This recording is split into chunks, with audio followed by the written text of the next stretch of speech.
What's up, guys? Thanks for stopping by. I hope you're doing good. Today is a super hype day, and I know the day that a lot of you have been waiting for. We're going to attempt our first ever Mistlands speedrun. I'll get into explaining the run a little bit more in just a second. But yeah, we're going to do a set seed speedrun, so we have a seed where we know where the bosses are. I haven't memorized this seed off by heart though, so it's not going to go like super smoothly. But the idea is we start out with a set seed, which is a normal speedrun category anyway. But we run this in a way that allows us to just test all of our current theories and strats. For the whole run now, it's changed quite a bit because of Mistlands. And basically just see if it works and if we're able to do it. So yeah, we've done a lot of testing and a lot of theory crafting over the last few days, but now it's time to put it to the test. But this will be a real run. What's up, Tiger? Thanks a lot for stopping by. I hope you're doing good, dude. All right. So let's jump into the run. So again, this is going to be a set seed run, so we know where the bosses are, at least roughly. However, the most meta seed has not been found yet for Mistlands. So it's still going to be like rougher than a usual set seed run. We don't really have an established rule set yet. But I'm trying to use most of the rules that we had previously. So this will be a glitchless run. However, I'm going to use world switching so that we don't have to backtrack with a boat to transport ores, which you know, previously we didn't have to do that, but you know, we're gonna have to basically now. So let's just jump into our first run, and I'm gonna actually. I've got the seed there already pasted on my clipboard. The run 1. I need to actually kind of name stuff because, well, I'm gonna have to world switch, so I need to be careful. So I have a map up and a few notes just to remember a few mats. But yeah, I'm trying to think if there's anything else I want to explain. Oh yeah, I guess basically it's just worth saying, like, right at the top of the actual run, for anyone that might watch this as a video on YouTube, that you know, there's been no one else sharing any knowledge about how to speedrun Mistlands yet. So as far as we're concerned, you know, we're the only people doing this, and you know, I have put several hours over the last few days of just trying to figure out strats for Mistlands. But obviously, that's nothing compared to like thousands of hours of speedrunning the game and all the thousands of attempts that we've had overall. So, obviously, a lot of these strats will probably change, and the run won't necessarily be super optimal, and we don't even really have a good idea of how long this is going to take. This is literally just, I've done a bunch of like proof of concept testing to figure out if the run is actually still possible, and found ways to show that it actually is, hypothetically. So this is the actual first dry run of like actually a real run with no cheats or anything, just going straight in. So, you know, this is an essential part of the process of getting the run to be awesome, you know? This is the first step, so you have to bear with me as we try and improve things over time. Alright, let's go. Alright. Turn off music, please, game. Thank you. We didn't turn off tutorials, which we can do.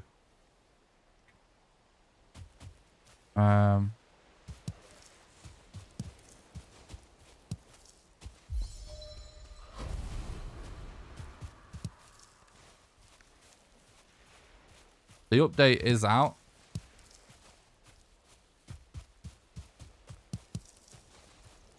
I mean, technically old guy for now.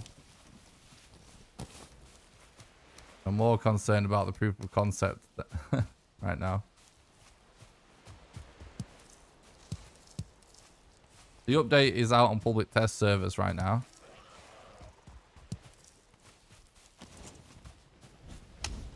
What's up, Tim? Thanks for stopping by. I hope you're doing good.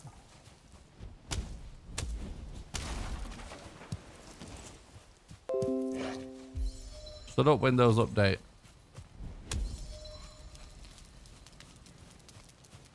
Oh yeah, I might need to address this Windows Update. Go away.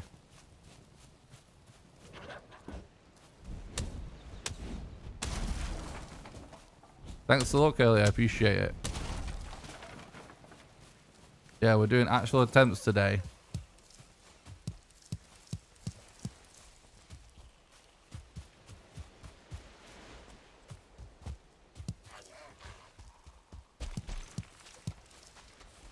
Gonna be in for the long haul for sure, but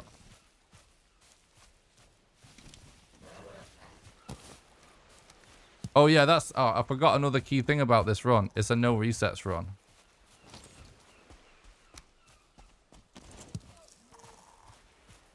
So we're not resetting. We have no reason to do resets. We have no PB or time to beat or anything. Right now, it would be idiotic to do anything other than no resets, because all we're doing is making sure the strats work. We haven't...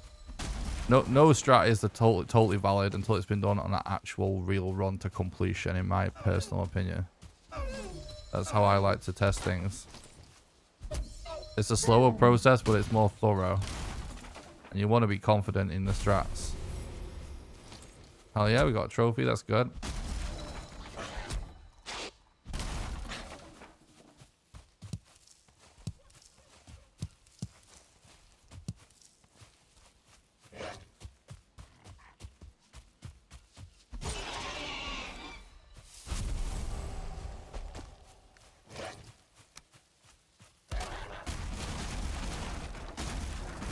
We're gonna get here.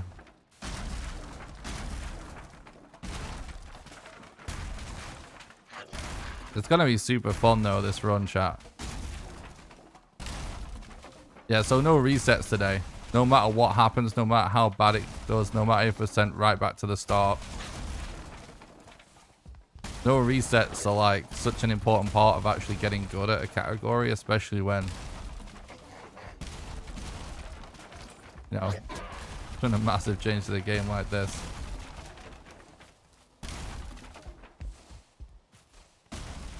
I heard another deer somewhere.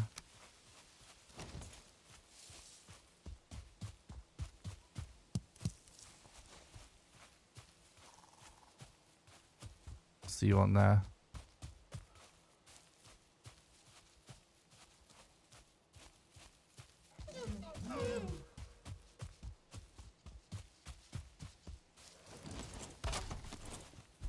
Trophy, please.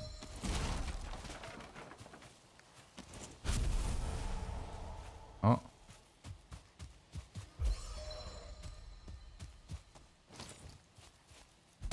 What's up, Ryan? Thanks for stopping by. I hope you're doing good, dude.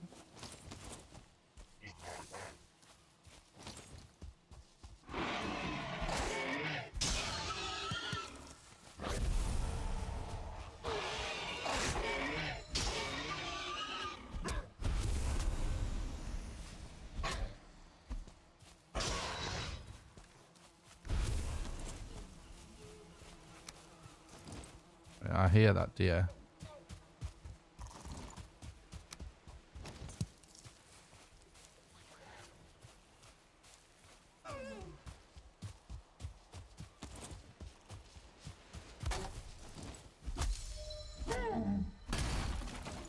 Okay, trophy, please.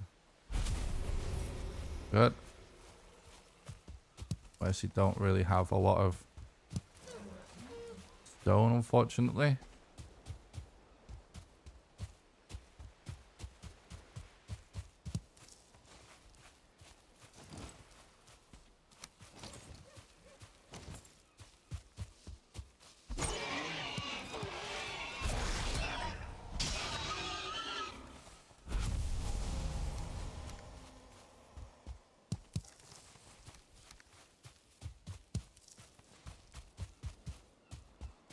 Not a bad start.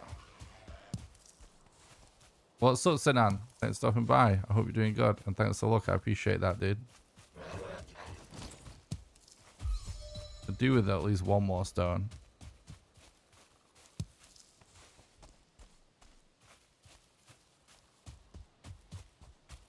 Just gonna go for it.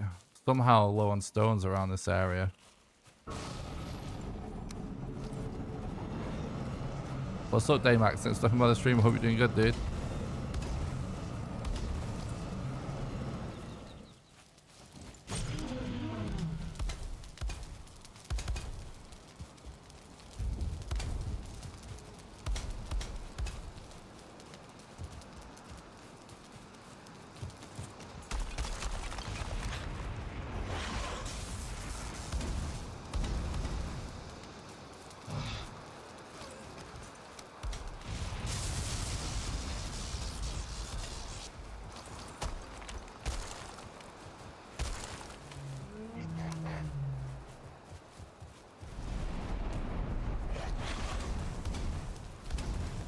I'm going to be taking this run like a little chill to a certain extent. Like I'm not stressing about everything being perfect. This isn't like breaking like a crazy world record. It's just about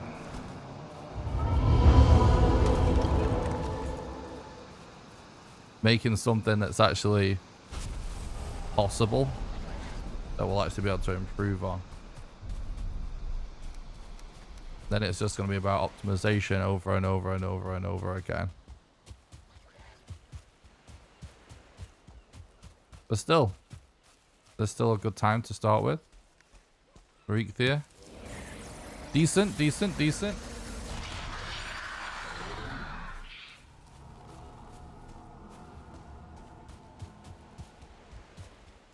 We want to go like this way.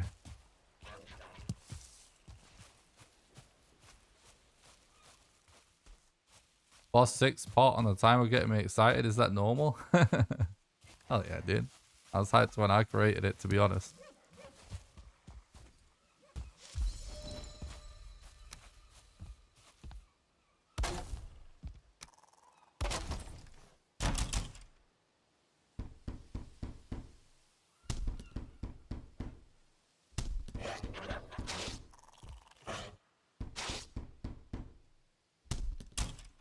I forget what the Deathless world record was, to be honest.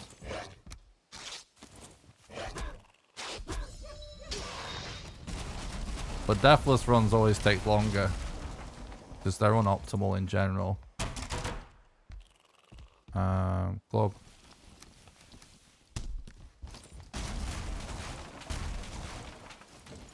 It depends if it's random seed or not as well.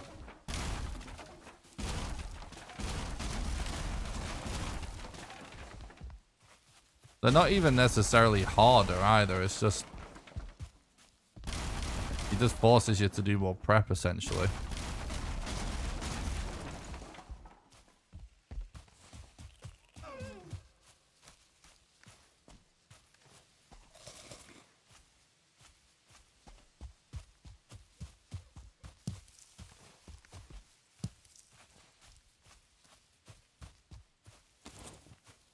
Thanks a lot, Neil. I appreciate that, dude.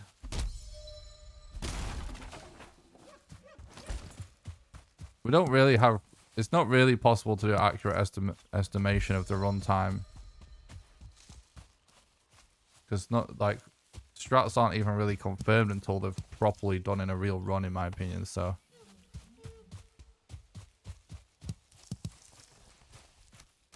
It's hard to say. But this is a set seed run, so I'm not expecting it that it would be as long as that.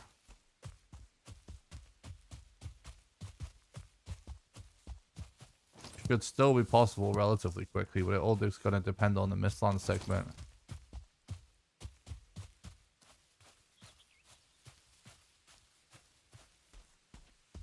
I was kind of expecting to be able to spend more time on the coast here. I'm just going to go straight north because we need to farm like a lot of flint before we leave meadows altogether.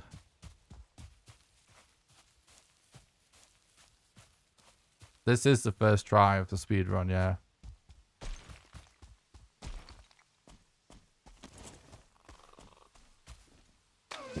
With Mistlands, obviously. Ran the game a ton without it. Obviously.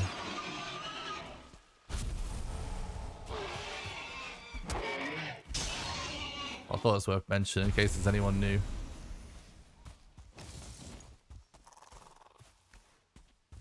What's up, Taz? Thanks for stopping by the stream. Hope you're doing good, bud.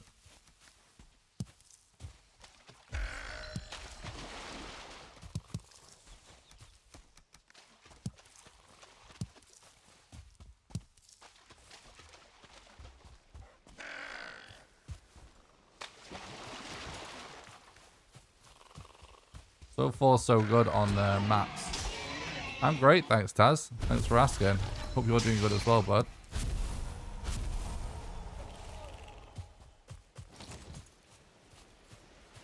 Oh, interesting. There's actually a seed right there.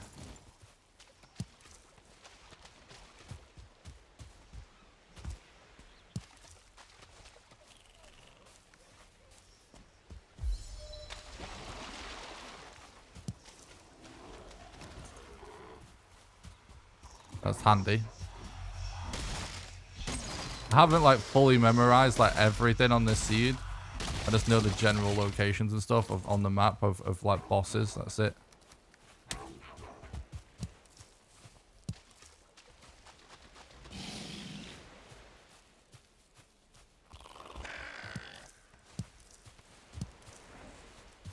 But obviously we're doing this to test our strats to be used in a random seed run, ultimately.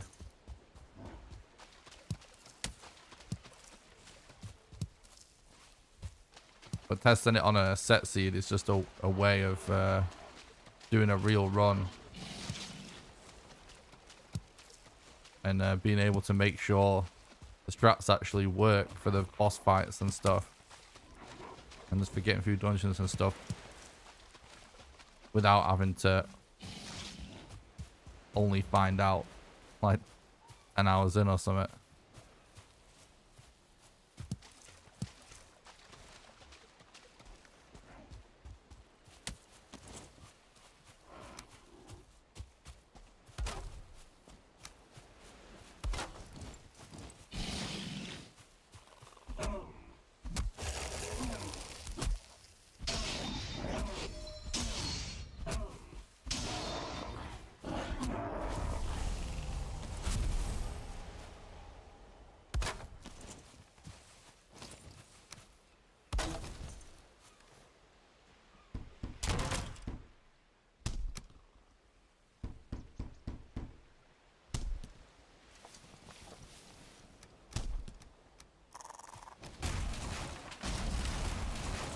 Okay, that's good. That's good.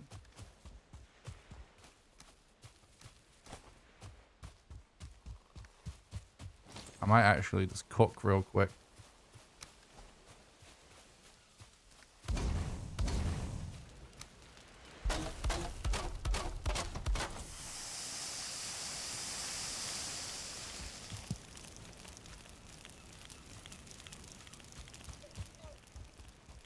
They're not special glasses, no.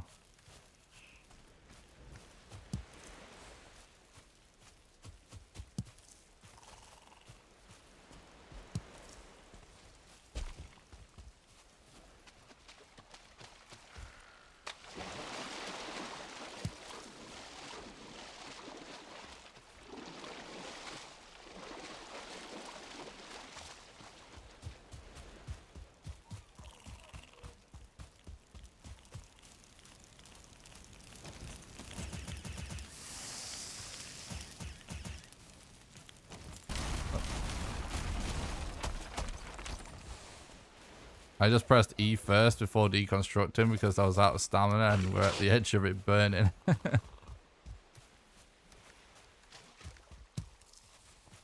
actually faster to just deconstruct, obviously, but... Alright.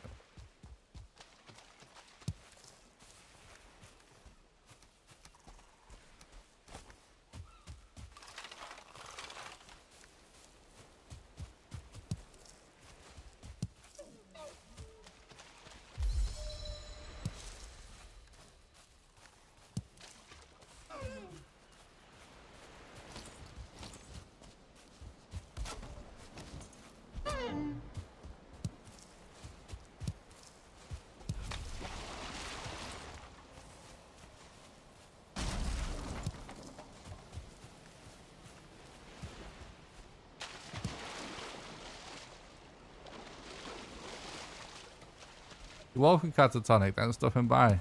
Nice of you to say, bud. I hope you're doing good. Yeah, I'm so hyped for Valheim right now. This update's so cool. And obviously we get to play it right now on public test build, but I am hyped for it to go to live servers just so everyone can play and so it can be on people's servers and everything. It's going to be so cool.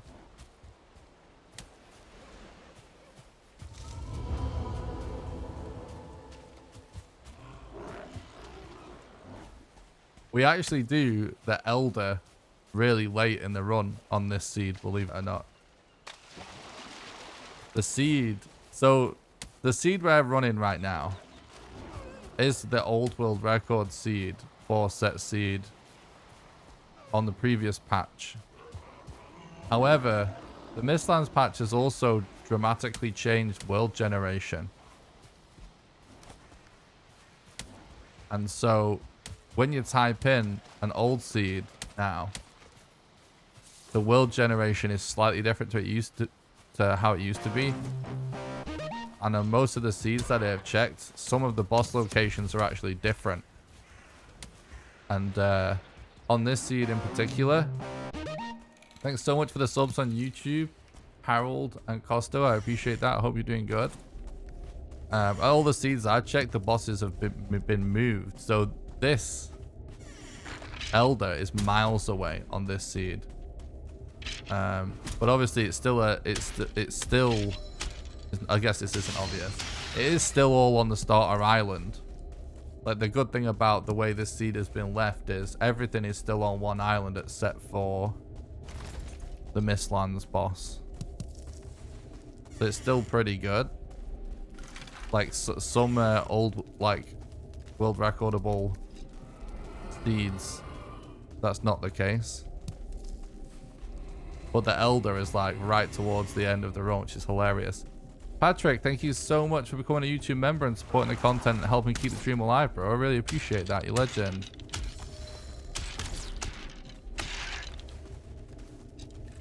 Absolute legend. Oh boy. These guys. Is this going to be more trouble than it's worth? I feel like we're probably going to encounter...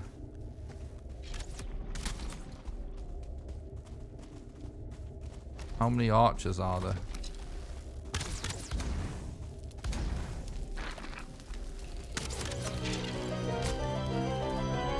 Poggy! There we go. Thanks again, Patrick. You legend, bud. I think that's more trouble than it's worth because of the archers. Let's just keep going. I actually don't know about feeding chickens. I've not tested it yet. Maybe someone in chat can help you with that question.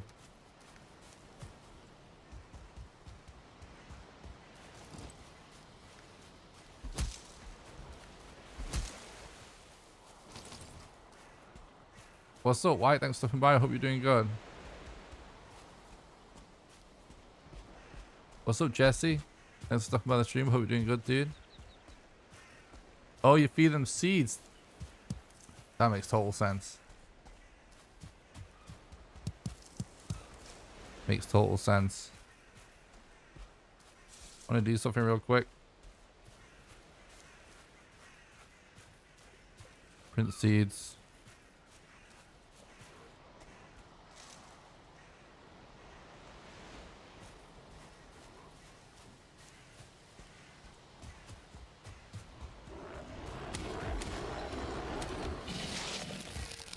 Ah, we actually got poison.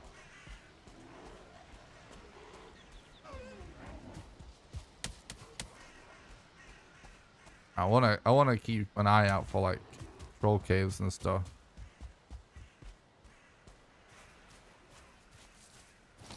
Don't have eyes, it's funny. Remember, if you're enjoying this, it helps out to click the little thumbs up icon and remember to do the subscribe thing. True, Jesse. Thanks for reminding everyone. Appreciate that.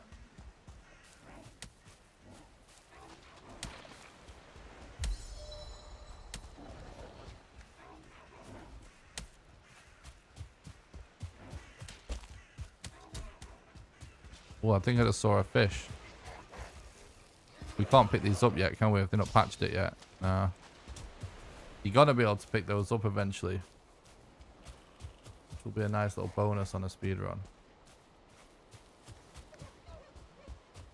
We should probably try and get all our ancient seeds before we end up leaving this.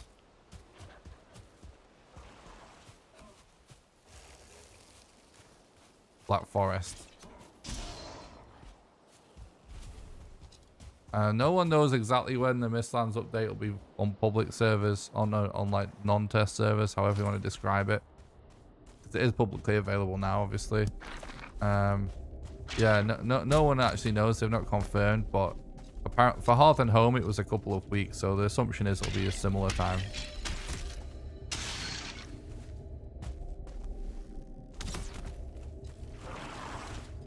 Keep getting double archers. It's really just not good.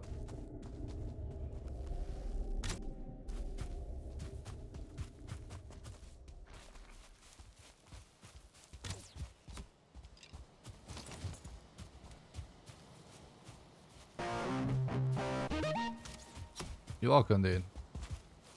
Thanks for the follow on Twitch. I appreciate that. Doriano. I hope you're doing good, bud. Alright, we've got a troll cave here, actually. We have quite a long way to go.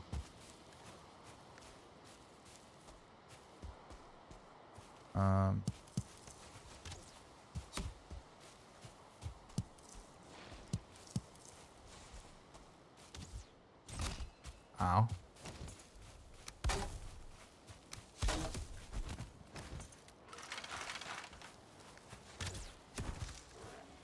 Just gonna drop these real quick.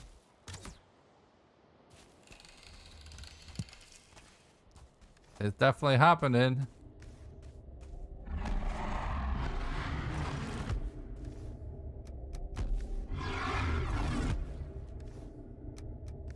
Very nice. We're close. We really need to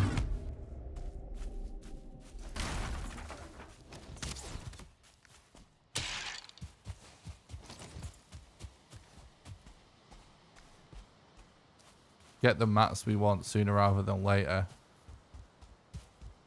because we're going to be contending with a swamp very soon on this seed.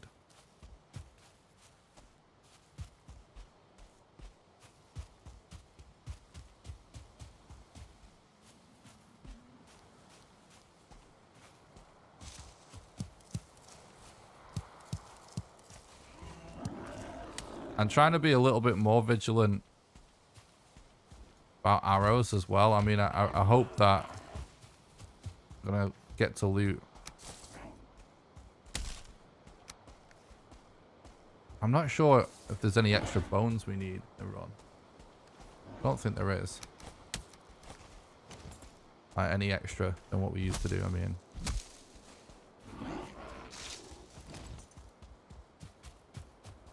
I swear I heard an ancient seed.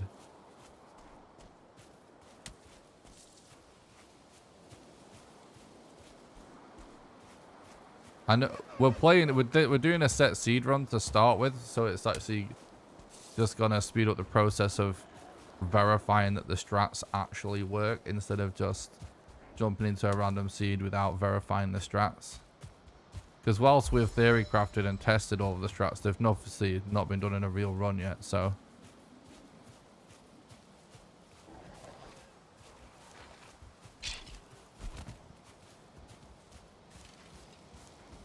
I forget the recipe for the feather cape, to be honest. I'm sure someone in chat can help. I remember it actually being pretty easy to make.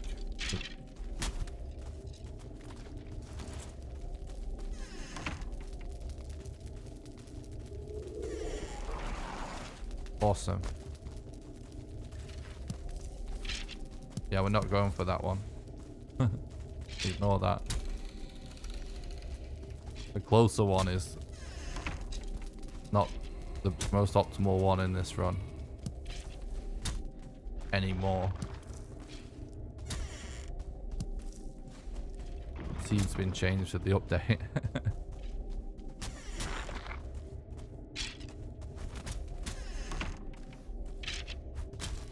Ow. Uh-oh. Oh, shit. Hopefully, relooking to remove poison still works. What's up, Mitch? Thanks for stopping by. I hope you're doing good. Thanks, I appreciate that, dude.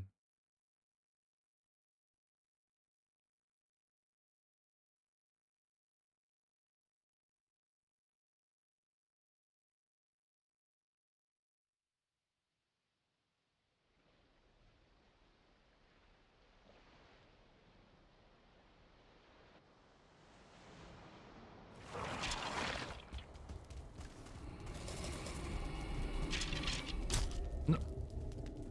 What? I swear the collision's different in that corner or something. There's a couple of things that felt different about that scenario. We weirdly like floated when we jumped on top of the spawner, which was weird. And that didn't feel the same as usual going into the corner there. I'm sure there is like a plethora of like little things they've tweaked that we're going to become aware of doing this.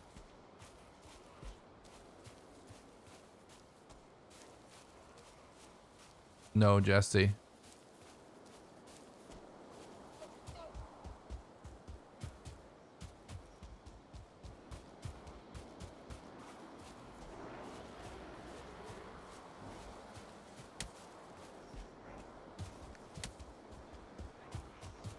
See that? I was looking for this. It is right here. We should come and get this. Foggy Manowar, thank you so much for the $6.65 super chat. You legend. Thanks so much for supporting the content and keeping the dream alive. I really appreciate that, dude.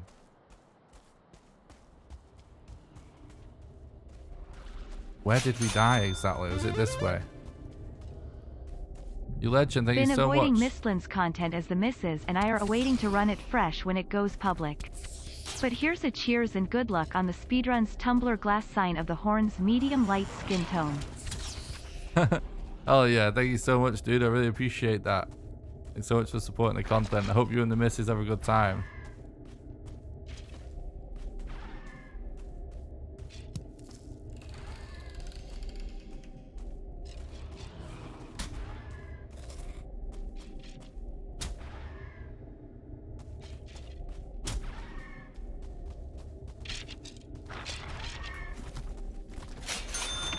There we go. Okay, you guys. No estimates yet, so here's hoping for a sub 8 hours run. Smiley face. Boggy, thank you so much, Jesse, for supporting the content. I hope the dream alive. Keep the dream alive. Thanks so much for the $7.99 super chat, bro. You flipping legend.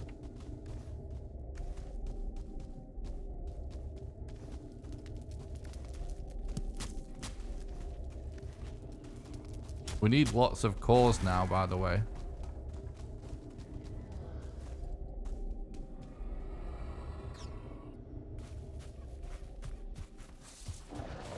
So we have to farm a little. Where was that? Ancient seed right there.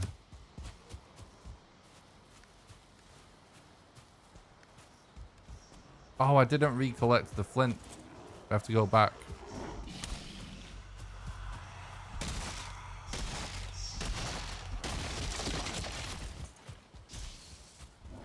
Right, it's close by. Not a major mistake yet.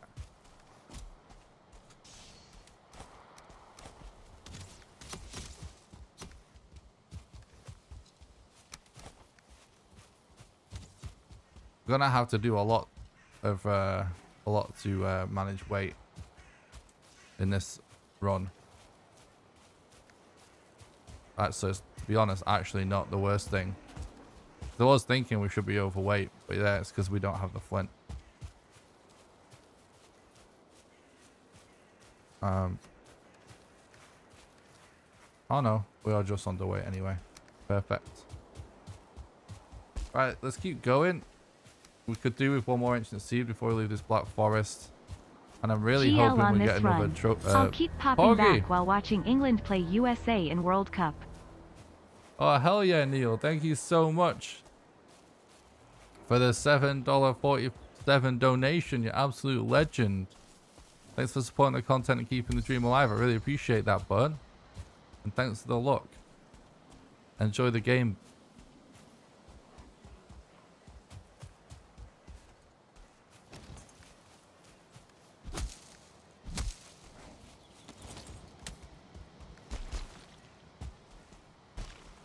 Oh shit, I keep forgetting we need eyes as well. Oh no. Alright, we need to do some farming a bit. Yeah, it's gonna be interesting to see like how much farming you have to just stop and do now.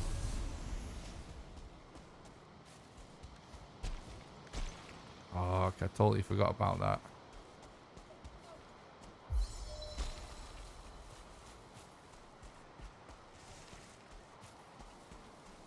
Been throwing them away.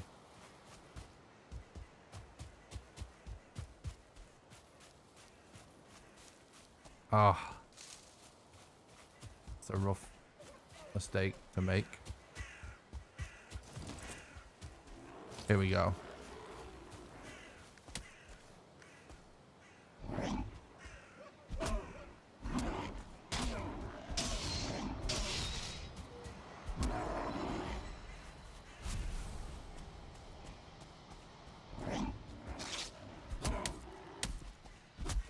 No.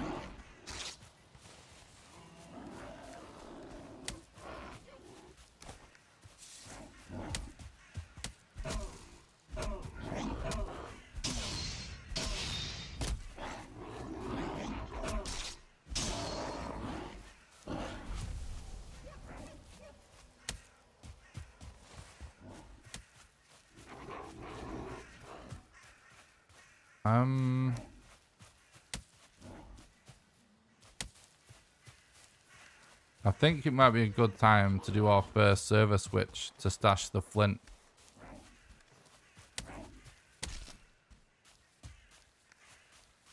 Yeah, let's do it. Not server switch, world switch. We're doing world switching on this run. That's the part of the current theory of...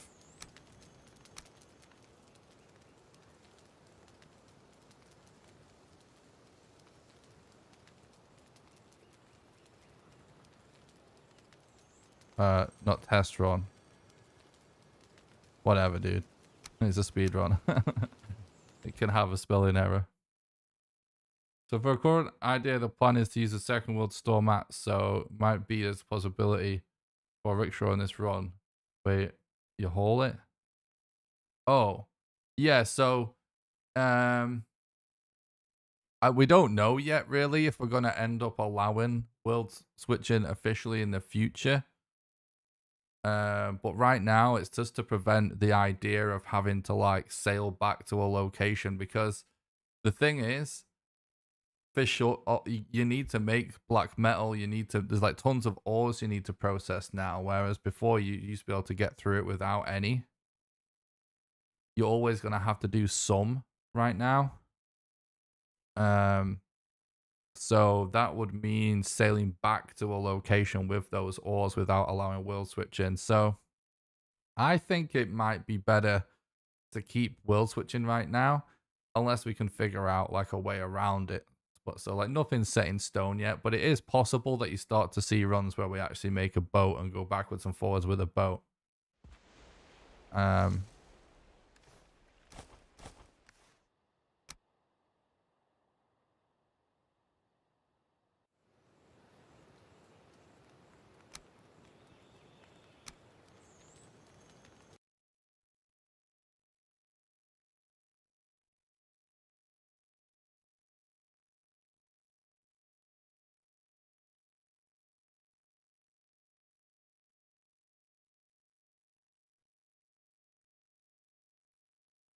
Thanks so much for stopping by the stream, everybody. I really appreciate it. The support's been amazing so far today.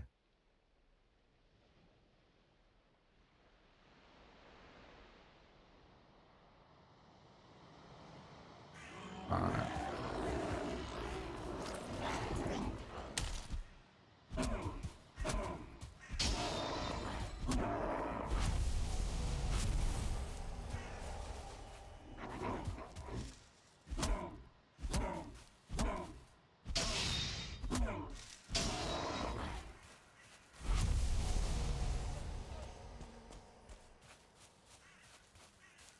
Yeah, it could be interesting if it can be sort of like optimal. I definitely agree. But I just think like right now I'm starting out doing it like this because I think at the minute it will just be boring as hell. And plus obviously when you're doing runs and there's no leaderboard or official rule set for it yet, this is the fastest way, so that, you know, it does make sense to start out allowing world switching. The run is still for Mistlands very much in the theory crafting stage, of course. Like there is no run yet. Well, this is it. I'd be pissed to find out there's actually some top runners doing it without sharing it with the community at this point, because it's the most important time to be sharing stuff.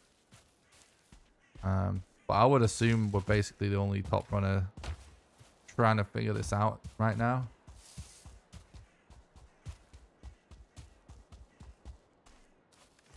So there is no run yet anyway.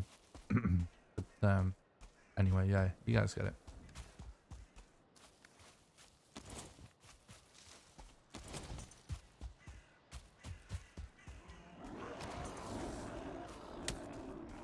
But yeah, when there's like nothing like established in terms of do's and don'ts, yeah, obviously I'm just running it like as if it would be glitchless at least. Like world switching is really just an additional rule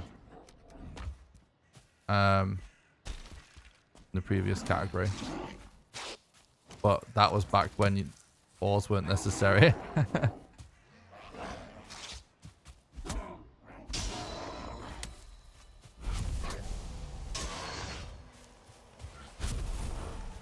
We need eyes this time, chat, so that's what we're doing right here for anyone that doesn't know. A lot of eyes.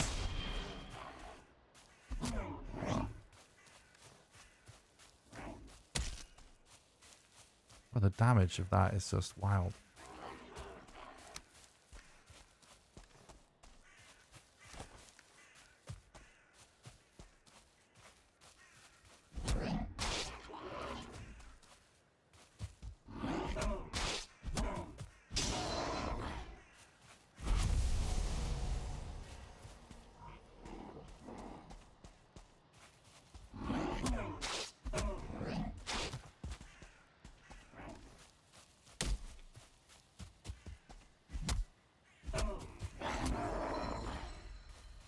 Alright, we should still be able to block this, I think. Oh, we didn't. We didn't get this crit attack.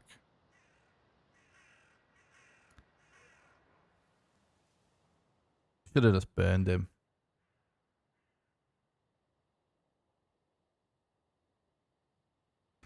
Alright, no resets. We're not doing resets.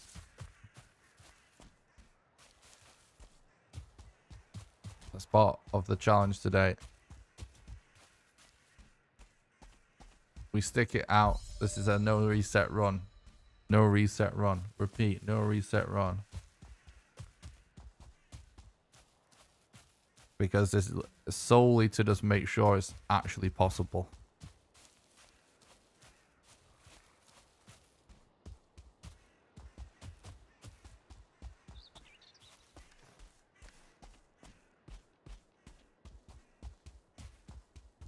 This is a proof of concept run. Still a real run, but got nothing to run against yet, so no resets. We'll just do it the way I would normally handle it.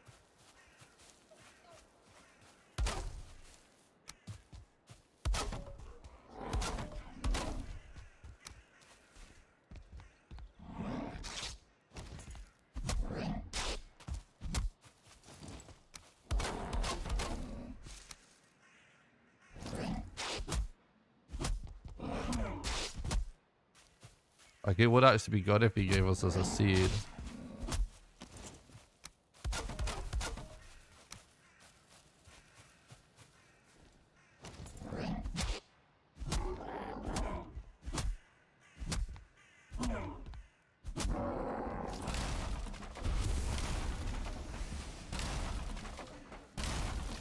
Yes. Hell yeah. All right, that was worth it. We need 30 eyes. I might be able to progress a little bit more towards the next boss. I'm just trying to not leave the biome like too much.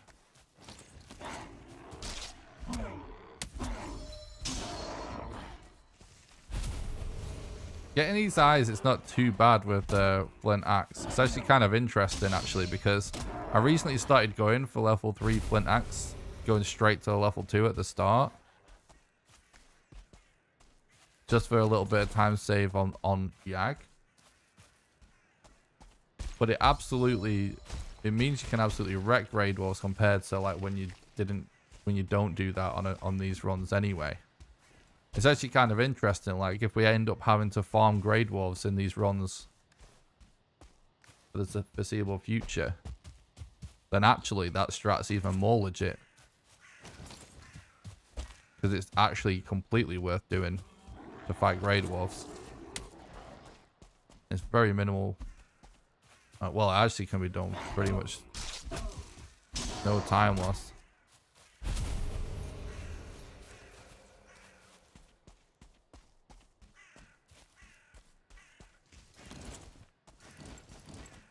What's everyone's feelings about spoilers related to Mistlands vs Valheim in general? I keep having to remind friends realistically the entire game is still early access.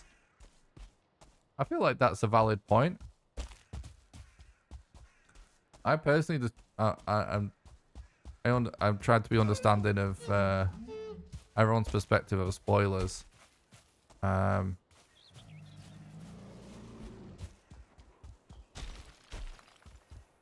You know, except the ones that, you know, would sort of accuse content creators of doing anything wrong. Because obviously, if people are avoiding spoilers, then it's on them if they watch any stream or video. But I feel like most people are pretty rational about it, and if they really care about spoilers, they just avoid everything, which is whenever I want to avoid spoilers, what I do as well. But yeah, I don't know. I obviously don't really have a choice of avoiding spoilers anyway, even if I wanted to. I feel like 35 stone is a good amount to relog with. I'm waiting to world swap for the stone. But yeah, the fact that it's an early access game, I suppose, is a legit. Wait, what? I don't start server. I clicked the wrong button.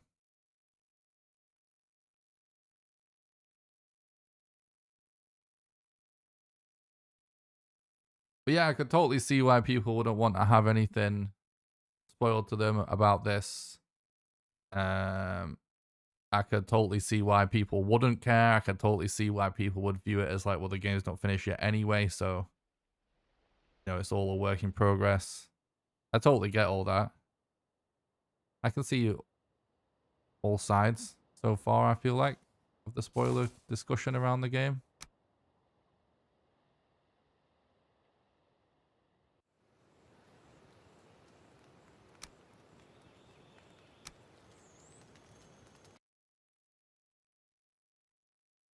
This menuing will have to get much better if we do world swaps. But right now, I'm not focused on everything being super optimal. I'm just being a bit more... I'm trying to do things well, but just be careful to make sure I do things correctly. Because to make the primary purpose of this run is to establish a proof of concept that it's actually possible. Because there will be a lot of people that don't think it is now.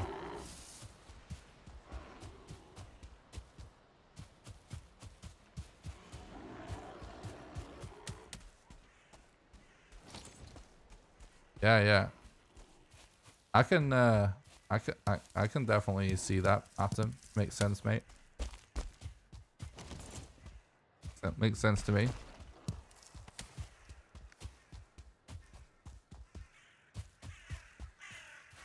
I suppose it, like, yeah, the concept of like spoilers around an early access game is kind of interesting, I guess. I suppose it's something that more used to with more traditional story-based games. Oh, bingo. We actually do need another one of these. I need to keep remembering. Stop running away.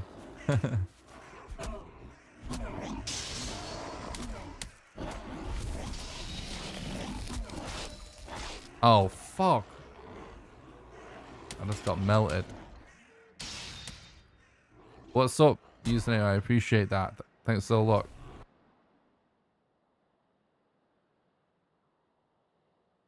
If you haven't seen The Mandalorian and don't want spoilers, you don't watch Mando Season 2 reaction vids. Yeah, that's true.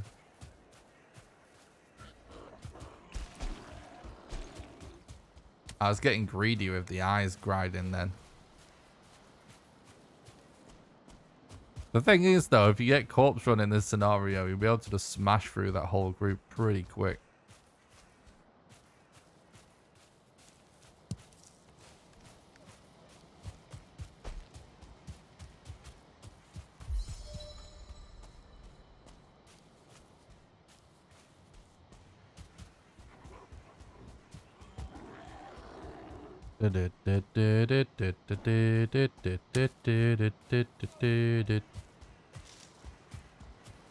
This is pretty chill. It's kind of good when it's a vibe doing runs when it's not super competitive. To be honest, it is a vibe. Well, any time you do no resets runs, kind of a vibe sometimes. It just can wind up being really time consuming, but no resets set seed is actually kind of a vibe, because obviously at least you know where things are. No resets random seed is like, you better strap in because it might take you an entire day. Once we're happy with our routing and the strats running on this seed, we will actually go to do no reset random seed streams soon if we're happy with how it goes. If we feel like there's nothing like major that needs to be fixed, then we will swap to doing that, because I will be doing no reset runs probably for a while until I'm happy with it, until I'm actually happy with the strats. Because the thing is, for a while, you may still be able to even PB doing no reset runs when it's like mega run optimized. It's just like as you get the time down, you're gonna have no choice but to start to reset. You want to keep PBing, and it's kind of hyped to play that way, to just start with no reset runs and then change to just playing for PB, and then just you improve on yourself and improve on yourself and improve on yourself. And obviously, yeah, when you're first to the game, there was probably going to be world records anyway, but as time goes on, like, I was only doing world record runs before because most of my PBs were records, and then after that, the few that weren't, it's like,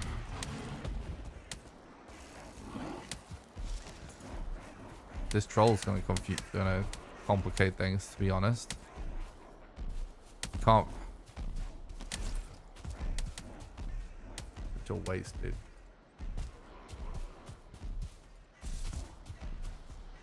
There's no point in messing with it. Just run away.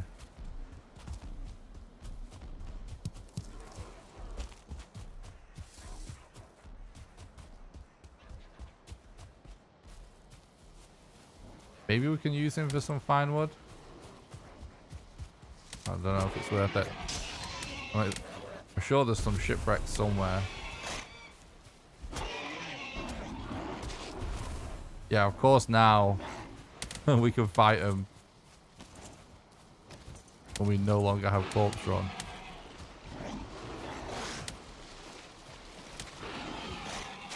What's up, Demigod? Thanks so look. I appreciate that, dude.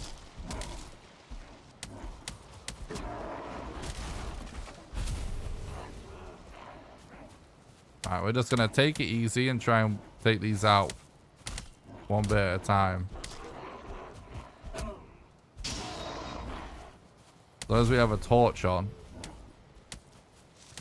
shouldn't be too crazy. But I accept it's going to be because of the machine gun stones.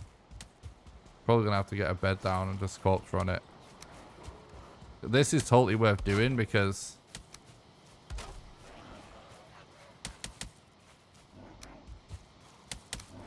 they're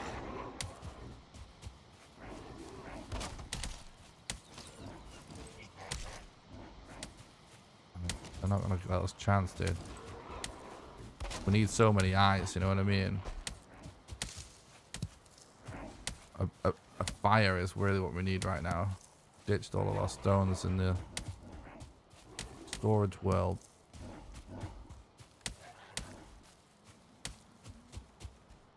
I'd say maybe tweak number 1 is leave enough for a fire. Maybe not.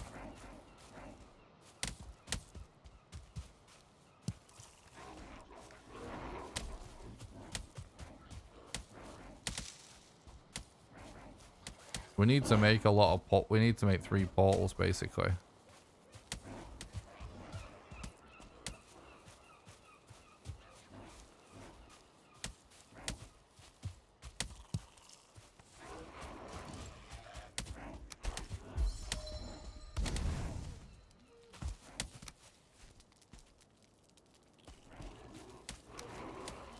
How the fuck am I selecting the wrong roof piece over and over?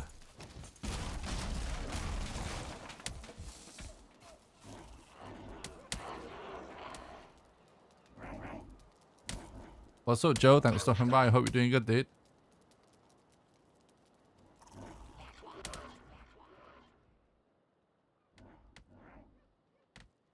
Thanks, Mutsis Belk. Glad you enjoy the content, bud. Thanks for stopping by the stream. Hope you're doing good. Appreciate you saying that.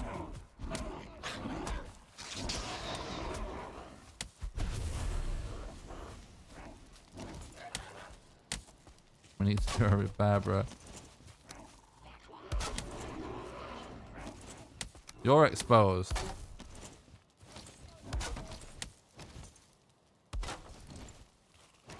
Because it's not on the ground. Still might be able to get it to work though. Wait, why didn't it?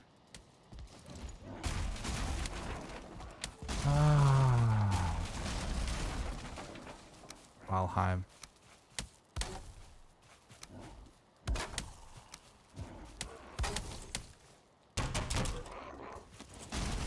There was so much more concealed before, but yeah, the way it works is like, yeah, if the ground's like a certain way, it just will never work. And now we've lost our corpse run again.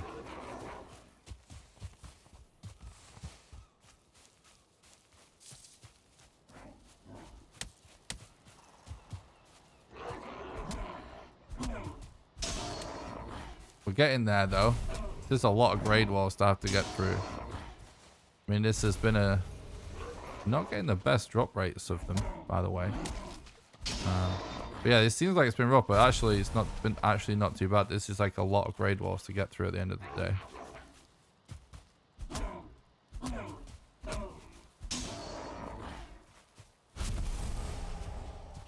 A shame the drop rates have been trash.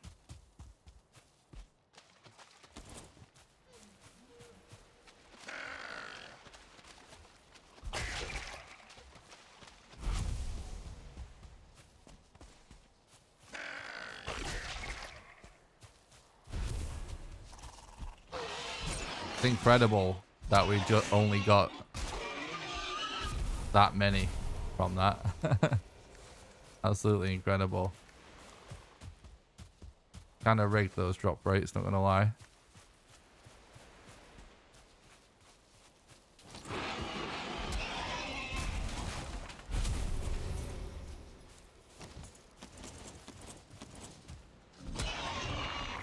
So I'm turning the torch off to bait these pigs because I'm low HP. So, and then I'm turning it on so they don't attack me, so I don't die to him.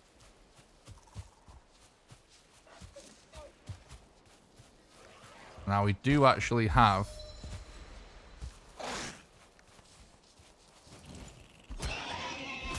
the mats we need for weapons and stuff, which is excellent news.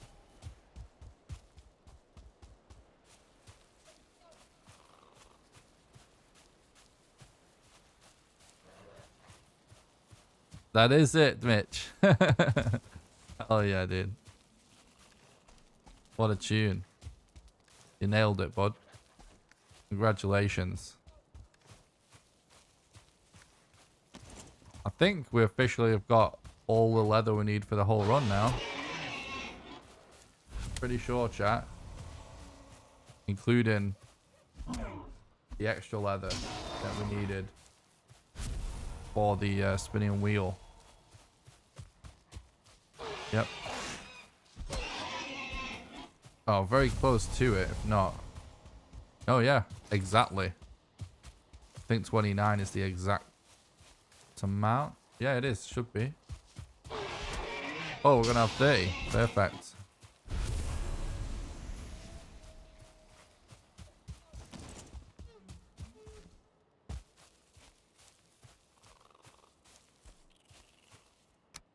Right, we got a world switch. The quality on YouTube for the live stream will always be worse than the quality on Twitch for the live stream. But the stream on YouTube is going to be more stable, with like less buffering issues and stuff for most people in the world.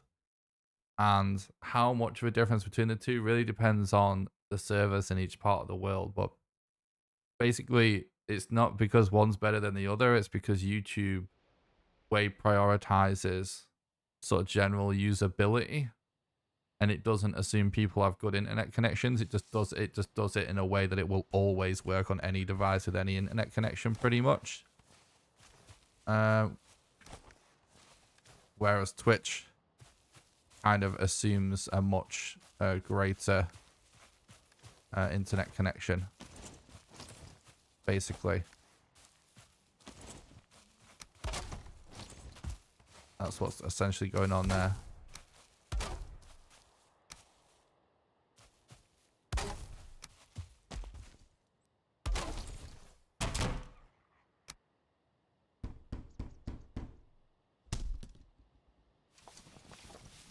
But if you have a decent internet connection and you're after the quality, you don't mind using Twitch, it's definitely worth using.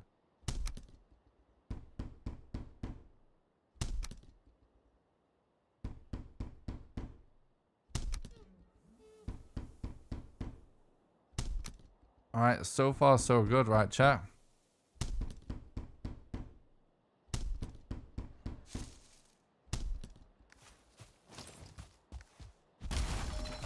Just going really nicely for our first attempt at this, I would say.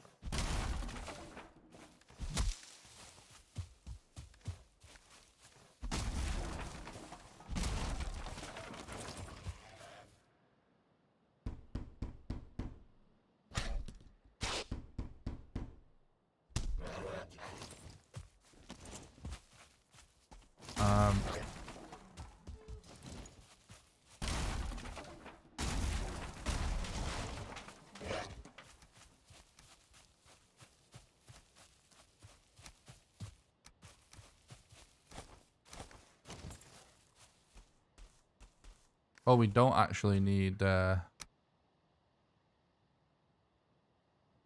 take those stones back yet, because we're not doing the Elder yet, because it's way later on in this seed.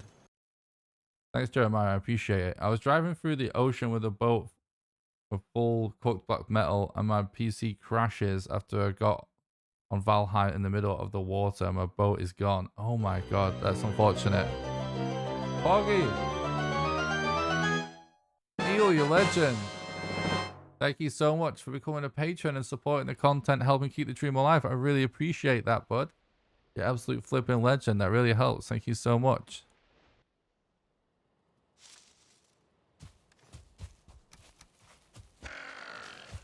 Legend, bud. Thanks for that.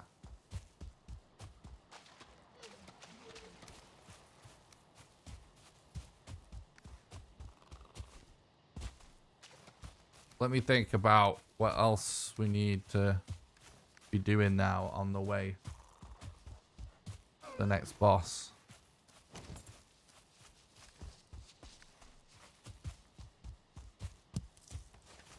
We should stock up on a lot of wood.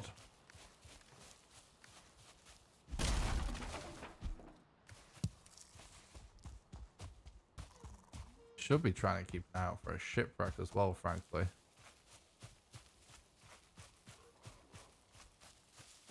Eyes, the main thing, I think. Hopefully we should get back into at least a bit of a Black Forest eventually. Anyone know when the Valheim will generate will be updated with the Mistlands? It should be updated pretty quickly after it actually goes to the live branch on Steam, because I believe it just essentially uses the source code in some way. So it should be a pretty instant update, I would have assumed. As long as the guy's staying on top of it, which he does. He does seem to be staying on top of it.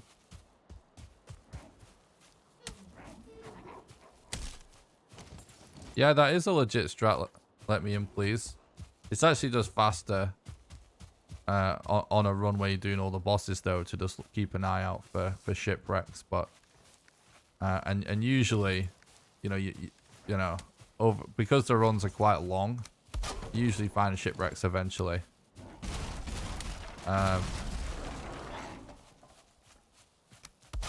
However, you know, if we don't find shipwrecks, it's a legit backup strat to just roll trees into each other for sure. Nothing wrong with that.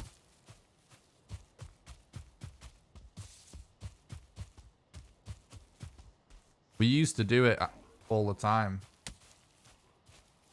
until we, you know, made the run a lot more optimized before.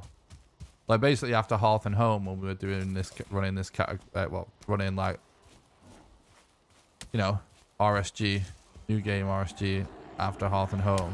We used to do that for a while until we realized there's more optimal ways of doing it.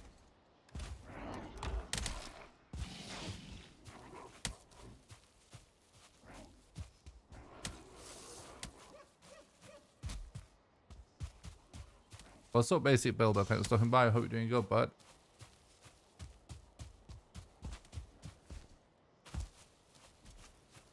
Trying to think if there's anything useful we would get in a troll cave. I don't think there is.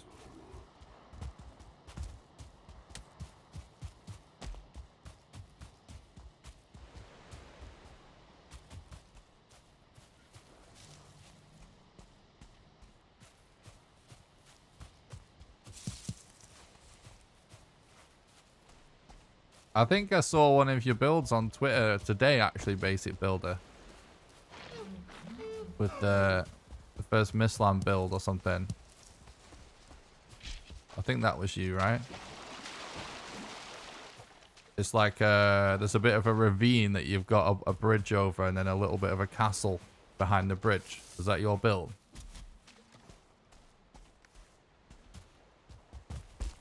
If so, I liked it. It was awesome.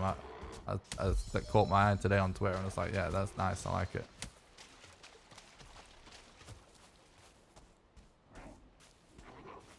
I thought it was you. Yeah, I like it, dude. GG. It looked cool.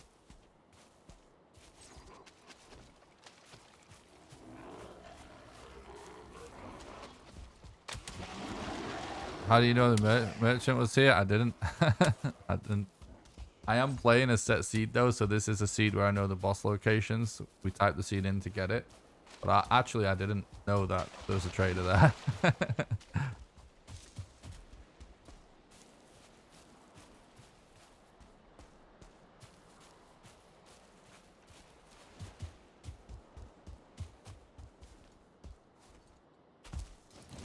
Right, I'm gonna do some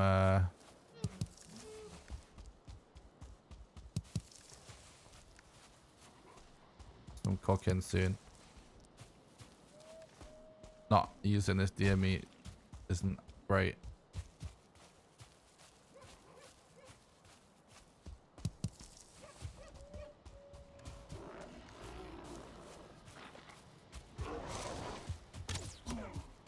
When we need to farm eyes. Oh, awesome, dude.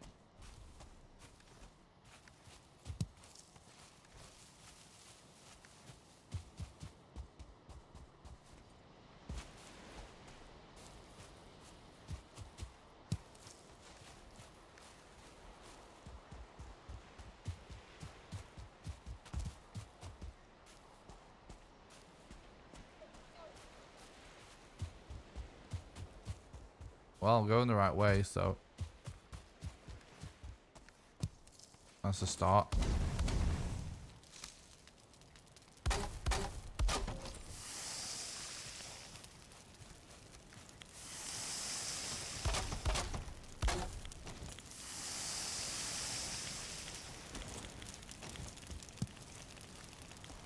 No, I don't really want to overdo that. Trying to check. Oh. Well, we've got... I mean, copper is something that's needed.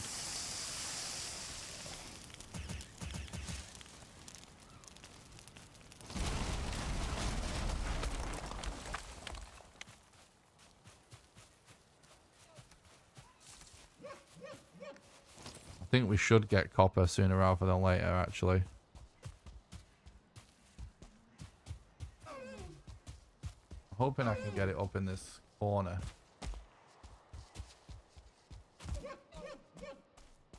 Wait, I think I've gone further than I thought. We'll have to go back probably for copper. What's up? Edward, thanks so much on the stream. Hope you're doing good, dude. Yeah, I thought I saw one just here.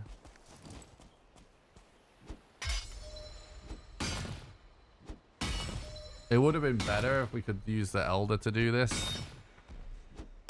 Oh. Now this troll doesn't have a club though, so it won't be ideal.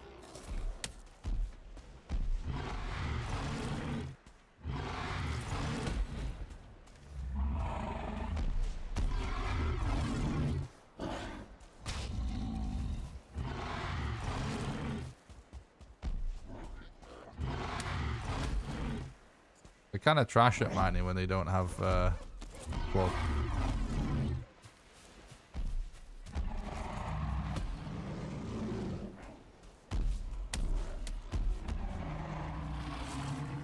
Bro.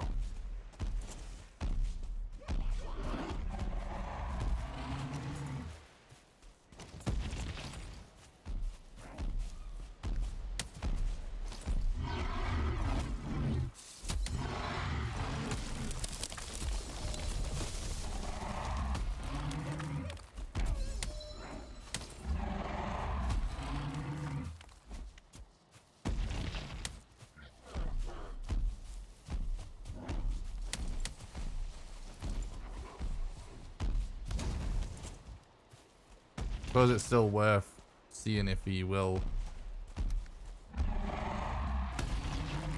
Yeah, there we go. Good multitask. If we can get him to attack some copper on the attacks as we're killing him, then there's some good multitasking, I would say.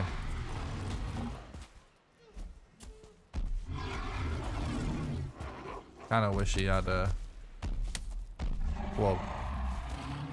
Make this whole thing go smoother.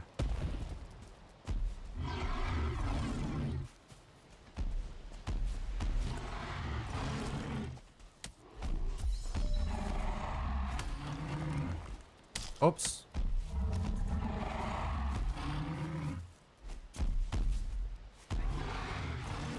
The mispress.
Okay. What's up, Floppy? Thanks for stopping by. I hope you're doing good.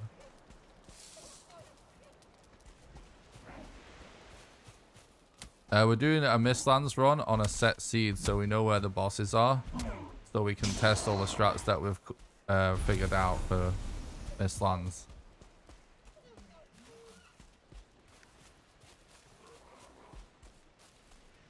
So it's a bit of both, I guess you could say.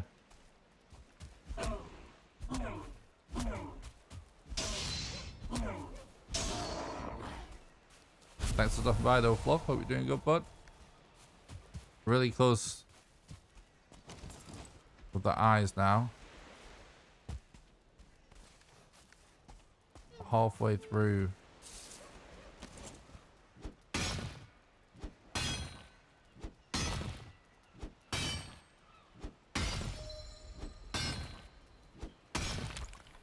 No. No, it is not much faster than using your pick. It wasn't done because it was faster. It's done because he attacked us. That's what we just did there, was much faster than not using him to do some damage while we were fighting him. If he had a club, it can be a little bit faster actually. Sometimes, but it's not really a big deal. It's not like major time save or anything. It's just it would have wasted a lot more time kiting him away than just fighting him, and whilst we're fighting him we might as well get him to do some damage as well, because he's gonna be smashing the ground somewhere, right? So why not have him smash the ground where we need the ground smashing? That makes sense. So we're just multitasking, that's all. So what we just did there was faster in this scenario.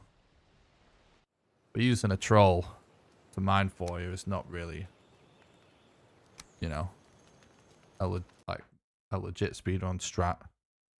I have never used it to save time in a speedrun. It rarely comes up as being an actual way to save time. If you get lucky and he has a club and it all goes perfectly, it can be a little faster, yeah. But I mean, it's not really a legit speedrun strat, because that scenario just wouldn't usually pop up, you know. And it can also not be faster if it goes poorly. So just like one of them things. Like one of the ways that like Valheim runs really like differ from other major speedruns is all the ways.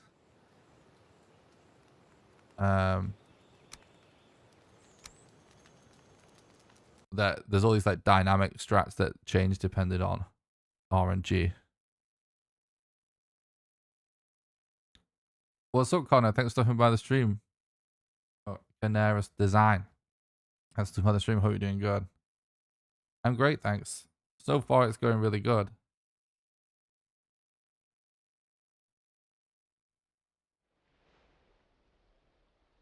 Welcome back, Catatonic. Appreciate that.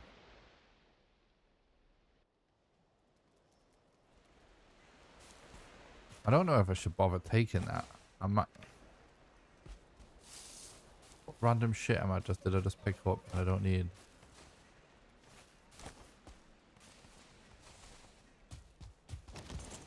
I'm going to take that just in case we decide to go for troll armor. Even though I think we probably won't.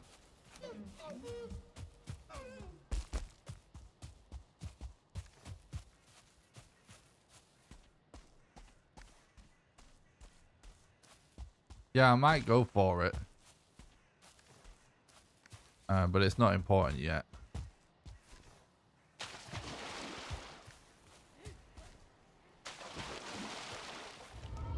Yeah. Yeah. The only reason I've been thinking about perhaps going for troll stuff. So to be quite honest, the troll stuff's going to be more worth it if we can get like a full set. But it's just because of how insane Mistlands is, it actually might finally be worth going for.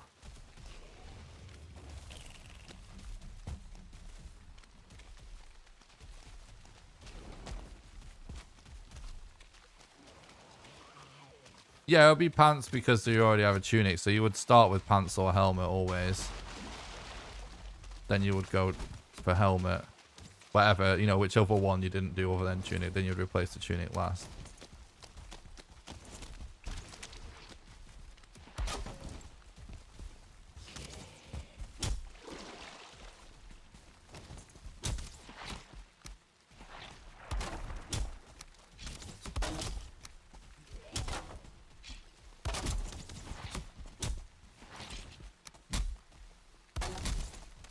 I'm trying to just move at a certain time interval because I know that Archer's on us.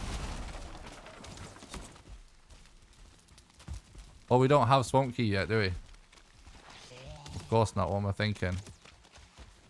That's part of the problems with that seed. Well, we got a good bed down either way. Pretty efficient bed placement either way.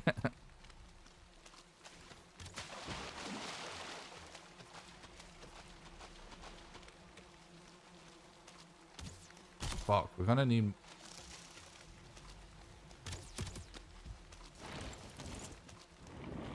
I'm just gonna keep going for now.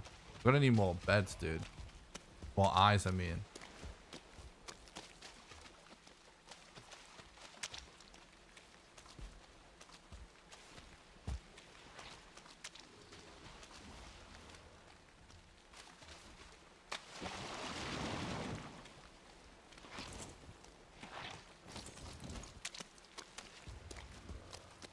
What's up, Jelly Jam? Thanks for stopping by. I hope you're doing good. The wooden door method does work, but this is a glitchless run. That's not allowed.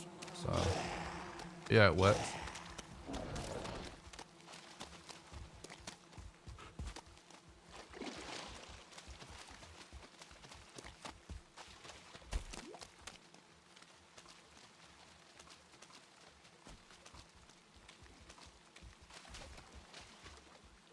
So our bone, this isn't where our bone mass is. And this seed has been screwed by the update. So all of the previous world record set seeds, guys, have been destroyed with the update. So, but this seed, some of them are still pretty good by most standards. Certainly good enough for doing what we're doing here with this sort of proof of concept run. Oh, we should go for some cores here and some coal. But yeah, this elder has been moved to basically towards the end of the run, which really confuses things.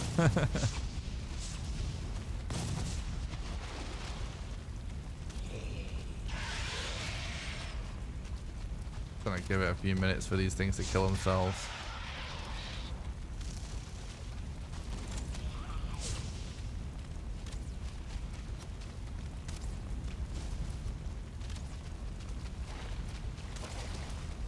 This guy not gonna die? No. That's why I was delaying eating. That eating animation is brutal. Oh, finally killed himself.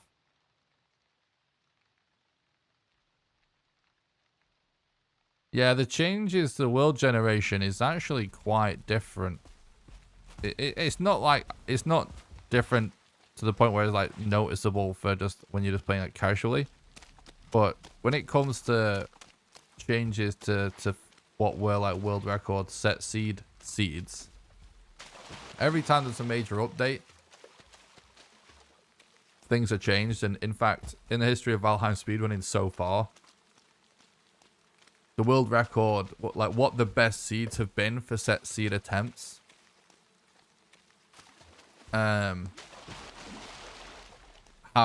changed because of changes with a specific update several times, and it's just things that like regular players would just like not recognize. Like the wake fueling camps have changed at one point, which all of a sudden made it so that there wasn't enough totems in a certain planes that you could always rely on to bring totems in.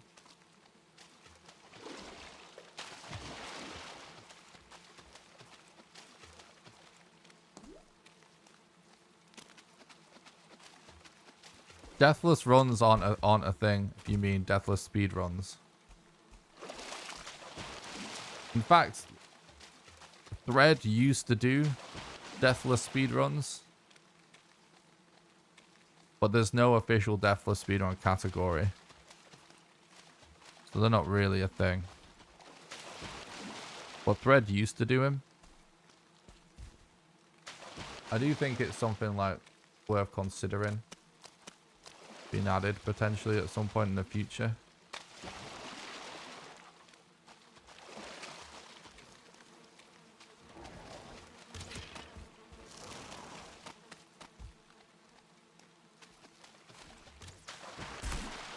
Oh my god.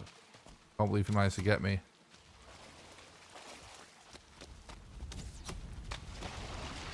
There is a category called Hardcore Percent on the category extensions page, which is almost a bit of a...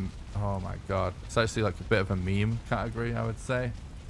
Because it just has like adds like loads of rules, basically, to prevent tons of speedrun strats. So it's almost like an anti-speedrun. Which is what something I'm just not interested in. It's not very hardcore in my opinion. I'm not a fan of it. But I can imagine there being a deathless category eventually.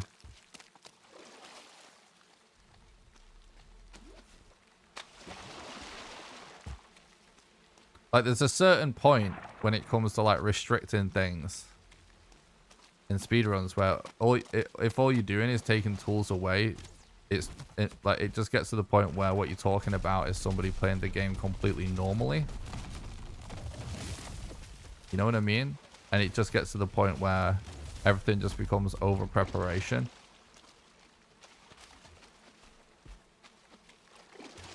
Whereas oftentimes it requires like a lot more skill and a lot more game knowledge to do the actual speedrun strats, as opposed to not even have to learn them and just over prepare. Oh, for fuck's sake. Why is this swamp infested with archers?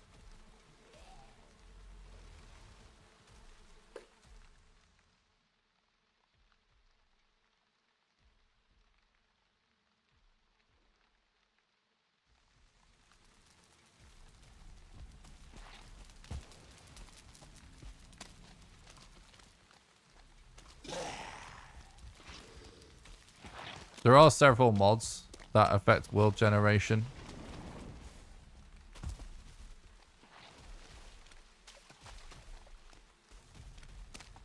For anyone who wants to customize stuff like that. That's where I would start to look.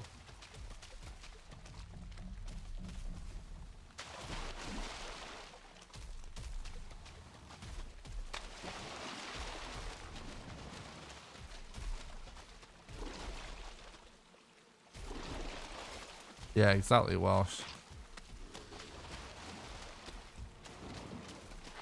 Getting a little bit unlucky with the mob spawns here.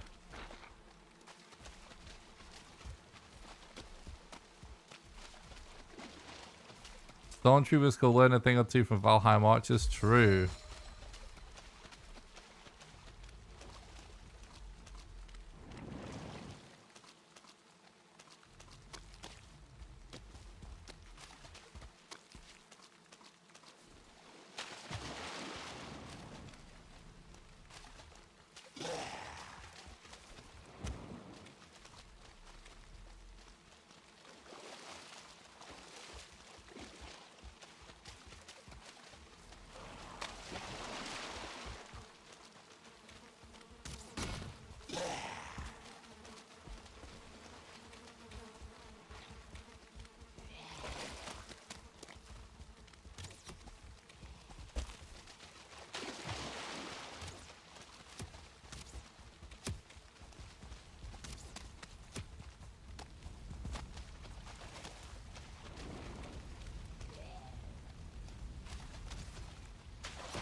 You gotta love it when you're just getting wrecked by archers, but you can't even see them.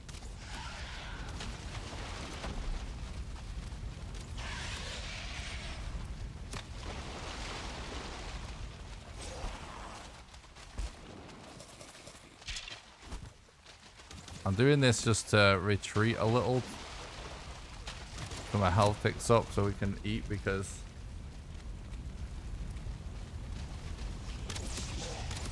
oh my god, bro.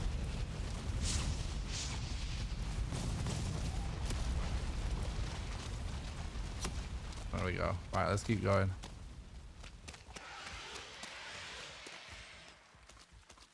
Oh, it might be, it's gonna be worth going back. They just died again.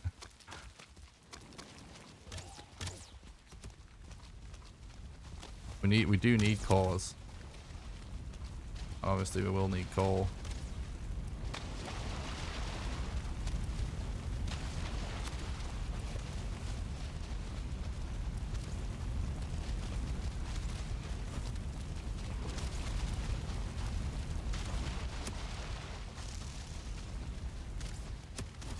That's actually kind of nice. A couple more cores.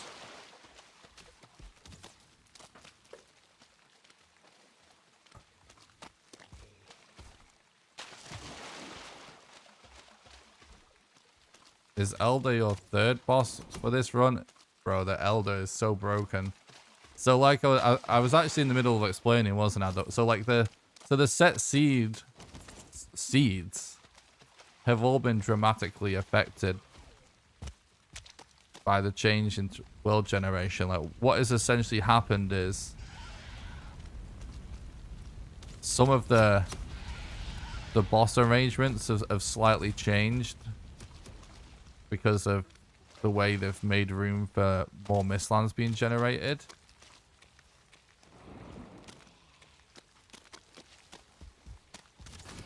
And the Elder is actually, in terms of location on the map, second to last in distance in this seed, which is insane. But fortunately for us, it is still on this island because it's still an insane seed, which is what is making it the current, the best seed I can find, at least for now. It's literally right next to the Mistlands. The Mistlands, I haven't found a seed yet where the Mistlands boss is on the same island yet. I'm actually, the way the Mistlands generation seems to work, it's starting to look like perhaps dude, we're having like so much stuff to carry around.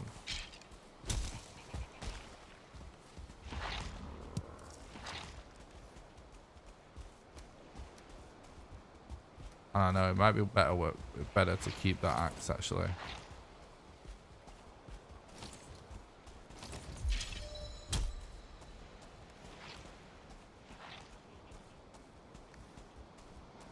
do with more wood, really.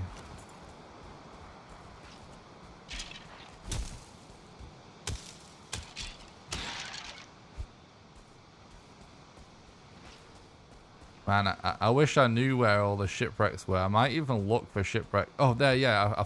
I was going to say, swear there was one down here. There it is. Annoyingly, we can't... Oh, how can we do this? Maybe we should go back in that swamp. Oh, no. I know what we're going to have to do. We're going to have to get an abomination to get that ancient bark.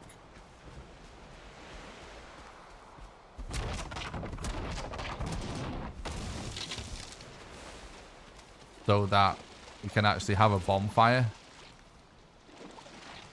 The modder. There's modders on this mountain right here.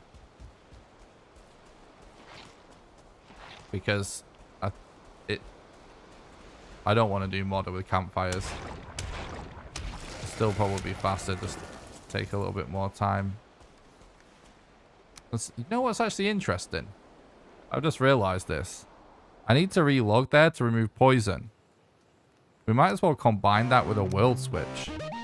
Because then we can actually quickly drop something here. It's actually kind of interesting.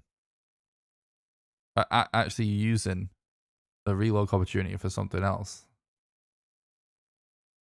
Thanks for the follow on Twitch, Basically Dirt. I appreciate that, bud. I hope you're doing good.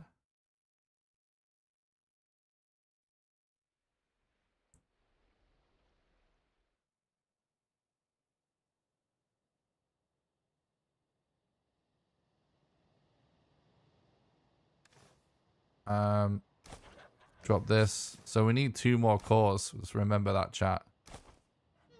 And 9 more.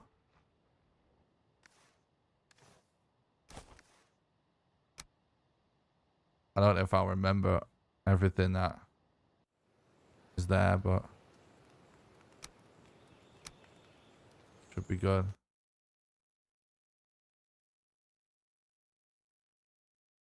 Yeah, it is interesting. Normally I relog to remove poison. Kind of makes sense to time that with dumping something in the other world if we're doing world switching. So it's allowed to store something in another world for the run? Well, there is no rules yet. Because there is no speedrun yet. You're kind of looking at the birth of a new speedrun. And previously, in the last category that we had for running Hearth and Home, we didn't allow world switching. But the thing is, that was when ores wasn't required. And there's a good chance that we decide to change some rules. Like, I am one of the moderators of the speedrun.com page. And right now, I'm choosing to go for world switching because, you know, there is no category yet that even exists. So we don't know what the rules are going to be yet. And it's just a way to avoid, because basically with the current, essentially using world switching is a way for me to get a speedrun in now super early. Because at the minute, with the current testing that I have done and the strats that I have figured out, you still have to make quite a lot of ores.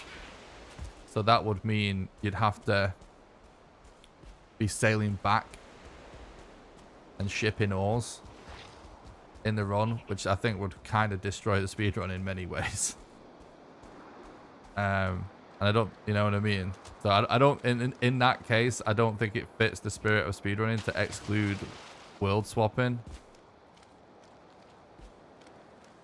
Because it then turns the run into just tons of shipping and boating and stuff, whereas simply allowing world switching means that the run is way faster and doesn't include all that stuff. But it might be allowed, it might not be allowed. We don't know. But I'm running it with world switching for now. I may even figure out some ways around stuff that it wouldn't be a big deal to not use it, but at this stage it makes sense for it to be kind of the meta thing to use it. Either way, yeah, I know about chains, don't worry about that. Either way, there's gonna be new categories created.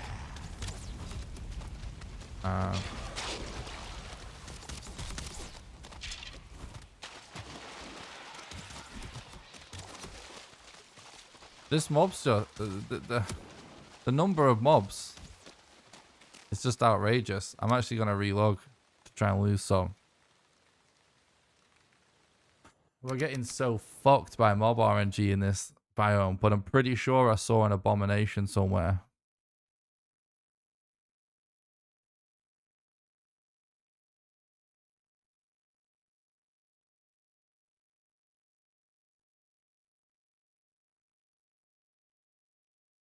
A fear of the ocean that cripples my survival runs. I was wondering if you have any advice on getting over it. I've never seen a serpent spawn and it keeps me worried. Yeah. As long as you're using a carve or above, boat-wise, you have no reason to really fear a serpent because they won't be able to catch it as long as you've got the wind. So there's never any reason to die to a serpent when you're sailing in a boat as long as it's better than a raft. It's only the raft that there's a reason to be fearful of. But if you are sailing with a raft, and that's why you're afraid, where it's sort of around here where I saw, yeah, here we go. Then there's also some ways you can get around that even, but it's a bit trickier.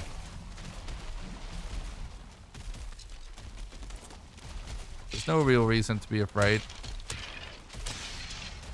if you have a decent boat. Not a problem.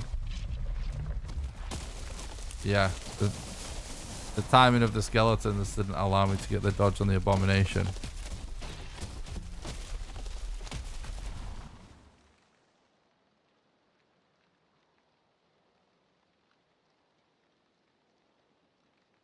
Actually, I don't know about that, Joe.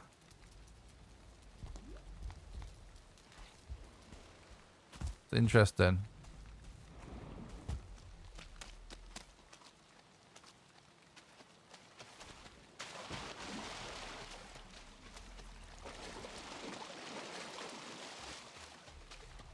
It does seem like there's a lot of starred mobs in the Mistlands. So that theory would make sense, but I've never heard anyone say that.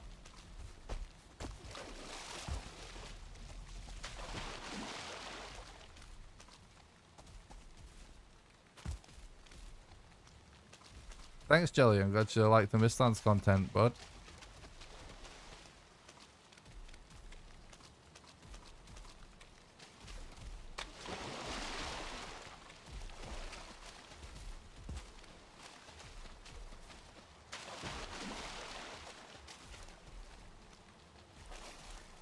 Yeah, it's wild. Bro, the frickin'...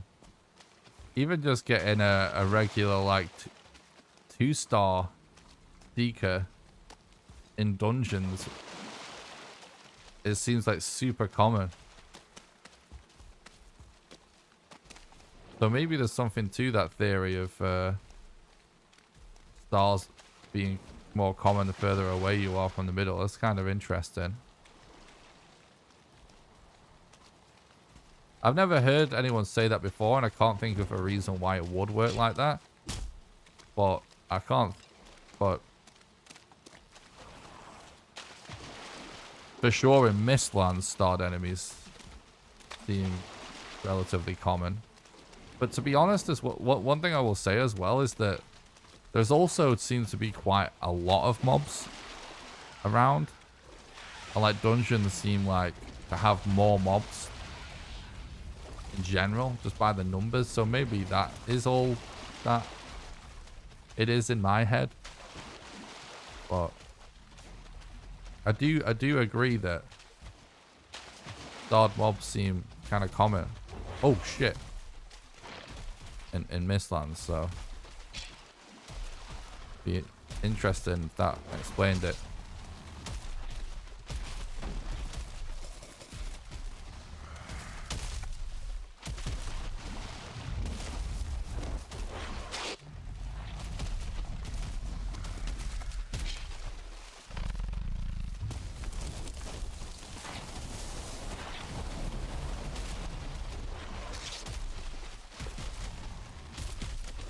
Cool.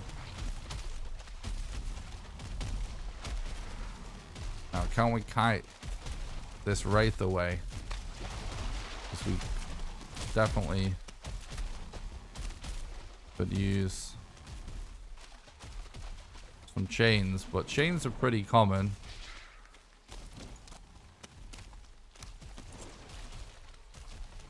Oh shit.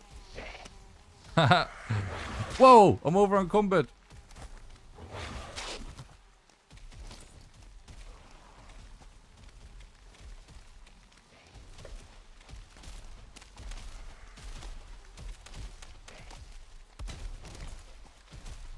I can't. Oh.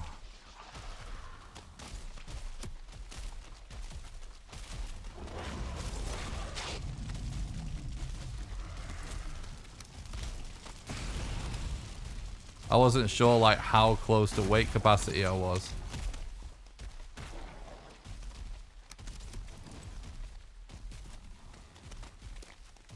Fuck, dude.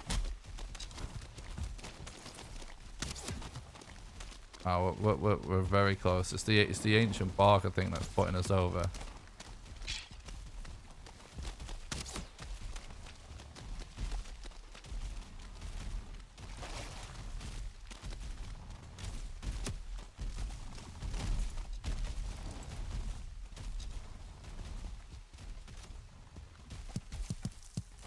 Right, that was successful. Doing what we needed to do. Oh, fuck. I knew that wasn't going to be enough time.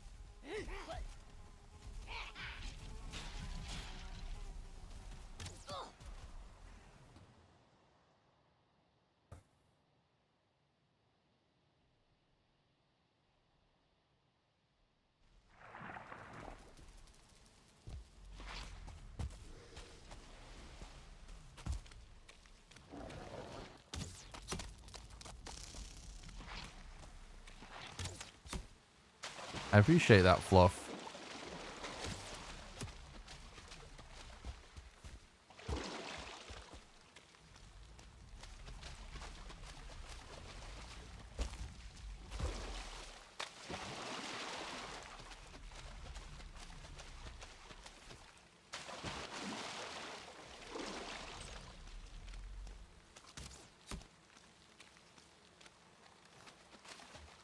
We may have to stash some mats. Again, I need to figure out what though.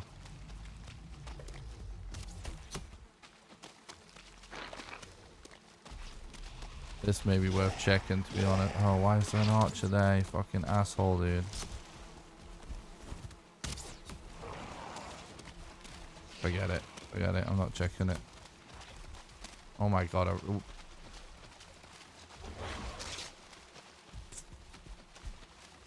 The way, how stacked that with enemies this biome is just absolutely out of control.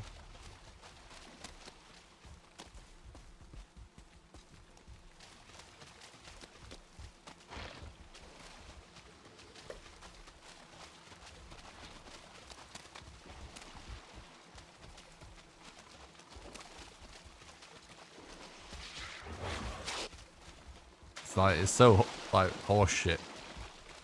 RNG wise.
Alright, it's not as bad going this way, apparently.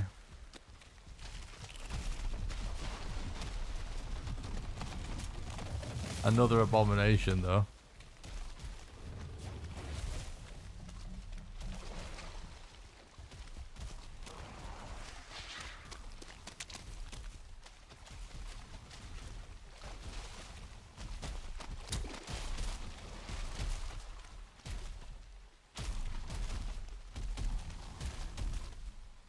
Oh.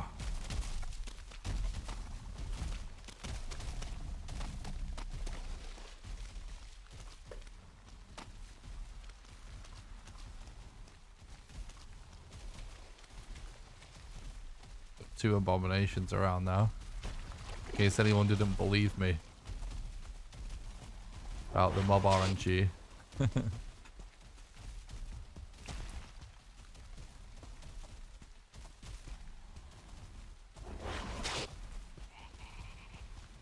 Oh my.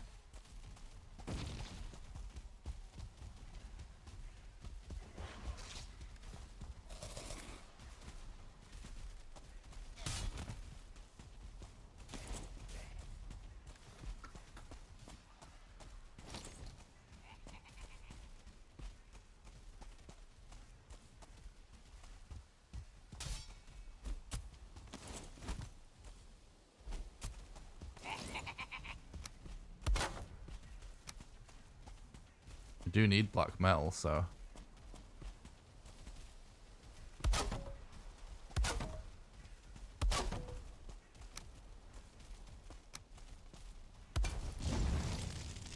They're not gonna hit him. No, we don't have rocks to do anything else, but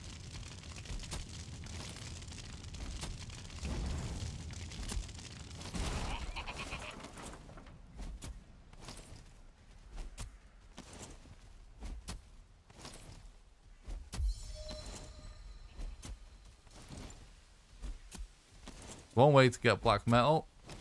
You do need quite a bit of black metal.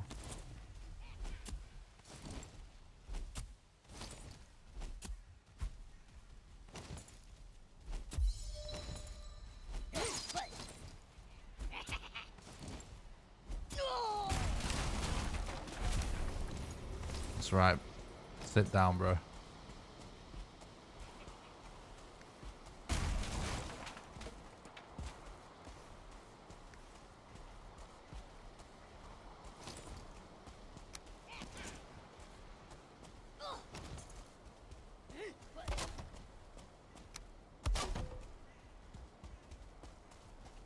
Oh. Oh. Oh.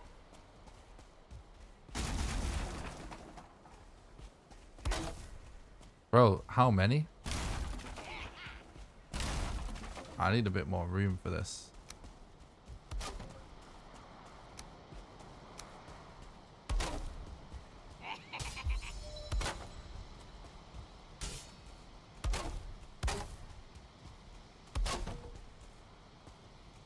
What? How am I out of wood? Oh my god, we keep having to drop fucking wood, don't we?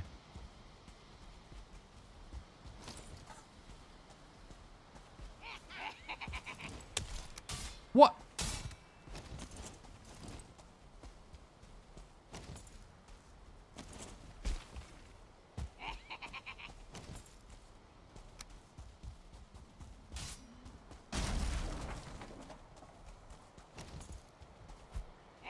Bro.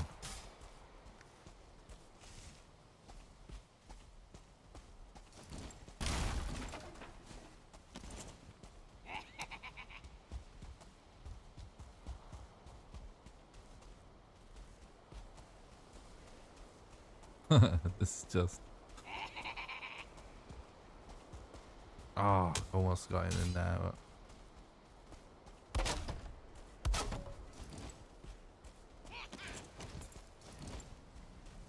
No! Thought I had him.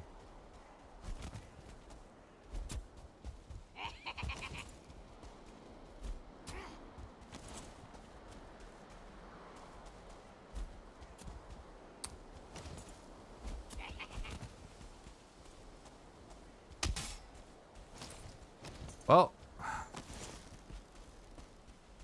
I'll just use arrows, even though it'll take forever.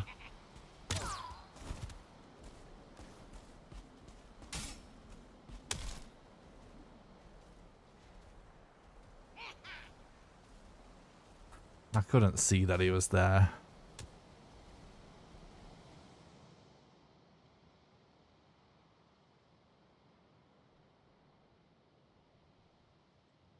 I didn't realize it was like that close down.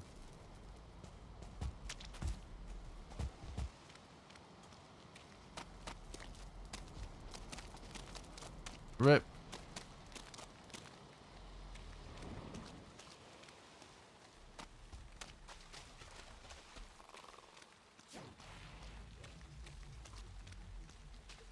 Bro, I'm gonna need so much moral support on this run, chat.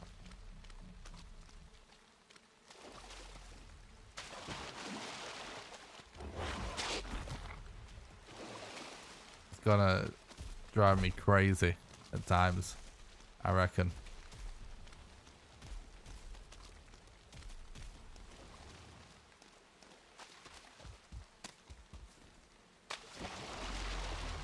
I appreciate that.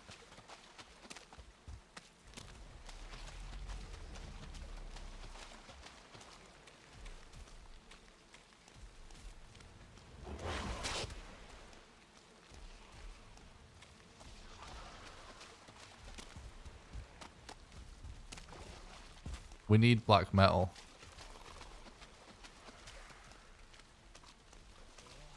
That's why we're killing fuelings.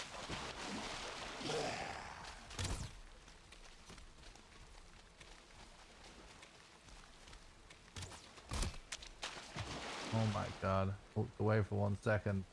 Check my notes.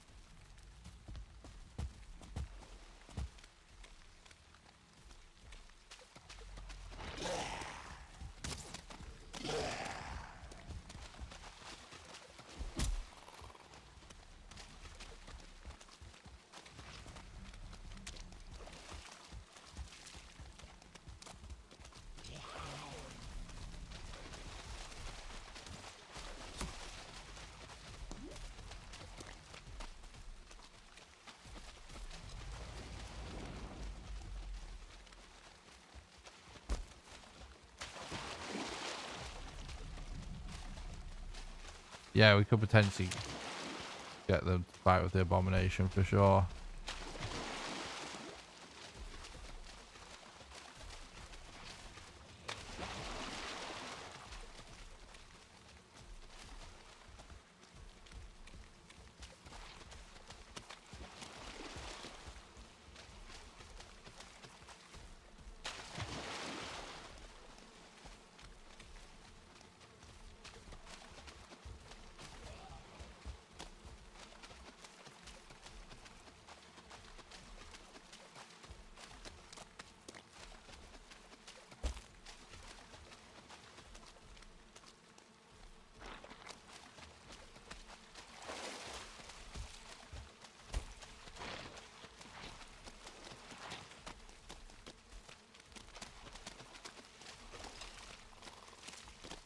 Fucking Christ almighty. It's just cancer to navigate this swamp. It's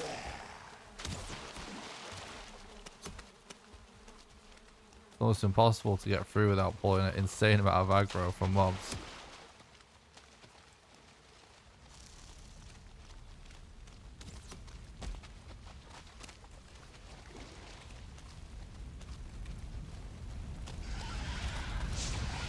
I think it might be worth quickly just grabbing that core.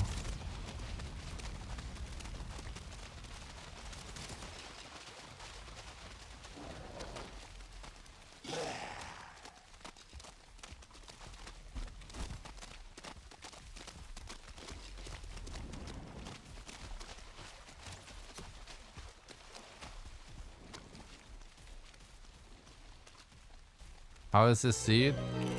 It's okay. Foggy. Sinan, thank you so much for becoming a YouTube member and supporting the content and keeping the dream alive. I really appreciate that, bud. I hope you're doing good. You legend.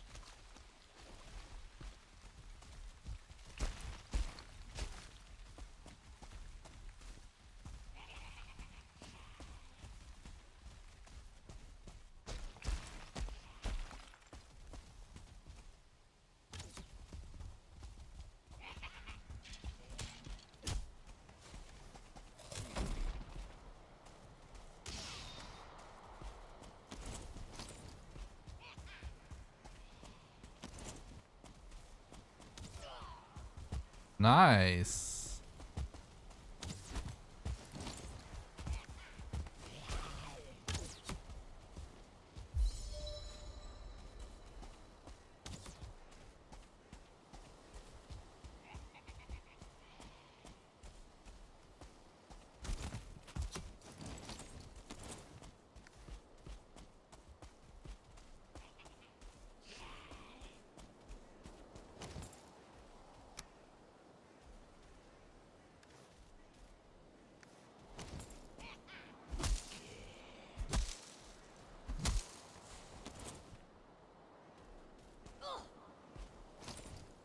Oh.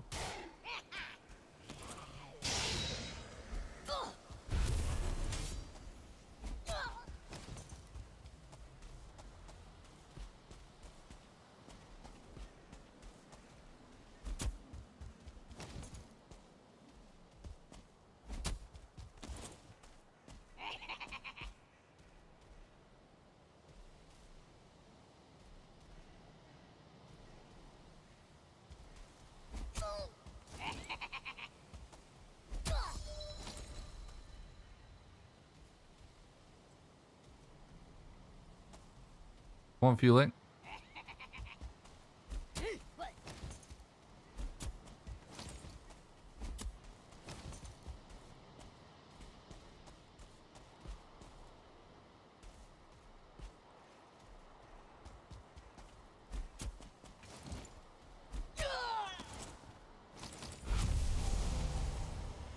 Nice. Oh, I appreciate that, Sinan. You legend, dude. Nice of you to say, bud. Oh, of course, now he's getting all worked up.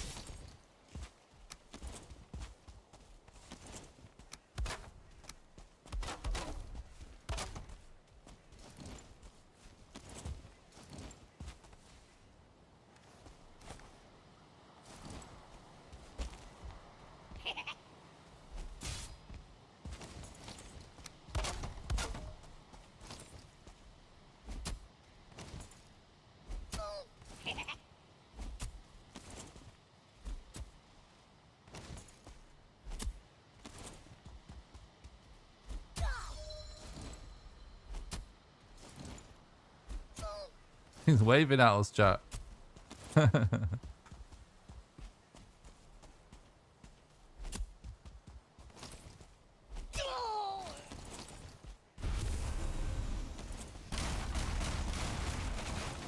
Alright, that saga's finally over. Let's go stash some of that.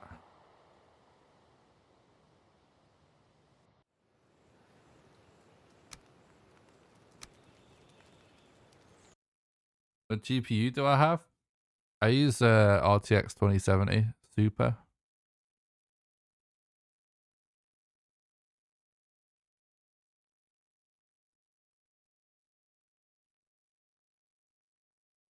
Thanks a lot for watching the stream today, you guys. I really appreciate it. I hope everyone's doing good.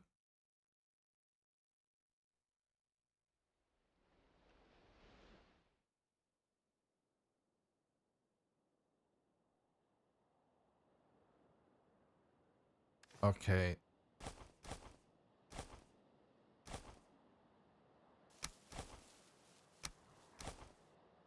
That weighs 5, does it? We need 5 more eyes.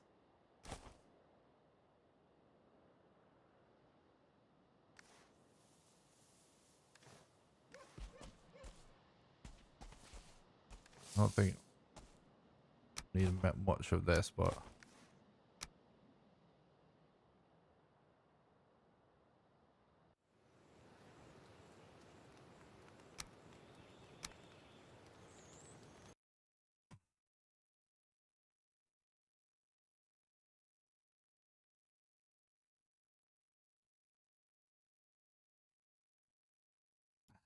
True, Tony.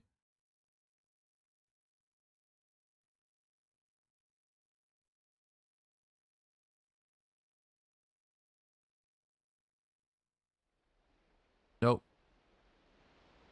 The second boss is actually one of the last things we do in this run, which is completely insane because the seed is scuffed. Like all of the previous best seeds are all scuffed now after the Mistlands update. So we're actually about to do Modder as our second boss shortly.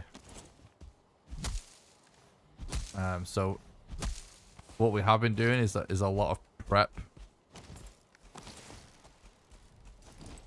Just a run in general requires like a lot more prep now.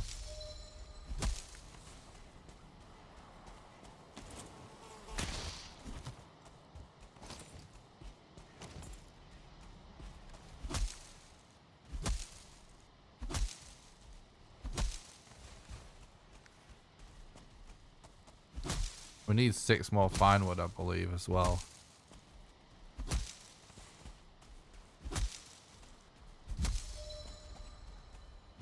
The most important things to remember now, mats-wise, guys.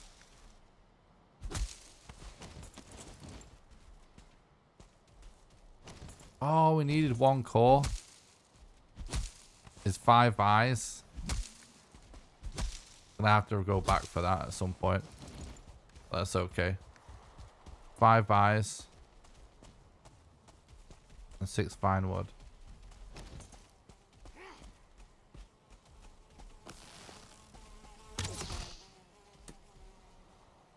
Ah! Fuck!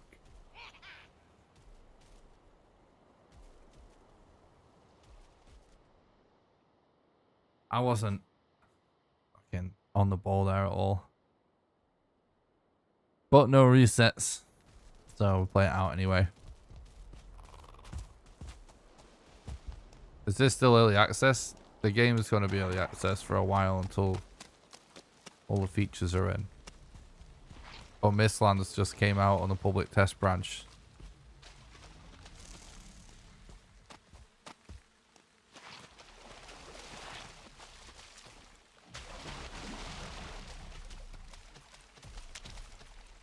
Don't tell me to cheer up, please. That implies that I need cheering up. I don't. I'm fine, bro. Worry about it.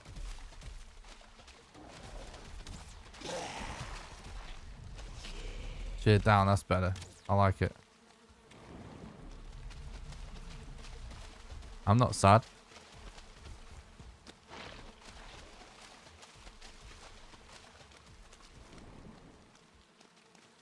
I just died. That's all. I'm allowed to react.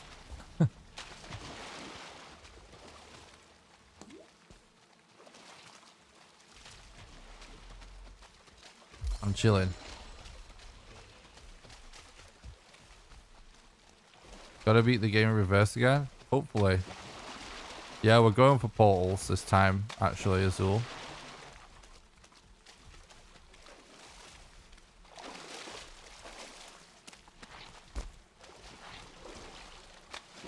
How long do you reckon it stays on test?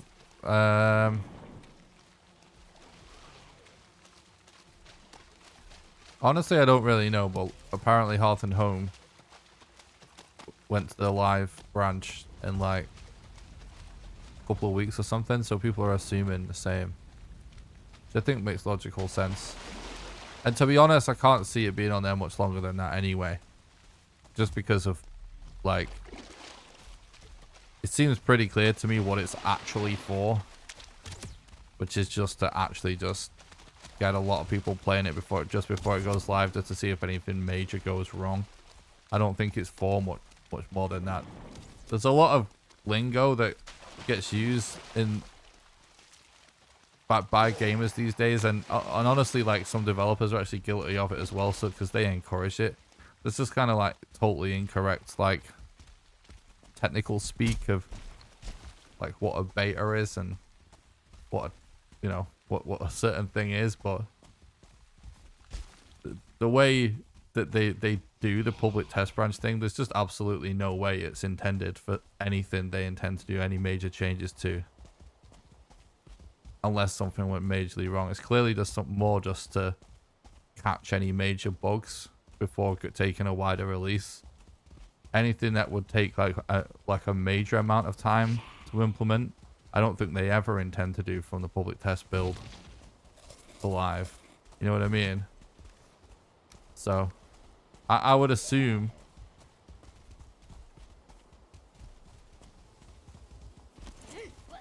this is just fucking stupid, this whole situation, bro. Wait, no, I'm not gonna reload because I have corpse run.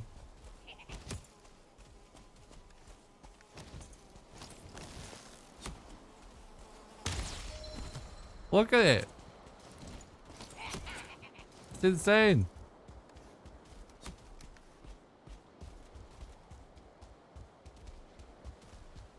Alright, fuck this. I'm not grinding these guys for more black metal. I just want to move on. This zone's cursed. It's so full of mobs.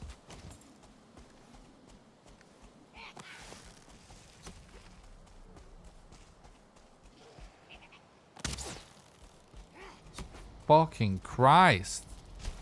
Can someone leave me alone for 10 seconds? Yeah, you shouldn't use the their ability when you don't need to. We don't need to, bro. I need to use it in a second, so it will cost hours if we use it right now.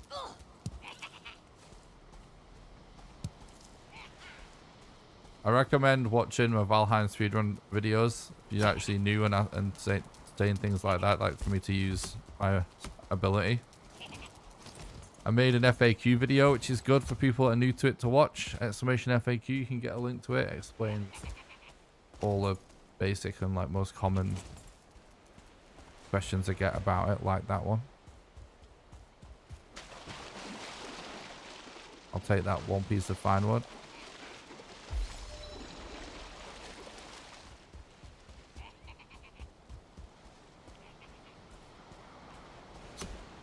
I hope the amount of Desquitos hasn't increased again. 94 people watching on YouTube, only 55 likes. Glorious, true. Good point. Thanks, Cookie. I appreciate that.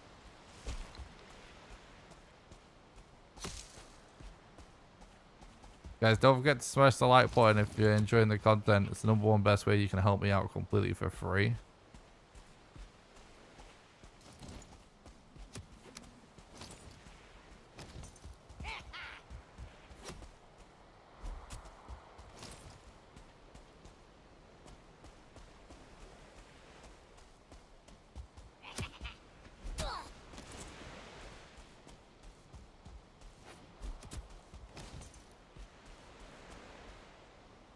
Even if you watch it on Twitch, it's the best way to help me out for free because it makes it more likely that my content shows up in the recommended feed. So you can do exclamation YouTube in the Twitch chat. If you want to go help out with that.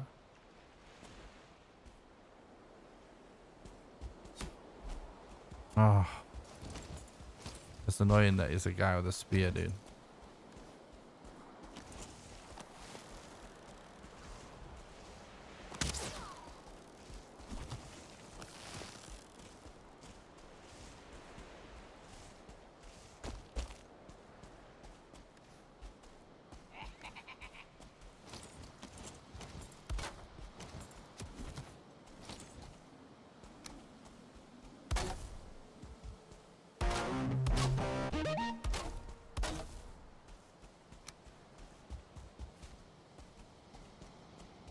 Thanks for the follow on Twitch. I appreciate that, bud.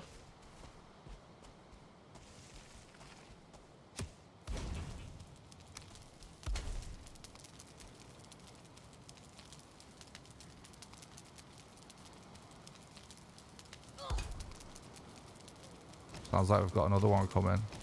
Oh my god! He was invisible. He was actually behind this rock. And he jumped out at me. Holy shit.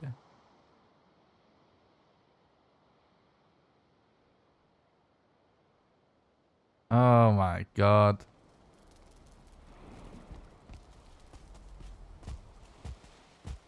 Almost gave me a heart attack. Well, this is the torture of doing no reset runs. I'm forcing myself to not reset the speedrun, chat. Purely because I don't necessarily care about it being the perfect run. I want to get to the Mistlands so I can test all of my ideas out for the Mistlands. So this is the torture. We have to play it out even if it's a garbage run. But chat loves it when I get tortured, so...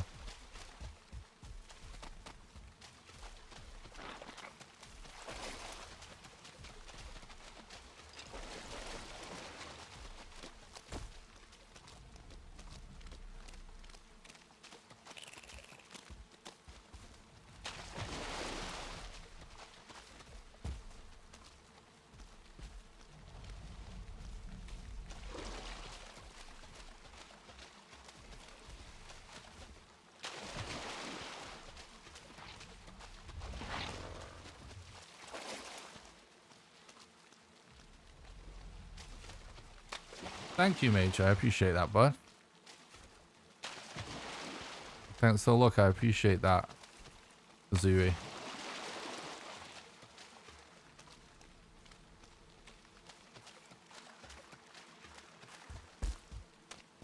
Actually, seems kind of quiet when we go around this way.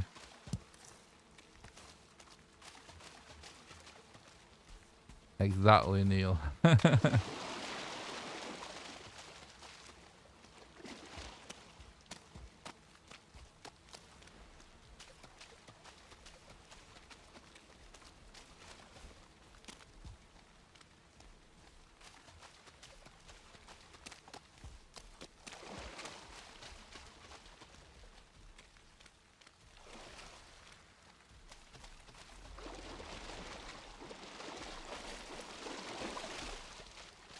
Oh, we haven't moved the bed because we didn't have any wood. We just collected wood before I was about to climb the mountain. But I just have been constantly chased by mobs the whole time. So it would be a dead run if we placed a bed between when we got wood and when we died. Because there was so many mobs there, they would have destroyed the bed and we would have been sent back to the beginning, and it actually would take even longer. So when you place a bed, you got to place a safe bed. And we didn't have enough wood when we were like around this point. And then after here, between here and there is where we collected wood. But we've had aggro the entire time. So if we died, they would have killed the bed, which would have meant I still would have not reset because I'm making myself do no reset runs. It just would have been coming back from there instead of where our bed is. But I'll be placing a new bed shortly. We just need to like kill that fueling and hopefully not kite the entire server. The entire map, whatever.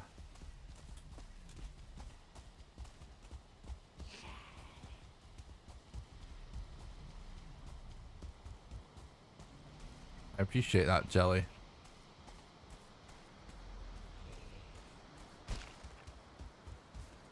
Yeah, I'm saving my Eek there for when we climb the mountain too, because that's where it has the most time save. Oh, okay. That draw could have saved us.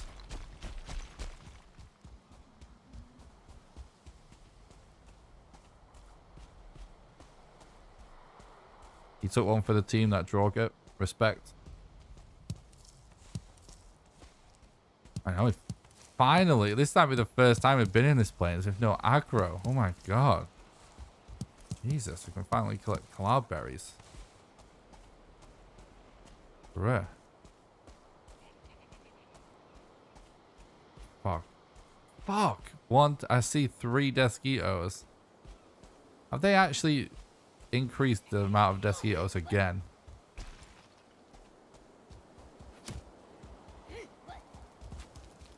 I swear there's more like fuelings knocking about too.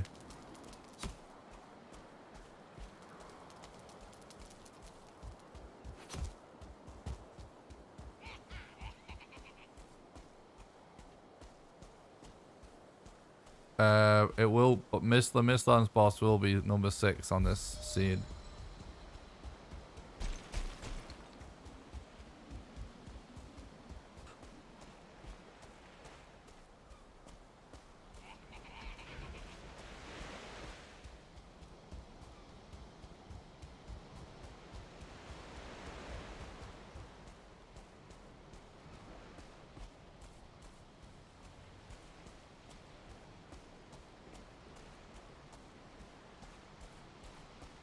True, it does.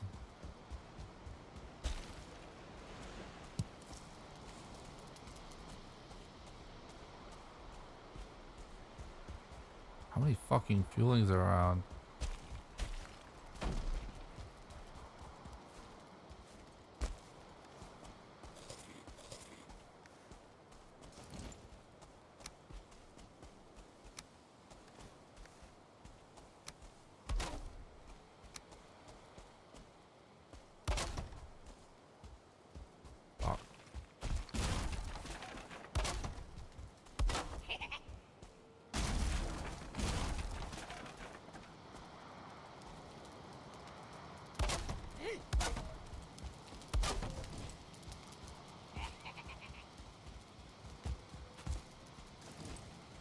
Like, we just had tons of wood a moment ago.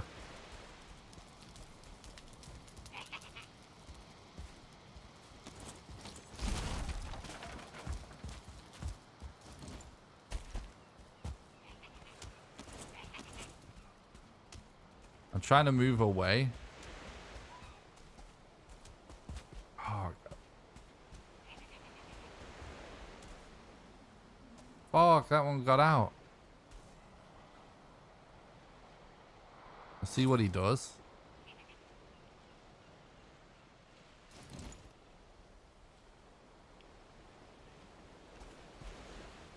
Where you going, bro?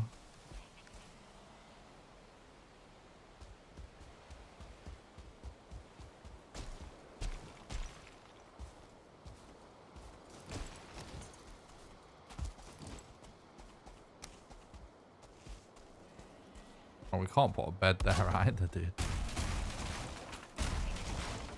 Oh, where? He's coming back.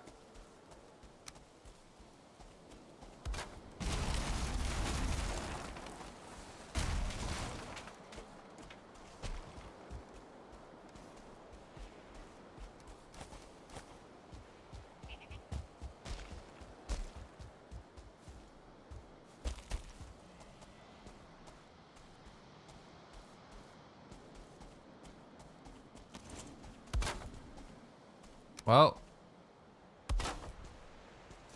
don't feel great about this. Just that fueling is coming, but we need a bed so we can climb this mountain.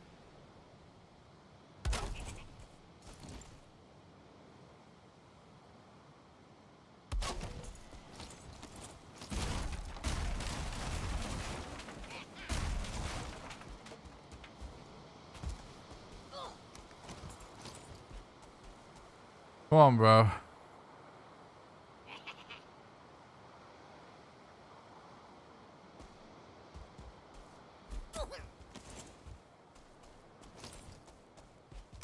Let's try trap him. I mean, if you can trap him and fire him, it is faster, but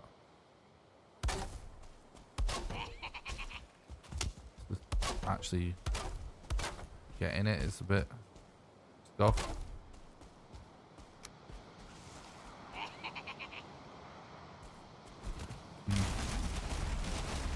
Couldn't get a fire in that gap anyway.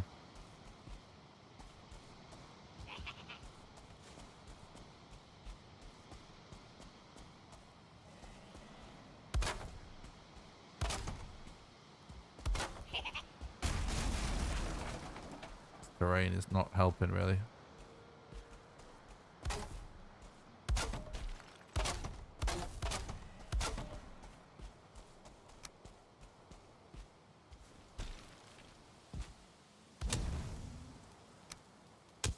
That's out of this.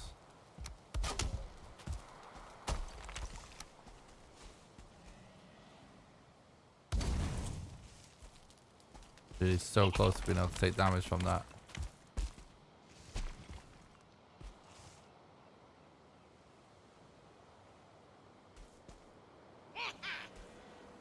And that's about as good as we can get. Just gonna have to spear him. He's not gonna touch that fire.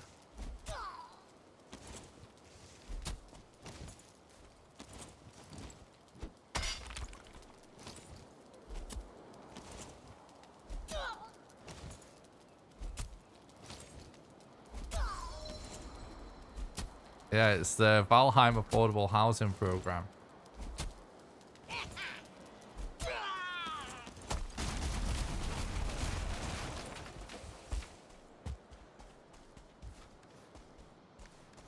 Okay. There's been work.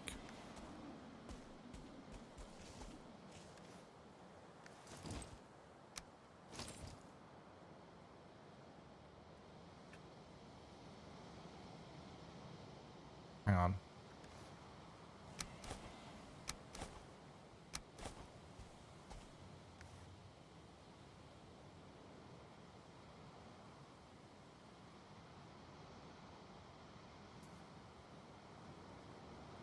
Jesus. What a grind. It's going to be a relief when we get to Mistlands. Thought you were trying to tame him. Yeah, that was.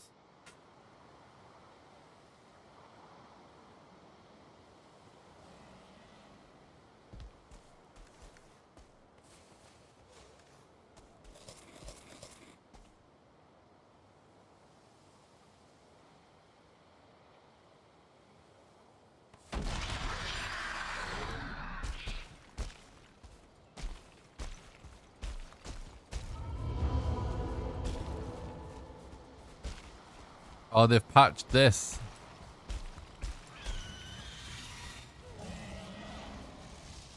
They've actually patched this. You don't fly up as fast anymore.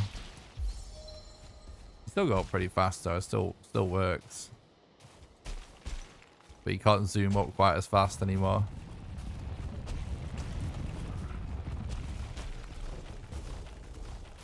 For sure, Iron Gate must use like the stuff they see on my stream or videos for tweaking things like that. But if they do, I would actually really appreciate it. They would actually tell me. So at the end of the day, we're doing the game a service. I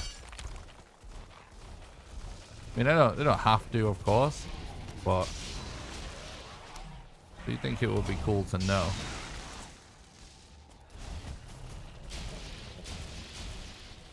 I'm never a fan of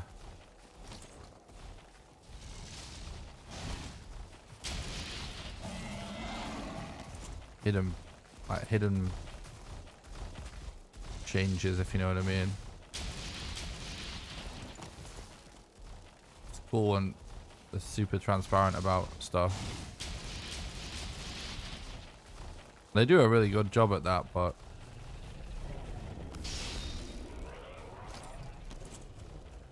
I'm just curious. Be good to know.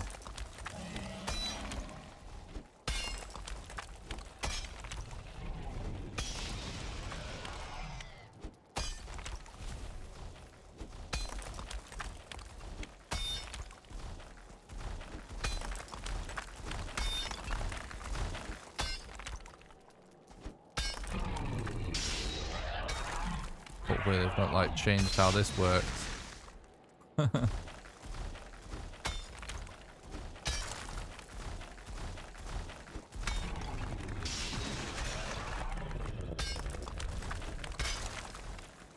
Jesus, stepping with you. Kinda.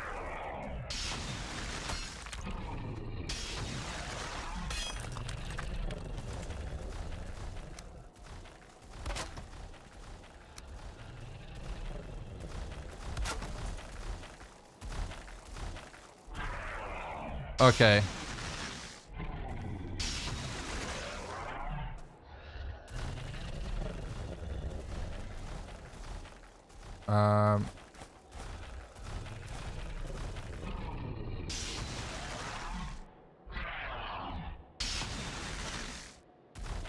Bro, you usually like put like anything kind of garbage we throw out. Garbage and food. We don't have anything garbage. Pretty much everything's like essential.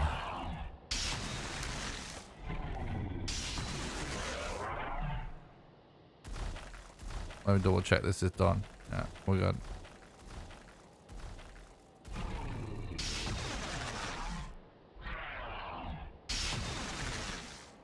What's up, Blue Mate? Thanks, I'm glad you're enjoying the stream, bud.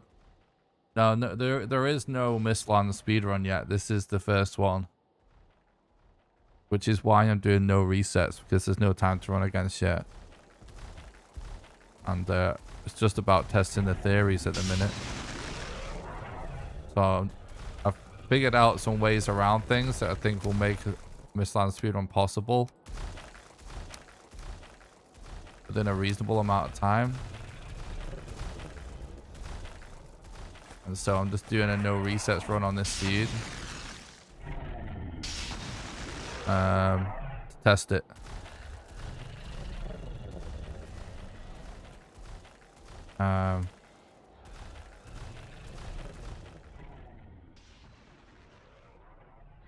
Oh, thanks, Lou, mate. I appreciate that.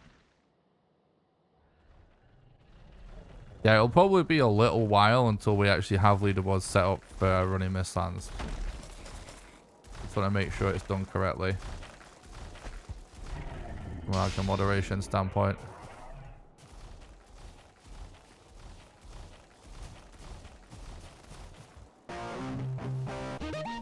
This isn't the same. Is it? Is it up here?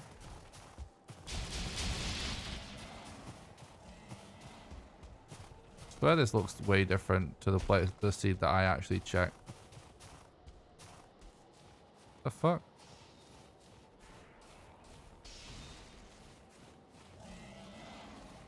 I think I'm getting... Oh, I'm getting different...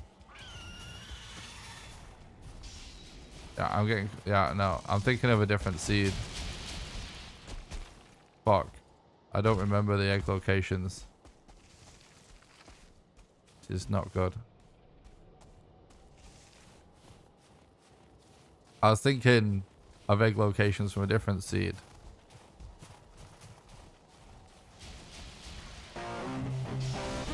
I don't remember where they are on this seed.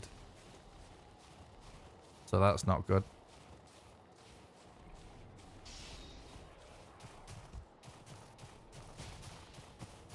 Last Nick, thanks for the follow on Twitch. I appreciate that, dude. I hope you're doing good. Oh, no.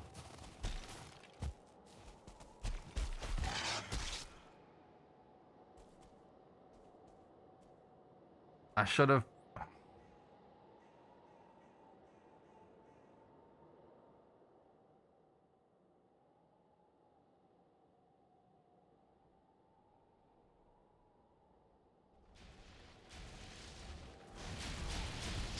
should have marked the egg locations on this map before I started the run.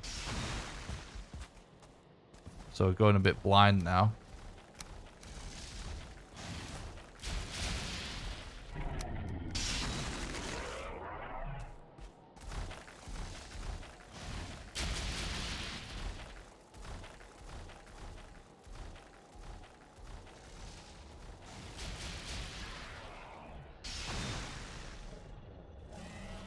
Yeah, exactly, Jesse. Yeah, like for sure there's like little things that don't end up in the patch notes that are changes. I'm for like every pot change being in patch notes, and we're just getting like insanely long. I do get though that it is hard from a development standpoint to decide what goes in patch notes and what doesn't, because it's not like you're gonna put every single commit in the patch notes.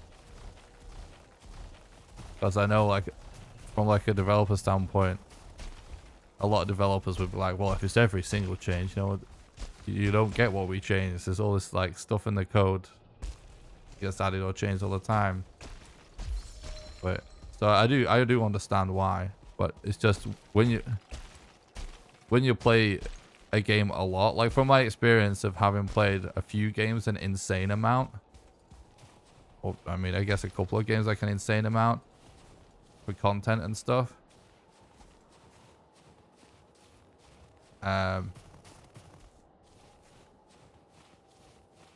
you do notice things and you're like, oh, that wasn't in the patch notes quite often.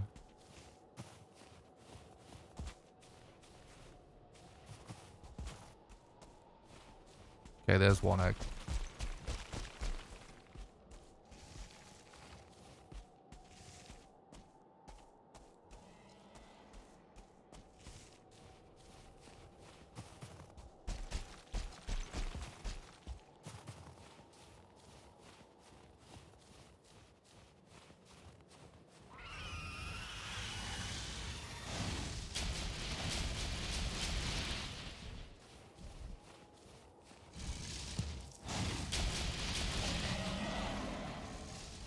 Yeah, if we allow world switching, we can potentially go to the other world.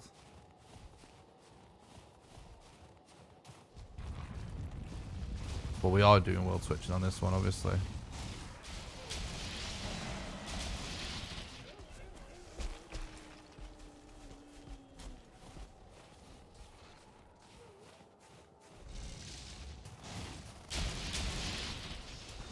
Yeah, we didn't get hit. We just died to the cold there. But we got it a decent way back, so that's good.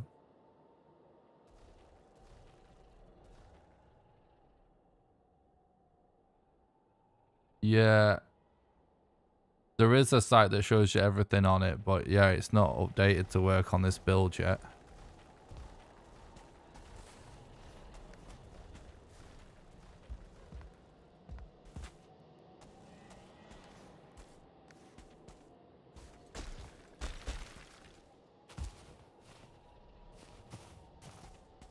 Where's all the other stuff, bro?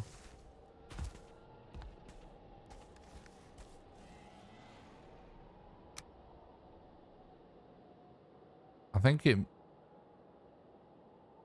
Did it go through the floor and we just need to relog to bring it back or something? Wasn't there other food items left? I swear we went down to our last food.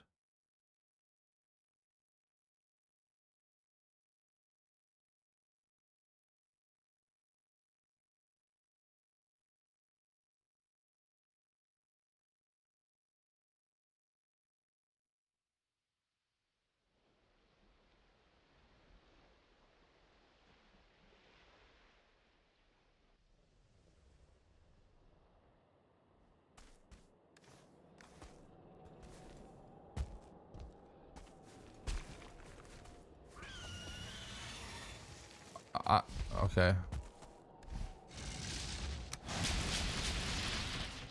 I can't see why I'm down to... I swear they had more food than that. I don't know what's happened there. Did I maybe forget to drop the food before or something?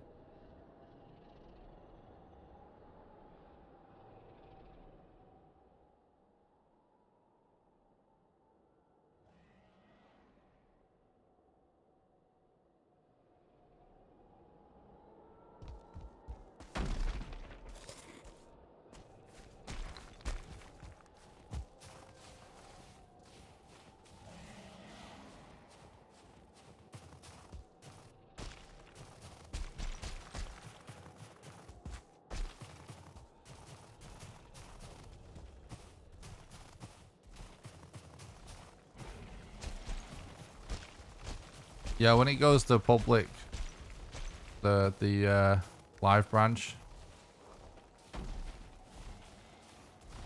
I forgot to drop it. Yeah, did forget to drop it. There we go. Yeah, when it goes to the live branch, that the website that allows you to view a seed should be updated and working then, hopefully. Grab some of these garbage items real quick. Um.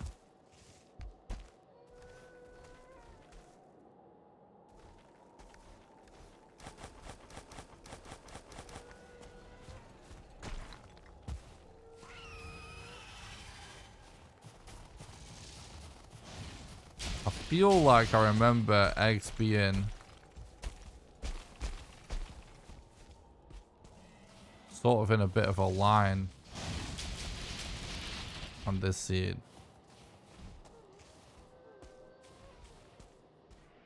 I will say the change of not having the stamina drain like multiply on slopes is really nice. It makes it, like traversing steep slopes feel much nicer. It's honestly a nice quality of life improvement, that. Because honestly, that was always kind of garbage. Felt bad, in my opinion. It feels much better now.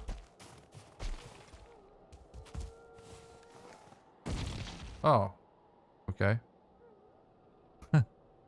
Just a second too late.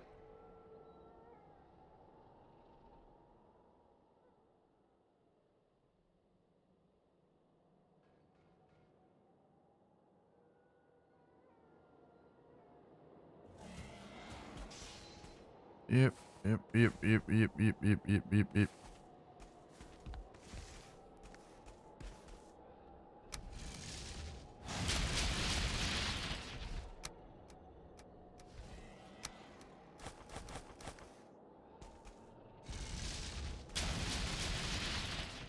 Yeah, maybe Welsh. I don't give a shit about true to life in video games at all.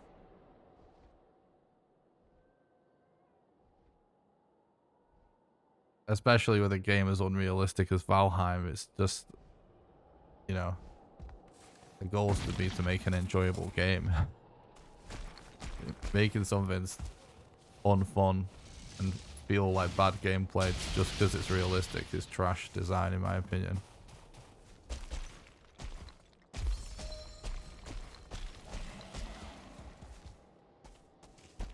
And I don't think that's how they think either at Iron Gate.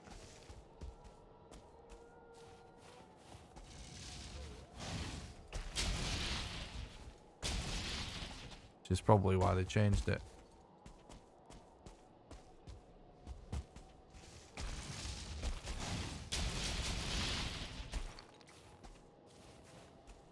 Yeah, I feel like I recall. Oh, the thing is, even where I recall the eggs being previously.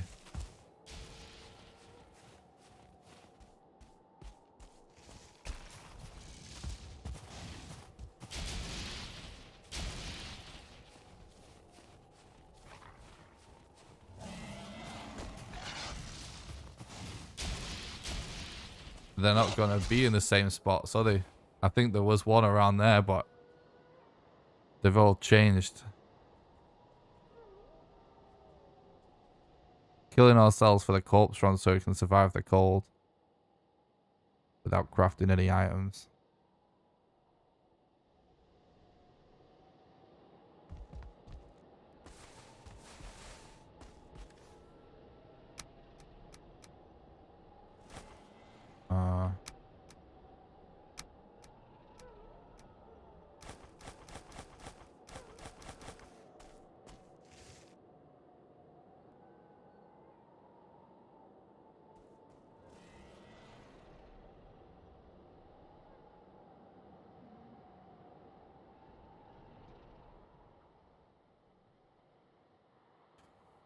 Honestly, everybody feeling like it's really like so hard, the new biome, should go watch Jirok's latest video.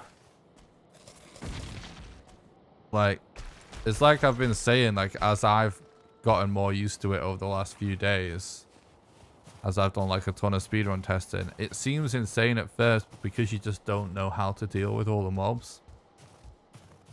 Once you realize how to deal with them, it perhaps is harder. Like, I think there's no debate in that, but it's not like completely insane and just totally over the top, if you know what I mean. It's actually perfectly reasonable.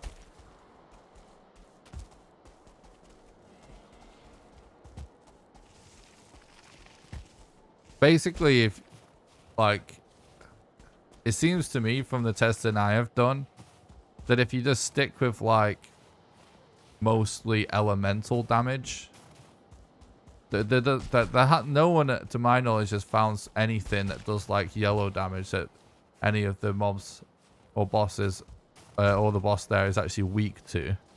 However, they do take normal damage. Most of the enemies take normal damage from all of the elemental things, and there's a couple of them that are, oh, like the Jarl, the flying thing, that is resistant to fire, for example. But I mean, I don't think there's any that's resistant to poison. Basically, across the board, if you just like have a really high level bow and just go in with all of the different elemental arrows, you know, if your bow is fully upgraded and you've upgraded your skill quite a bit, most of the enemies aren't that bad. Something that I was actually messing with as well was using the bombs, like the poison bombs and the new fire bombs. If you like combine the two, most things in the biome take quite a lot of damage relatively quickly. So I think what's going on is people just haven't yet adjusted,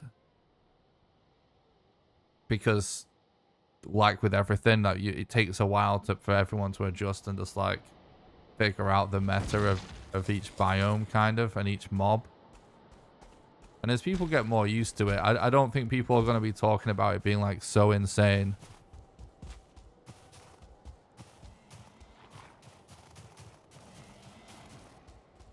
Yeah, exactly. Like, it should increase in difficulty over time, for sure.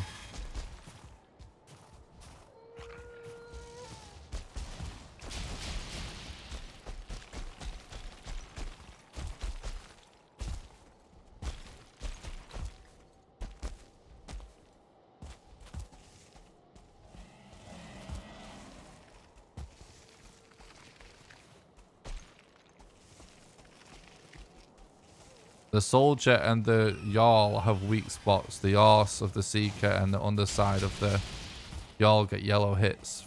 From what damage type?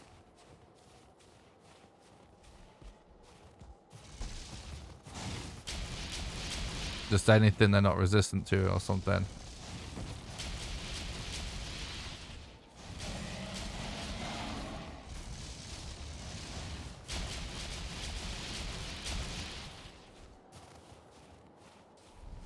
Yeah, it won't be everything. This is something that's resistant to. Yeah, I'm guessing it's just anything that does normal damage.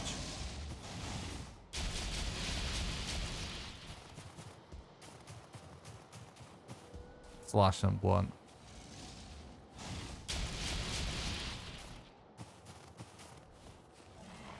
What blunt was he using on the soldier?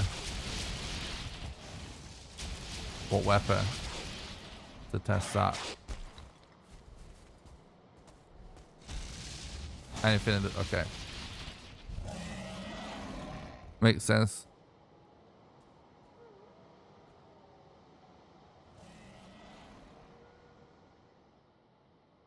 Porcupine, got you, there you go. Yeah, it probably wasn't the blunt causing the yellow. But yeah. That sounds right. I'll mess with that. That's cool, thank you. But yeah, this is what I mean. Like, everyone's still like figuring little bits to it out. But like when I watched, I've done a load of testing. I have found certain things to be pretty effective as well. Oh, very effective, obviously. We're doing a speedrun right now. So obviously we're pretty confident about it because we're going through the whole game with nothing at the minute. But I was still surprised when I watched Jirok's video when he was like showing stuff where it's like, yeah, actually you kind of melt stuff with like really good bow and arrows. It's more the status effects than anything else that just really add up.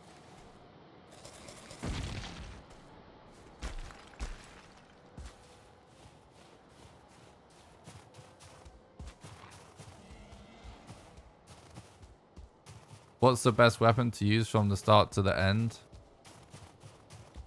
I would never recommend sticking with one, personally.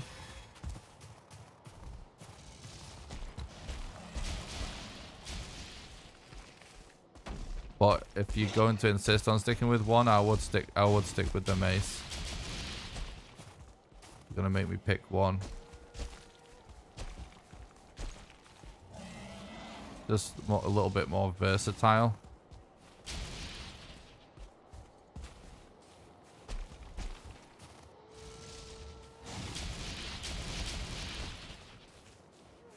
But part of the fun of Valheim is like loads of different enemies or bosses are weak or resistant to different things.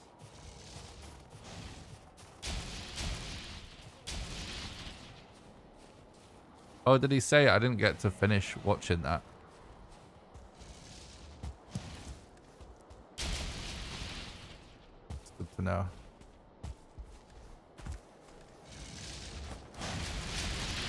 Ooh, he got in.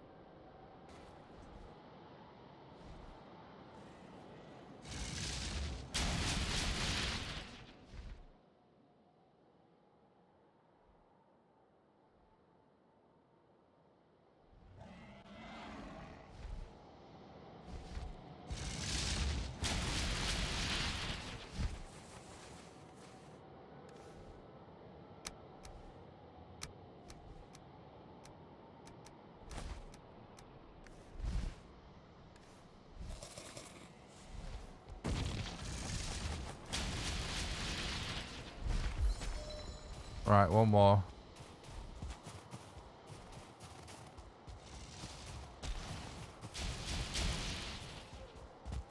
Well, there's tons of enemies in the game that are weak to blunt, including bone mass, skellies, but also all the blobs of that sort of enemy type as well. But for everything that's not weak to blunt, like maces also have pretty high knockback, and knockback is like useful across the board. Then you have the fact that the Frosner is blunt, and whilst it's not always the best weapon for the job, it's always in the running for the best weapon for the job. And because it also does spirit damage and frost damage, it's really effective also against things that are weak to spirit damage. I don't know where this last egg is. Hopefully we find it. So that's why if you're going to go with one, it makes sense for it to be maces. But there's tons of scenarios where you're going to do higher DPS with the sword. So. But like, it'll never be like.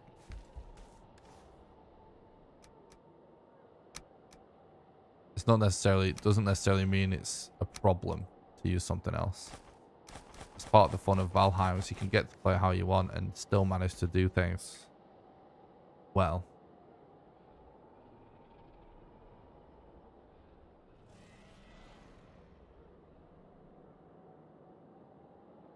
The hit points turn to yellow when it's extra damage. Yep.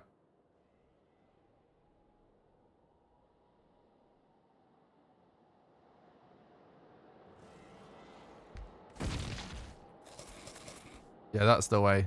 Nice guy. John Boy. Told you the right answer there. It's last ego chat.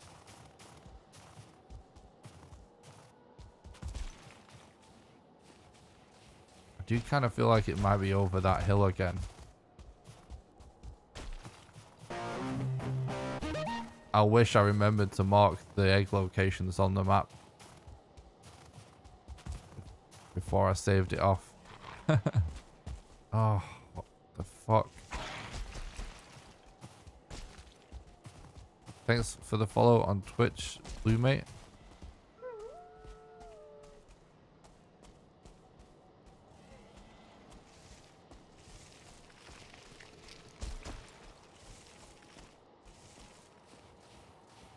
I mean, I don't think it's going to be this way, but I guess we explore this way. If we don't see it, we're going back over the other way again.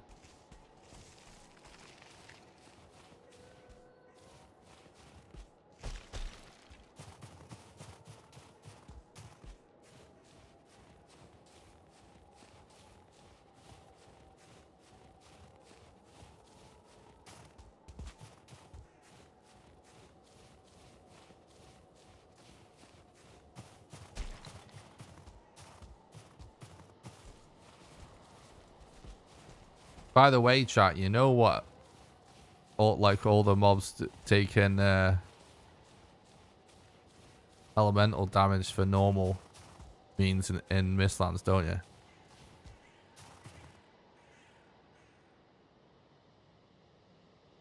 It means that campfires are still absolutely amazing there.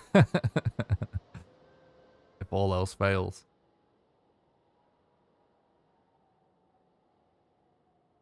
I'm gonna go up the other way again. It's gonna be a bit more of a steep thing to go for, innit? But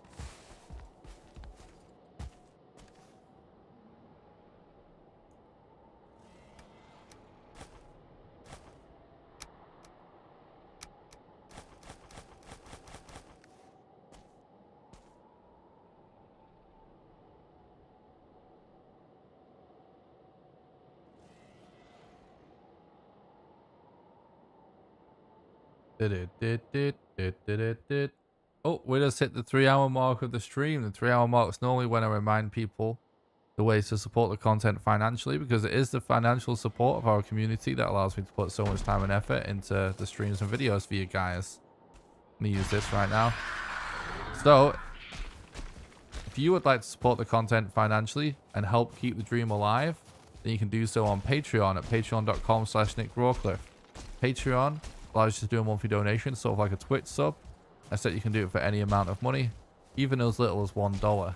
How it works is, for example, if you were to subscribe at the $1 level right now, you'll donate $1 to me right now. Then you'll be donating $1 a month on the first of every month from then onwards, until you cancel your subscription, and you can cancel it at any time. Anyone that becomes a patron also gets invited to join my private Valheim server that I pay for. And you get to play on there whenever you want with the rest of the community, and you also get invited to play Valheim with me live on stream when we do server streams. There is a link in the description to the Patreon, or you can do !Patreon in the chat for the link. The second best way to support the content financially is to do donations. Donations are the #1 best way for you to do a one-off contribution, because your money goes the furthest.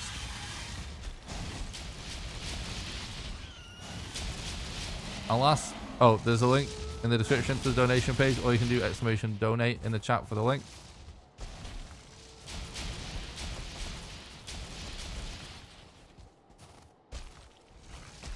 And last but not least, you can support the content financially over on YouTube by doing super chats during the live streams, by doing super thanks below any videos, or by clicking the join button below the stream and becoming a YouTube member, and members get access to monthly exclusive behind the scenes content. Also, don't forget to join the Discord. It's the #1 best way to make sure you don't miss any live streams or videos.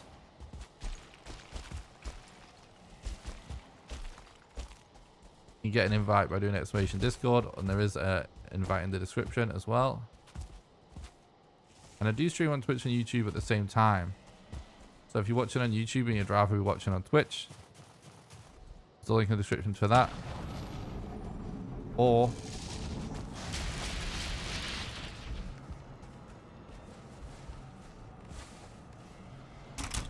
you can do exclamation Twitch in the chat for the link.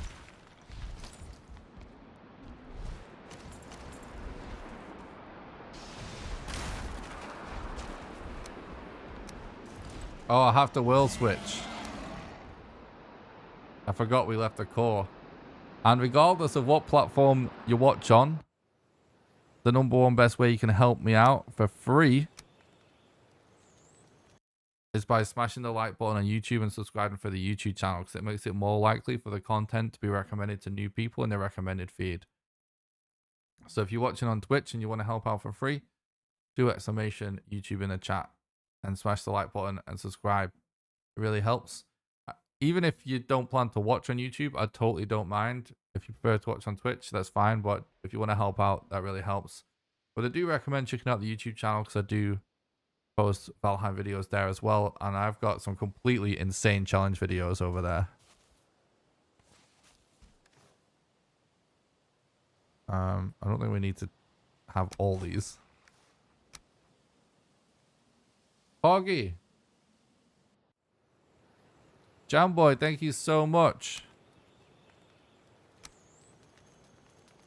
for the €5.99 super chat. You legend. Thanks so much for supporting the content and helping keep the dream alive. I really appreciate that, bud. Take my money, fair play to you. I appreciate that, bud. You legend. Thanks for supporting the content. I hope you're doing good, dude.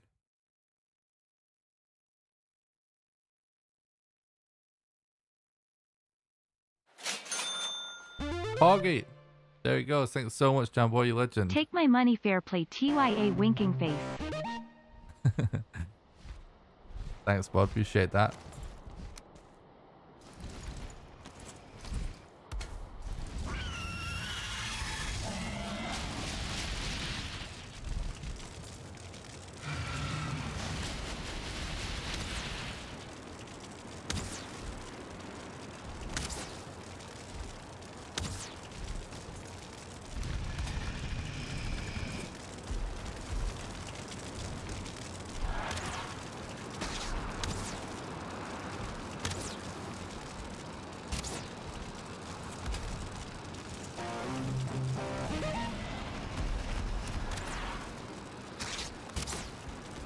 Quite seems to be getting arrows through very well.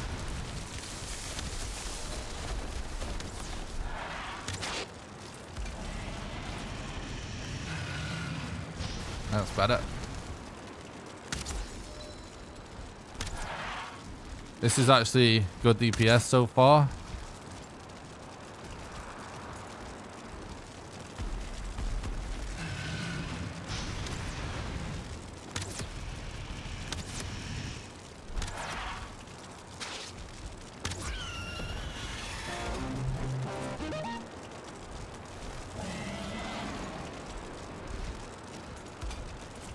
Thanks a lot for the sub on YouTube, Skyrim. I appreciate that.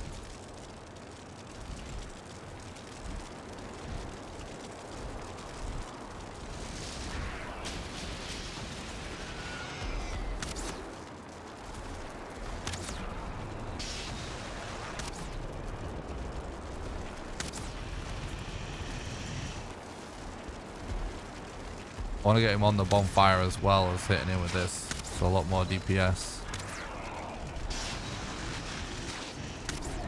The bonfire is a priority over the arrows, really.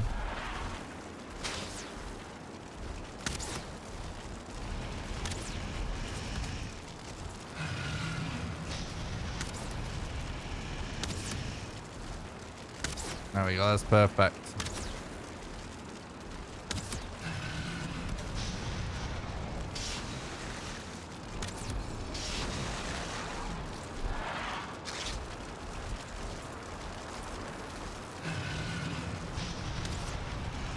Going really nice so far.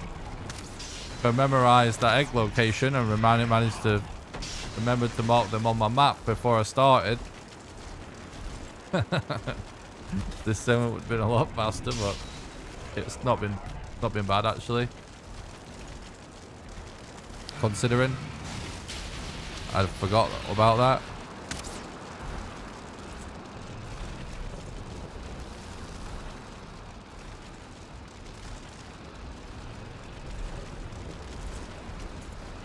Yeah, it's a nice hitbox.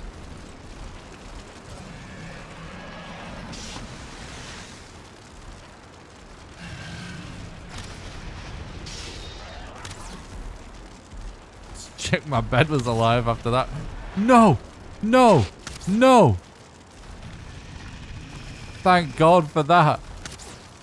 He almost pushed the golem down onto us. But it managed to get out. Oh my God. That would have been catastrophic.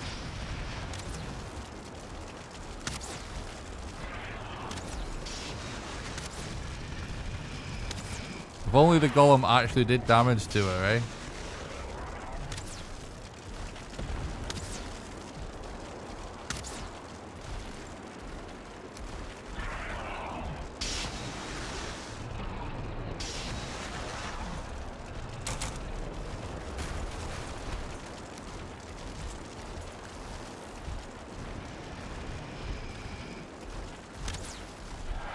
Yeah, it doesn't do damage to her, unfortunately. They're friends, I guess. They're playing with friendly fire turned off.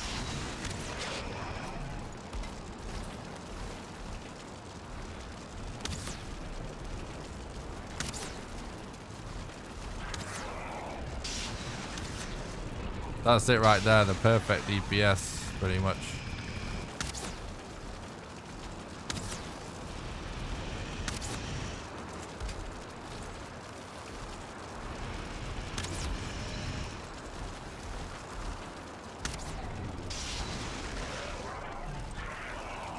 Enemies. True.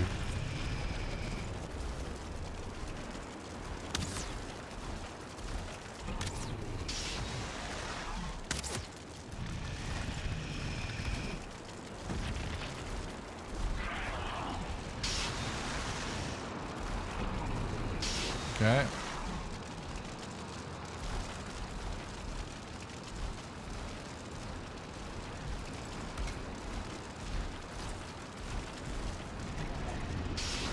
Nah, the stone golem's actually just trying to get me. He won't do any damage to Modder, unfortunately.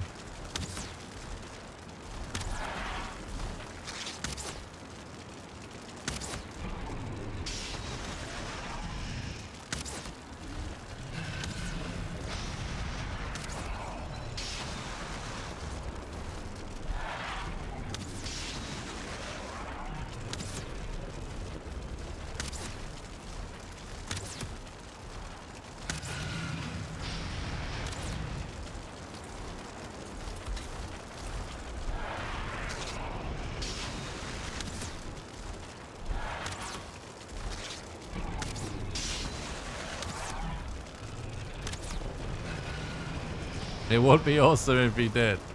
It would actually be totally a legit strat to have a golem involved. If it did.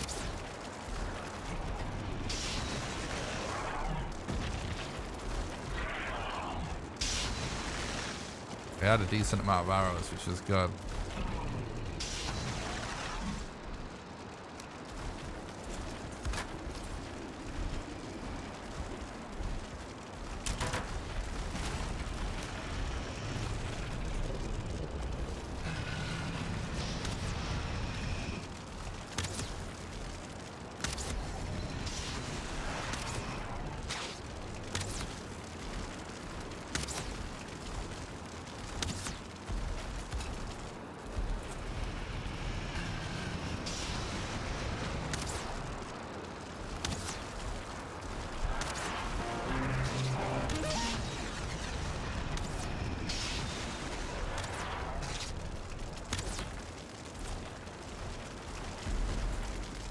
Thanks a lot for the follow on Twitch. I appreciate that, Dip.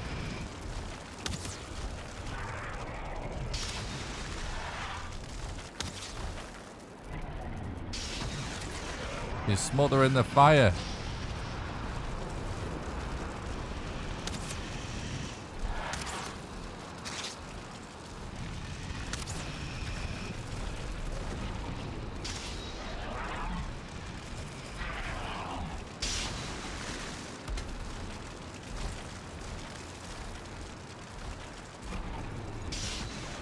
Oh, I guess she left.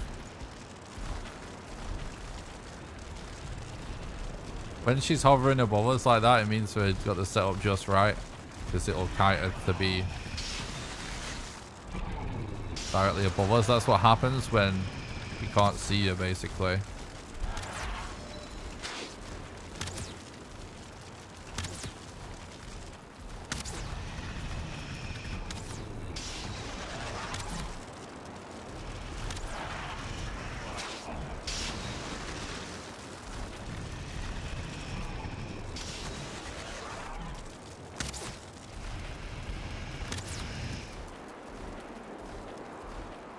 Alright, we're out of arrows now, finally.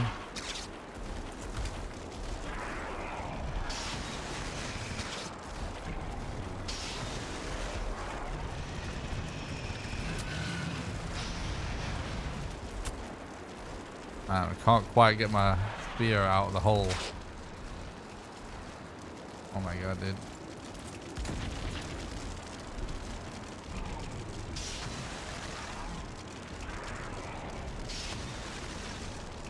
Tonight's menu, roasted modder. Yep.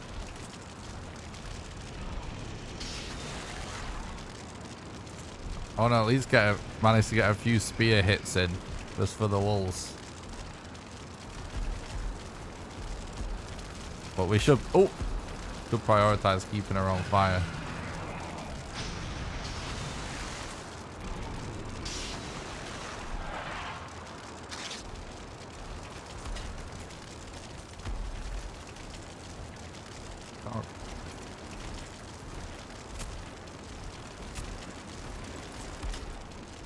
Oh, that's perfect.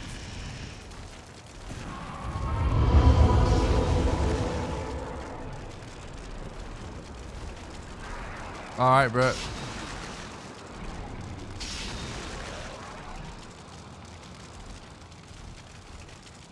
Terrible modder time, but whatever. For this seed anyway, that's pretty terrible. But the thing is, it's hard to say really, isn't it? Because we've had to do like a lot more prep than usual.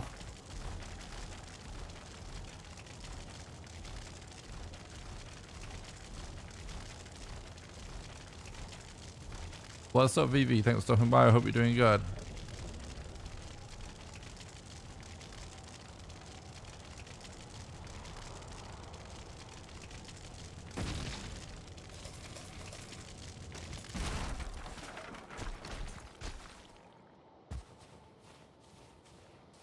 Ooh. It's a lot of mats.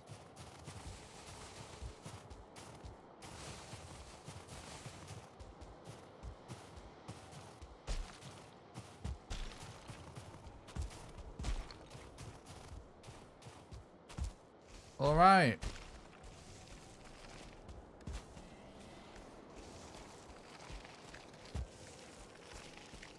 This seed is so, like, all the set seed, all the, like, world record set seeds are so scuffed from the Mistlands update. Like, when, obviously this is not going to be possible to happen until,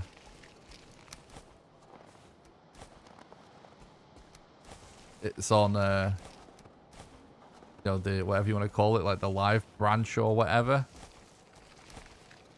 But we desperately need like a new really good seed for running set seed with Mistlands on it. Because next we're actually doing Yag. Oh shit, we do need the tiers now. You're right. I forgot.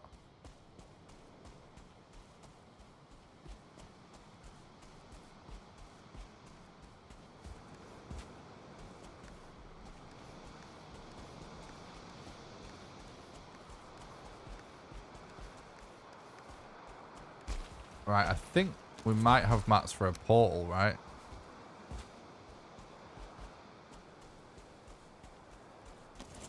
Wait, how can we do this?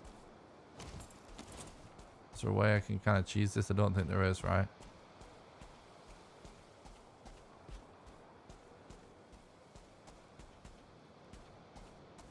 The easiest way will be to just kill myself, I think.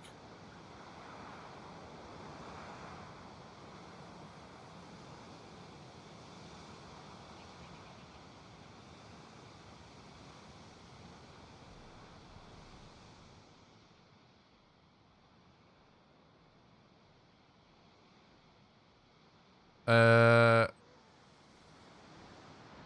are, I mean, right now I'm using a second world for world switching.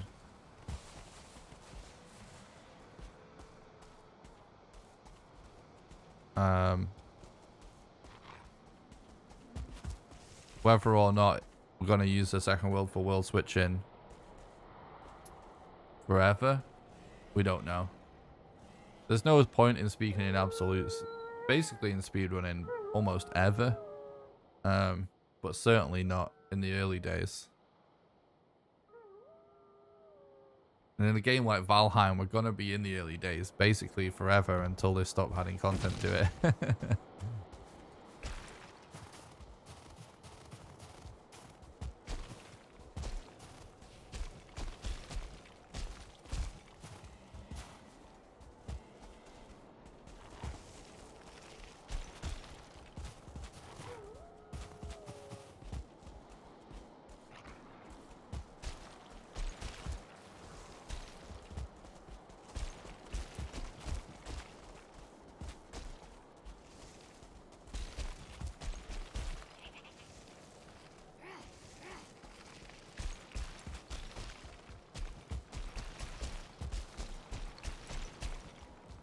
Those wolves just freaking pieced out, didn't they?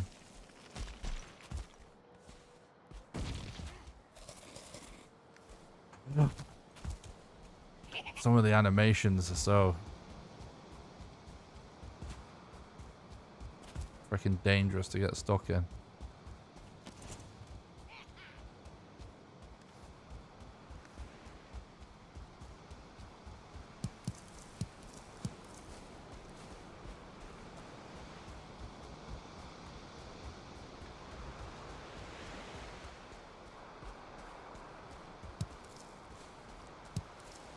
So this is basically around the point where we need to grind black metal.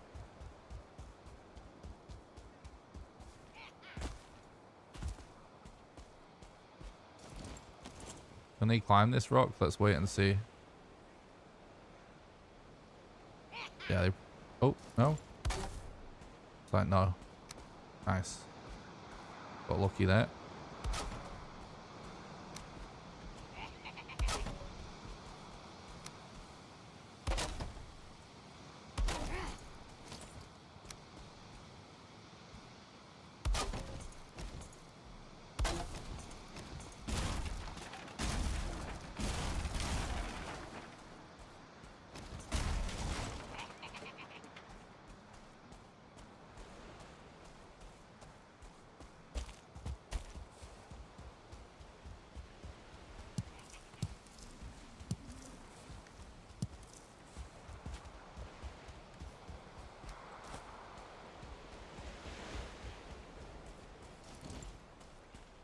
Okay.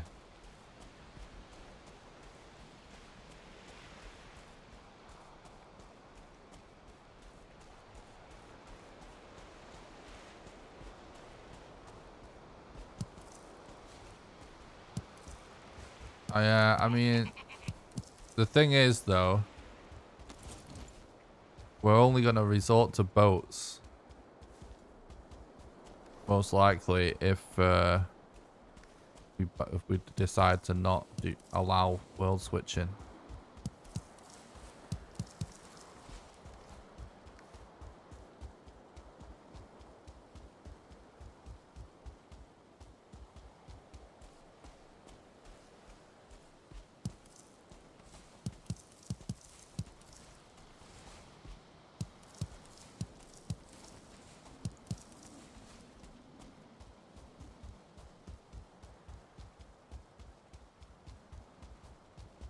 You don't really need boats if you've got world switching.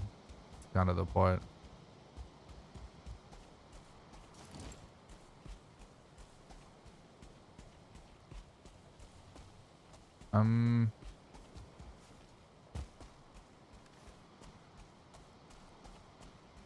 Bro, we are so heavy. Guess, oh, we've got all of our fine wood with us, that's why.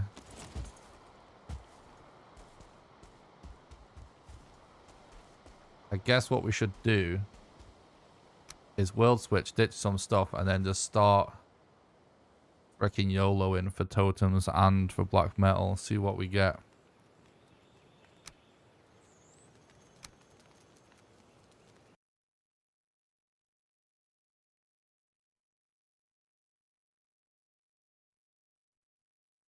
Thanks so much for watching the stream today, you guys. I really appreciate it. Hope everyone's doing good. I'm enjoying this so far. The mountain and the swamp is always the most annoying bit.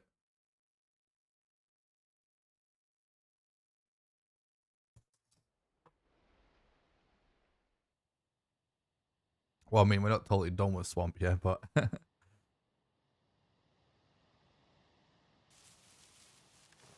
right.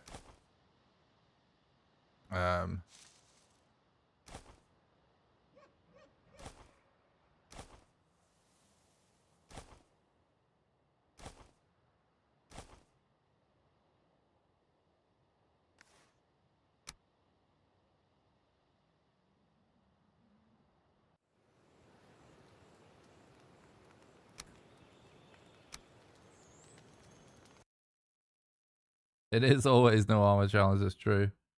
We are going for the hammer, yeah.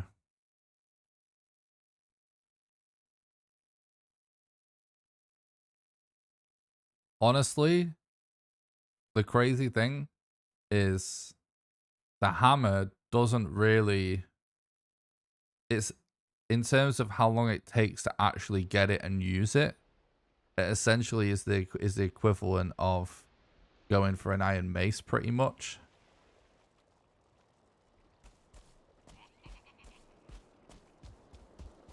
And but the difference is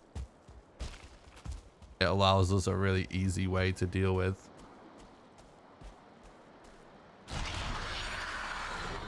the frickin' final boss in the game. So it's kind of like right now it seems like a no-brainer to start with that. I totally envision in the future not using it though.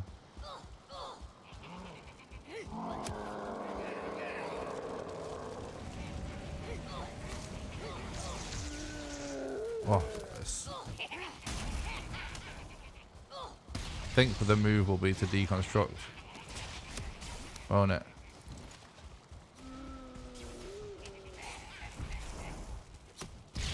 I gotta think about this. I've never done this before. I think what we do is we're gonna have to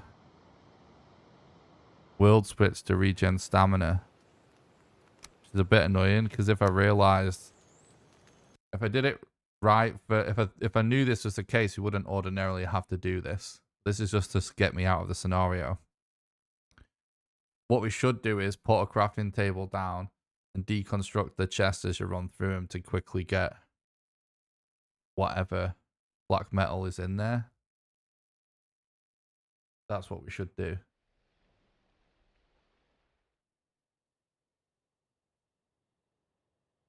The annoying thing about this seed though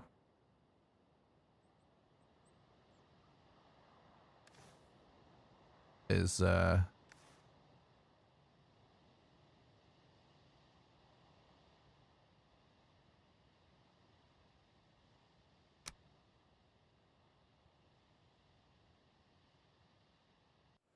stag breaker is dog shit.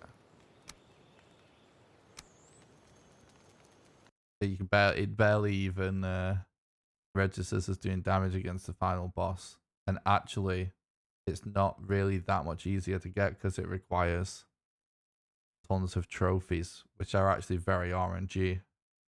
It's, believe it or not that much time difference going for the stab breaker to going for the demolisher, because you got to go for most of what you need for the demolisher anyway to craft the key, and then the other sledgehammer.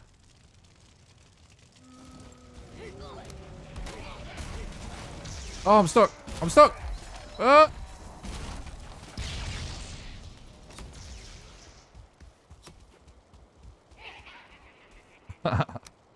The other sledgehammer is the iron sledge. And that's just for that requires a trader item. There's 2 RNG.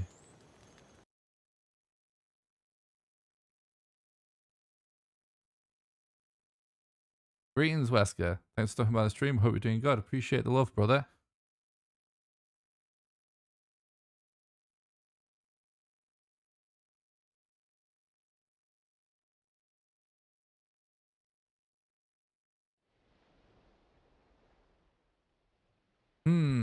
I wonder if we can get enough villages and deconstruct enough chests to get the black metal that we need. We actually could do to just have an accounting at how much black metal we have right now.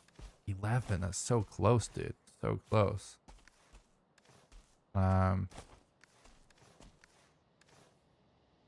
Yeah.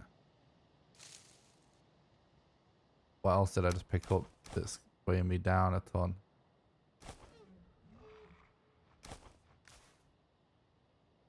So we have 11.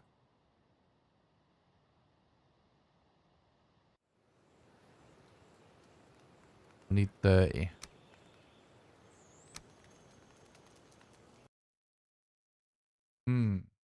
It's interesting. I think it's going to be worth running around this plains and trying to do that at every single chest. And just seeing how much black metal we have. Because I was thinking that we're just going to have to farm killing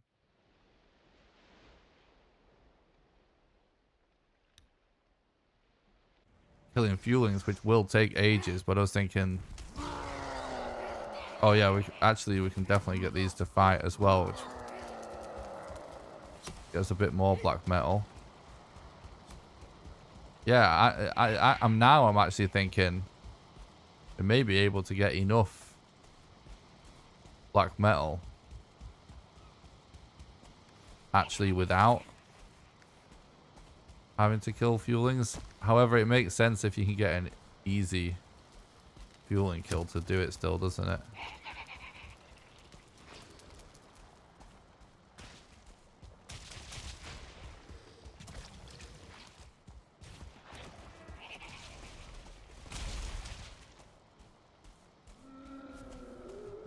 The chest there, let's go for that whilst that fight's going on.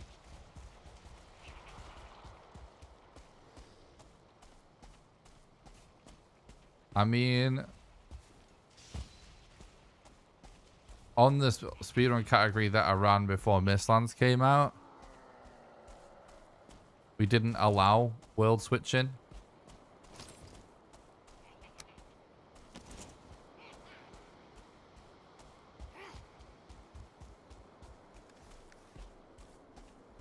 But there is no category yet, so I'm doing it anyway.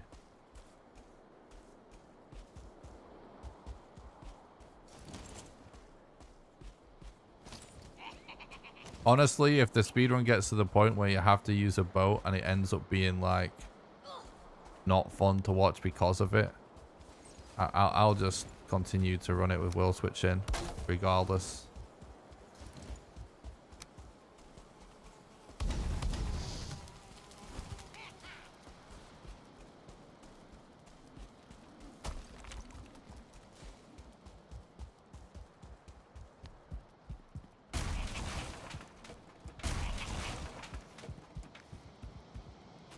That was nice. We're doing pretty good. Good black metal here. I just don't want the run to become like boring, essentially. Sailing is always painful in the run. Having to do orders of magnitude more of it would suck.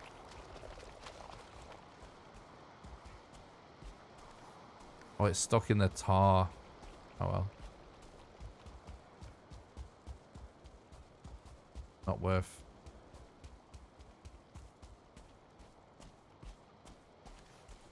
Oh, 4. So what does that put on us on about 17 now?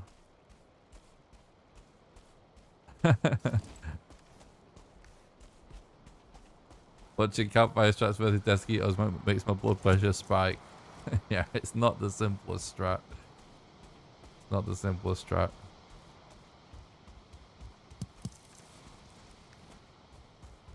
Kind of need to have 2 fires hit him as well for it to really work.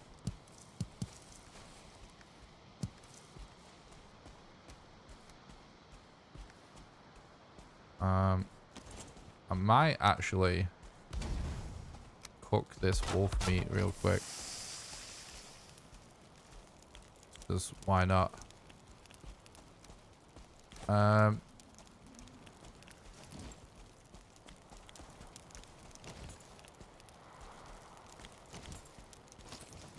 We actually only need 2 of those. I couldn't remember how much it was. It's been so long.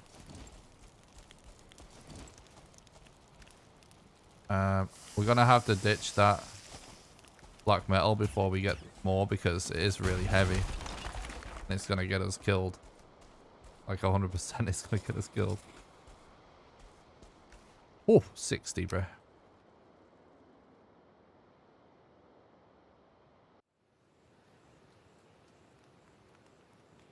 Still not worth clearing the tar, I don't think.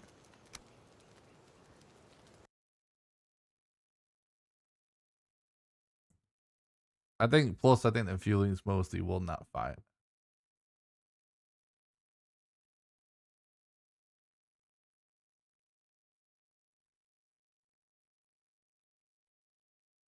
This, I will say though, just running in and deconstructing chests. I didn't consider the deconstruction part for whatever reason. I just thought of that when we saw it. I will say that makes farming the black metal not bad. He's 17. Bro, that's so close.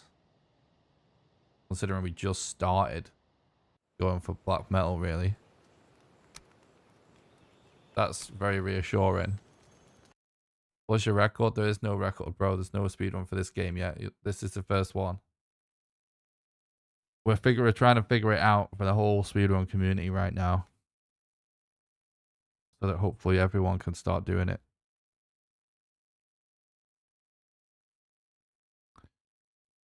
So I figured out some strats that should make it possible.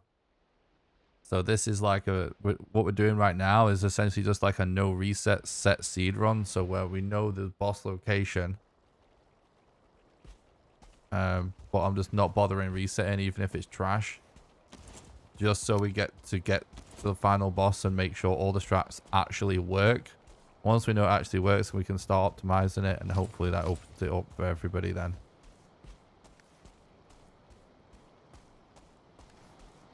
Yeah, we need 20 metal for the axe because I think that ultimately is still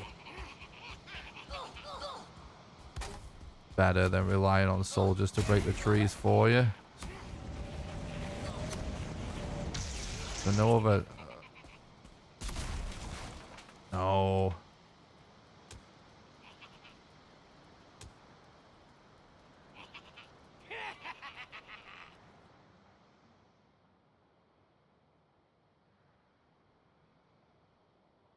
Thanks, Sergio. I appreciate that. I think we're pretty close, alright? Yeah, pretty close, dude. It's fine.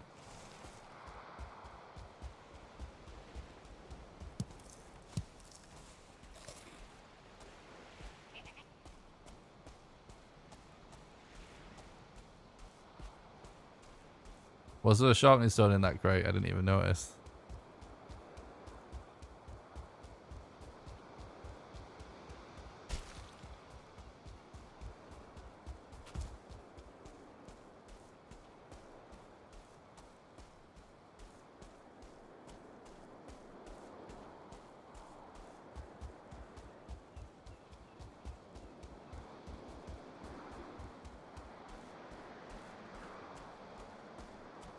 We do need to get the totems, obviously, so we can summon Yag. Thanks for the look, Sergio. I appreciate that, by the way.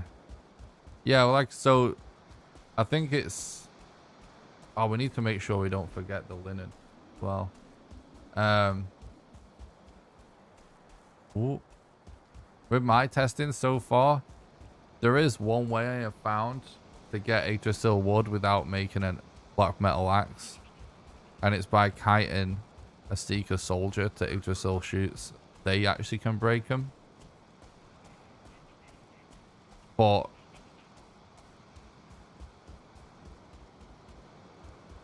Yggdrasil wood actually seems to have quite a low drop rate. It's still similar to pine wood on birch trees.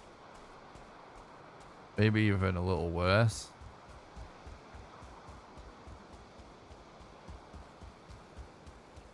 I'm gonna have to relog, unfortunately. And I think that because of the terrain of Mistlands, getting 20 in Yggdrasil wood that way, considering you're gonna need to get some black metal anyway for the extractor and the refinery.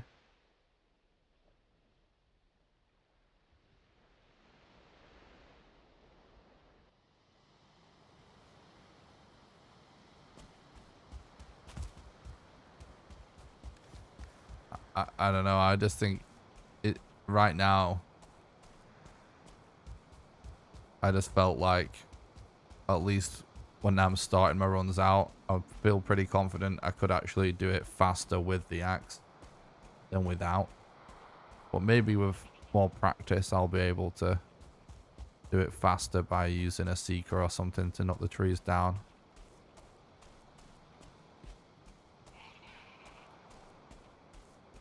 We don't make a wisp light, so the visibility is so bad. The idea of trying to do that for all of the mats seems insane. So is the one thing that we didn't get the one thing we needed?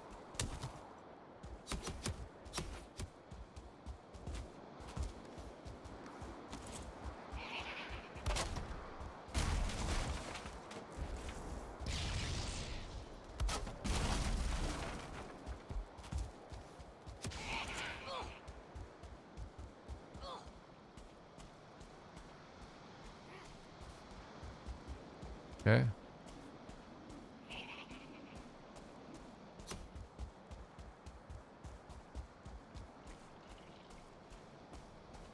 I didn't miss the totem there, did I?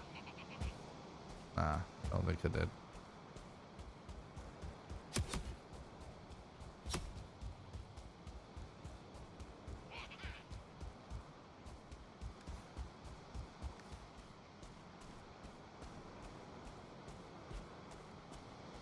There's only a few stragglers here.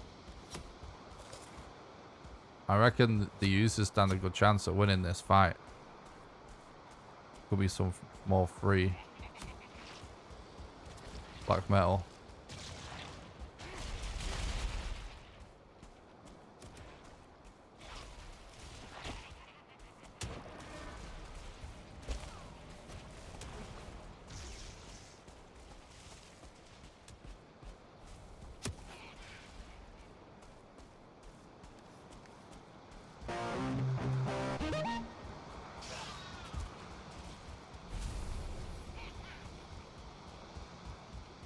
Oh, well, it got a little bit more. The rest of it went in the use though, in the tar. Thanks for the follow on Twitch, Heineman. I appreciate that.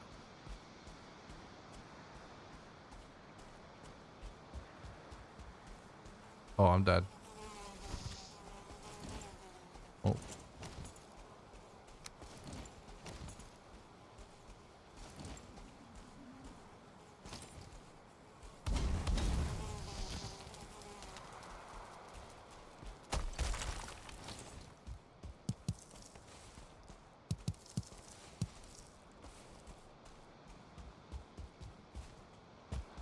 Okay, let's drop off that batch of black metal because it is super freaking heavy. We won't be able to carry much more of it if we keep going. I wonder if they'll add animals you can ride fast. It would be interesting if you got a mount that was really quick, wouldn't it? Thanks for the follow on Twitch, Alderman. I appreciate that. Hope you're doing good, bud. Yeah, I'd like to see that. We could make wooden arrows, yeah. but we're a bit short on wood at the minute.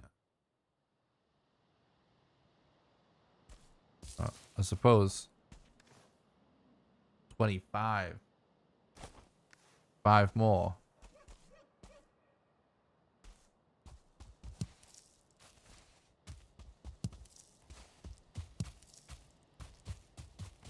I suppose if we're doing world switching, there's nothing to stop us from getting a little bit of wood whilst we're here.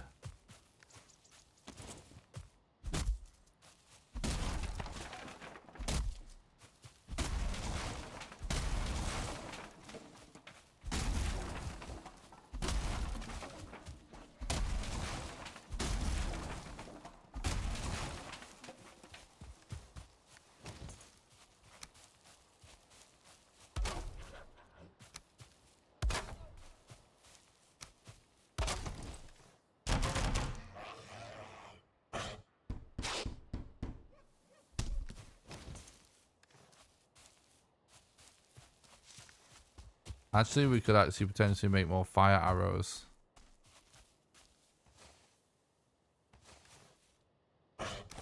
Oh. Oh my god, I'm picking up the most random shit. I want this flint though.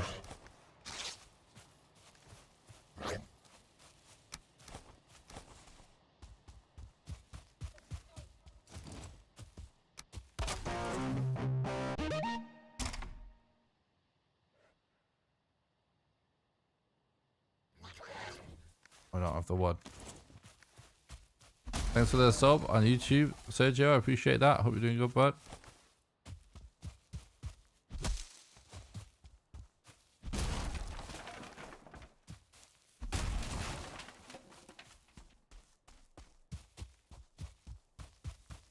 Shouldn't world switching have limits on actions? I mean, maybe.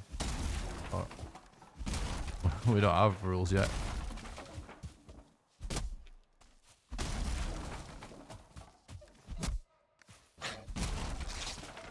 Well, I would think that that would be dumb. Personally. I would think if you're allowing world switching, you might as well just... I mean, the one rule with world switching that makes sense to me is just don't kill bosses. You have to kill all the bosses on one world. Everything else, I think it could get kind of dumb if it just becomes arbitrary. It should either entirely make sense or don't do it at all. You know what I mean? That's how I feel about it.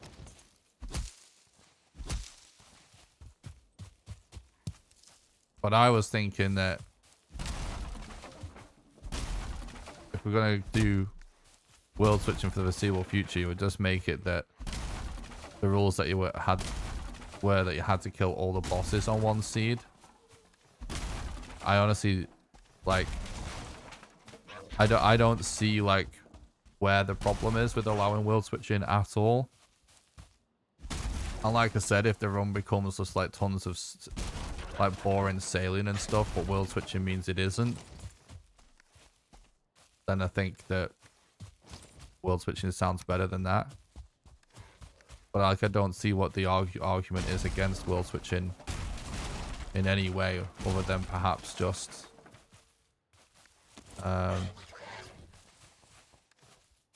limiting like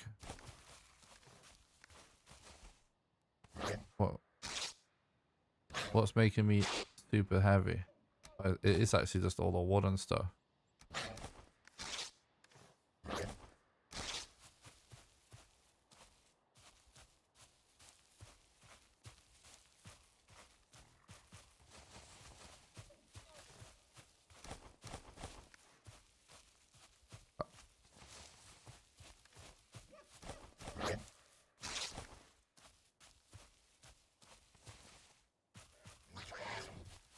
All right.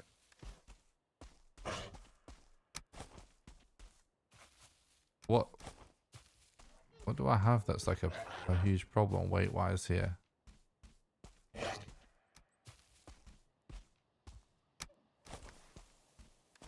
These, I guess we don't need. Right, let's just carry on. How much do we have? 25. So we need 5 more, right?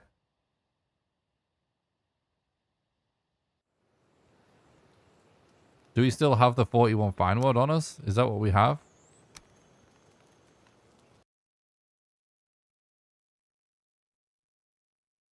We want 5 fine wood. 5 eyes still.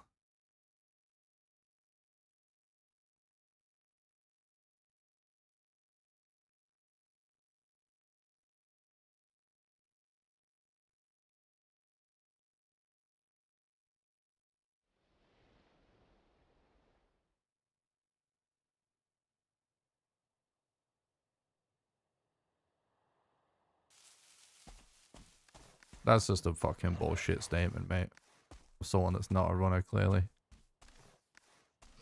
I love it when people that don't know shit about speedrunning say stuff about skill and stuff.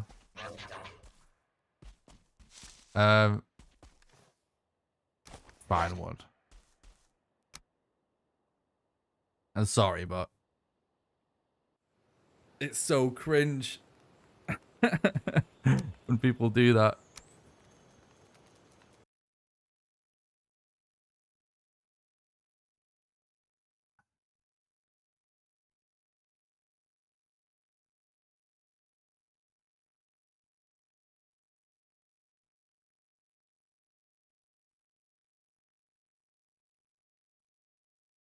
Like it literally makes like no sense to if you're gonna allow world switching to not allow stamina regen in there.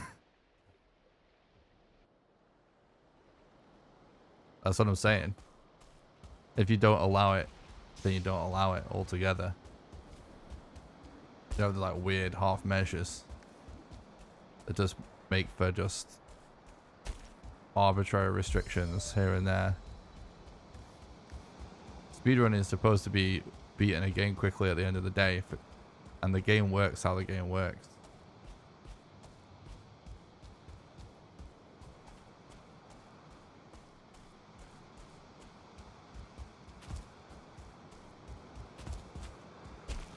I think you're also someone that's only been in the chat pretty recently, right? So like you don't even know that for the entire lifespan of Valheim speedrunning.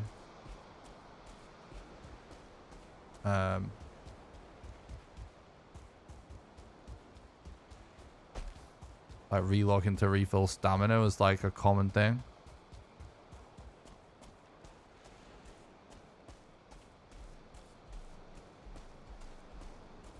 I don't allow you to get advices from the chat.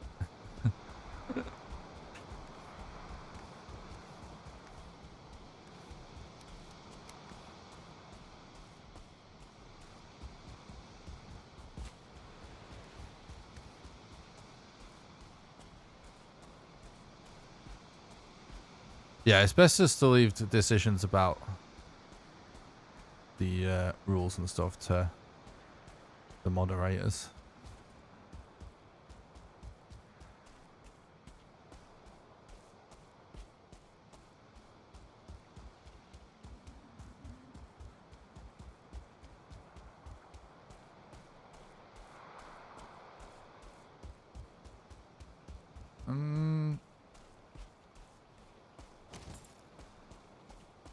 Why are all the totems on this seed, dude?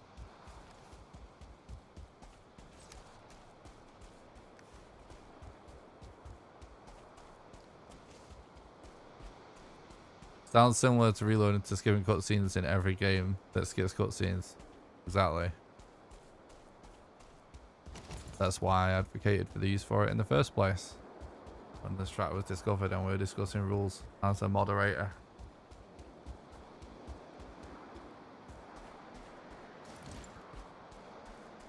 Because like really the way things tend to work is like if you want it to be in the spirit of speedrunning. So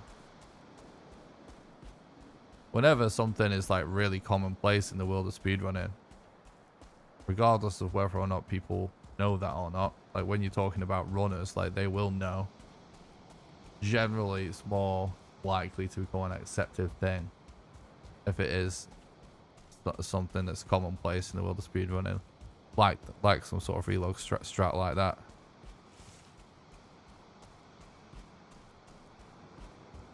I think I might have seen that Sea Rage. Vaguely remember.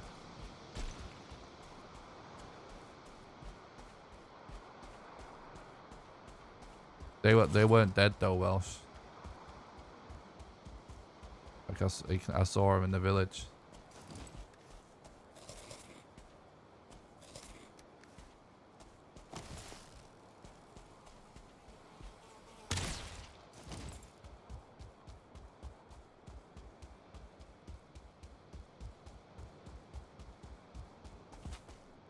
And I should have marked totems as well as eggs. I do vaguely remember like having to go quite far to find all the totems when we investigated this seed yesterday in debug mode.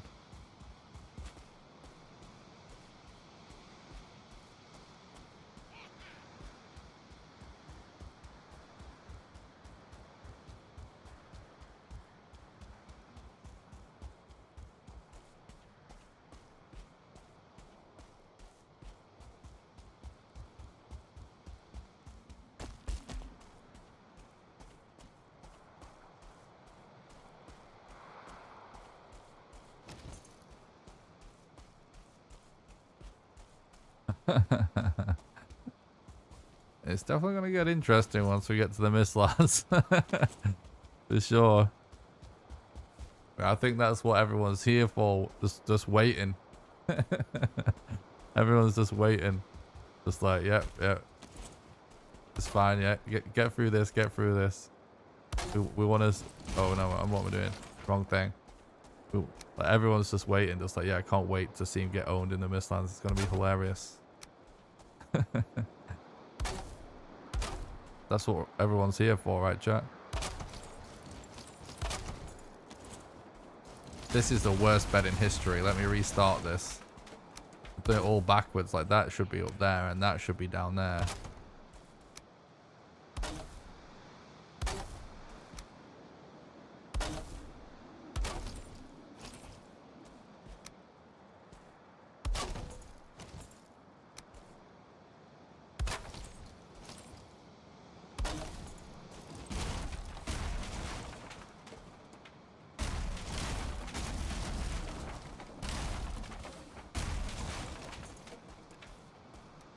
Alright. 5 black metal, 4 totems.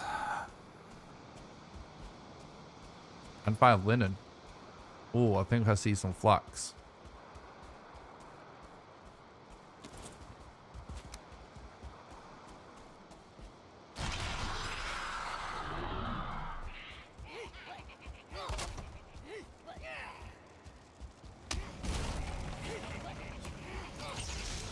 Oh, it's barley, goddammit.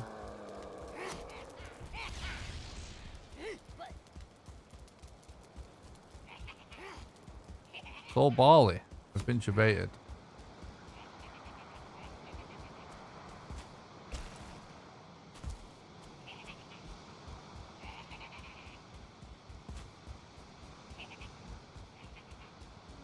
Because all of the world gen has been scuffed, and this like all the set seeds are scuffed because of the update. Our elder is right at the end, so we can't even do the swamp segment. Like, we should have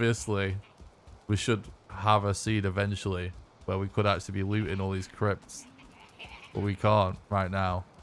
This is the best known seed that I can find at the minute, which is kind of hilarious.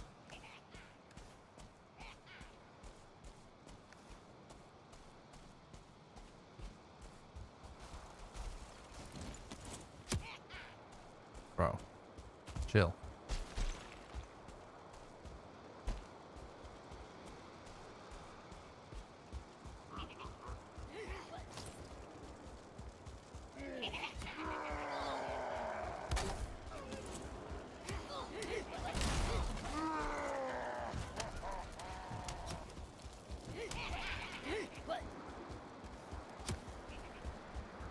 That's it.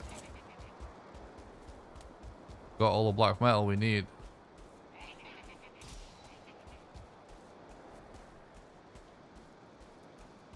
I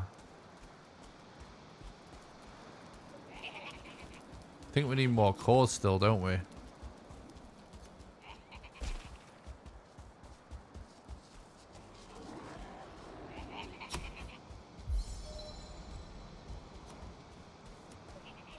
Oh, please don't ask me if I ignored a message.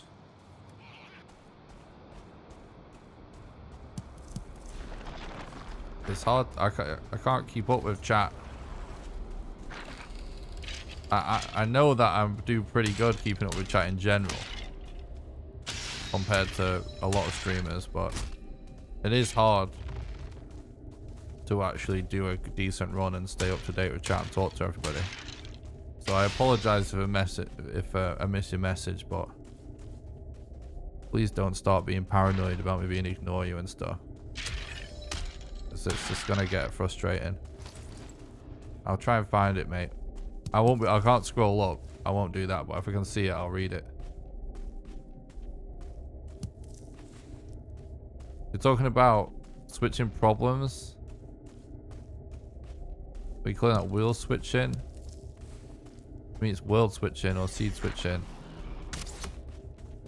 I don't fully understand the question, but yeah, we're talking about world switching.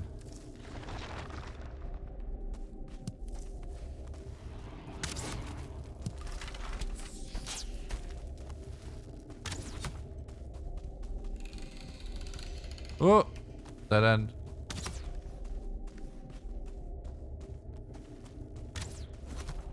I can't remember how many cores off total the number that we needed. We are, but I think we're close to it being right. Don't crash, don't crash. Oh my god, it almost crashed. It was a glowstone, but we don't need it because we know where he is. Because we're doing a set seed run anyways. He's nearby, but we need the rest of our totems to summon him.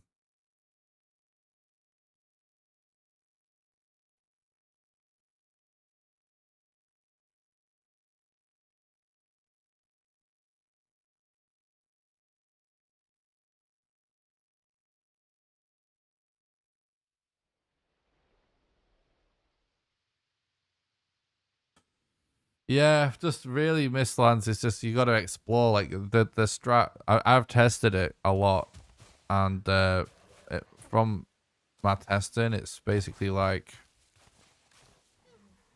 alright, boom, that's perfect. 14. That's more than enough, actually. Perfect. So.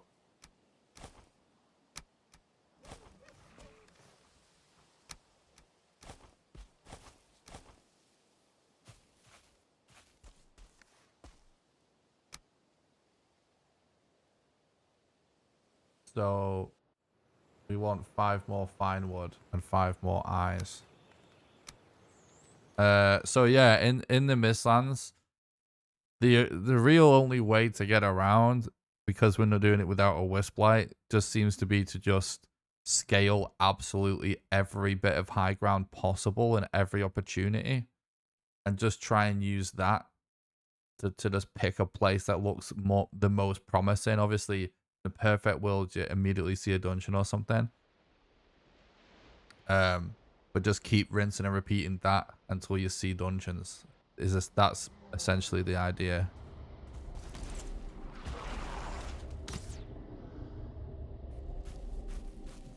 All right. This is going pretty good, I would say. It's complicated to hold all this in my head at this point.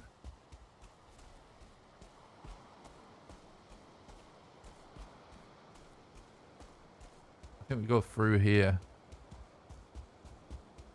And maybe try and get our 5 eyes in the process.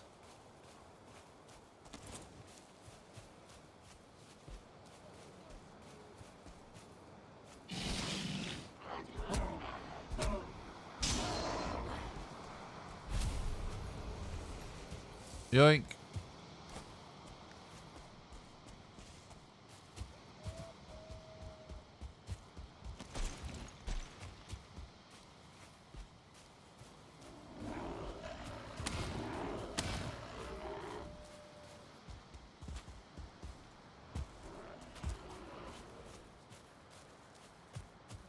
Getting a sap extractor as well is a really good early priority to have. You basically just want to grind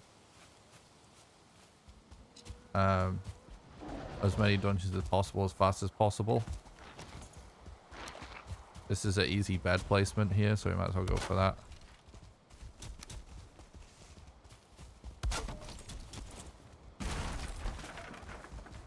But yeah, we're going to want to get one of those dwarven extractors and then place a sap extractor down and a portal next to it. That's really the first proper piece of the puzzle. So ideally we have our black metal axe sorted before we leave this island, because the Mistlands is on another island.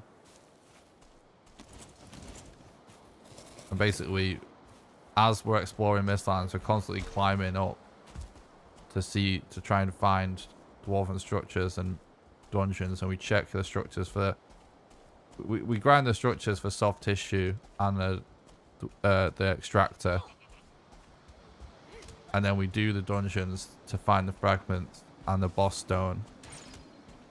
And as we're doing that, we're collecting the Yggdrasil wood, and we place a sap extractor on a tree, and we carry on looking for dungeons, you know, after that point.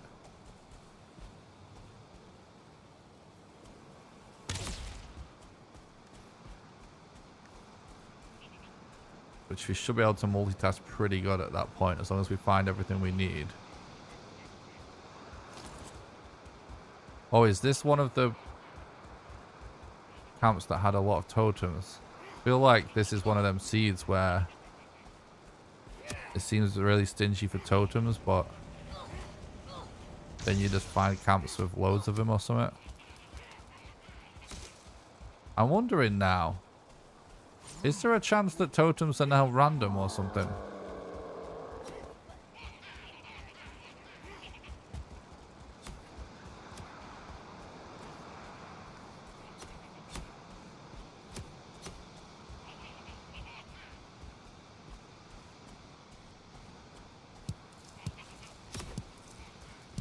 You know, something we could do is we could always do the Elder first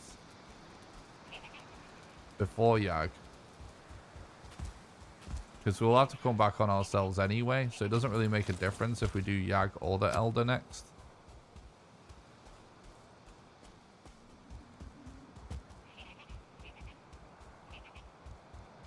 We're really close to our first bit of Mistlands, by the way. Just a tiny patch of it, though. I'm getting kind of puzzled by the lack of totems. I definitely checked that there was enough. So I'm either blind, or they've changed how it works, or something.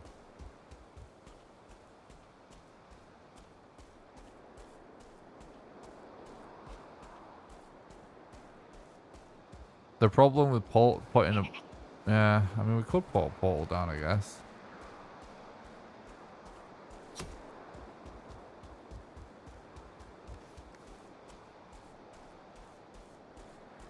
The thing is, we can't waste portal mats.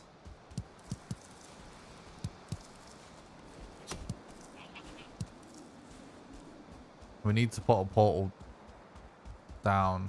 Oh, no, wait, no, we can, because we're using world switching. Yeah, no, we could do that.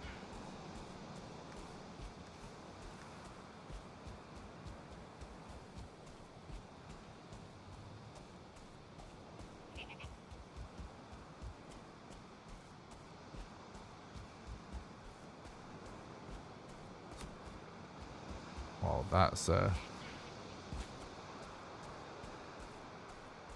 bro.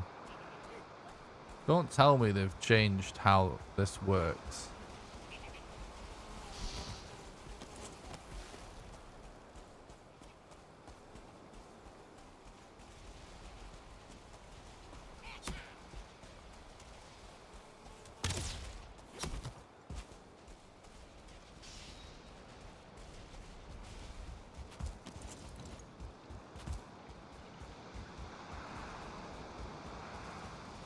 Like, I swear I'm not missing stuff. Oh, look, this is our first Mistlands.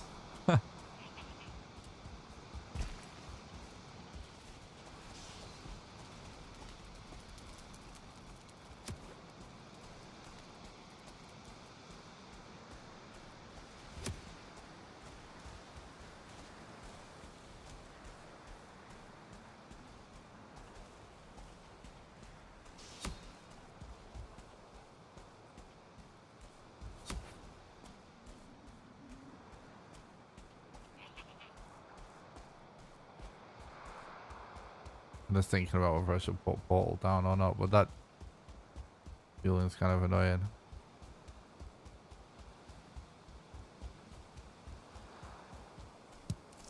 We should probably get a bed down before we get into that Mistlands, if we're gonna go into it.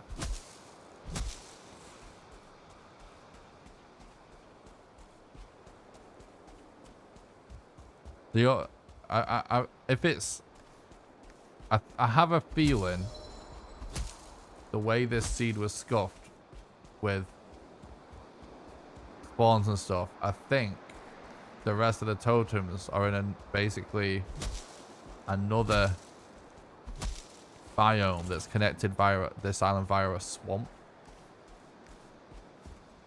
Like I said, the seeds have been wrecked a little bit with the update in map generation.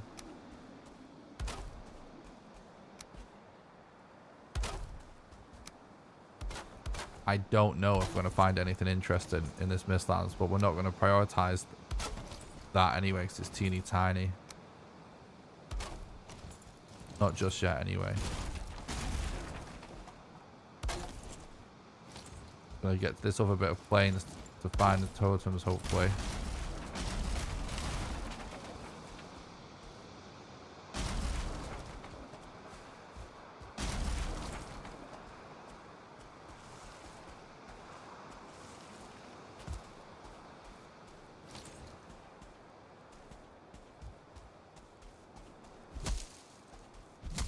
That's not it.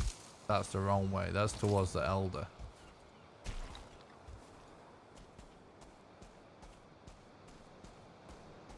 I think there's an argument for doing the Elder now, though.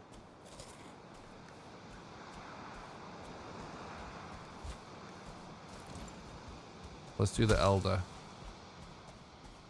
Thanks, Awkward. I really appreciate that. Nice of you to say, buddy. Hope you're doing good as well, dude. Thanks for stopping by. My day's going great, thank you very much. I'm hyped to finally be attempting a Mistlands speedrun. After all of the Valheim science. Feels good to be back on the runs again. I'm hyped about the future of this speedrun. And the future of the game in general. I've never been more hyped to be making content in my whole life than now with Iron Gate's work on this update, and I genuinely mean that. I've been so motivated. I've been making like multiple videos a day and a stream for a few days in a row now. Today I was like, oh, I'm not gonna make videos. I'm gonna dedicate myself to this run no matter what today. Yeah, I'm good, man. Hyped.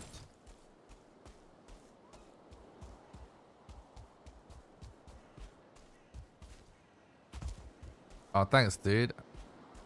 I'm glad you've been enjoying watching it. I'm so happy you guys have been enjoying seeing the process of me figure the game out, because obviously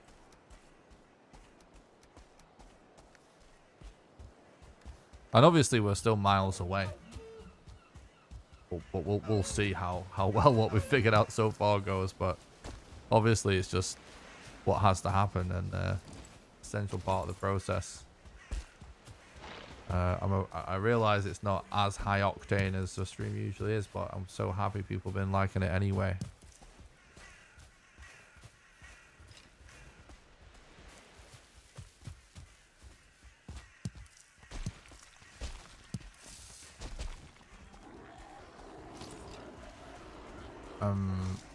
Quickly do this.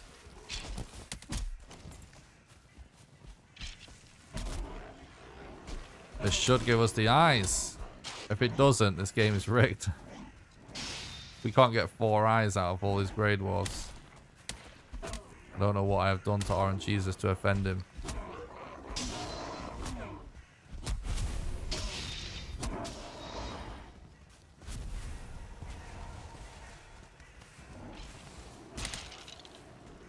One more.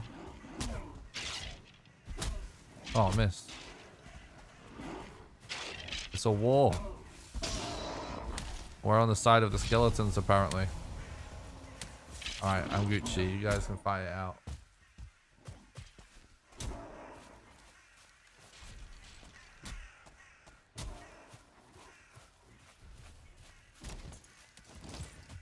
Won't get 4 eyes, none of them wearing glasses. Definitely more hours watching you this week than Netflix. No wonder the stocks shit the bed.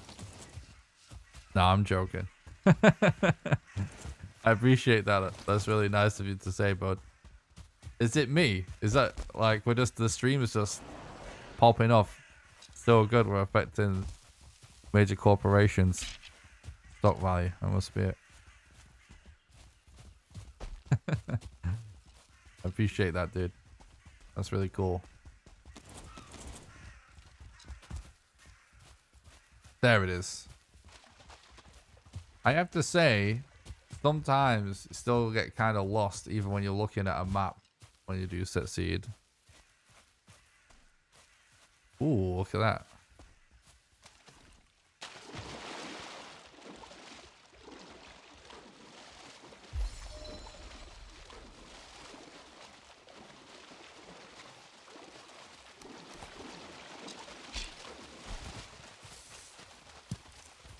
Yeah, what I was going to say is I'm pretty happy with the fact that we've managed to go the right way this whole time.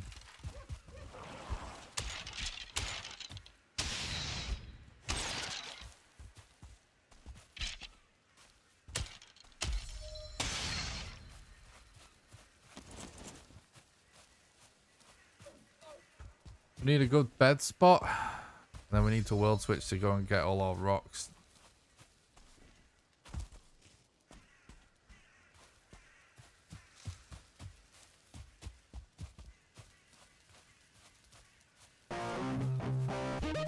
Oh, it's a troll in that cave.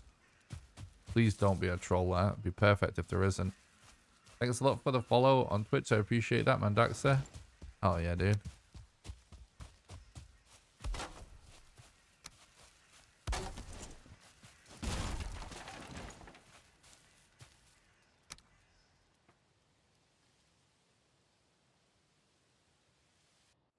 Alright, let's check our stones.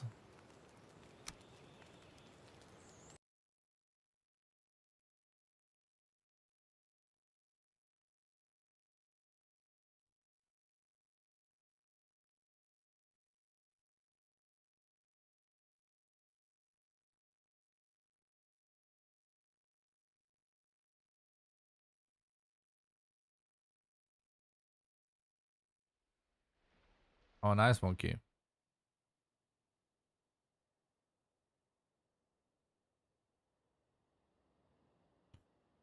Alright.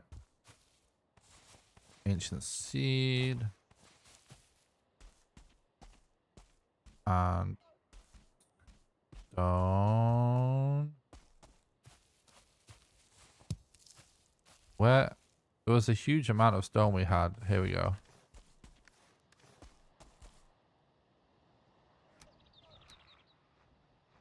Okay, dude. The eyes are here somewhere, right?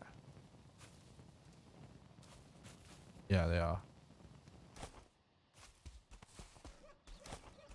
Oh my god. Leave before we stop accidentally collecting more stuff.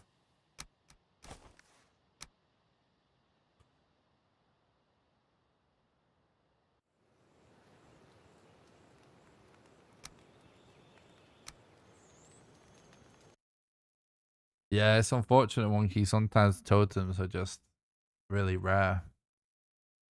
There's not much you can do about it, unfortunately. Feel you there, though. Yeah, it's just unlucky, dude.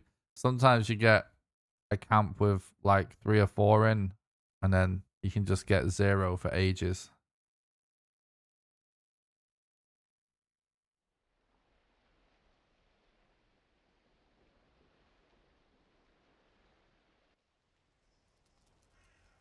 So just so you know, Ty, like, I've been running this game for longer than anybody else. I created the leaderboards, and I've had like over a dozen world records in this game in across all different categories and stuff. And I've come up with most of the strats that are used in world record runs like nowadays for running the game in general. And before this update, when we're doing like all bosses runs,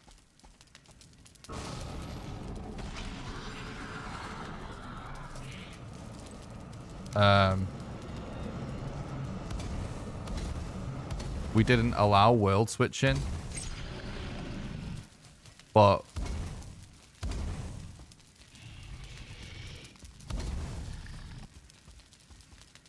when a game comes out or when games are changed majorly, like speedruns have to be figured out. Like someone has to be the person that figures out the strats and stuff for the runners and helps everybody, works with the moderators or is a moderator like myself that helps establish what the categories and the rules going to look like going forwards.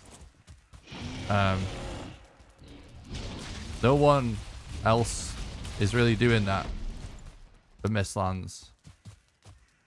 Like, I have just been spending every single day, like hours every day since Mistlands went to public test build, figuring out how it's possible to do a Mistlands, an all bosses speedrun with Mistlands.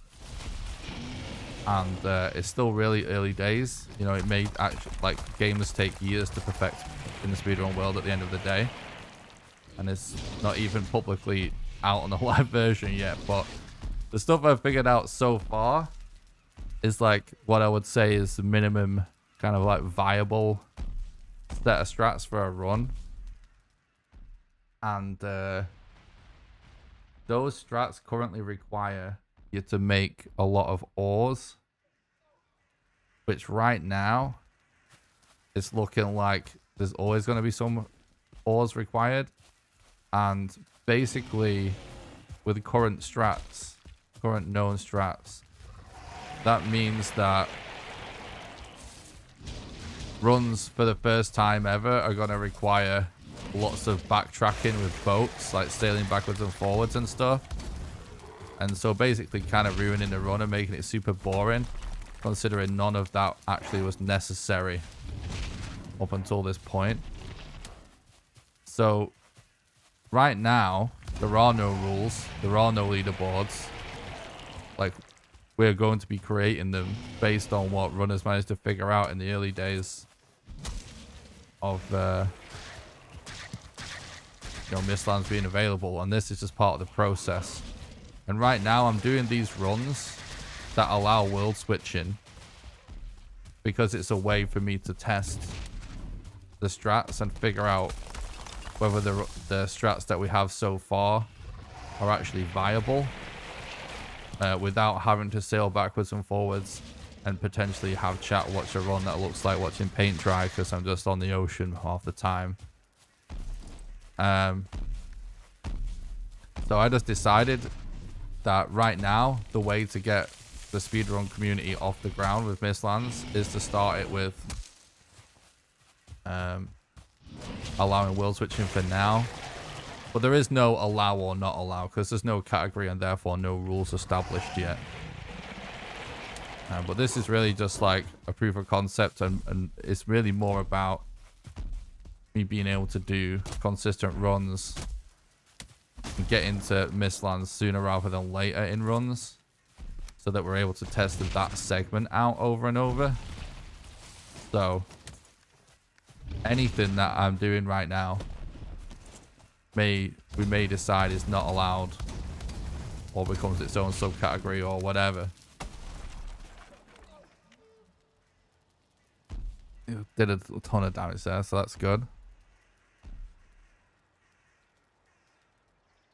But like, you know, this is how speedrun rules and categories and stuff are established. Like, people, I guess, only really tend to see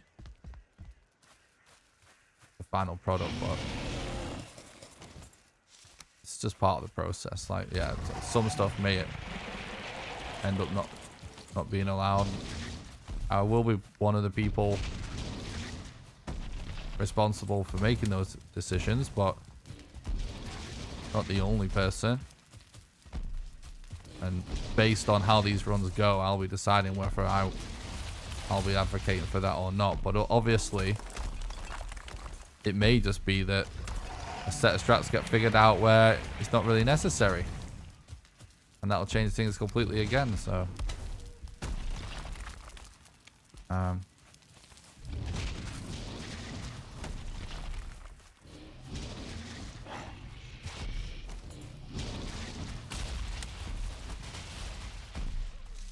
no, what I'm saying is that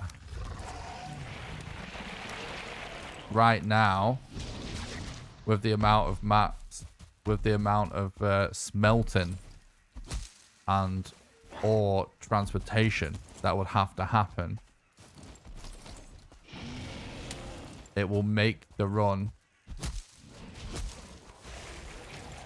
way longer just for the sake of not allowing world switching, and will turn the run into something that's much more boring to watch, because it'll just involve tons and tons of sailing.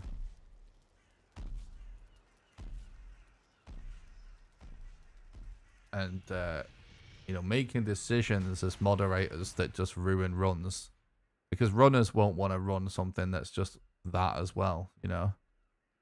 You know, it's just bad moderating at the end of the day.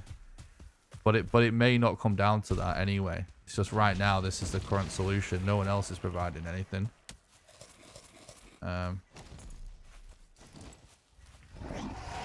But also, obviously, the philosophy of what he said also doesn't make sense.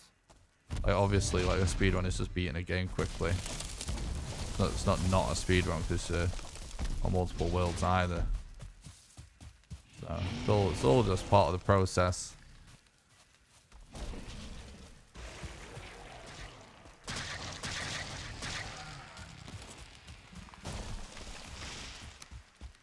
But I get why people would not want it. Obviously, it wasn't allowed before. Like, we decided not to allow it before. But I don't think it was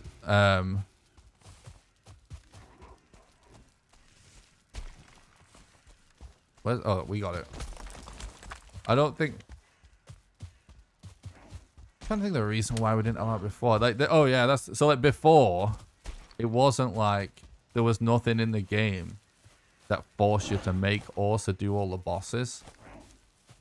So it kind of made sense. Made more sense why it was kind of decided to not allow world switching beforehand. But my thought went just as, to my knowledge, the only person really grinding this at the minute was just, I want to get runs off the ground immediately, so it can actually do full proof of concept of the actual strats once you get to Mistlands, because it's irrelevant whether you're allowed world switching or not at the end of the day to what the strats end up being actually in the Mistlands themselves, and that's what I want to get tested sooner. So my philosophy was just allowing world switching allows me to start doing runs, you know, sooner rather than later. But previously, like, that level of backtracking was never necessary anyway. But like now it might be. But obviously we can't say for sure whether it definitely will be forever or not.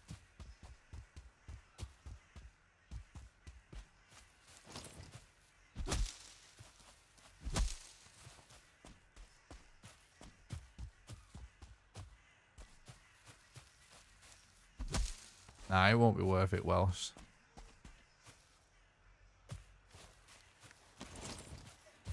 But obviously anything is a speed run, you know. You're setting a rule. Setting every speed run has tons of weird and wonderful categories. And all kinds of random stuff. And as long as you're playing to a specific rule set. And you're trying to go fast, it's a speed run.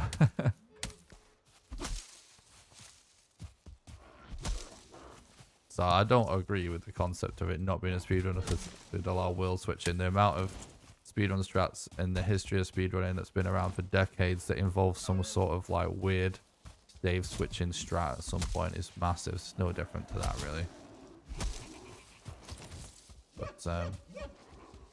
But I get why some people would be against it.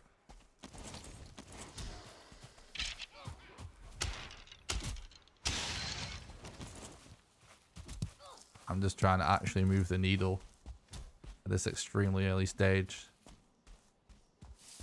Actually routing the game still. I actually don't know if Henrik or Thread are working on it. And honestly, they'll officially have pissed me off if they are working on it and just doing it all in secret. I fucking hate it when runners do that. Because usually Valheim runners are pretty good about sharing what's going on, and obviously I stream absolutely every piece of speedrunning I do.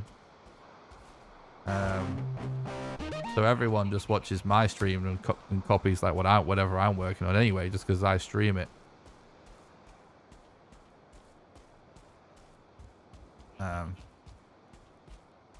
So it would annoy me if it's all being done in secret. That's really against the spirit of things. Everyone should be putting their heads together to figure it out. But to my knowledge, they're not. I know Henrik was just streaming Civilization the other night. Fred could just be busy or something. Speedrun community are some of the most wonderful cooperative groups out there. Yeah, exactly. That's one of the things that's really awesome about it.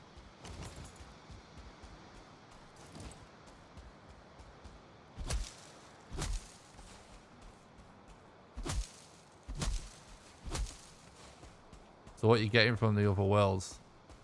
Yeah, nothing. We're just using it for storage. So that we can actually basically use it to move ores.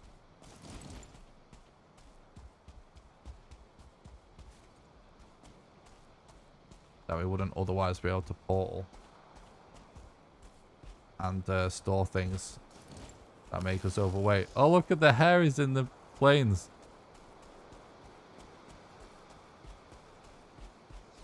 Oh my god, it's being mauled.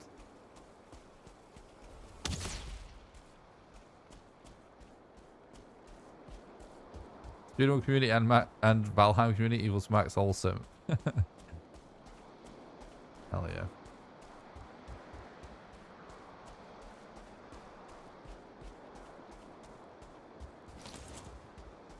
Right, so now I need to go.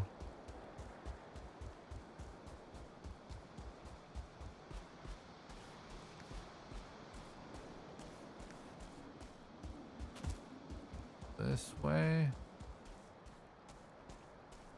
There. We need to go through that swamp. And then west.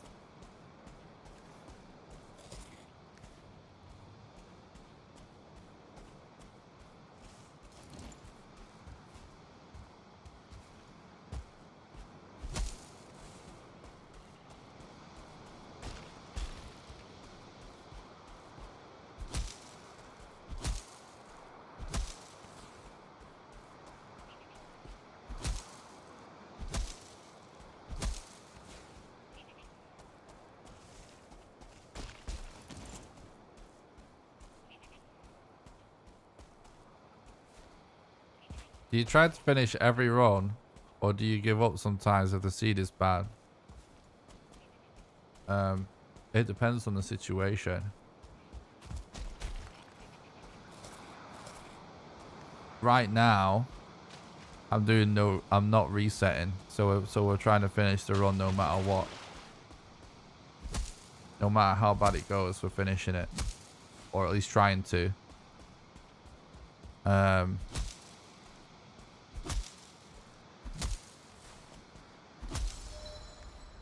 But the reason for that is no one has done a run yet. There's no time to run against. I don't have a PB to try and beat. It's always nice to set a PB first so you have splits to run against, and then you can just optimize from there. But also, like, the speedrun for Mistlands hasn't even been figured out at all yet. So I need some way of doing runs properly and testing the strats in real runs, because that's the only way to make sure strats are actually viable. So at this moment in time, it's more beneficial for me to not reset, because there's no competitive scenario going down anyway. It's just purely about figuring out what's possible at this moment in time, and just testing out different strats and stuff to see what's the best option to get the run off the ground. However, you know, before Mistlands, I was grinding for world record, and my PB is was world record, and then that was beaten. So we're within like what 20 minutes or something of record, and all our top 3 times in the leaderboard were like 10 minutes apart. In that scenario, if I'm playing for world record, it makes zero sense to try and play out every run, right? Because you're just trying to go for record. So if you're off pace, you reset. So it just entirely depends on what the scenario is.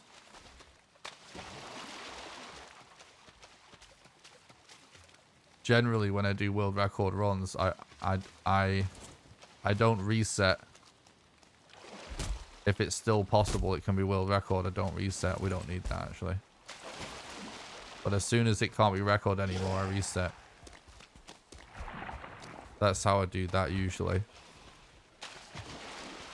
Or sometimes you might be playing for PB. Once you have a PB, you might want to do the same thing, but for personal best instead. So you don't reset, so long as it's possible to still PB, and as soon as you know you're way off pace, you just reset. So right now, no resets at all. Generally, I find it's best to start out figuring runs out with no resets personally. You know, you might you know, go in with the goal of doing no resets, and then you know, it might be too frustrating sometimes, so you might reset anyway. But generally, just do as, you know, a low amount of resets, little to none, whilst you're learning. Or like if I'm learning a brand new game to speedrun, I'll do like no reset runs until I'm actually soft locked or something, you know, because that in some runs is actually a thing. You may open in a situation where you messed it up so bad it's not even possible anymore, you know what I mean? So it always depends, but most of the streams I do on this channel, it's a lot of resets because we'll play for world record usually. But it's not going to be like that for a while now, until this gets figured out.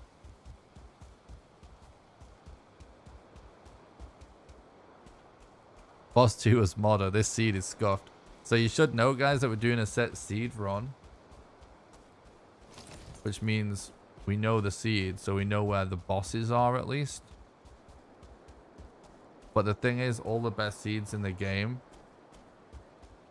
have been completely messed up and changed because of the Mistlands update, and so the seeds have actually been ruined a little bit. So they're still good seeds for by normal like standards, but like they're not actually for like world record set seed standards. So like some of the bosses have been moved around, and that elder, yeah, it used to be right at the start, but now it's right towards the end, for example. But this is still, because the update has changed the way the seeds work. Obviously, no one has really seriously started grinding, finding the best set seed yet. And we did some work trying to find what the best seed was out of current known seeds yesterday, and this was the best one out of all the previous world record set seeds that we could find. But most likely the best seed for a set seed run.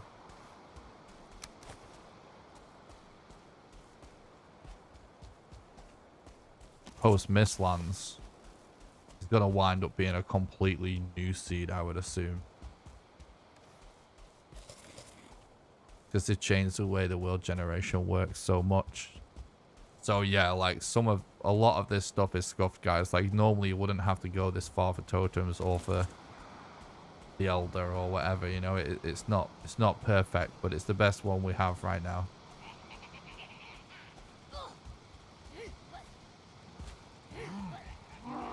Bro,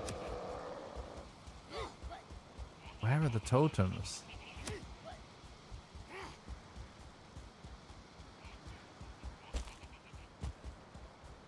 I'm wondering if they've actually made totems random now.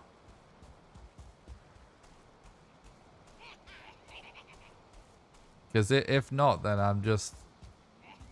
we're just not finding them. Because I for sure, I'm sure I checked this seed for totems on stream.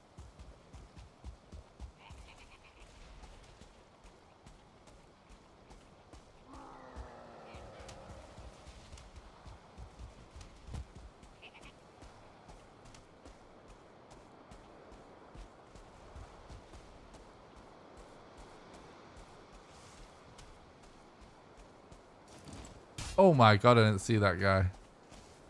I only turned around because I heard the Desquito.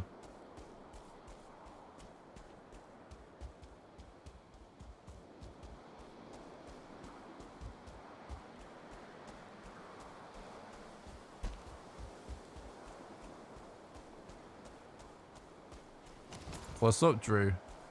I am into playing leisurely, but I don't do it that often on this channel. But I'm considering launching a second channel for more casual stuff.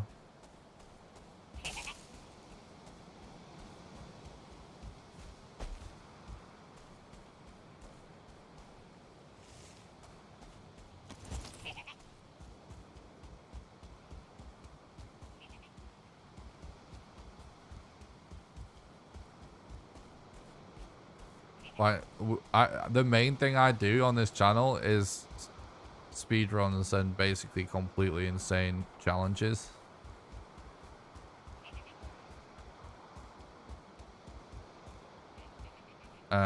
We do the occasional casual stream with patrons on the Patreon server.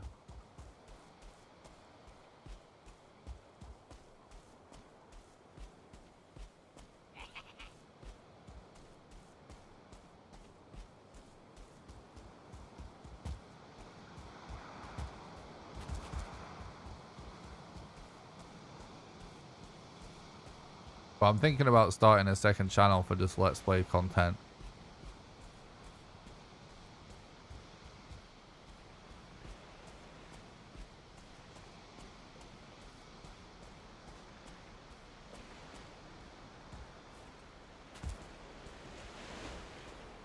Oh yeah, you should see some of the builds on the server, dude. It's crazy. Really not finding camps. It's kind of rough.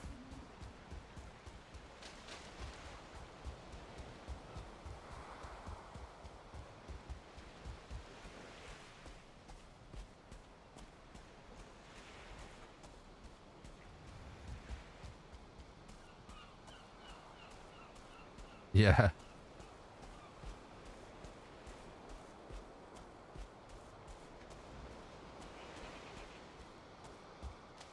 Yeah, I do play a lot of games like leisurely off stream.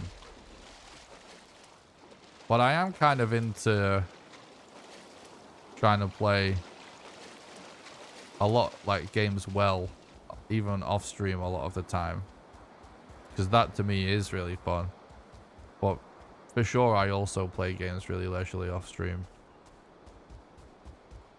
Sometimes we stream to YouTube members as well.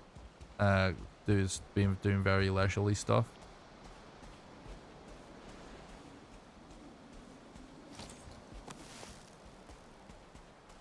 And I do make the occasional video that's more leisurely.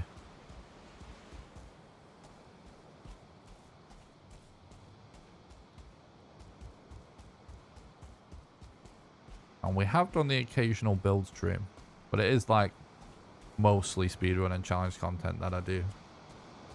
I guess right now with the launch of Mistlands, I generally make the occasional guide as well. So like right now I'm like hammering out Mistlands guides, but that's just because it just came out. It'll get to a point where we've covered all the topics I want to cover and we'll get back to the usual. Oh, thanks, Drew. I appreciate that. Yeah, I can't believe that video actually is doing really well. I just quickly got that out because I wanted my community to know my thoughts on the game. It's actually kind of nuts that lots of new people have been seeing it. I appreciate that, dude. Yeah, actually, Drew, you bring up a really good topic, so thanks for actually bringing that up. So, like, usually when I make videos, like, I really go out of my way to make it the best quality video possible. And like if I'm making a video about a topic, I'll try my best to make it the best video on that topic. But when something brand new comes out, so much of the value to the community is it just being out in a timely fashion when it comes to something like that. So like the current videos that I'm doing are a slightly different style to my usual type of content because I'm just trying to get the videos out as fast as possible because once people know the information, they won't need it, right? So it's kind of value in getting it out soon. But my plan is I want to cover like certain topics as soon as possible about Mistlands. But once I've had time to marinate on it, there's two types of Mistlands video that I want to make, and one is actually my usual type of guide that is like really high quality and like absolutely like really in depth, potentially like a longer video where it's just like absolutely an in-depth explanation about everything, similar to the video that I made, you know, like a year ago where I did like the ultimate guide to the plains. I want to do basically like an ultimate guide to the Mistlands where it's like mega in depth and much more higher like and higher production quality. And then the other one I want to do is I actually want to do a review and like a real actual review of the update on the YouTube channel where actually it's more of an opinion piece, and I want that to be also, you know, higher production quality than the videos I'm putting out right now. But I'm just trying to get the information out at the minute whilst it's valuable. And it's still pretty good production quality, but usually I step things up a lot. But that's what I want to do. And then obviously, as well as working on that, I'm trying to work on some of the first speedruns for it. And then eventually we'll get into doing crazy challenges involving the Mistlands. And that's the primary content I work on all year round. But all this guide type material or opinion type material, to me it's just something I'm only interested in doing in little spurts when there's actually something to talk about or actually something new to cover. Like I don't make that's not my main content. It's just I do it when there's something new. Once we've covered that, it'll be like more dedicated to speedruns and like the more insane challenges. Thanks, Drew. I really appreciate that. Do you find that speedrunning has changed a non-speedrun gameplay style? Yeah, in a way, I do. I mean, I can't believe that we just can't find totems, chat. I really, like, don't know what's going on. Guess we're gonna have to go back to the island and just look around more. I guess for me personally,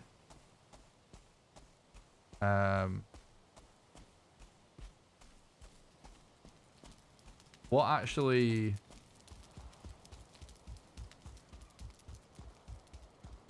where the big shift happened for me, like, it wasn't, I didn't get good at games doing speed runs. I got good at games just playing PUBG. Like, when I was playing PUBG, like, I took it quite seriously. Like, I was literally trying to get better every day. Like, I would start every day with aim training, every day with practicing my sprays, every day then with, like, team deathmatch. Then I would do, like, one-man squad games after that. And it was all about improving and improving and improving. And before I started playing that game, I was just an average gamer. Like, I wasn't particularly good at games or anything. But my experience with that game taught me that I enjoyed the process of getting better. And anyone can be really good at a game if you're willing to put the time into practice. And it was really hard. And I did used to, like, compete in tournaments and stuff for that. I got to the point where I was really trying to play seriously. And I had big aspirations to get into esports with that. I didn't go that far, but I did play in a lot of tournaments. I guess we technically played for England, but it was pretty easy to get in that team at the end of the day. But that is really what made it so, what really impacted how I play games in general, because that made me more interested in actually trying to be good at games when I play them. And honestly, everything I've done ever since that has been kind of easy by comparison. Like, some of the stuff that I have done in Valheim, don't get me wrong, there's been some challenging moments here and there. But even those challenging moments don't really even compare to your average scenario trying to play, like, competitive PUBG or something. So, but what it did was make me realize I could potentially be, like, really good at whatever game that I like that comes out. And so when this game came out, I just switched to this game because I really liked it, and I really like games like this in general. Oh, we should have kept 5 of that fine wood. And so it just made sense to me early on to try and be really good at the game.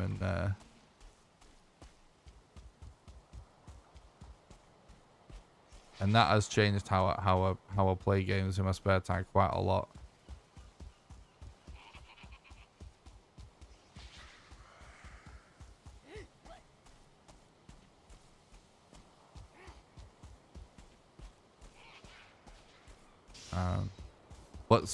But I find that anything like that, whether it's like speedrunning or playing some kind of FPS or something competitively, I feel like it's almost like cross training. Even within speedrunning, learning to speedrun a totally different game seems to improve your speedrunning in other games. You know what I mean? It's almost like cross training.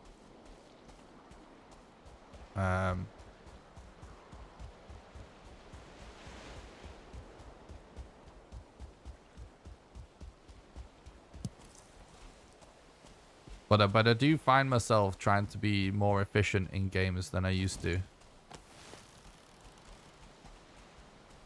Because of speedrunning. Chat, I'm actually totally, completely fucking lost, and I don't know what we should do. I think one of the main things that we have to try is go into the other side of this mountain. That's the bit of the plains that we've not checked.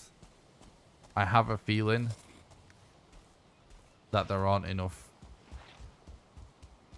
totems, and I don't know if I just didn't check it or what.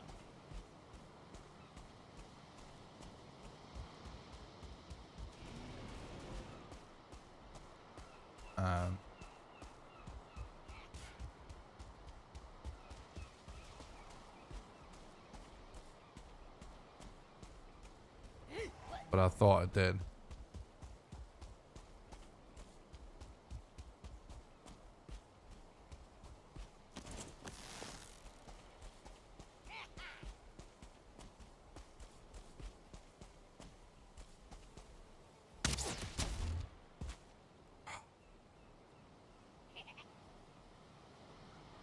The timing.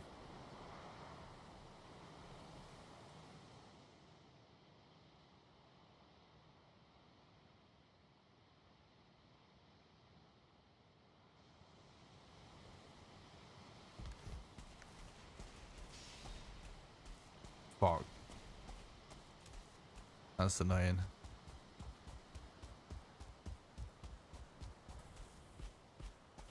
I'm not taking a break from totems, mate, because if they're not here, we just might as well stop, because it won't be possible.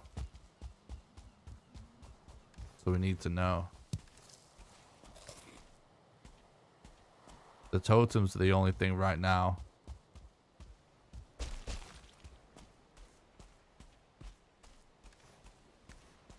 Determining whether or not it's actually possible to do this.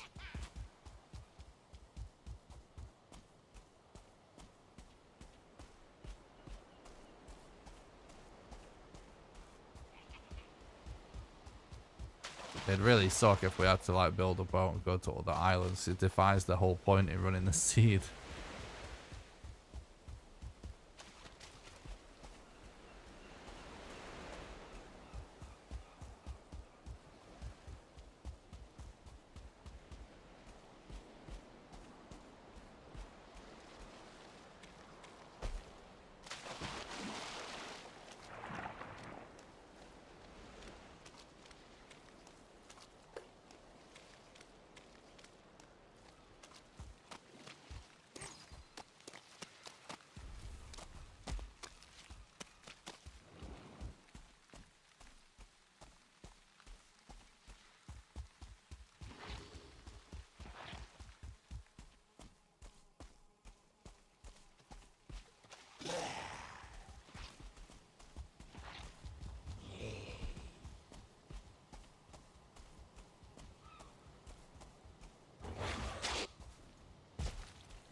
I wish I could trust what people say in chat about advice on the run,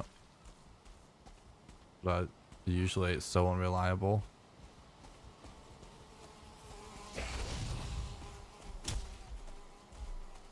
Are you saying that on the stream all the totems I found was actually in this plains? Like in the first plains that we encounter? Is that what you're saying?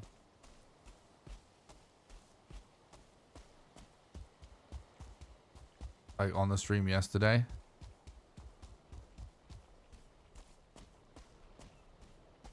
I guess actually we didn't. There's actually a chunk of like here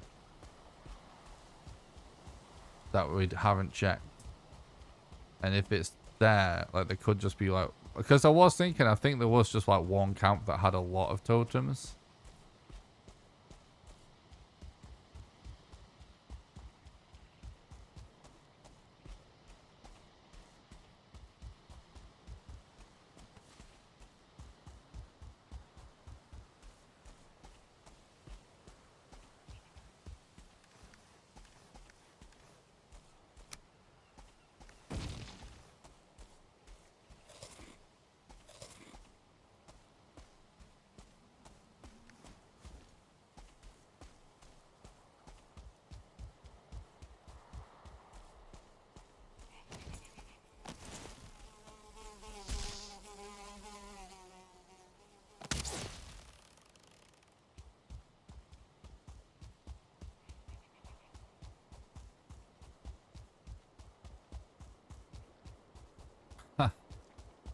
Can't believe we actually have locks.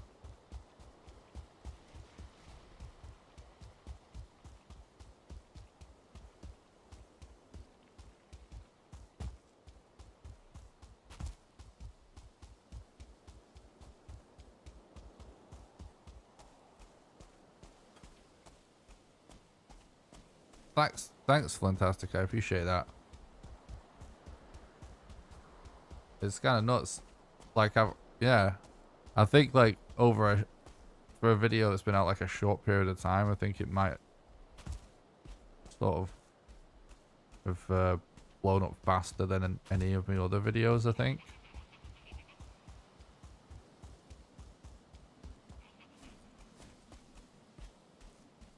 It's pretty nuts.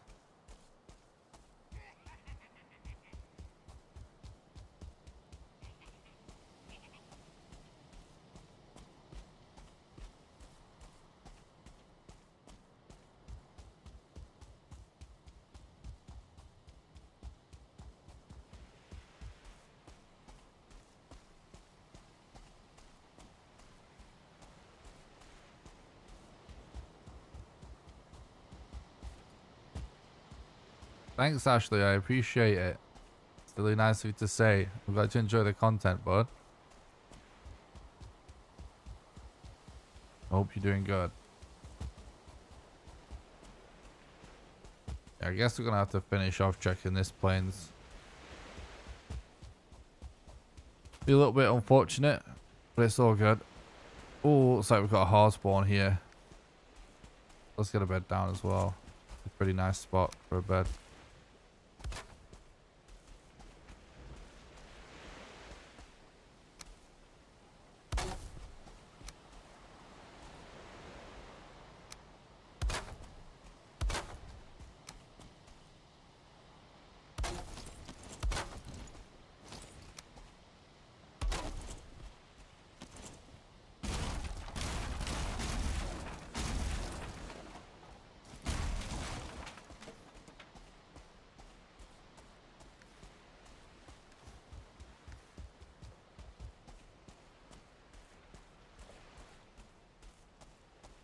No reason why I can't use this now, by the way. Now modder is over.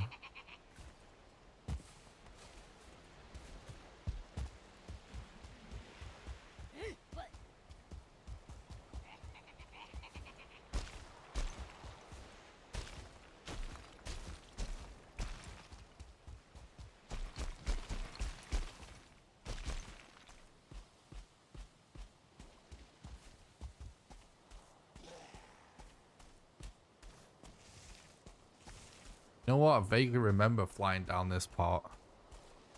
Maybe this is actually it.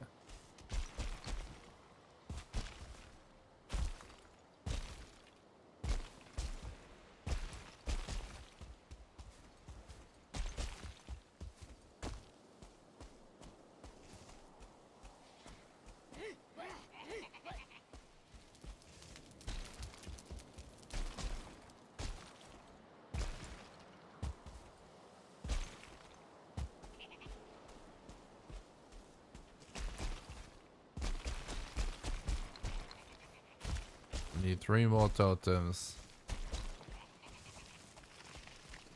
Then it's bone mass, which shouldn't be anywhere near as much as a pain in the arse.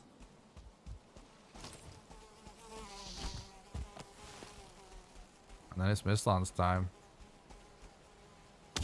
I'm dead. Encountering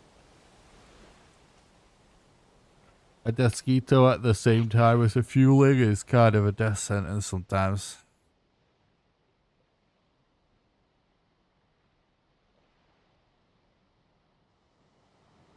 Oh, is that what it was? I think I probably had it the other way around in my head.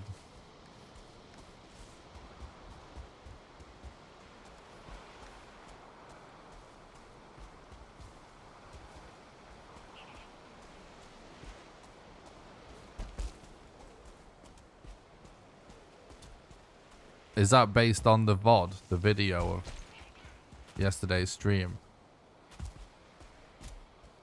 Because remember, typing it into a seed viewer isn't accurate.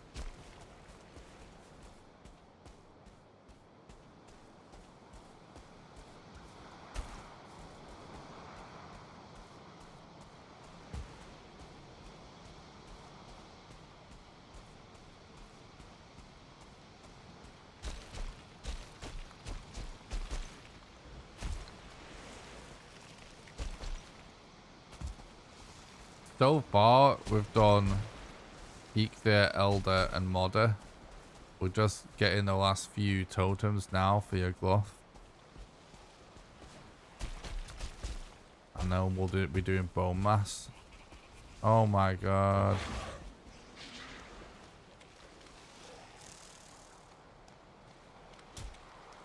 Oh, from memory.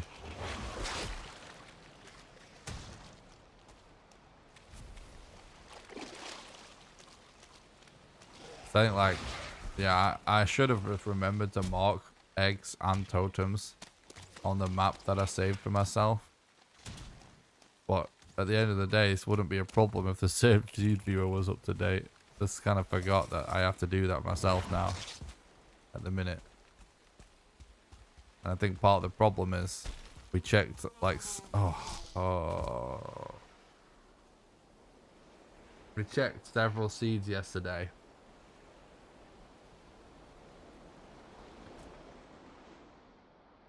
And I'm getting some of them confused in my head.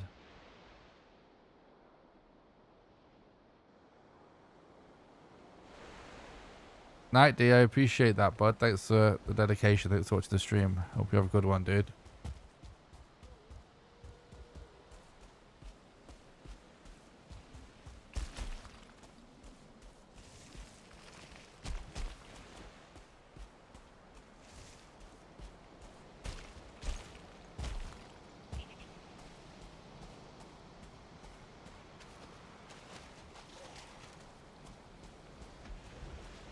Be so cool when you can just grab these fish.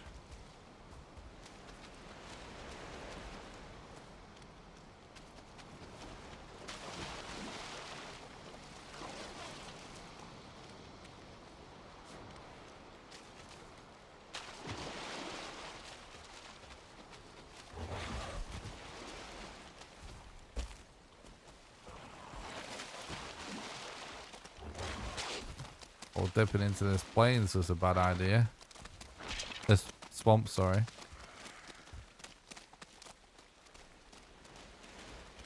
Those saving graces, they'll fight the Desquito.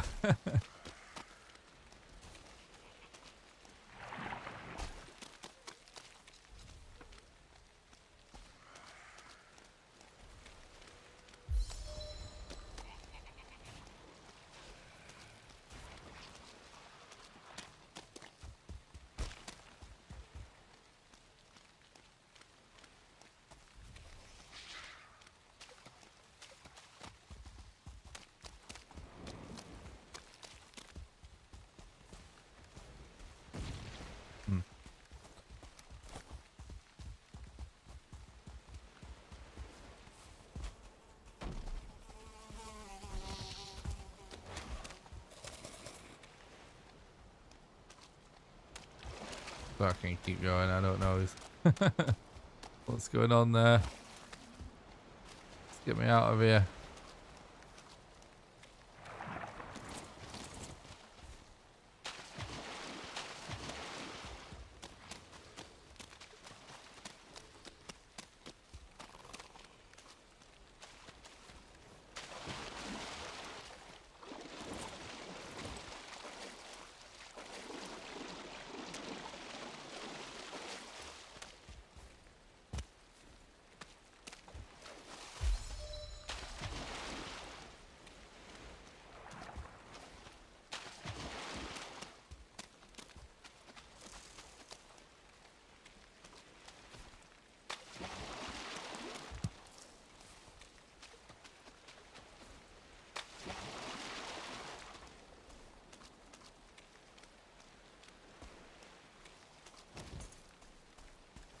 All right, dude.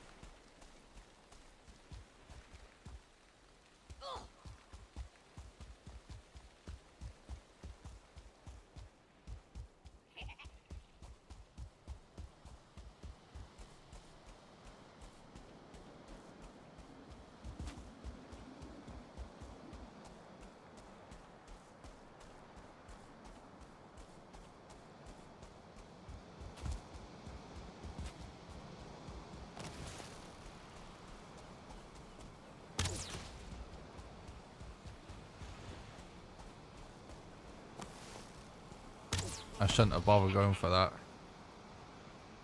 Oh!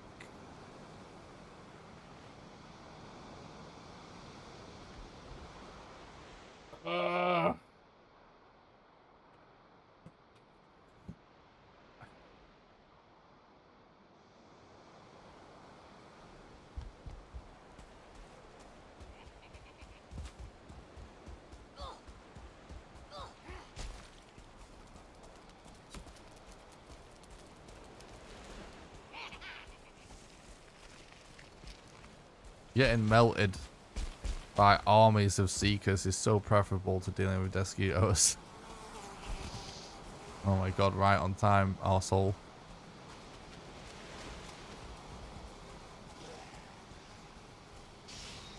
Now there's 3 of them. Someone's on fucking crack at Iron Gate, I swear, with how these mosquito spawns seem to get handled.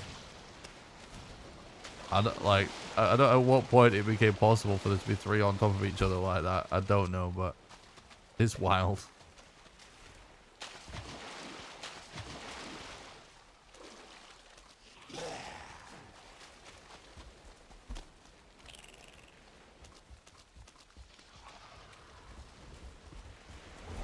With peace and love, of course. But I mean it. I actually mean it. But with peace and love. Someone at Iron Gates end up paying down to 11 true. So I'm starting to fade a bit now, like 5 hours in.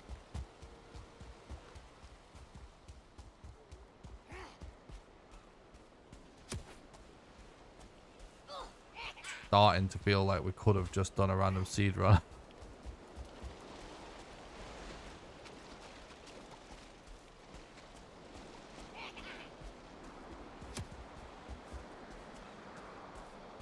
If player equals Nick, then set mosquitoes. Whoa! To max and totems to min. True. Oh! Definitely how it works. I didn't know that guy was behind me even. What makes for a good speedrun seed?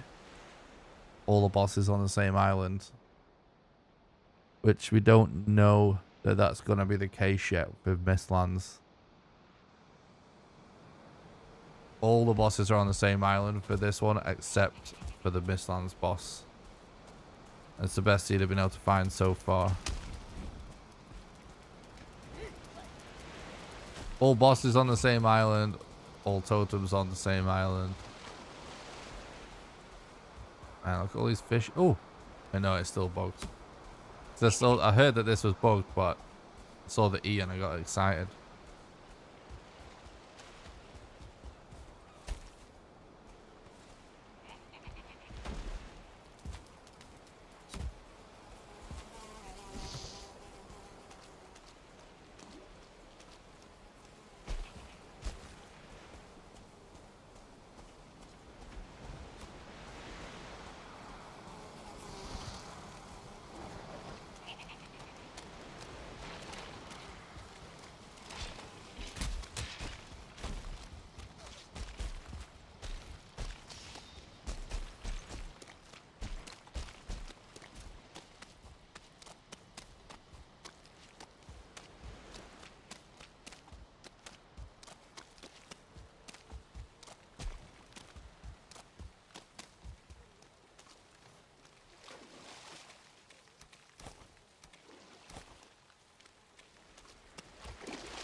Ah, what? He got stuck on the tree, so he kind of delayed. His lunge got delayed a little bit. Fuck. Smith. What are you fucking doing to me at Iron Gate? Can you see the pain? Jesus Christ. You're sick. Thanks for the follow, dude.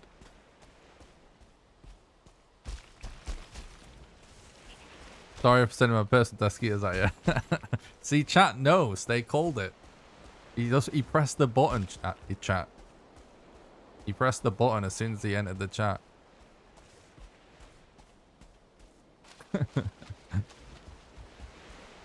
Hope you're having a good day anyway, mate.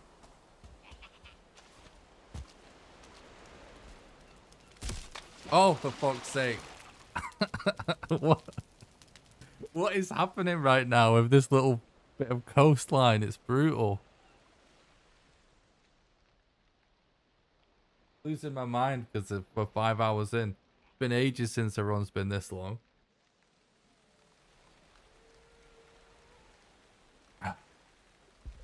It's alright. It's alright, chat. We're just here to actually do a run so we can test the strats we figured out for Mistlands in an actual real run, that's all. So it's not a big deal. We're not gaming on maximum yet.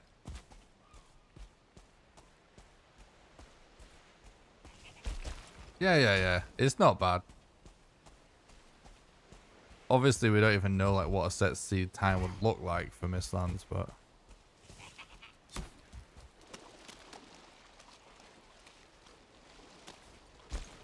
so for anyone that doesn't know, I'll actually explain what we're doing today. So for the last few days since Mistlands became available, all I've been doing is sort of like theory crafting and testing and figuring out like what are viable strats to make the kind of speedruns that I do on the channel like still possible with the update. And I kind of have just focused at the start at just figuring out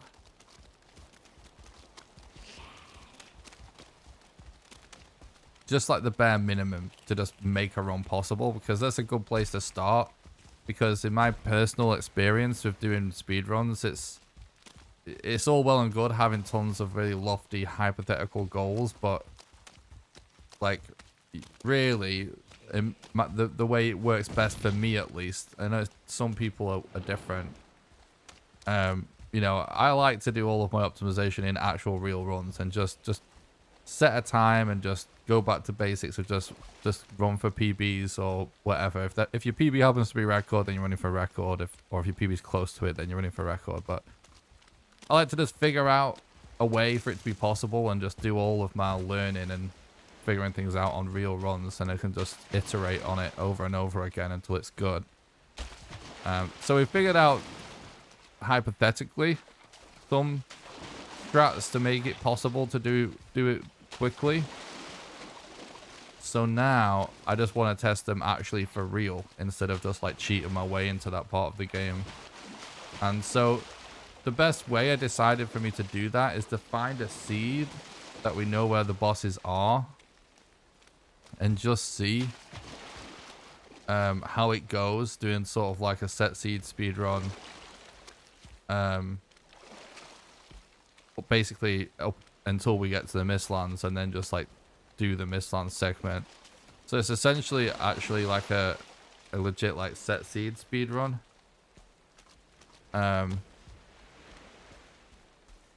However, all of the previous known good seeds for doing the set seed speedruns have changed a little with the update because it affects world generation. So actually all the seeds aren't as good as they used to be. In fact, they're kind of trash compared to what they were in terms of like optimization wise, but they're still like really good compared to just playing your average like playthrough, if that makes sense. So, oh, it's because he was going uphill we couldn't get the dodge.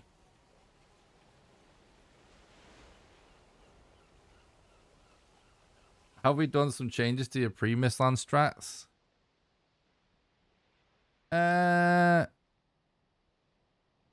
No. Yes and no. No, but obviously where we are, well, I guess yeah. So basically the difference is we're gathering mats in preparation for Mistlands right from the beginning. Right now, at least I'm allowing myself to do world switching so that I can just log onto a different map and dump the iron or the black metal just so a huge portion of the run doesn't just turn into just sailing and just, you know, staring at a boat for hours. I feel like that's not so entertaining from a speedrun perspective to watch, and also a little bit counterproductive at this point. But I'm incorporating that now as more of like an experiment to see what I think the run will turn out like if that was permitted. Because obviously right now there's sort of no rules until the categories are established and the rule set's put together. So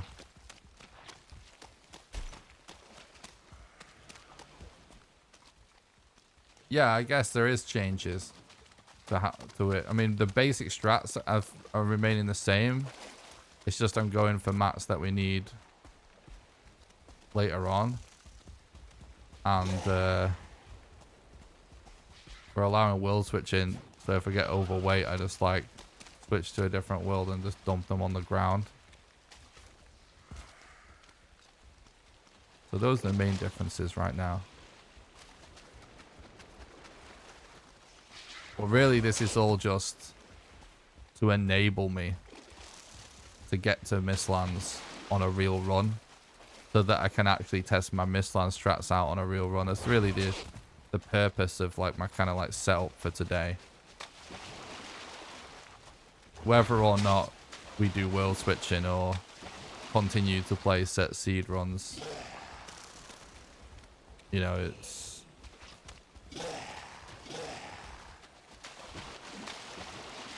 just going to depend on how it all goes, really. Set seed runs, of course, were always a thing. It's just I wasn't the biggest fan of them. I used to run them a bit, but not a ton. But it is a good tool for testing and stuff and practice. So, but yeah, I did think that like jumping between worlds could be kind of interesting anyway, because not allowing that, like, to be totally frank about it, that was actually a rule that wasn't my choice, and I think it was one of the old rules that was sort of grandfathered in from before we had a leaderboard. Basically, before I created the speedrun.com page and submitted the game to speedrun.com. Oh my god, this is chaos. There was essentially just like a spreadsheet. Just like literally a Google Doc spreadsheet. And a Discord. And those guys sort of just... They had their own rule set. And they kind of just played it by ear a little bit. It was a little, you know, more lax because it was the early days. And many of those rules still exist today that those guys came up with, because they just sort of got grandfathered in because they obviously just made sense. And the runners at the time when I created the leaderboard, the runners out there were used to that rule set. And I think the rule of world switching was actually one of the ones that was grandfathered in, where that wasn't initially allowed. And just me trying to figure out how to just start doing speedruns as soon as possible with Mistlands. It's just like one of the things I thought of that like actually makes it solves a lot of the problems of having to go for ores. I was like, it's still kind of a cool strat. Like, why not just do it? Like, I've always said to chat, like, if the official rules become shit, I don't care about running unofficial rules. But obviously, I created the leaderboards. There's no reason for me to not have a say in the rules. But you know, I'd be okay if we don't do world switching. But I just feel like it's something. Fuck's sake, dude. I'm throwing so hard right now. I don't know why I'm playing shit. But anyway, I'd be cool with it not being allowed as well. But I think it's something... I think from time to time it's worth throwing the rule back out the window and just rethinking like what a good speedrun could look like. Because at the end of the day, if you come up with a whole new rule set,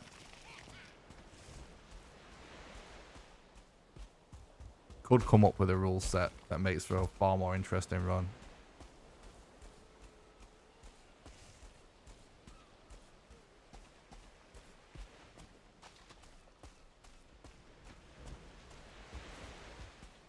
No, it will create 0 difficulty approving runs because you just make it so that it has to be a world that you create. If you make it, let's say it's new game random seed glitchless, that we normally run, you just make it so that the rules are all the bosses have to be beaten on one world. Any worlds created during the run, the world creation must be shown, and they must be created during the run.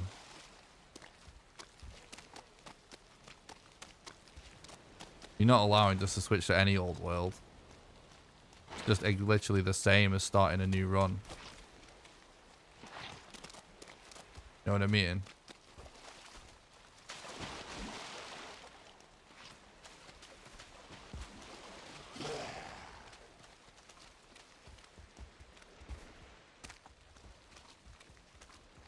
So I don't really see how it would be an issue. It's just more of a preference thing of like how people feel about the, I guess, sort of integrity of the run, let's say. And I think the other point on the topic actually that I think I've not brought up in the last 5 minutes is I think there's a point to be made that, oh no, the water. I think there's a point to be made that, yeah, exactly. Like right now, you have to create the rules during runs. That's how it works anyway. So it's no different if it's an additional world. But anyway, I think the other interesting point to make is, let's use this. The other interesting point to make is, if the current state of the game and the current state of the run in terms of known strat means that a huge portion of the run is just spent staring at a boat with no gameplay really going on, and it never used to be like that before, and the only thing in the way of cutting out all of that downtime from a runner and viewer perspective, if the only thing in the way of getting rid of it is allowing world switching, then I don't see why you would have it that way, if you know what I mean. Just from an entertainment perspective, and also just typically what's fun for viewers and what runners want to run align in the way that if something is just kind of monotonous and sort of like boring, runners get bored of it, you know what I mean? So they're less likely to do runs. So I think there's like a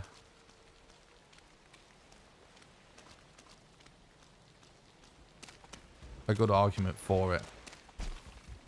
But everything, any discussion about any kind of rule sets or any strats or anything like that, you always have to have an asterisk next to it and say that, like, in the world of speedrunning, you know, things can change very quickly and new strats can be found. And, you know, like, even if it let's say it seems right now like it'd be a bunch of boring sailing going on, that might not be true. It might be end up only being a tiny amount, or there may be some new strats discovered that mean, you know, none of that's necessary somehow.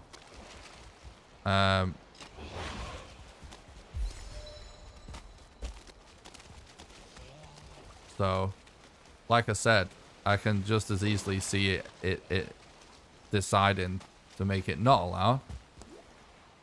But I have always thought it was a little weird, just based on the fact that all the speedrun is playing a game quickly, and kind of like in the general spirit of speedrunning, at least with the main categories for games, is like it's just doing that game fast, using the mechanics of the game kind of against itself, if that makes sense.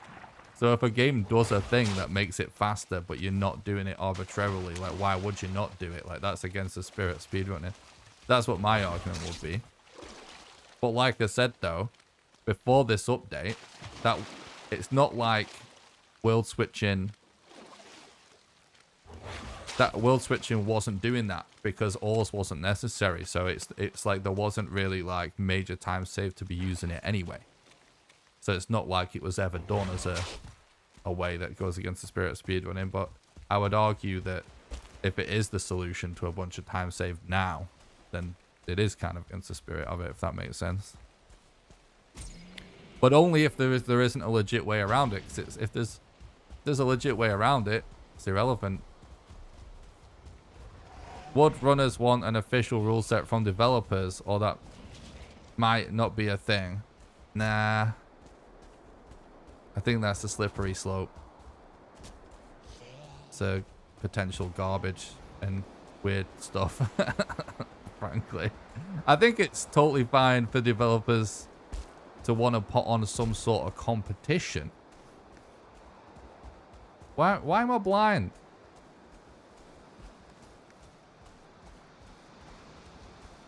Where the fuck? Where's my grave at?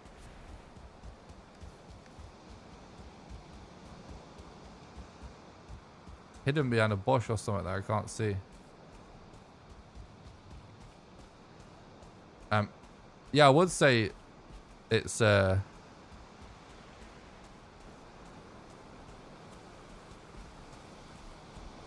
Wait, did I delete the marker? What's going on?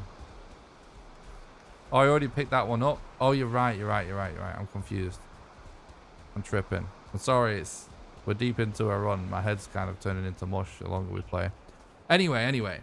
To Smith's question. I don't want to leave him lurking. I think there's nothing wrong with developers like... if they want to come up with an official competition, them having their own rule set for it. However, having competed in many competitions in other games, I would strongly advise, if that was going to be done, to pay somebody to... that's actually part of that community to actually make sure the rule set is competitively sound. Because stuff like that actually, I think, is fun and really awesome to be a part of. But what can happen sometimes is, you know, rule sets get established that, you know, in some kind of weird way become super fucking annoying to players that might not be clear to somebody unless they're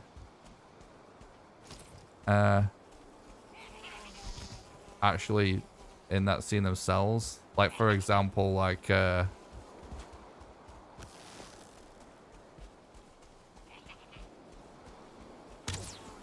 no, I missed. Oh, I can't believe I fucking missed. I never miss. I guess hold that thought, because I'm absolutely shit in the bed right now. Right, I'm going to relog, I'll tell you what. Yeah, because for an example, some of the PUBG tournaments I competed in, for whatever insane reason, there'd be like a tournament that was like set up with really good rules and structure, used competitive scoring and stuff. But then they'd always think it was a cool idea to have like a bounty, where if you kill this one guy, at the start of every match, someone is assigned as the bounty. And if someone gets a kill on that guy, you get 10 times more points than normal if you kill that guy than anyone else. And people that actually take like competition seriously to see that and go, well, that's fucking bullshit, because that just turns it into a total RNG fest, whereas before it was competitively sound. And that kind of thing, used to happen all the time, dude, in PUBG tournaments. Like, I remember there was a tournament that I played in where we were in the run-in to become first place, like my team, I believe. And literally we ended up coming second because like the other team got a bounty in like the second to the last game or something. And all of our reaction to it was basically like, we basically won, you know? Like we were like, yeah, whatever. We were just like, yeah, cool. It was like, whatever, dude. We won. That's bullshit.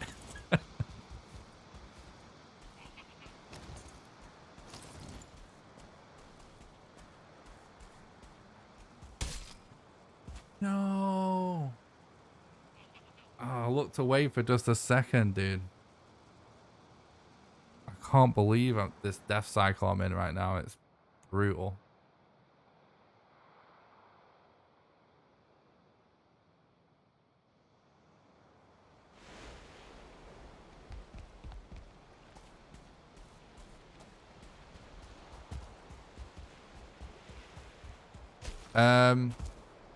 So yeah, I generally run around the plains with the bow out just in case to deal with mosquitoes. Usually I would never have a weapon out when I'm running, but just in the plains I do, just for mosquitoes as a precaution. But yeah, I never put weapons away using the holster mechanic because there's no animation for it equipping or unequipping the hammer. It just happens instantaneously, so you get no slowdown. You just switch to the hammer instead of unequipping it normally. And it does obviously save a minuscule amount of time, but actually the primary reason to do it is simply that there are literally scenarios where you're trying to run to dodge an attack or something, and just instantly doing that allows you to get that little bit extra movement speed that gets you out of the way.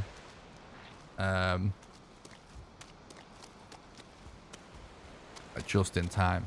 I find it comes in very clutch if you're fighting boss fights with melee attacks.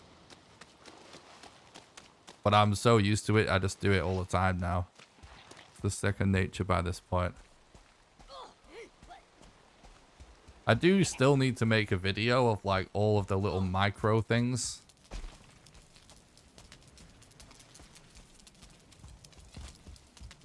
Like that. In the game. Because I've made a lot of videos about more big picture stuff with challenges and speedrun explanations, but there's actually lots of weird little things that I think are a little bit lesser known. That are more just like little things like that. And I've said this on stream so many times, and I still don't make the video.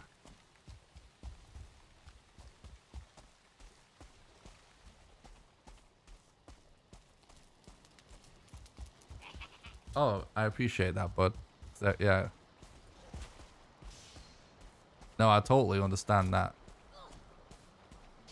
But I appreciate you saying that. It's nice of you to say, dude. I don't take offense to that personally, because I've been playing games for basically as long as I could sit at our computer and press buttons. And you know, most of my life I was never really interested in speedruns.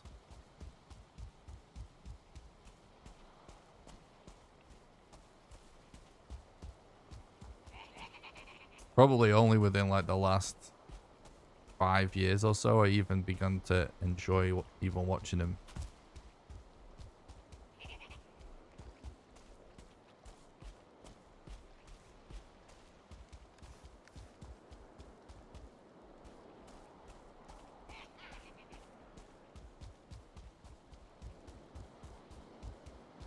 So like all of the weird stuff that people come and talk shit to me about in the chat, I actually can relate to it. It's kind of funny.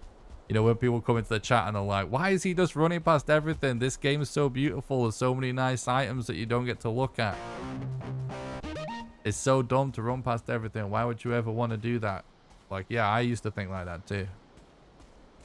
So I don't really, I don't take it personally. Thanks a lot for the follow. Feeling chimpish. Oh.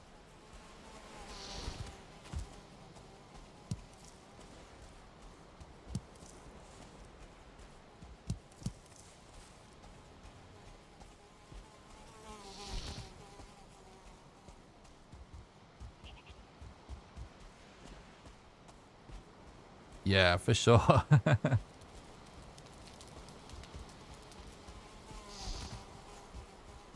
I've seen a lot of the stuff many times. I feel like the only people that have seen more seeds than me probably work at Iron Gate at this point.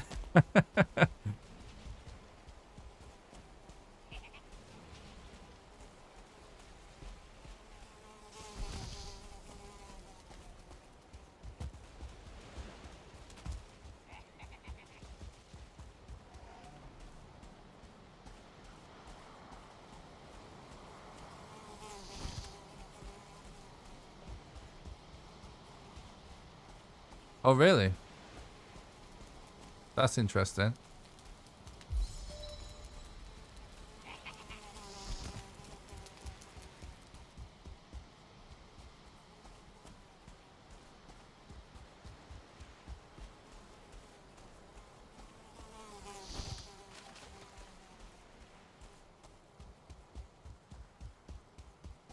I guess that makes sense.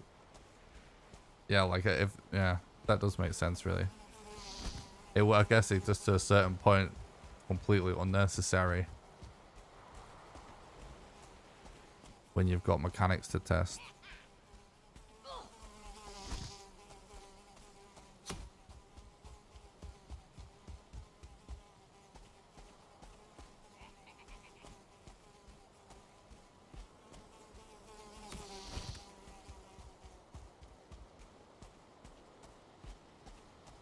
Oh, I forgot I was on top of there. That complicates things more.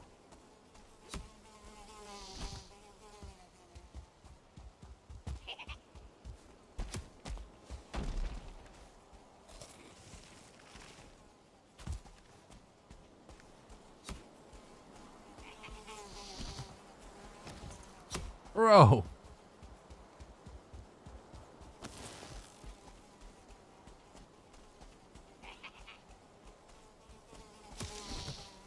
Oh, this fueling, dude. I think maybe we should do a relog again or something. It's a bit of a nightmare, this.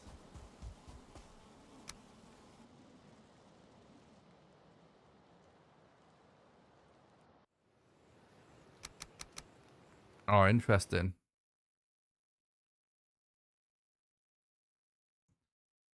Well, I created a new splits in my live split software for tracking my runs that I use that you see on the screen before the stream today to set one up with the 6th boss split. And so I had to edit my old splits and I saw that I was at 421. That's just for that speedrun category since Hearth and Home came out.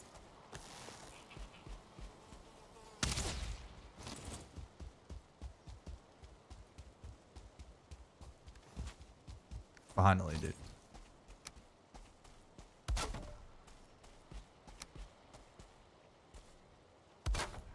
And yeah, run out some other categories a lot, and those splits actually might not that's just those splits even. I don't know what. Thinking about it, I may have even like lost my splits at one point and created them, so that's not even, that's nowhere near it. Everything thinking about it.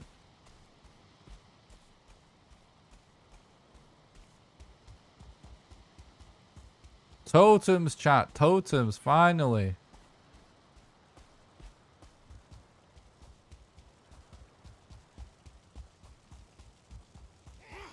Yeah, I got it all backwards, chat. I messed up. Oh my god, dude. Yeah, true demigod.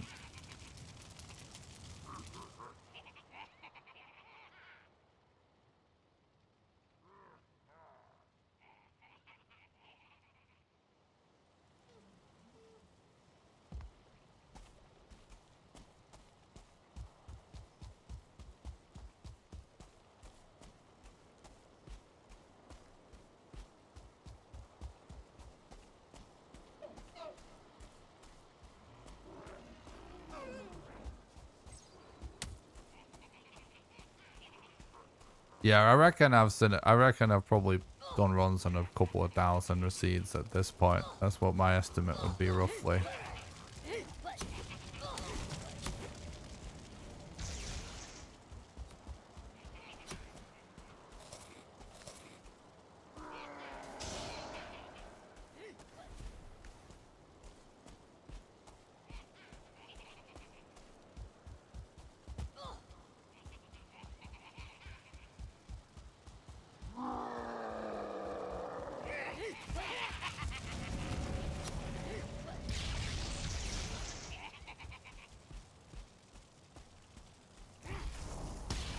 Oh no.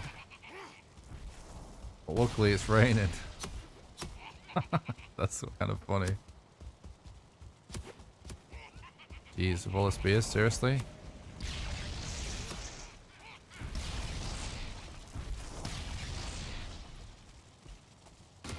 I've never wished for it not to stop raining more in Valheim. Thank fuck for that, finally.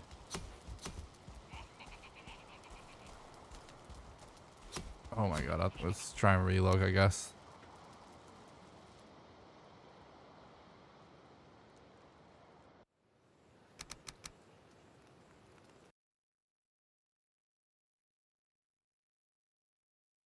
Thanks, Smith. I appreciate that, mate. Thanks for watching the stream. Have a good one, dude.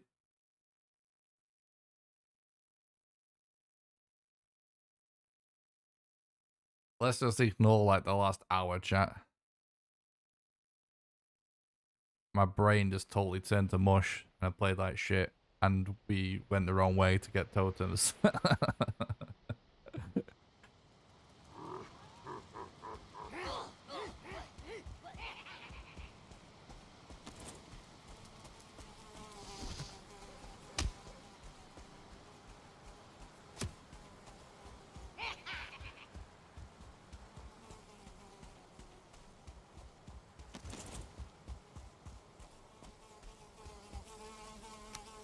I don't even care anymore. I'm just relocking. We need to... I'm going to go to the other place and regen stamina even. I just need to get out of here. It's driving me nuts. We're supposed to be just... doing whatever it takes to get to Mistlands in a legitimate way.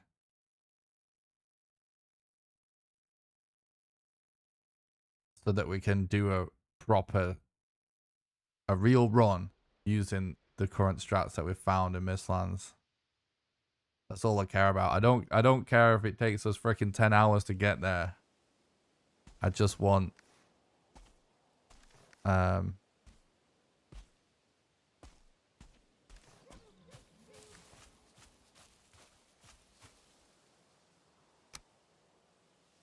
oh shit, we actually need flax as well. I forgot about that.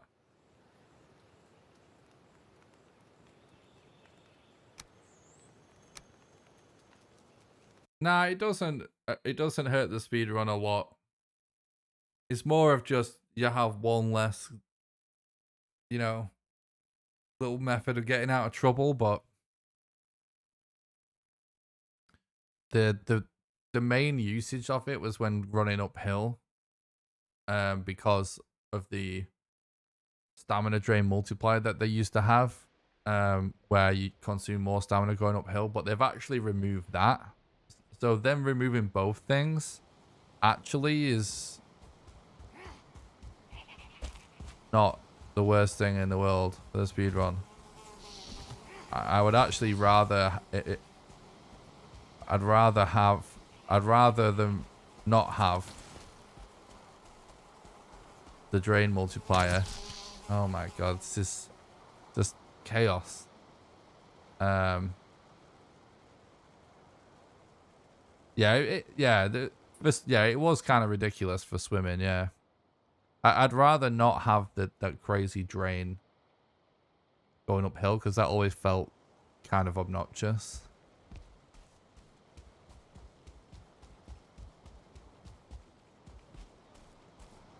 What's up, Edric? I just remembered we still need flax, right? Is that barley or flax? It's barley, isn't it? We're just not finding flax.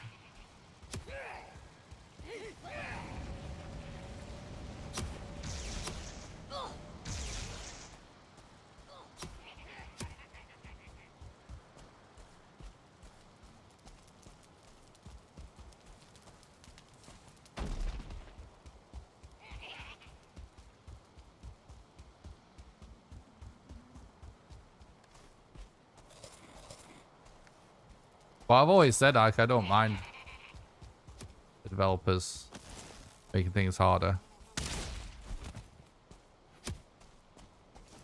I welcome the challenge of having new things to figure out. It's fun.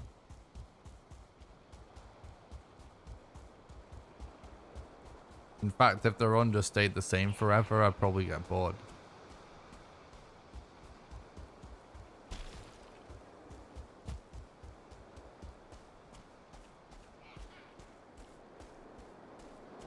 Does that look like flax? It maybe does.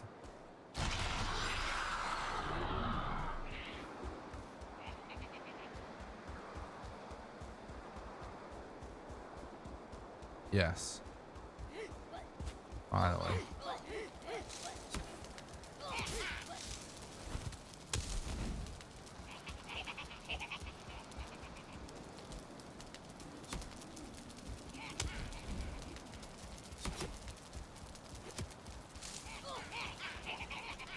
Flax is 1-to-1, right?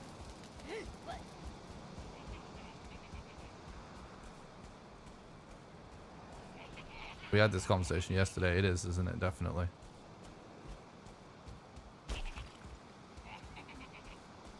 We usually have to go for that. It is very interesting. I mean, this is obviously completely scuffed, but it was always gonna be scuffed. I was kind of warning you guys it was gonna be scuffed, right?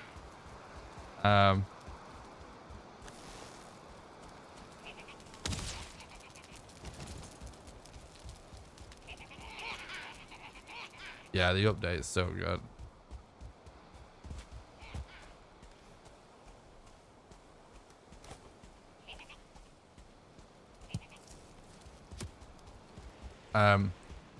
Yeah, obviously this is a mess, this run, which it always was gonna be. I mean, it's a total weird thing we're doing right now, just still theory crafting, but forcing myself to do a run anyway.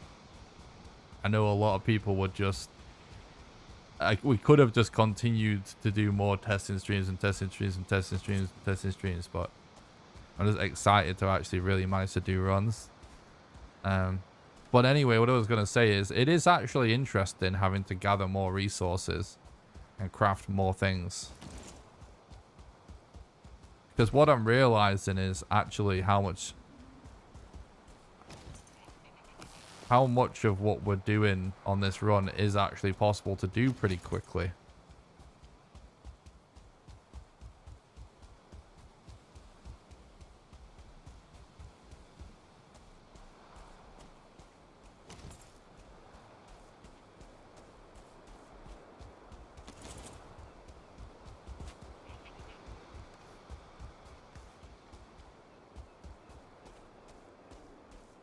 Mistlands are amazing, dude. It's so sick. It's so sick. It's my favorite biome by far. It's amazing. I love it. And actually, I really, really want to play it just casually at some point. Which we will. We'll figure something out for that.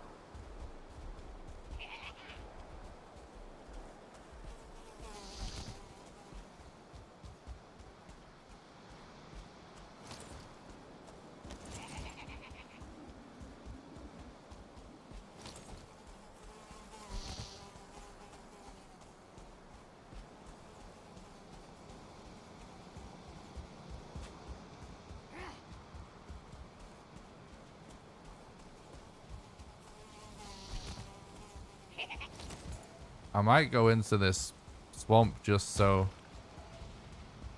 we can get some of these mobs to fight each other.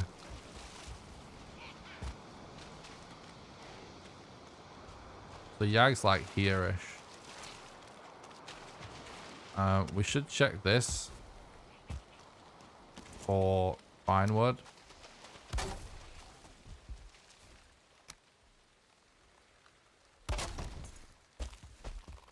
I think there's a table in there. My hammer broke, bro.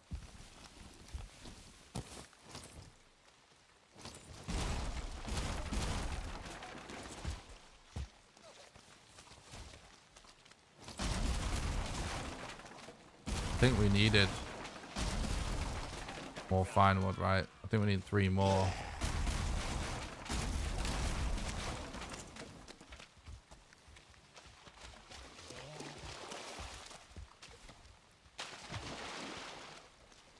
Yeah, stuff has changed. Fishing is majorly changed in all biomes, and there's some more biome specific fish now. There's been some changes to the trader where as you progress through the bosses, he sells more now. I think the only added item though is the egg, but apparently not everything he sells is available right from the start now. It like unlocks gradually as you go through the bosses. But he now sells an egg so you can breed chickens, which obviously it doesn't, that's not biome specific.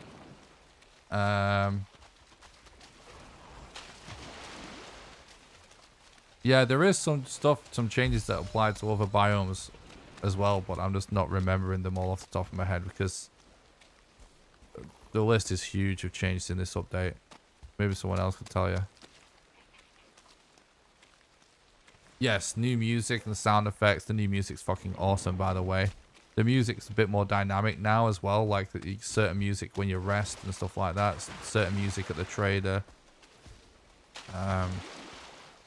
Lots of the animations and visual effects have been updated, so certain things look a little bit differently. So there's some visual and audio differences.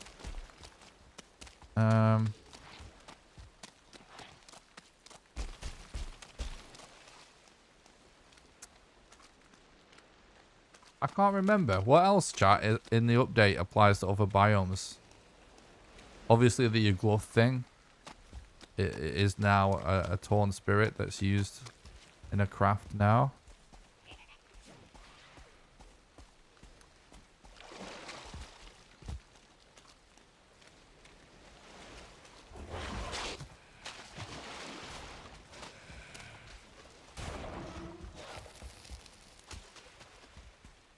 Yeah, fishing, yeah. Do you think they considered speedruns when they were designing Mistlands, forcing more prep, slow progression?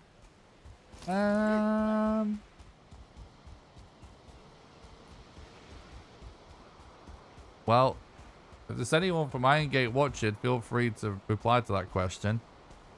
Because I would love to hear what they had to say. But I think, like,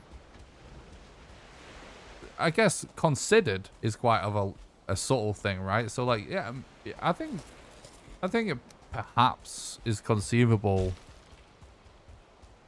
that it was considered in the sense that I think that's how they know what the fastest way is. Like, what, you know, like how is people, you know, whatever, you know what I'm saying, what the shortest way is, obviously, to do it all.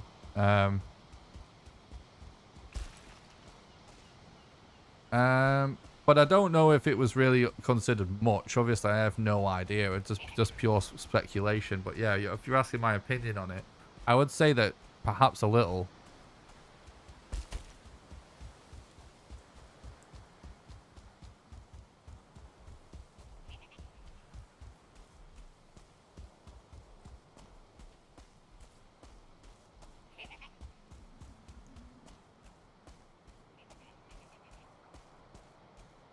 Weight belt locked behind the boss anymore? Does anyone know? Thanks. Yeah, I would love to know that too. I actually haven't been able to test that, dude.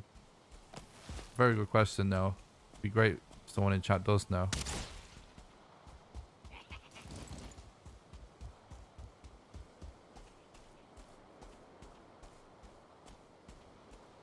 I love the big Mistlands. They look so dope.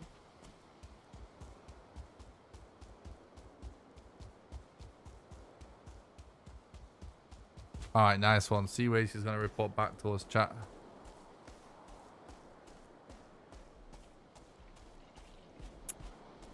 This is a fucking terrible boss arena, by the way. Couldn't be worse.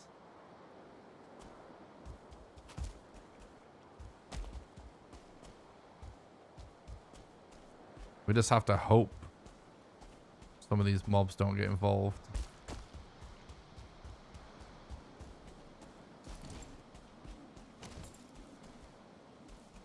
It's not worth putting a bed down.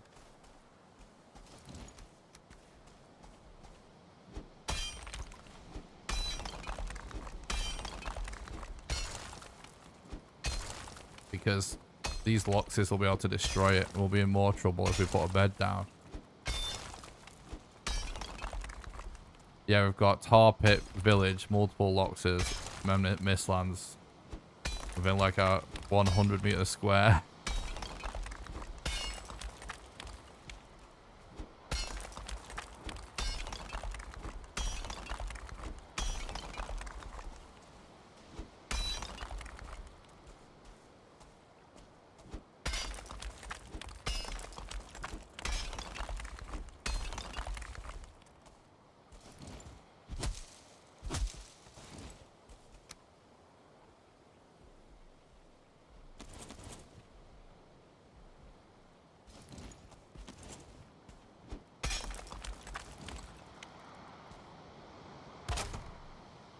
Awesome.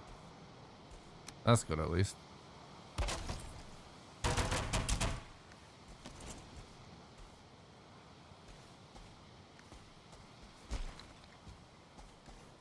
We're gonna have to make a hoe for this, by the way. Because it might not be possible to even do with this terrible terrain here. Literally one of the most garbage arenas I've ever seen. But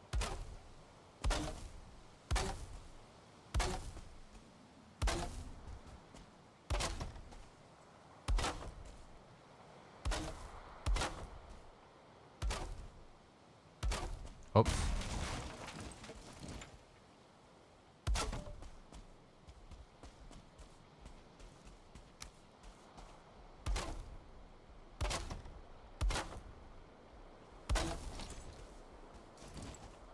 A little bit sketch to be no gap there, but those gaps should be fine.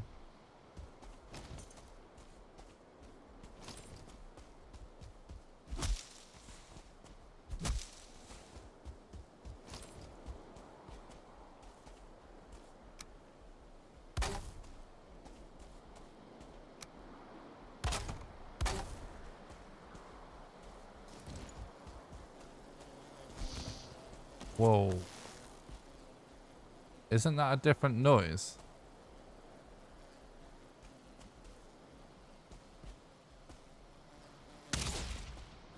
That is a really cool noise. That's different, right?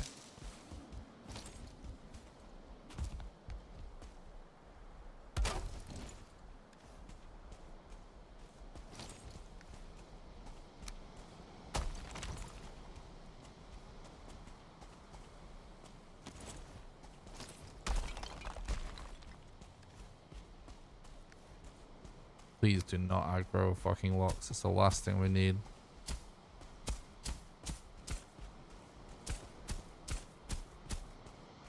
Dude, he could so get stuck on this. It's so...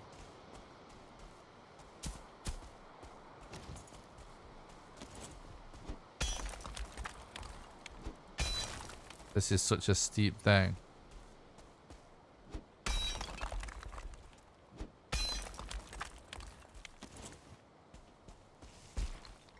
Please don't get stuck, Yag.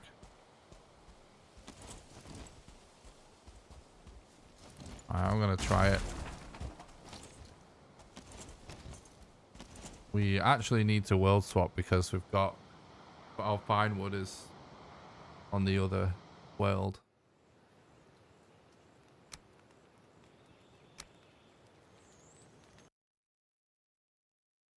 Grows fuelings, unlocks perfect arena. I know, right? One of the things that really bothers me is that growths and locks have a tendency to just sniff out structures and randomly attack them. That happens during the fight, we're officially fucked.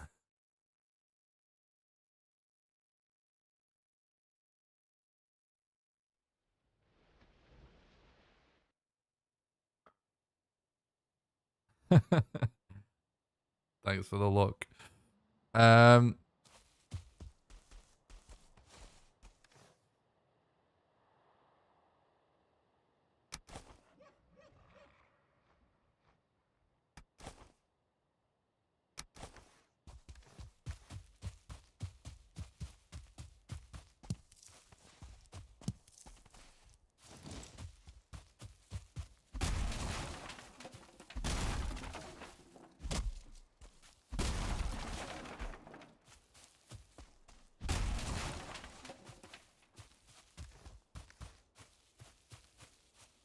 This other world looks like someone had a very bad, no good day somehow at spawn.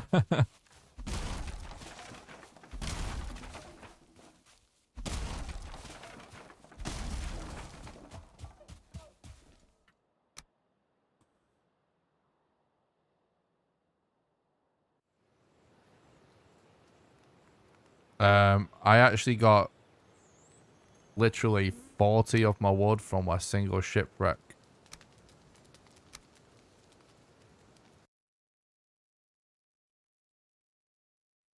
$40 of my fine wood. We just managed to get a few from other spots. We're gonna still need to get a few more. But we're doing bone mass after this, so we have a good chance of finding it in that swamp because we've not explored the bone mass swamp yet. I don't think. No, we haven't. Okay, bro. So here's what I do.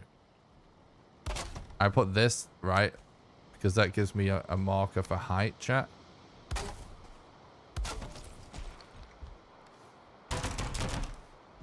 And what this actually does is it allows me to make sure we're always at the perfect height. For the fight.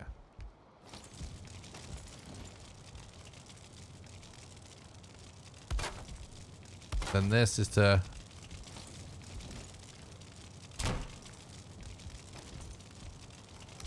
make sure I don't accidentally go into the fire.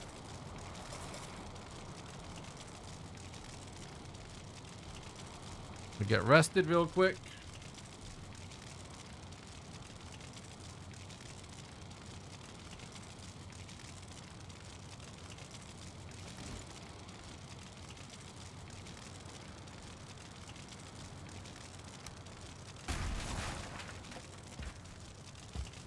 Oh god, there's lots of...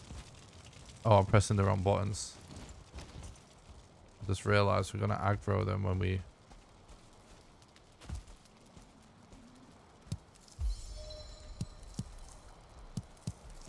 Don't aggro locks, please. Don't aggro locks.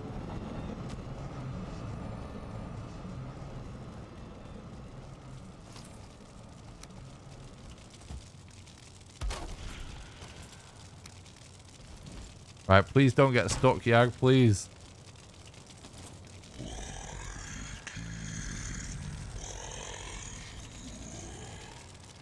Please don't get stuck, dude. Please. I think he's on it now.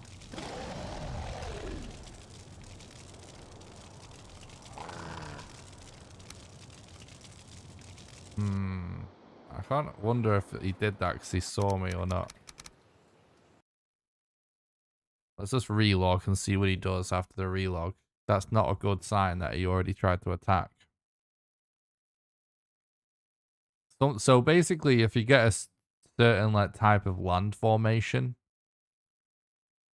it increases the chance that you get like a failed setup and he starts doing attacks, or he just gets stuck and won't get to you. And like I said, this arena is terrible, so...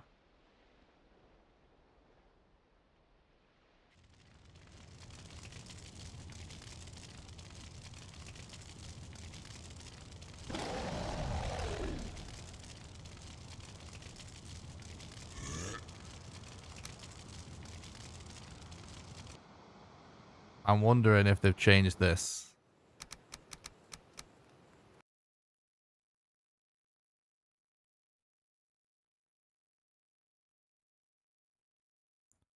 Or we're just getting unlucky.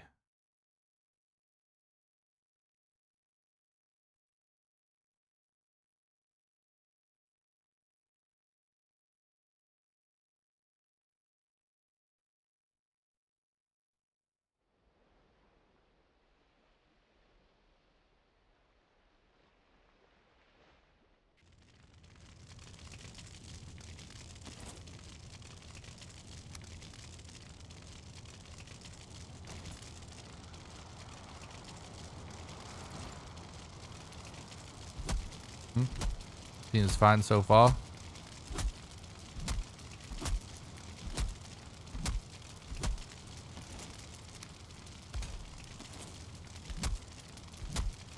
We did lose rested because we had to relog, which is what it is. I mean, we can't really worry about that.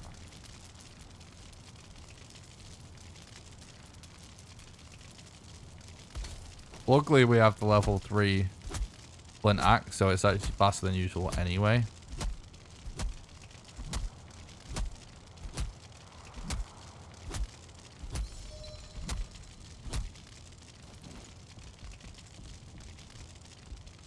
Oh, he's not quite on the fire now.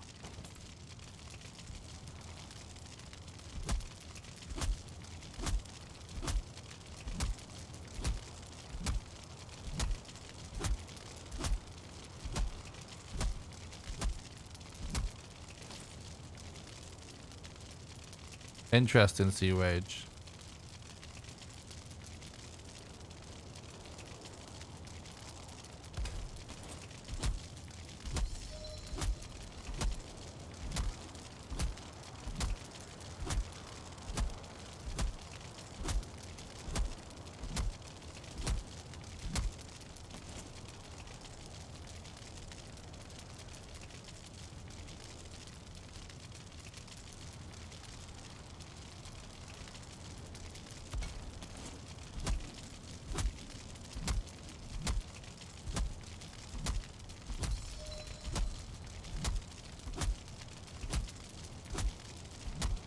I will say, in some of the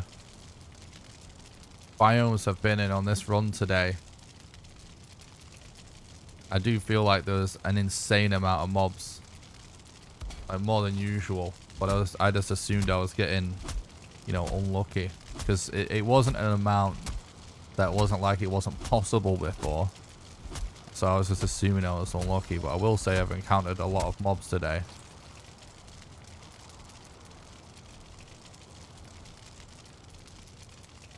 First time catching you in a speed run.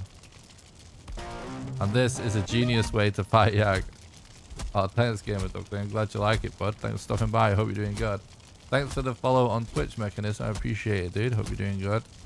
Feel like I got a second win now, chat.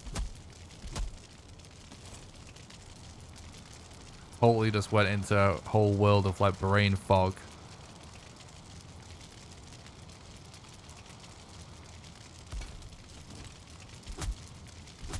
When we're in that death loop, I was just playing bad and not thinking clearly, but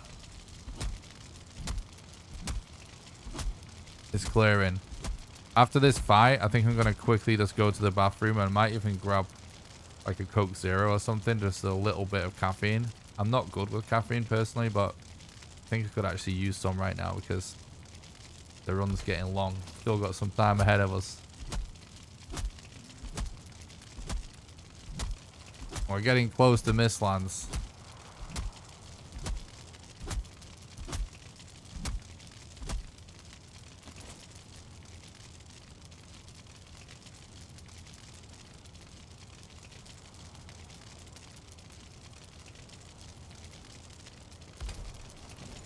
I'm so sensitive to caffeine that Coke Zero is like having an energy drink to me, guys.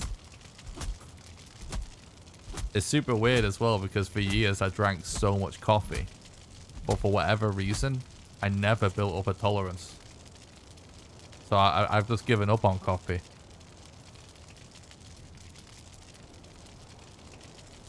So I literally have Coke Zeros to use as energy drinks. I'm not even kidding.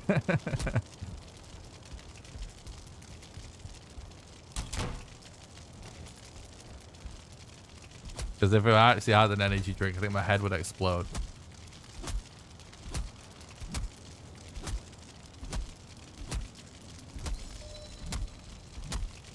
I used to also drink a massive pot of coffee every day. In fact, I got to a point where I used to drink 2 pots of coffee every day. Strong coffee as well. And, you know, I was not well from doing it.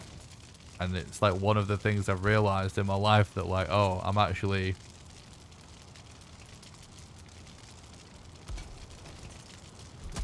Like, yeah. I never built up a tolerance even though I drank a shitload of it.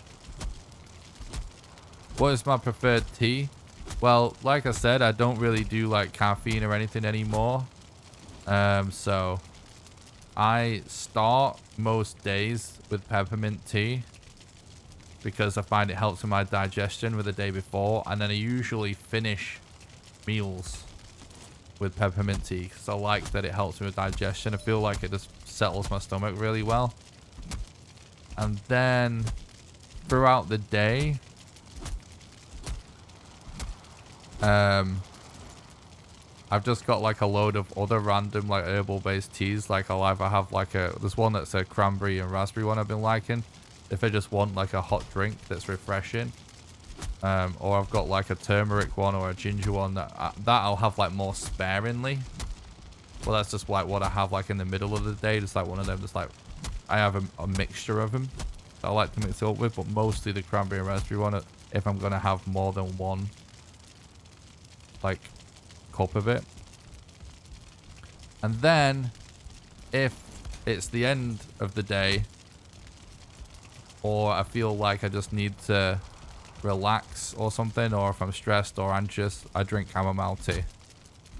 And I'll drink a lot of it if I feel like one of those scenarios is going on in my life, whether I need to sleep or maybe I just need to take it down a notch. You know, I just find that it helps me relax.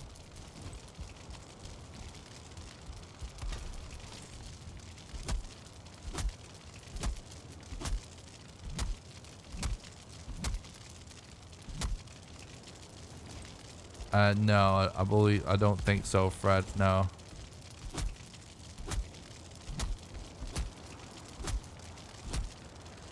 Yeah, I've been enjoying the turmeric and ginger teas, but I gotta say that I can't drink a lot of it. Like, I drink like a lot of hot drinks. I always have a hot drink on the go. And I find with ginger or turmeric tea that 1 cup's enough. I mean, I also drink these fucking giant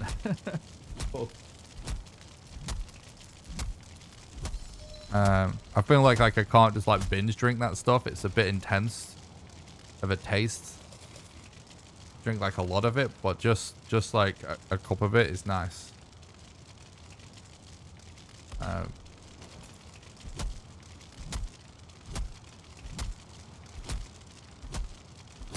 I have actually recently started drinking for the first time in my life an actual gamer drink. And the reason why was because I noticed they sold a sugar-free, caffeine-free version that has nootropics in it.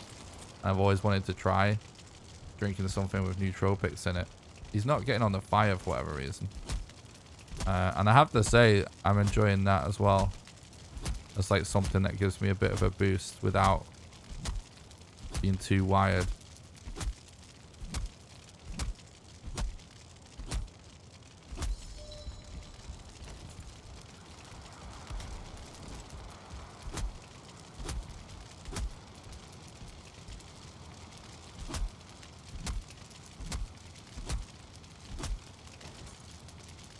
Thanks for stopping by the stream anyway, Fred. I hope you're doing good, bud.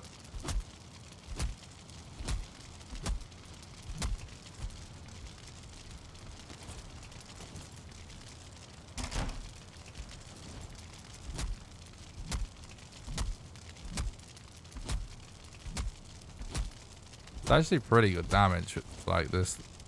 If you get him on the fire,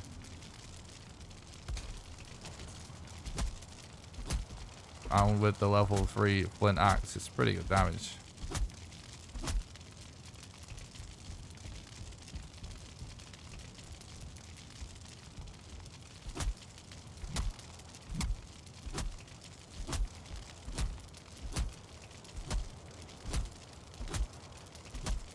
Yeah, that's true, Welsh. That's true. Level 3 axe is better than the club for Yark, yeah.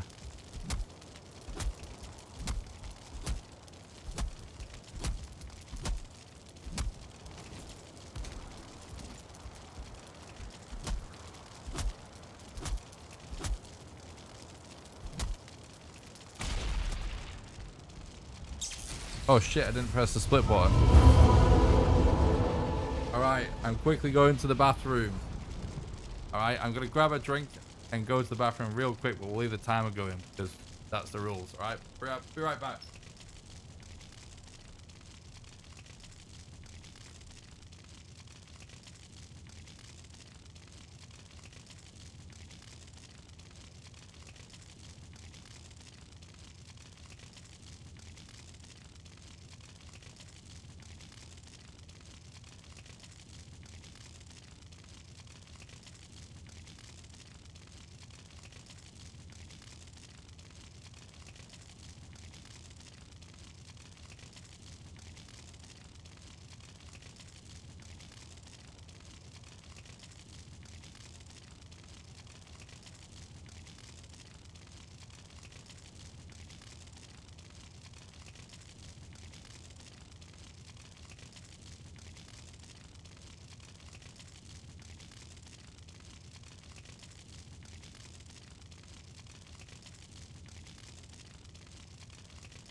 Alright, I'm back.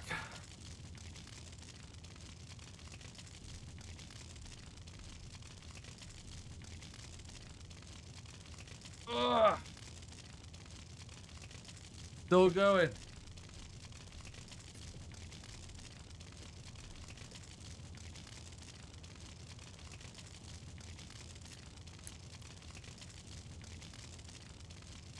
I just need the caffeine.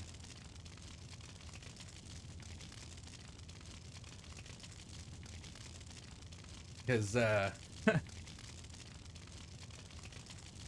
otherwise I'm going to lose focus. Okay.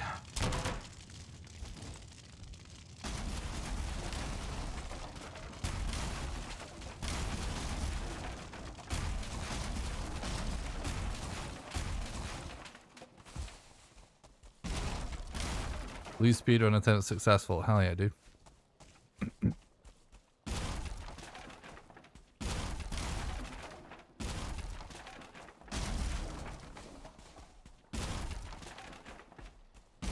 Alright.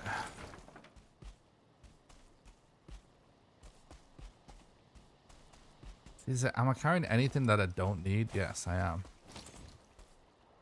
Oh, bro, what? Oh.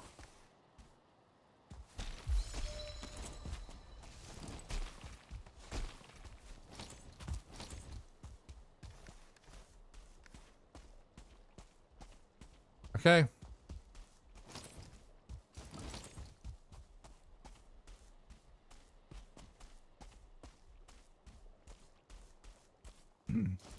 Oh, does it actually auto-convert? I was wondering about that.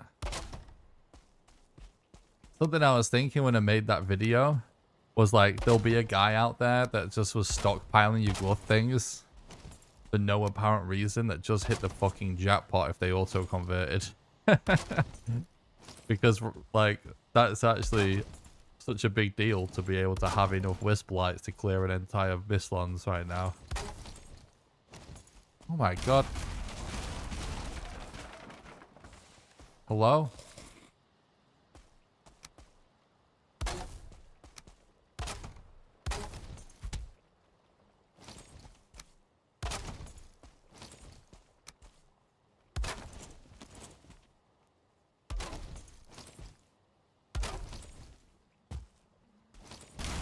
Whatever. Weirdest bed ever. But it worked, so.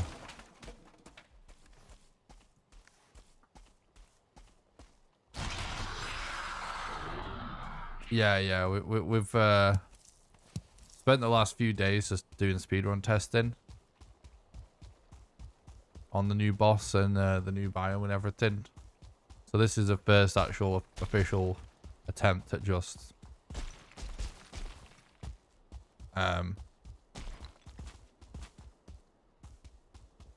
doing a run from start to finish to see how the strats that we've figured out for Mistlands work in a real run instead of just in theory or just, you know, a run over part way through.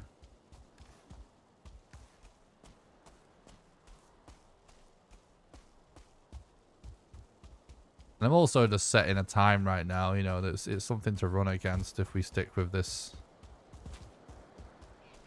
like rule set or whatever.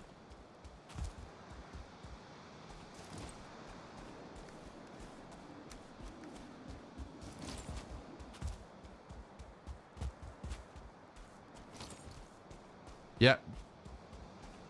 Right now, we're going to do bone mass, and then we'll be heading to the queen, basically. Obviously, we have a bunch of things we'll have to do in between in order to be able to unlock the dungeon, but after this bone mass fight, we'll be starting to prepare and head to the Mistlands.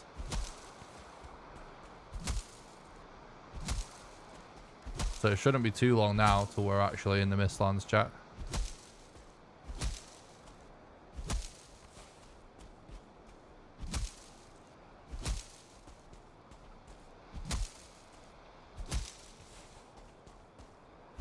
Oh, that sounds nice, Dennis.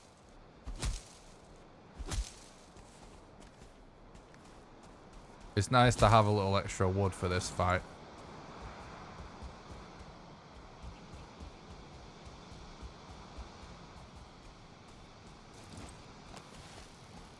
So I'm kind of going nuts on the wood.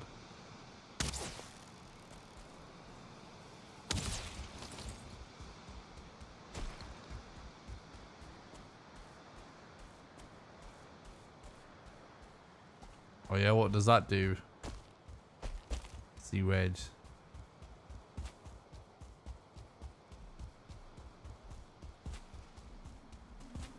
Coffee beans always remind me of one of my childhood friends. We were one time in line at Starbucks in Leeds. And he just ran, for whatever reason, they had like a bowl or a box or something of just raw coffee beans like on display. That was like on a shelf in the queue. And he just thought it was funny to grab a fistful of them and start eating them. It was the most random shit ever. But whenever I think of coffee beans, I think of that moment. So weird. I think we might as well do the setup right now, I think.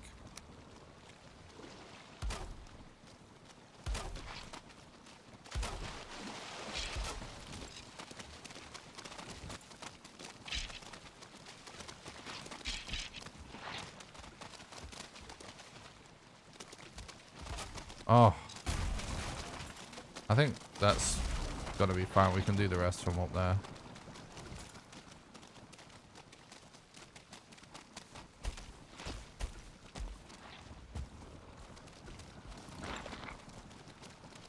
We were like 15 or something. It was like the dumbest shit.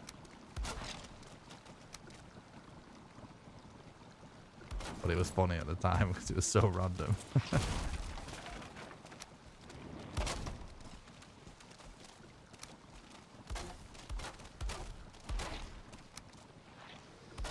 Oh god, dude.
Okay.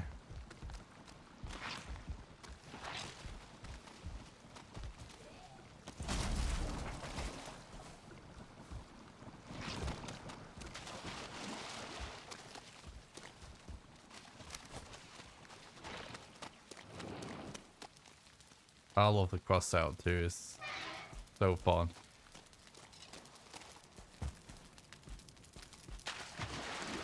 Right, we need withered bones and iron.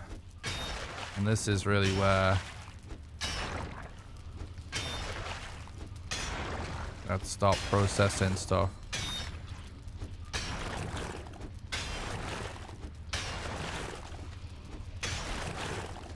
Yeah, the queen's ability makes your mind faster and recover magic faster.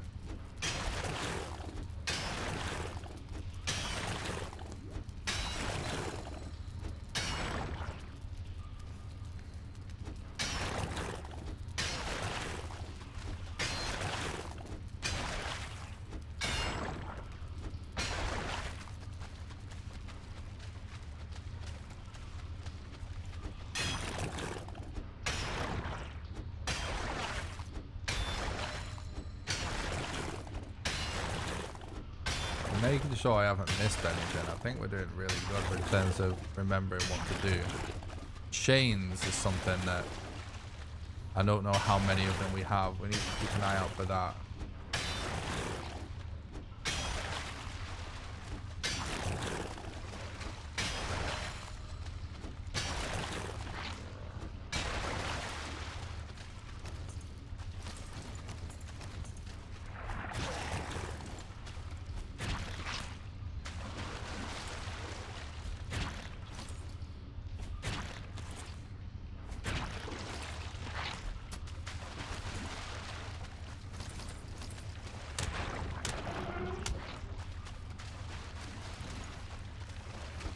We do have one with a bone, don't we, as well? We actually might as well just focus on scrap piles, actually.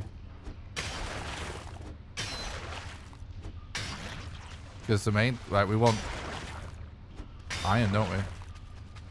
Just as much as we want with the bones now.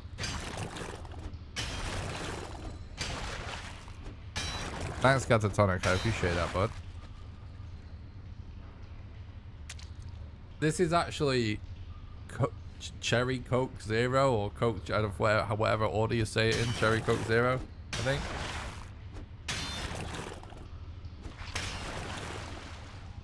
Never had it before until the other day. It's actually not bad.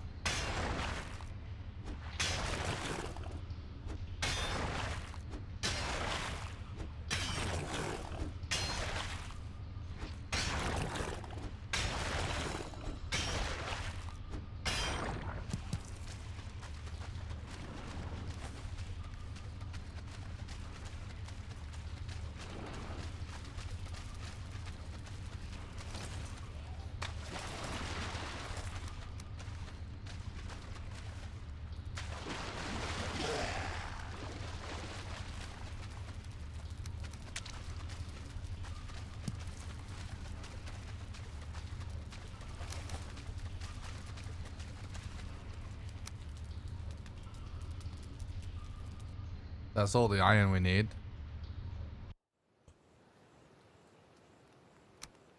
That was quick, wasn't it?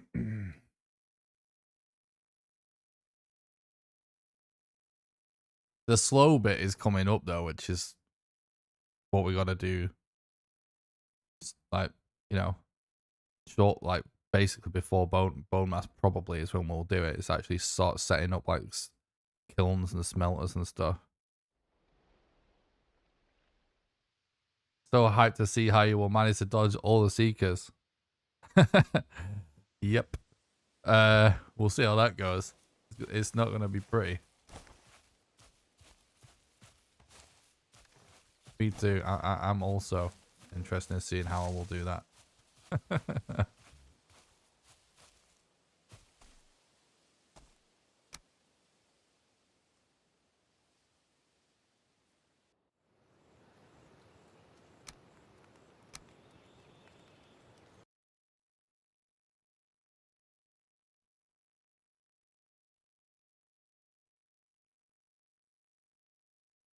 There's gonna be a lot of deaths for sure. Like we just need to the main thing is gonna be just making sure we have a safe bed somewhere.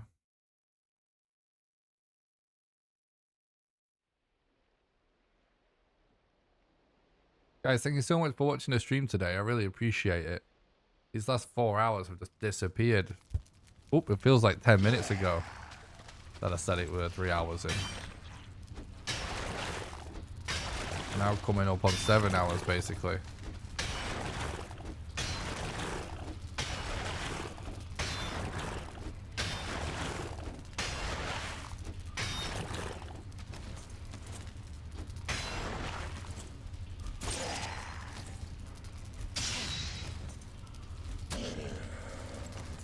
Nice.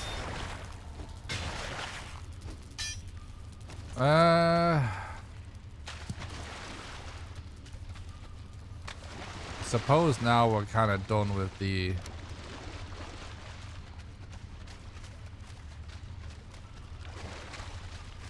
iron. We should start looking for some spawns.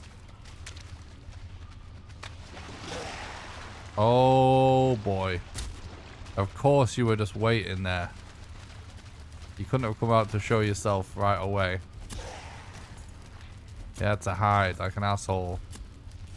Look at your dumb goofy face, bro. What are you on? It's like a Viking on crack, this mob.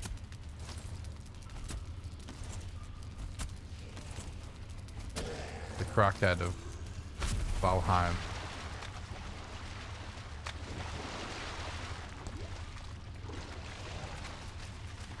Yoink.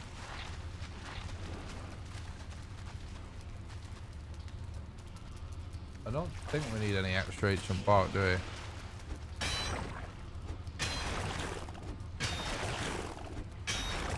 Nice.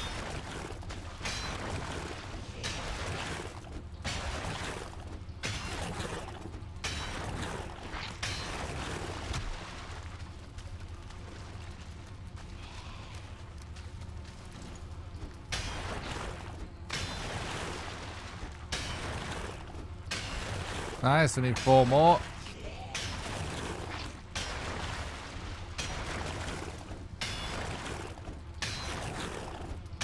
Brad, what's up, dude? Thanks for stopping by. I hope you're doing good. Have you played Mistlands yet?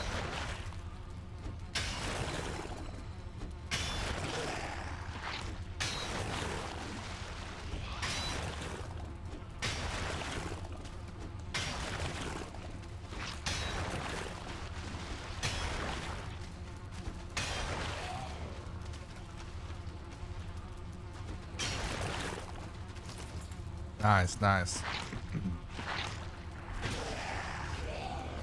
Yeah, chat was actually asking earlier if I knew you were routing it yet or not. Fuck. I didn't think you could reach me from there. It's going awesome. I'm absolutely loving it. We still don't really, you know much yet in terms of the speedrun stuff, but in terms of content, I think it's amazing. I think it's so cool, and for sure it's going to make the run interesting.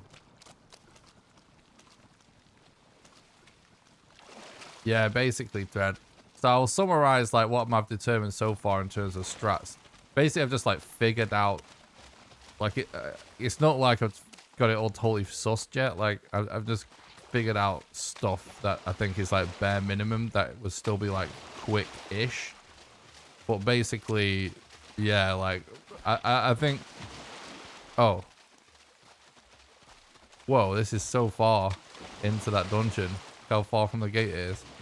But yeah, I'm going for black metal axe because,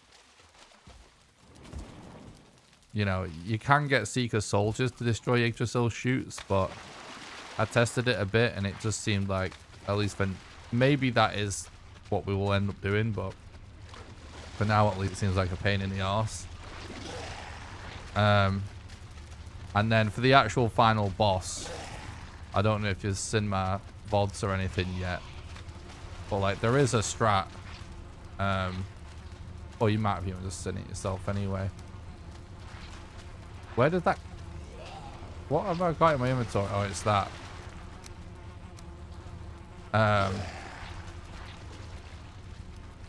Wait. No. There we go. There's a strat with the Demolisher. So basically, like, you know, the sledgehammer type weapons where if you stand behind a certain wall at the entrance, you can just, because the attack goes through the wall,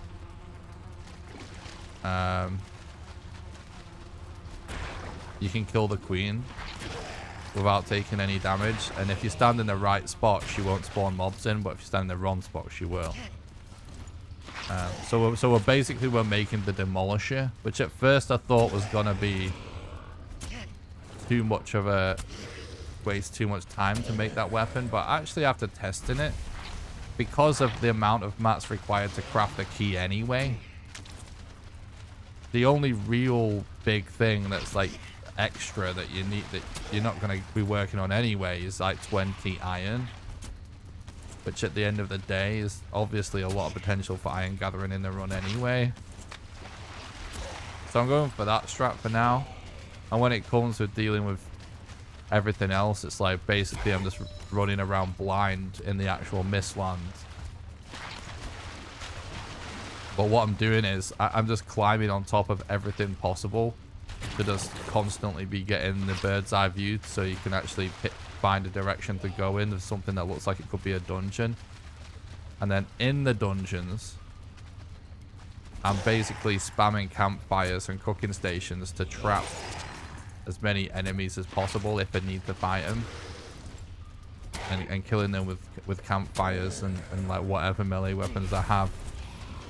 But campfires actually works pretty good on Seekers.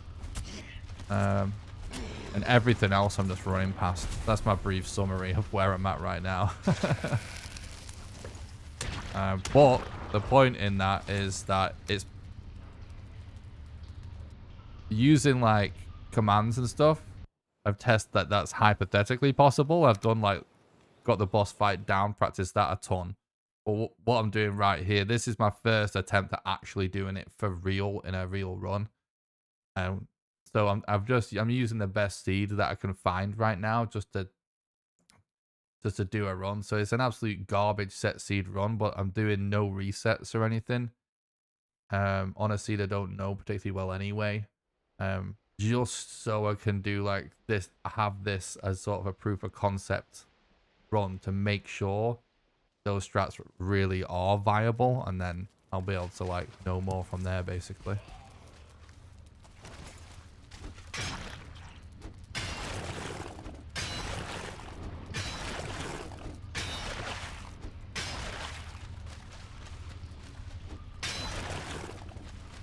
Cook time doesn't seem too terrible to get in Mistlands, maybe. Oh yeah, where from? I can't remember, to be honest.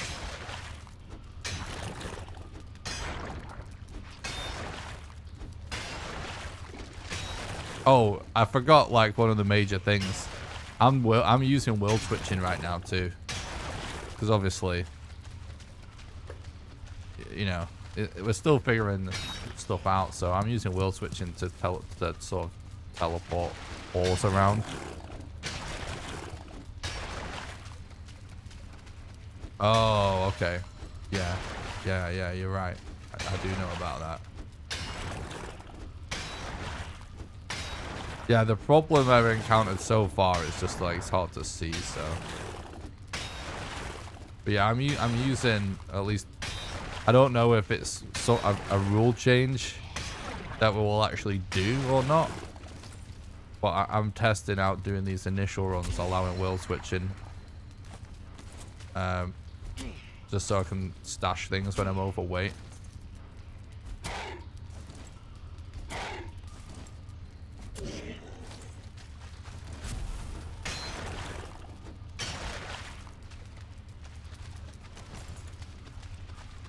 Yeah, there's a bunch of stuff that honestly, there's so much, like we might really be able to figure it out. Not might. We will definitely figure out some awesome shit with Mistlands runs, because there's a ton of maps in Mistlands. Just gonna take a lot of practice, I think, to get used to surviving and navigating it all. Possible rule change in order? Yeah, I think it's always on the cards, you know, when there's a big change like this. I think me and Archie discussed some possible rule changes anyway, and I forget exactly what we're talking about, but we've kind of been planning a bit of a mix-up to the leaderboards for a while anyway, and I spoke to him about it, and I kind of suggested we might as well just wait until Mistlands is out, and then we can do like one big announcement, and obviously we'll get you involved into the conversations as well, dude, if we end up talking about it.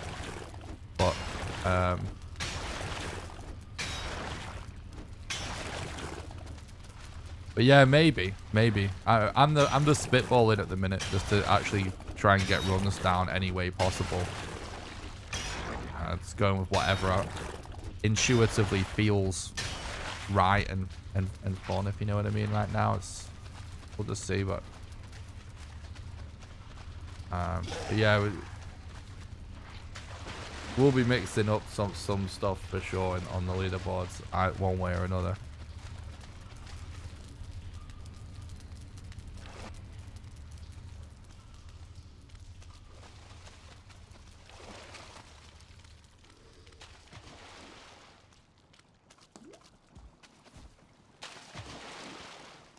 Nice. I'm glad you like the idea, Fred. Because, like, I've basically, as soon as I figured out that I could consistently kill the queen and get a, like, you know, like, basically survive the run, I basically just thought, like, the only thing that was a bit of a head scratcher was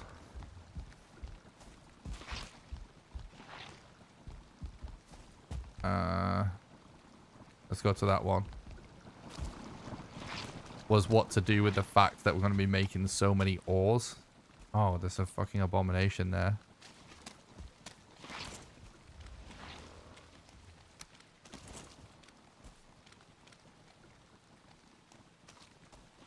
And I literally just entered my mind that, like, if we allowed world switching, then I can start doing runs right now. And it's just kind of like, Yeah. Like I was saying to chat, hypothetically, if we can't figure out a way around stuff, if we end up having to like ship a load of ore around the map for hours in the in the run, and the only thing in the way of us not doing that is allowing world switching, I think it would make sense. So right now, I'm using it to get around that, so that I can test the rest of the strats, which are potentially more important because obviously, even if we did just say you can't world switch, well, the other strats that I'm testing right now still work, right? It's just there'd be longer runs with boats and stuff. It wouldn't really change much, so I'm just doing it at the minute, seeing how I feel about it. But if you do dive in, please do let me know, and let me know how you get on, and let me know about any strats. And if you have any questions about anything I've tested, feel free to ask. But as usual, everything I've discovered, if you do want to dive in, it is all just on stream anyway.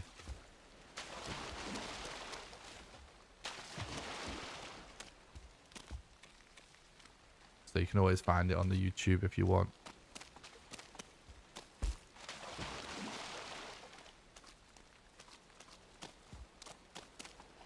Like, I assumed you would have let me know anyway. So I was telling the chat I'll be pissed if he's doing it and not telling me. But I said I didn't think that was the case. Because we've had many discussions.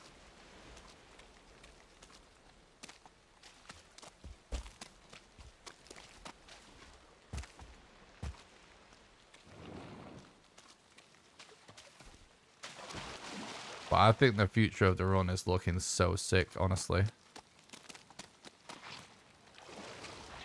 I like the sharing too. At the end of the day, all it does is make everyone's runs better.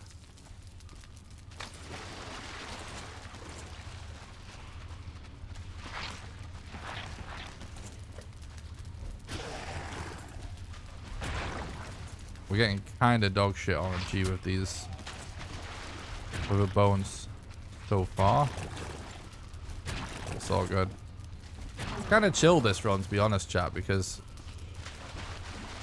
we don't necessarily care that much about the time.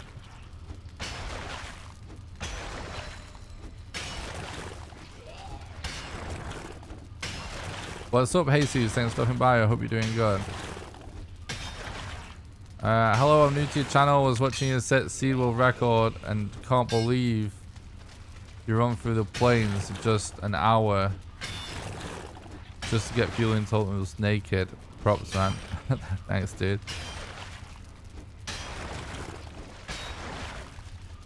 What boss have we done already? Everything except for Bowmass and the Queen. We're about to do Bowmass.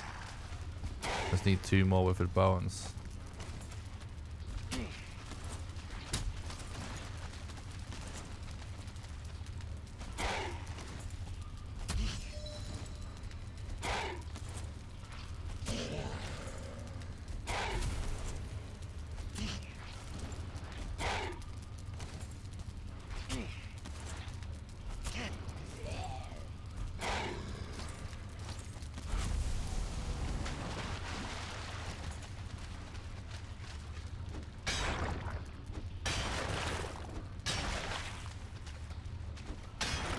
One more.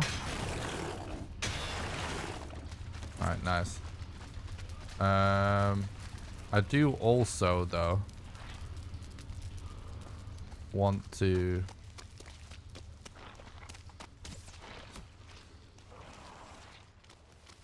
I'm just thinking, chat, maybe...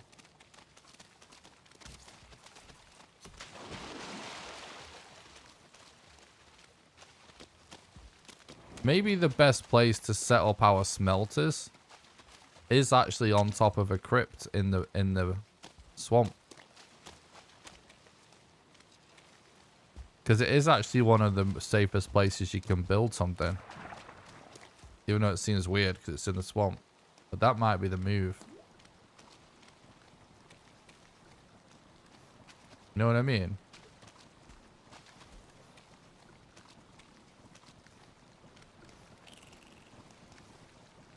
I kind of want to do this now.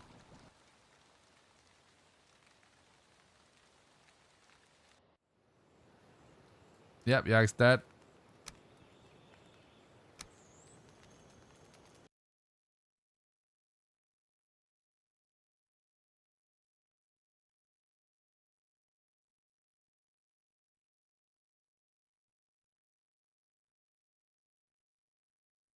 I have so much information on my monitors right now, chat, for this run. It's ridiculous.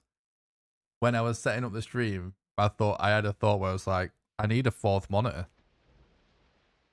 Like, the middle is my gaming PC. The other two are my stream PC. But I've got, like, streaming software, alerts, 2 chats, freaking map of the seed, notes, Patreon alerts, and the music software. And my live split. Did we ever get enough cores? Yes, we did. Right, what about stones? I think I threw away a lot of my stones. Fortunately. Oh, I forgot something. We've only got 2 chains. 2 chains. We need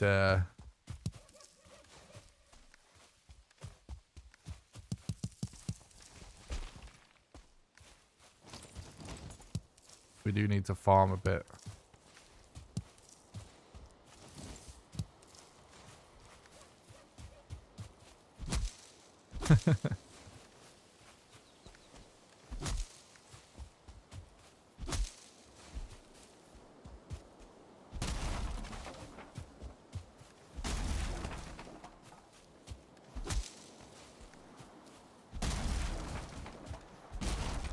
We need more chains. We need more than... We need to be 4 chains, not 2 chains. Be twice as good a rapper as 2 chains. I think how good you are is obviously relative to the amount of chains.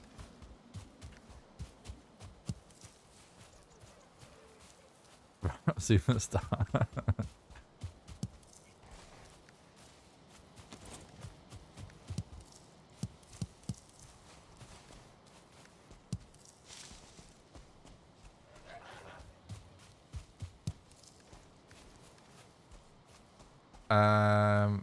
Whatever. We need more stuff, really, don't we? But start with this. How much? I don't know how much coal we're going to need, but we might as well just put on as much as we can for now.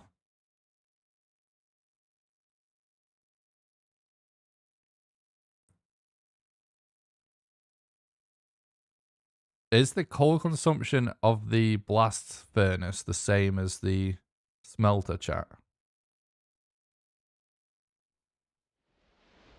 Does anyone remember? Because I haven't used a blast furnace in a long time.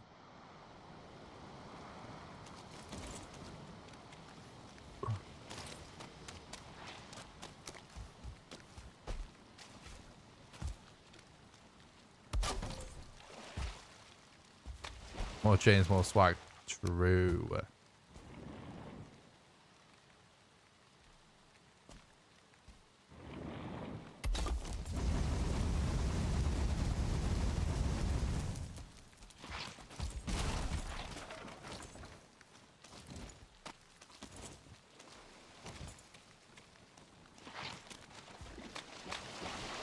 Whatever. Let's just go with that for now, I guess.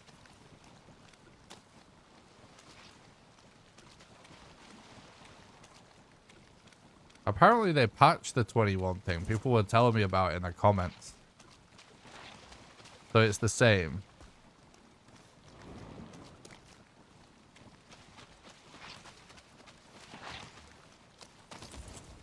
Okay, good to know.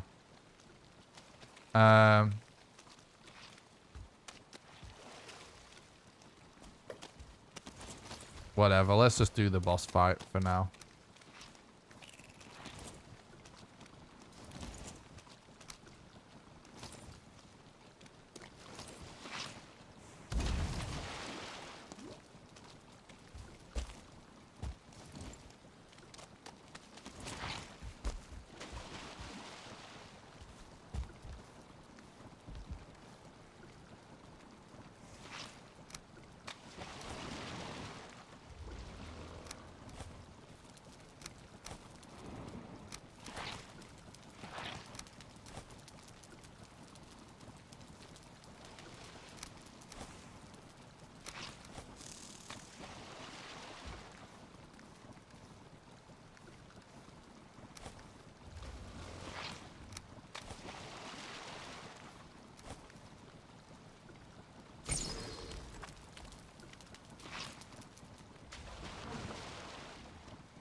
All right, I'm gonna do the thing with multiple.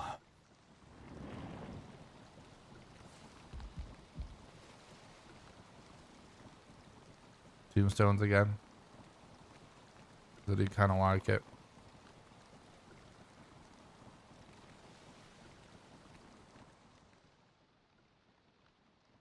Yeah, so that means we're going to need...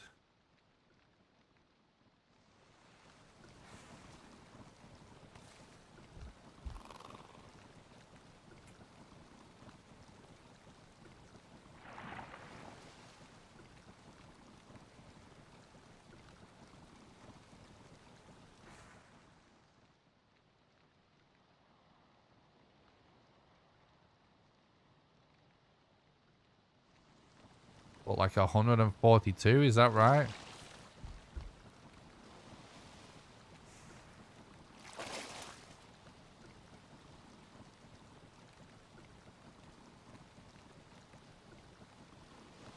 No, it isn't right. 60.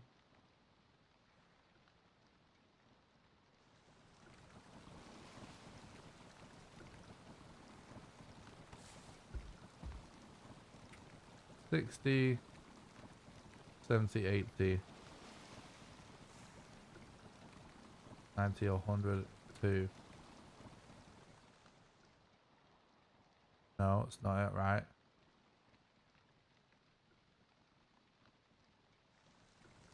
114, maybe?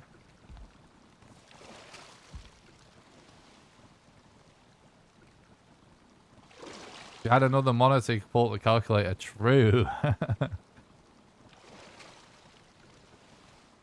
It might be 114. Which is not that bad, is it? Not too bad to have to go for. In the grand scheme of things.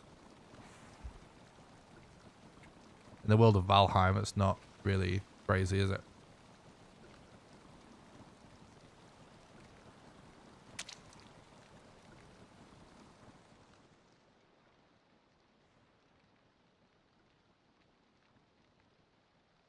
It's just normal wide. All my monitors are 16 by 9.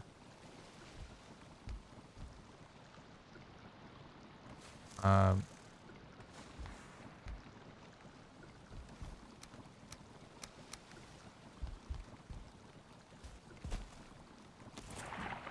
knew that would happen. Oh, they...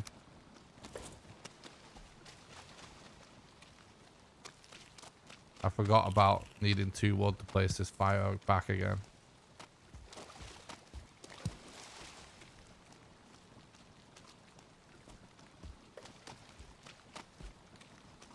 Well, I use 2 PCs. So, gaming PC only has 1 monitor. is in the middle. That's my main monitor, obviously. Like, I need a good view of that. And then my stream PC has 2 monitors that are either side of that monitor.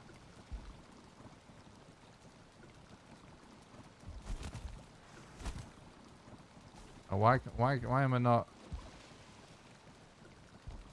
What is wrong with the game right now, dude? Why is this not counting as shelter?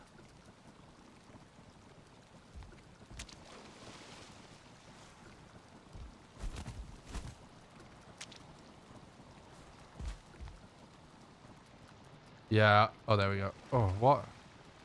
Yeah, I would put the other one above my main monitor. I think it's the next logical place. Actually, or above my left one.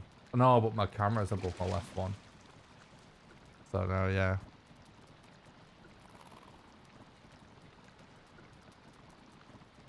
I don't know. My setup is pretty sick, I'm not gonna lie, but it's not pretty though. It's messy as hell.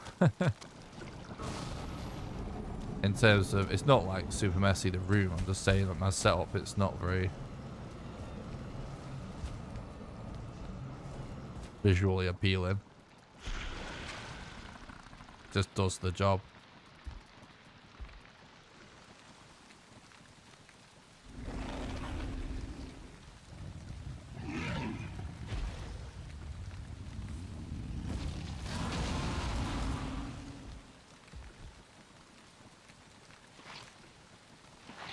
Bro.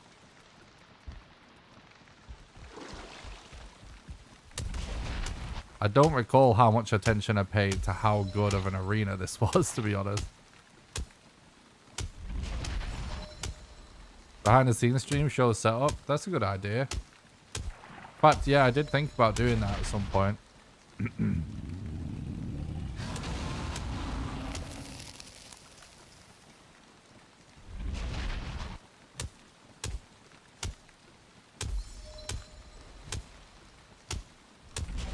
In fact, I just recently figured out how to do something, like technically for the setup, that would allow me to do that, where I can actually stream my phone camera to the stream setup, so I could actually use my decent microphone to show you guys my phone feed. So we could totally do that, yeah.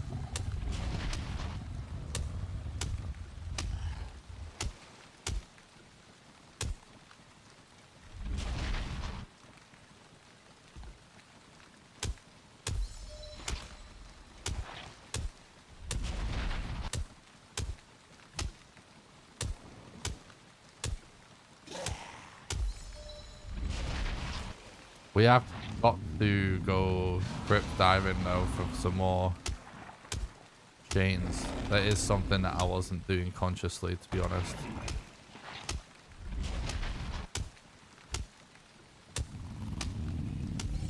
Oh shit.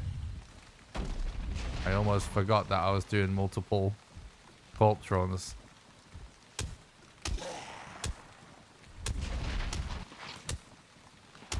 Just some beat your meat sounds. I'm kinda, not gonna lie.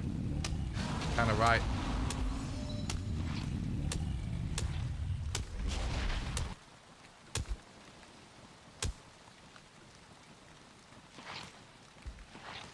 Level 3 club is still kind of the MVP in a lot of ways, right, chat?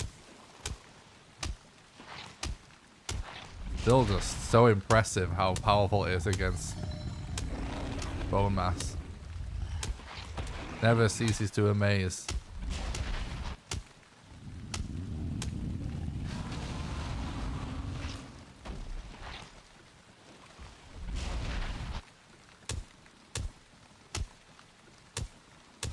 Raw clip raw. That's kind of funny.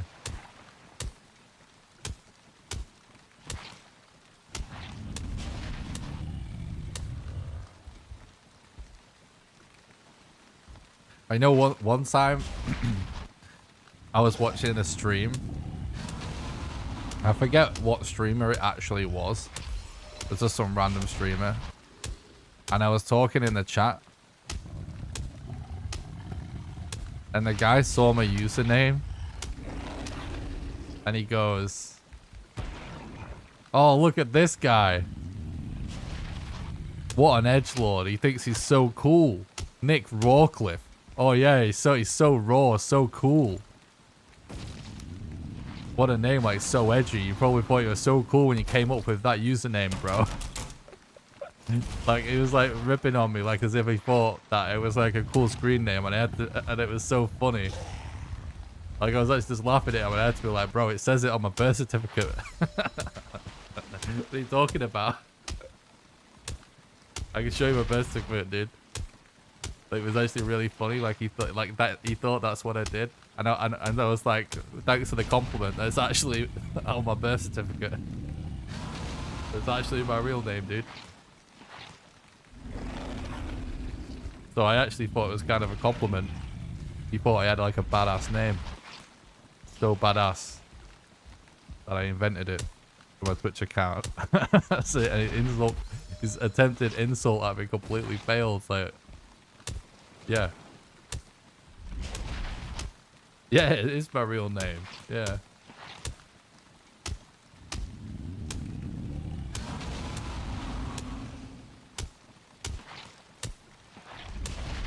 I used to have like a screen name. And there are two things I didn't like about it.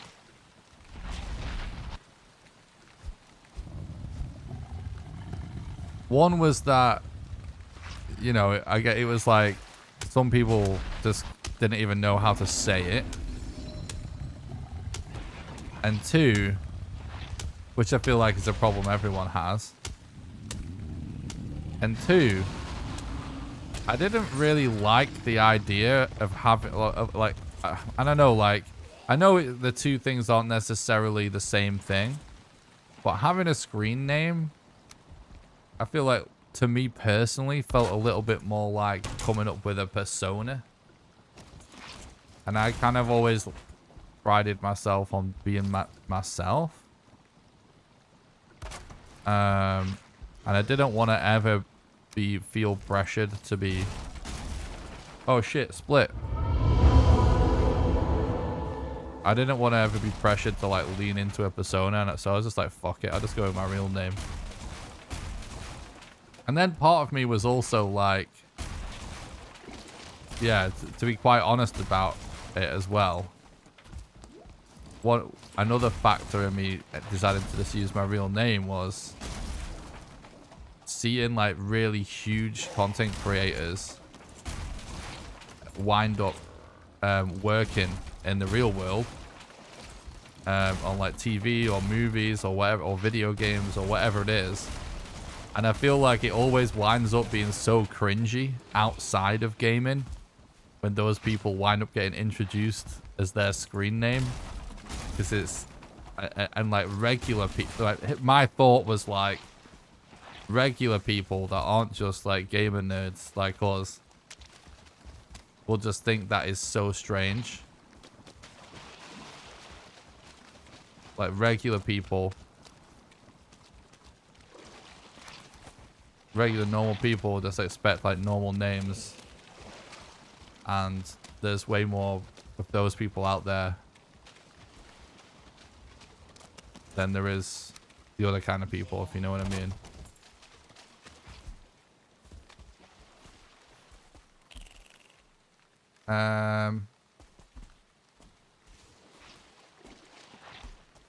So I think what we need to do is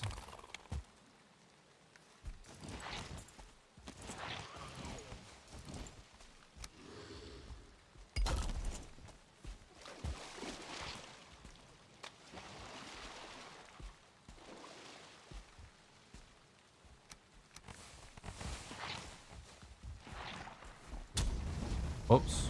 Whoa, what was that? I didn't do that. I said oops, but it wasn't me. Right, let's go and get some ores.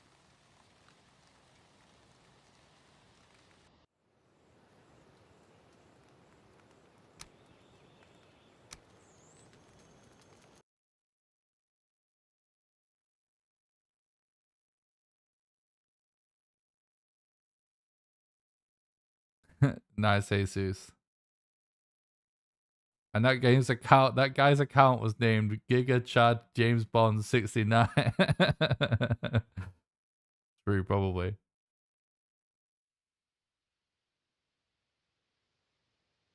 It's actually not bad, yeah. It's not a bad start. Time-wise.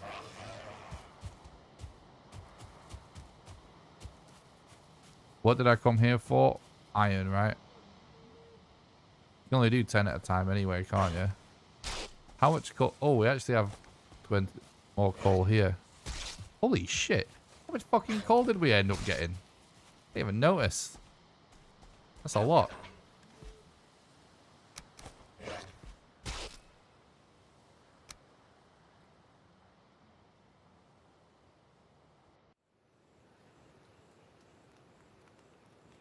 I would consider it, Mitch, yeah.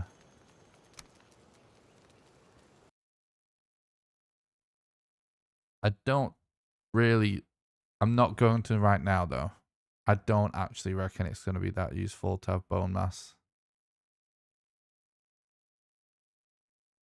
The damage reduction probably won't be anywhere near enough to make a single difference because we so low HP for such high damage. I think we're better off having the stamina reduction of Eekbeer still to climb the mountains. But in the future, perhaps I was actually thinking in the future that may be a thing we do, yeah.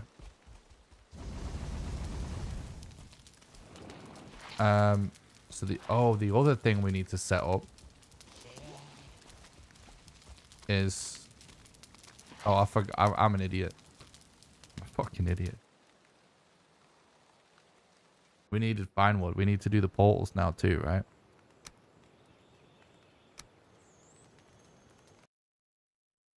We need portal mats. This is where we put a portal down. This is part of the strat. You have to bear with me, chat, with this run. It's a little messy and a little all over the place because it's just like what I've come up with so far as a route. So like the idea is we put a portal down here.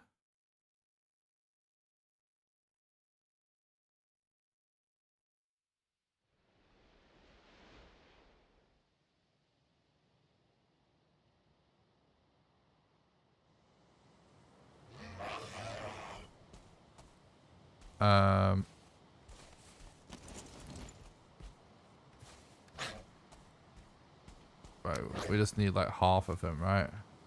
Wait, hang on. We're still not... We need 3 more fine wood overall as well. You can kill me if you want, bro. It's just free culture run. It makes no difference to me. And it's 10 eyes. And it's 2 cores, isn't it? Oh, we'll keep 1. So the idea is we use the storage world to drop stuff we can't carry so that we're able to carry all this black metal and iron and stuff that we now need, which is essential right now for the run. And a certain amount of it will always be essential. You can't gain access to the boss room without crafting a key, which requires a crafting table, which requires a bunch of mats, including black metal. And getting black metal, you know, requires a bunch of other stuff and blah, blah, blah. So, whatever. But that's the idea. And then the idea is when we start smelting like this, we put a portal down there in this world. So, that means...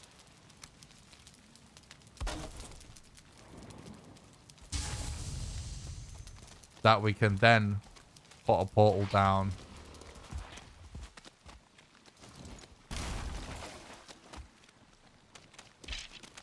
to teleport back to this.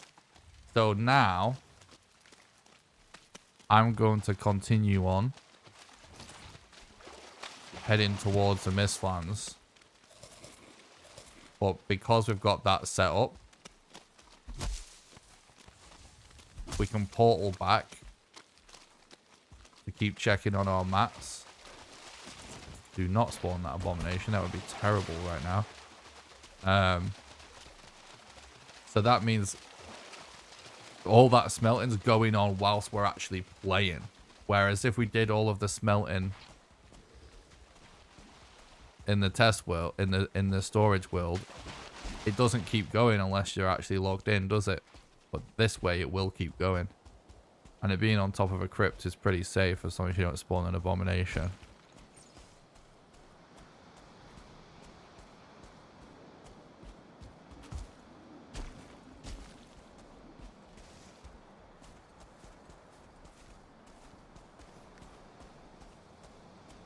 So now we just head towards the next boss, which is got 2 islands to hop on.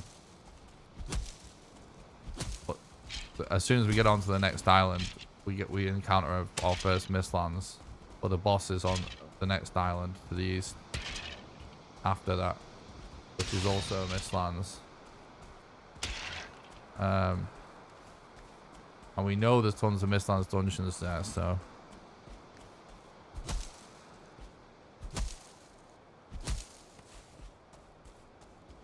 And obviously we'll use the storage world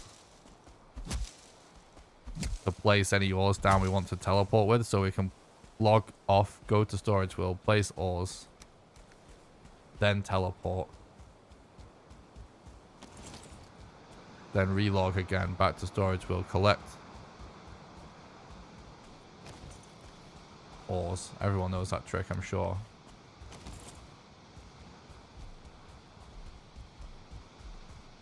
Oh, there's never been a better time to jump into Valheim.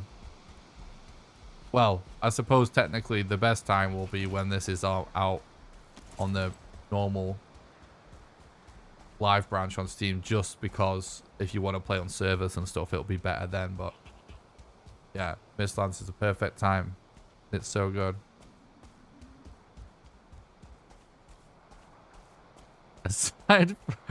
Aside from death surrounding you, it's a pretty nice place to be. Dude, they should put that on the box art. 10 out of 10 IGN. Aside from the death surrounding you, it's a pretty nice place to be. That's a great review. Feels like cheating with storage world. Well,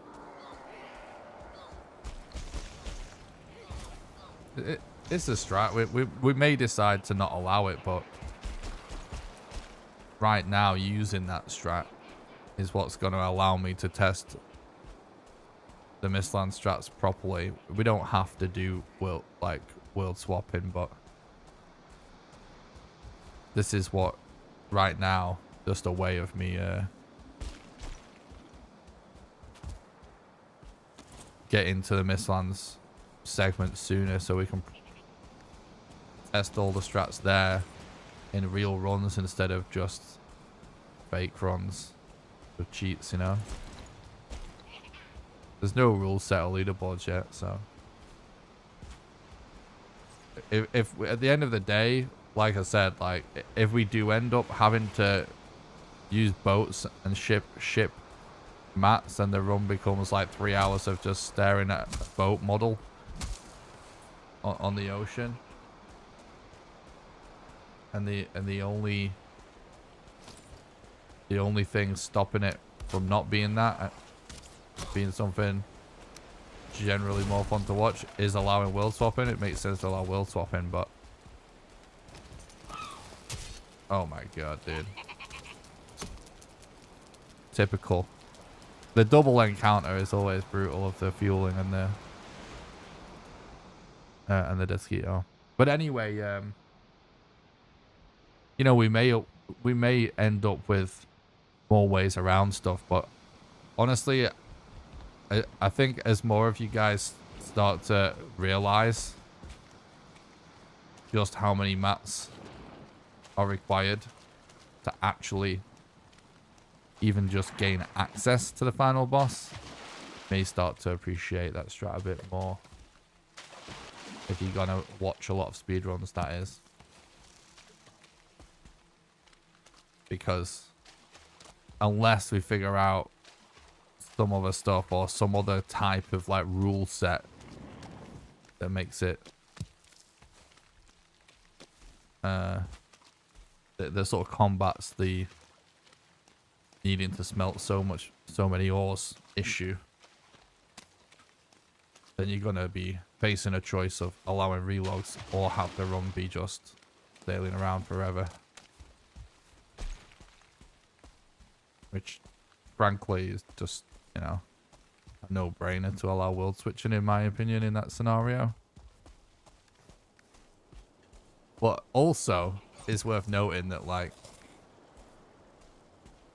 obviously, I feel like I say this on like a daily basis, but like speedruns always have, games always have tons of speedrun categories. There's actually totally the potential for the current sort of like meta setup for the leaderboards to be like Mistlands, you know, whatever you want to call it, the new all bosses category, post Mistlands, whatever, and have like a world swap and no world swap categories potentially. So we could potentially do both. But I'm using world swap right now, and I don't really care about anyone complaining about it because no one else has the knowledge, skills, or balls to actually be fucking doing a full run right now. Except for me. And it's making my life easier. And there's no rules yet, so I'm doing it. But I'm totally up for not doing it. Eventually.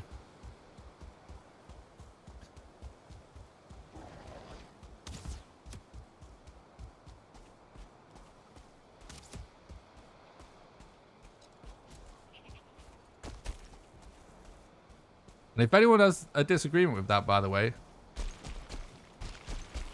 send me a fucking link to your run or someone else's run. I'll wait.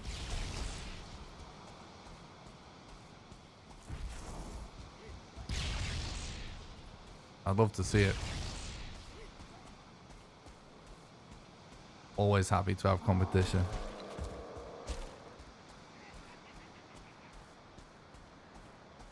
But yeah, we'll decide on the rules ultimately as a community. So, you know, it doesn't matter like what I think alone.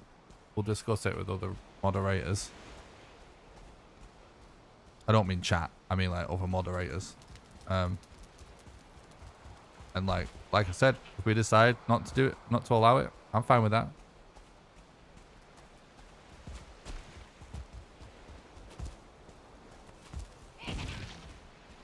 I was trying to avoid going straight to the ocean when we've got all these mobs around.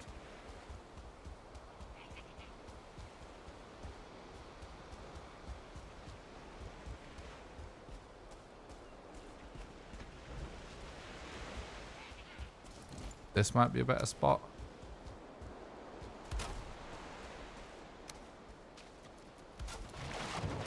Fuck, I'm just leaving that wood. It's not worth it.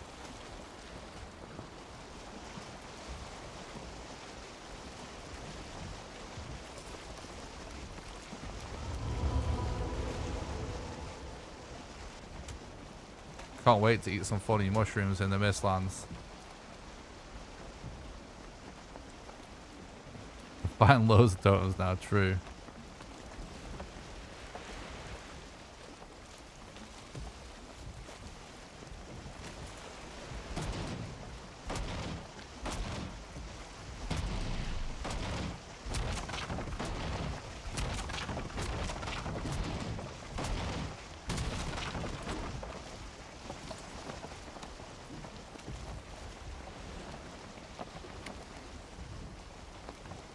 Thanks for watching the stream today, guys. I appreciate it.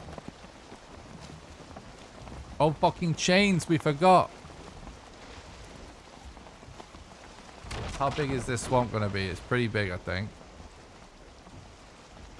Oh, shit.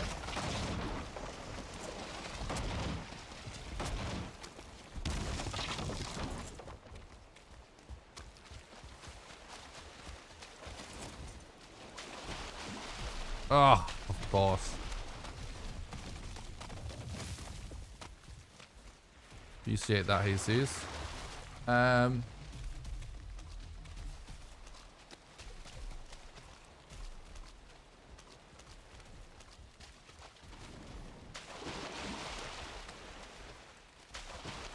I'm just racking my brains for other ways to get chains, but I think we gotta just...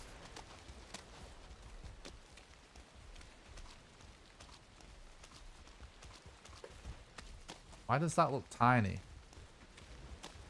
Must go further around this way. We must be on the thin bit. Yeah, we are. This should turn into a decent sized swamp. Oh yeah, we can portal back through. Probably should, in fact. Still, we didn't find chains in those crypts, so it would still be good to find fresh crypts.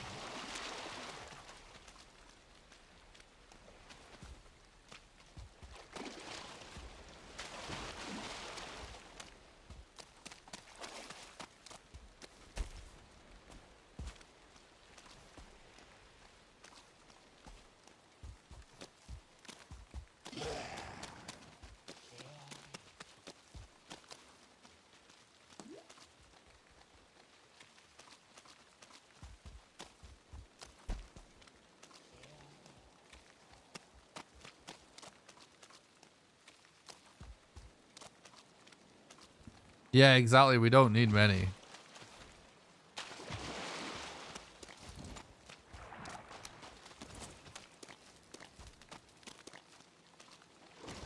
I'm gonna get a bed down and then I'm gonna quickly check that chest over there.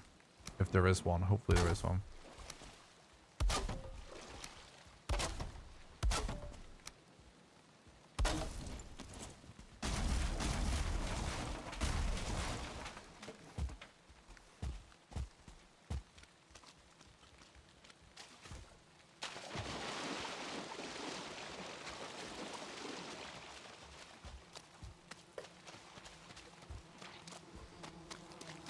Oh, we've been robbed.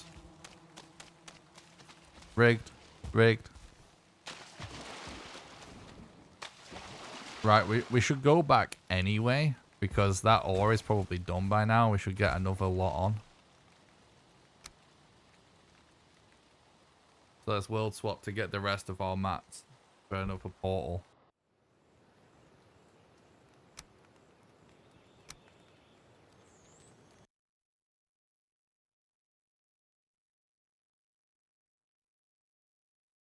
Thread agreed, by the way,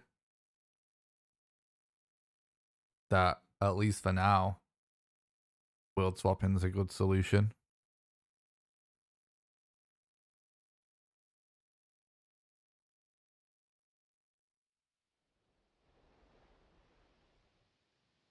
So as long as there's nothing major discovered and we decide that's what we want to do, unless Archie is like a major legit reason not to do it,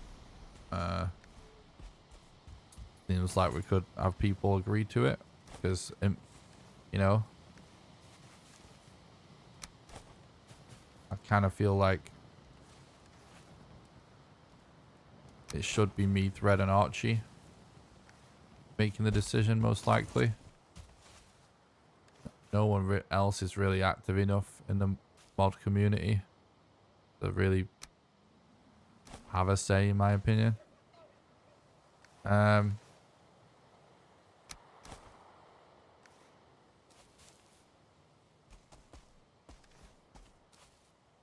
Need to take this as well, don't we?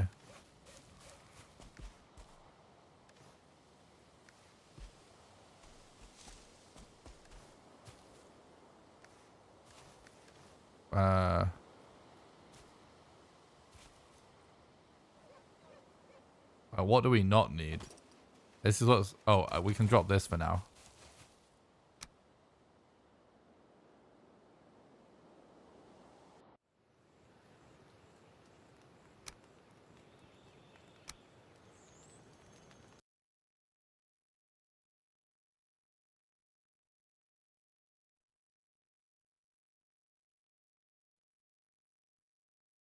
Oh, we're gonna have to drop iron anyway, aren't we?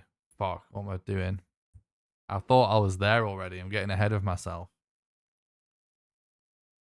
That's annoying. Well, it's not gonna make much of a difference. We're gonna have to do world swap twice in a row anyway. I literally thought I was there already, chat. I'm getting way ahead of myself.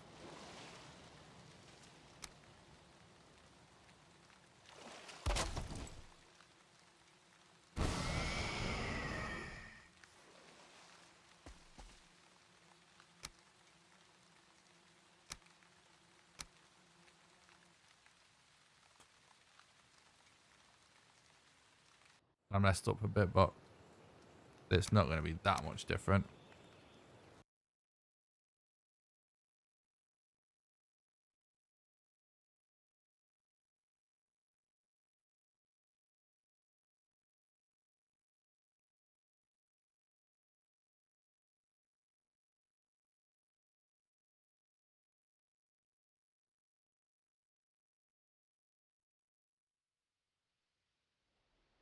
This is the stuff that's like the most experimental right now, I would say.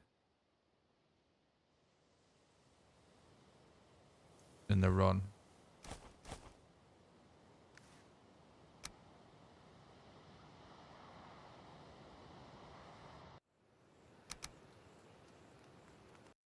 No. No, I spammed it. The reason why I've been doing this slow, like it's definitely possible to do this menu in way faster. But it's also possible to do it too fast because if you double press enter from a certain point onwards, it will just go through the next menu. And I just tried to do it fast.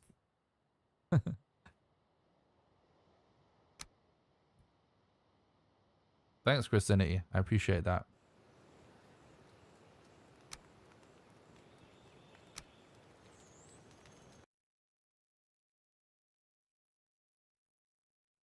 That's a reset. True.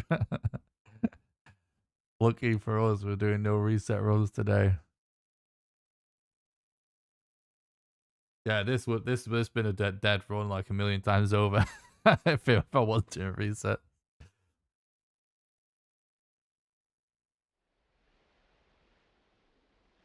Imagine if I did just do that to you guys right now, like 7.5 hours in. Alright, that's it, chat. Sorry, we'll start again.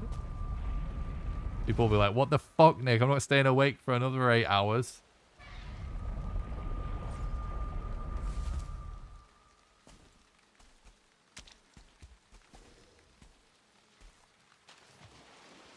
Oh, wrong thing.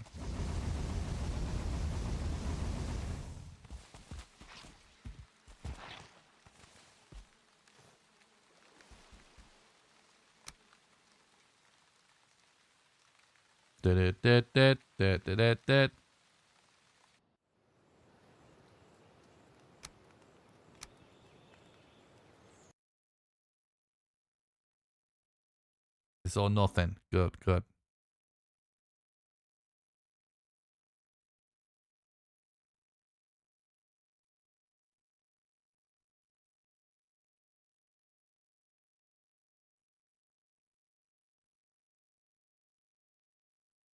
Nah, I'm not doing that well, so we're good.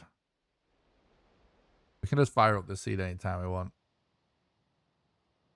We're gonna do that.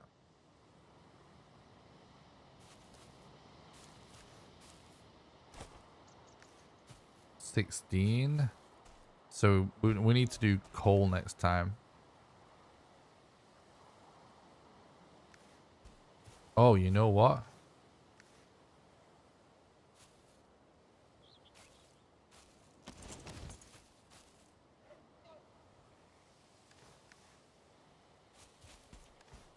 Where? Hang on. Where's the rest of the fine wood? 46.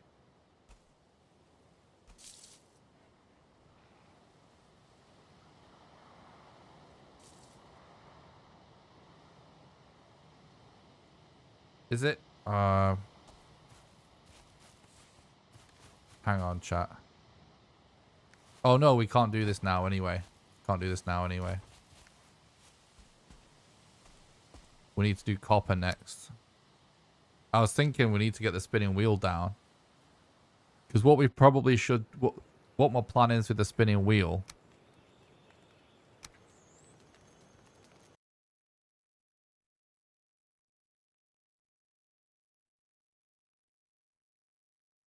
is to... The reason that we don't have an extra 20 fine wood is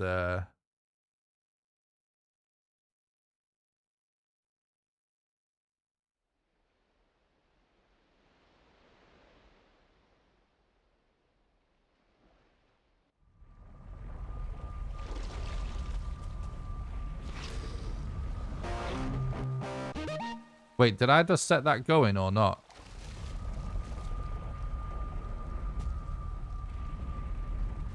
Did I even do anything then or not? Have I fucked this up again? Yeah, I was gonna save some of this fine wood just by... No, I forgot to bring the rest of the fucking stuff back. I'm an idiot. I keep messing this up.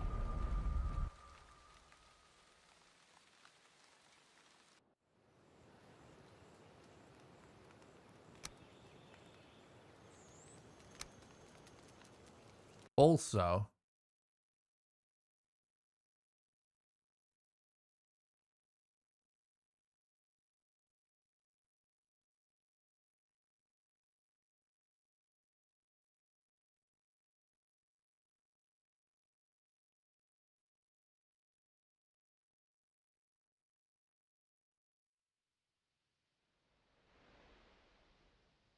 Oh, I don't fucking know. I'm confusing myself.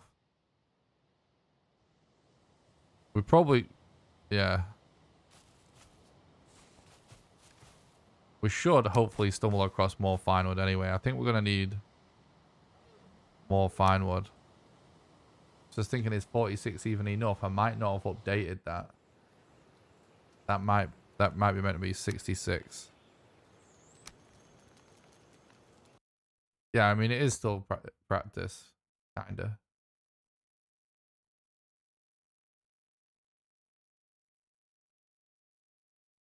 Not sure if that number I've written down there, fine, was actually correct. Might have forgotten to update that number.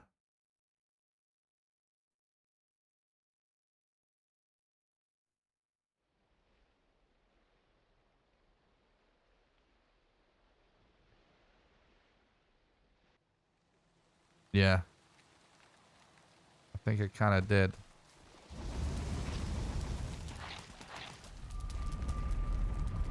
Anyway. It's not it's not a deal breaker. It's fine.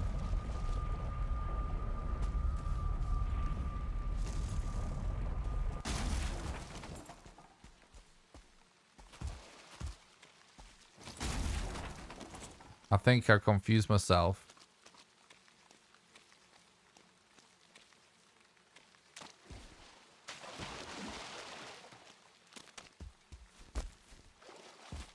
How am I feeling about the run so far? Well, obviously this is definitely not an actual good run. But as far as the strats and the potential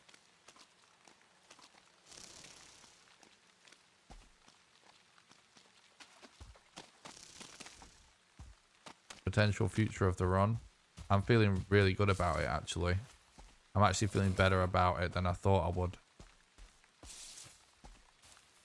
Like, obviously, this is the first anyone has even attempted it, and, you know, it's like strats are like barely formed right now. But some of the stuff, the important stuff, like gathering black metal and stuff like that, actually feels like, well, as I'm doing it, my feeling is, oh yeah, I can feel how we would do that way. Like, that's actually possible to do way faster than I even thought, if that makes sense. So, but considering we're just a few days into it, Well, considering it's not even really totally out yet for officially, I think it's going super, super well.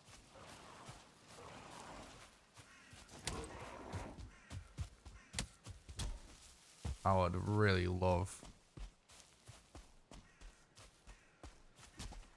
more fine wood though. Shipwreck would go down a treat right now.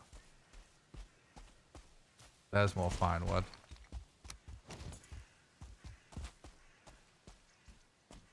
I'm just trying to think in what dimension 46 could be the right number.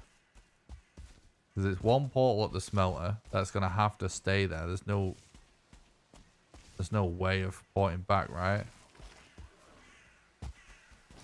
And then when I place down the sap extractor, we're gonna have to place one there too.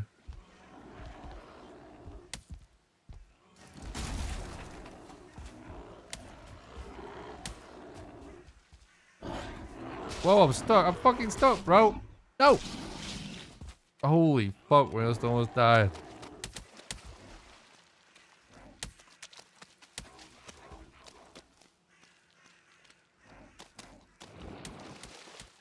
My plan was to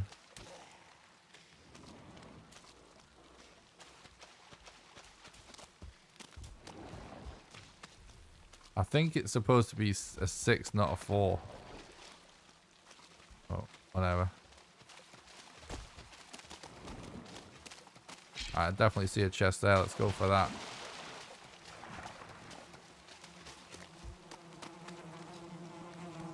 Oh, let's take that actually. That's big.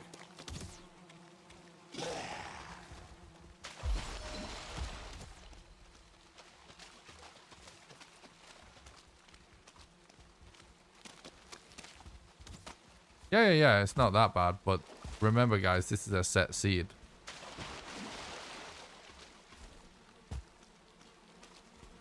It's the actual set seed record, sub 2 hours. We got a chain, that's dope. But I don't care about that. I don't care about the time. I don't care about the length, I just care about things being done right. Yeah, it's not that bad. It's trash, but it's not that bad. It's trash, but it'll go from being trash to absolute treasure if it ends up being the first ever successful Mistlands speedrun, obviously, because that's historic, regardless of how long it takes.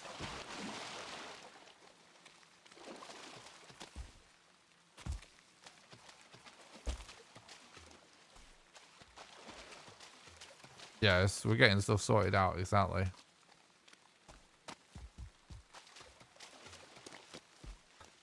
Regardless, I'm sure whatever time we manage to finish this run out will be surprising to a lot of people.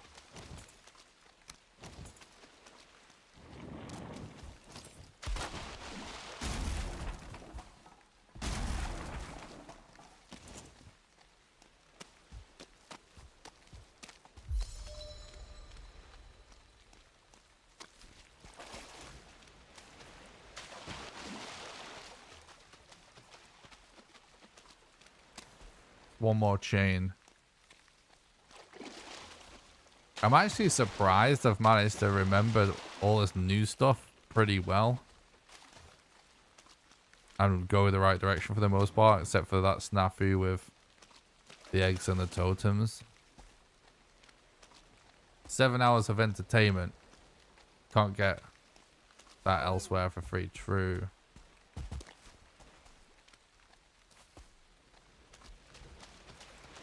Sticking to these swamps on the way. I love, by the way, that the fish jump. It's so cool. Can't wait till we can actually grab them. I'm sticking to this swamp. It's pretty much on the way. Tiny bit of a detour, but I want to get fine wood. No, this is broke again. Why? That's hilarious. They actually fixed that bug, and it's broke again.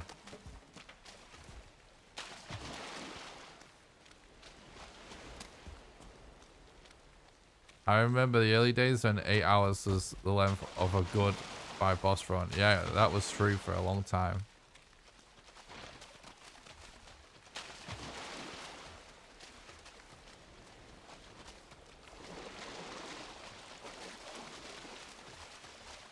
One of my favorite things is when runners from back then stop by the chat and try like they sort of do like a low-key flex on me, acting like they were running it like way before me. When they're just completely fucking oblivious to who I was then. But they're not now. And they try and do like a fucking kind of a low-key flex, like, oh yeah, I remember when I used to do this. It's kind of cool someone's still carrying on the tradition. It's like, bro, shut up. Been fucking definitely doing this since the beginning. Just no one knew who I was then. And no one knows who I am now, but those guys do now. But that's the thing that happens sometimes. It's kind of funny. From back the times back then.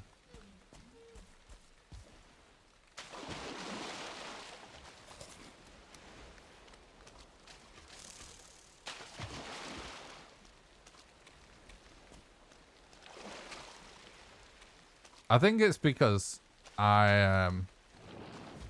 there's a load of arseholes that probably didn't take me seriously when I first started running the game, because I used to primarily run New Game Plus.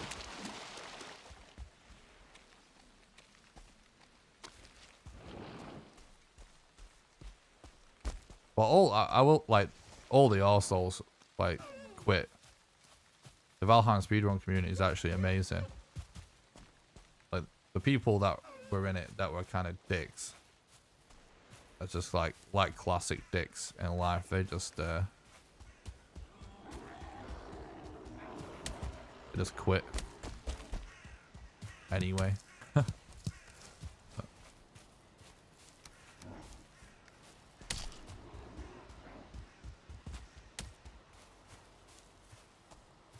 Still kind of cute when trying to flex on me in the chat though. Trying to act like they like pioneered all this.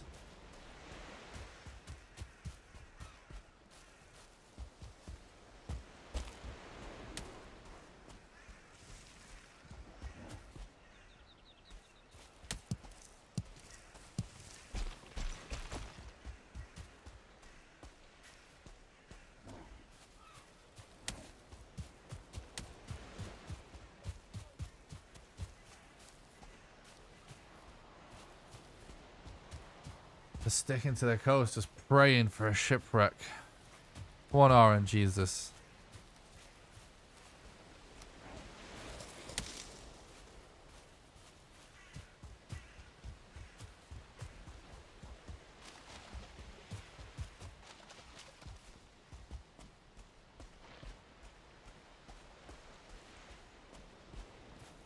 It's funny how I don't know if anyone remembers, but I think it happened twice in interviews, and it might have been Jirok's podcast and that like Swedish radio like podcast thing that I did, where I was asked like beyond when all the articles were getting written about my videos and stuff. And I think at least one time, I forget which one, if not both times, like it was said to me where they were, oh no, we can't get a bed. I wanted to put a bed down there, but we can't. Where somebody basically in the conversation said to me like, oh, so you're basically like the inventor of Valheim speedruns then? And my reply was no, I would never claim that, because no one invents speedrunning. It's been a thing in gaming culture for decades, and I don't really believe in the idea of someone inventing a speedrun. To me, it's something that is just expected when any new game comes out. And it's kind of cringe for someone to try and claim the idea of inventing it. 'Cause it's just a speed run, like it's a thing. And that was like both times I could have been a dick and been like, yeah, it's all me, bro. I'm just that good. I didn't. But there's people that actually do believe that and say shit like that. And were like that from the beginning of Valheim speedrunning. That haven't had shit to do with it ever. But it's just funny how people's personalities can vary, innit?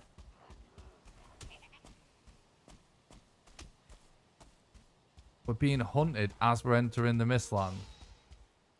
What is this shit? No. No, dude.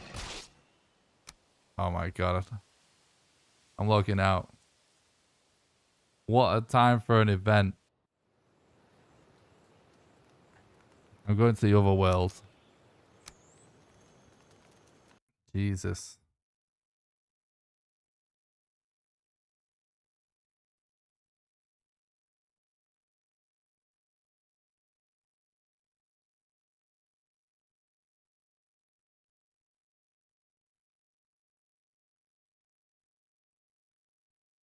Yep, 2 HP. I think I'm actually going to go rest or something.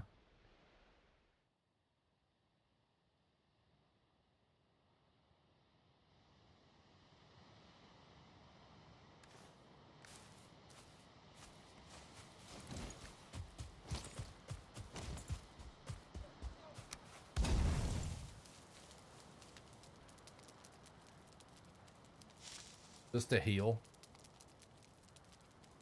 Only 2 hit points to rub together, yeah.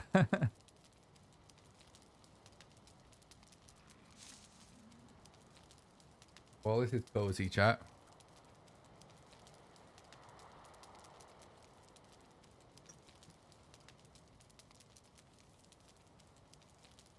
Good thing he killed that Grey Dwarf. Yeah, true.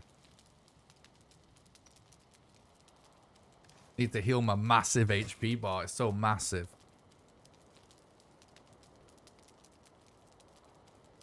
We're just going to tank all the Seekers with this giant HP bar.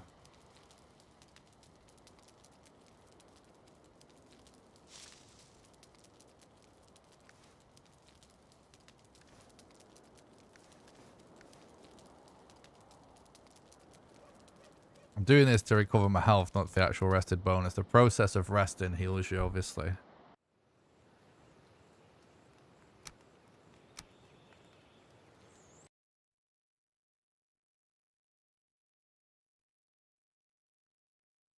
I will say, doing that instead of logging out to just get a full stamina bar and logging back in to escape is a lot more interesting. And a way bigger time disadvantage to actually do. So weirdly, I actually think this world swap thing actually kind of seems a bit more balanced in a way.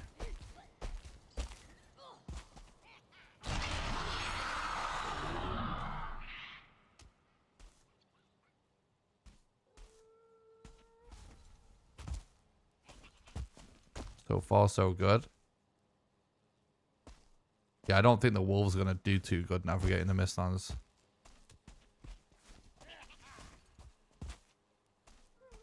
Wait.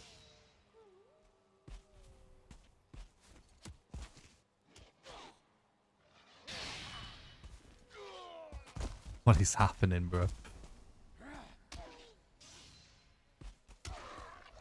I can't see a fucking thing right now. See a tree down there. But if it's the ground,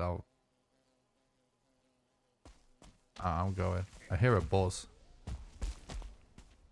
I didn't know how much of a drop that was. Mushrooms. Yes. By the way, these give you ether.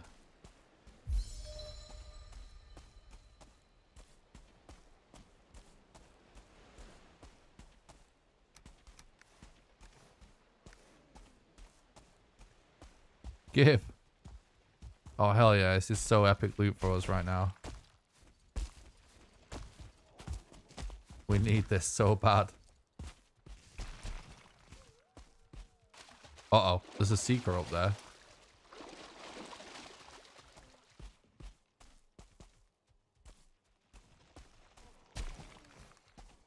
Oh, it sounds like there's dwarves too.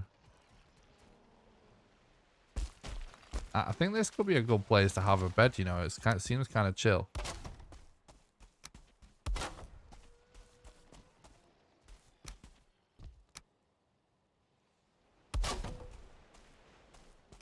One thing that I will say that's interesting about the Mistlands is it does, even though it gets completely insane and intense a lot of the time when you're dealing with mobs and stuff, you do get these little really peaceful patches.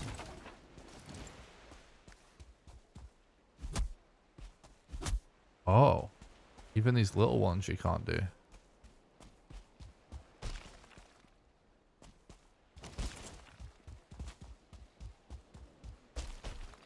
Yeah, some breather zones, yeah. I really want to get that food, but there's a seeker nearby. 100%.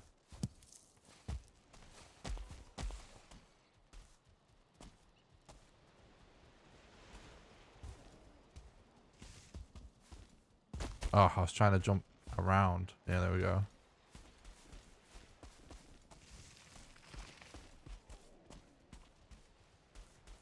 Yeah, exactly. It does seem like they only spawn in certain areas. Yeah, look at all that. It's gonna be good.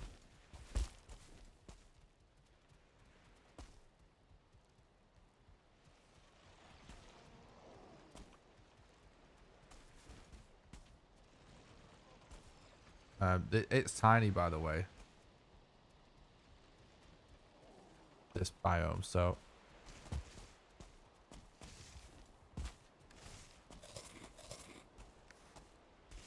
Look at that magic bar.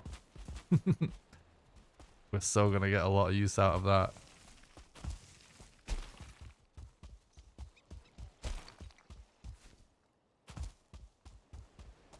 That.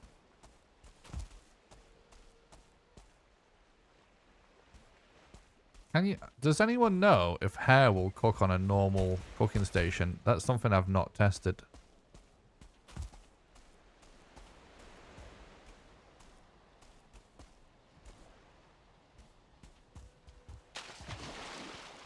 Whoa, what's that?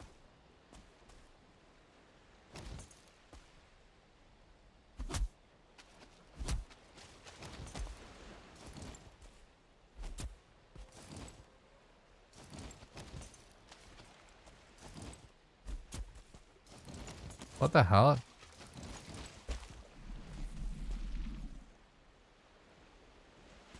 I'm going. This is scary.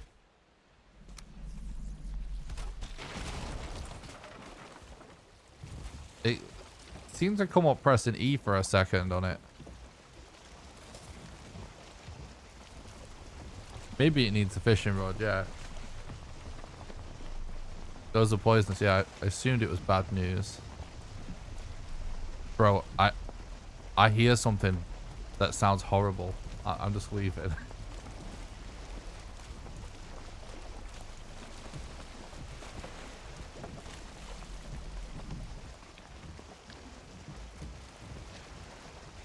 There's like a horrible... Oh, it'll be a yawl that we can hear.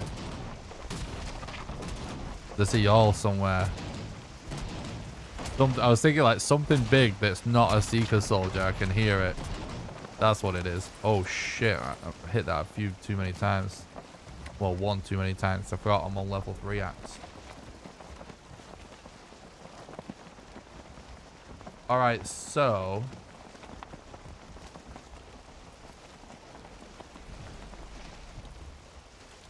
Cross that. Cross that. We need to go like this way a bit, and then that's it for sailing.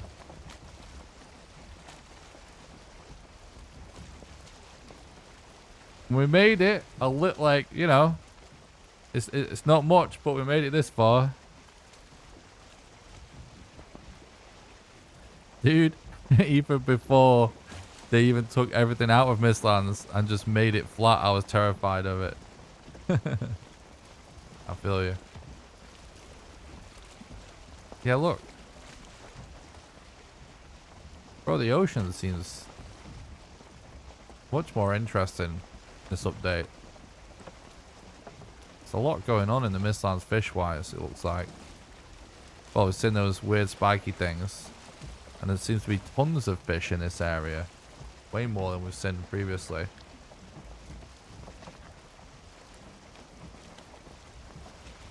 Oh, something I've just remembered about the question about updates to other biomes is... bingo, there we go, chat. That's where we're going. Is fish now spawn in frost caves? Which is actually a potentially cool thing for a speedrun.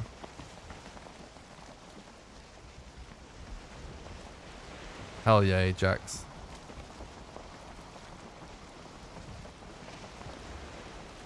Oh, the... sorry, I just seen your message about it needs an iron station. I thought it would. Thanks for replying, no, bud. I assumed it would. It's just the other meats that need one are larger in size visually. It seems like it looks like a small model to require one, but it makes sense in terms of game progression. It's the only reason why I asked.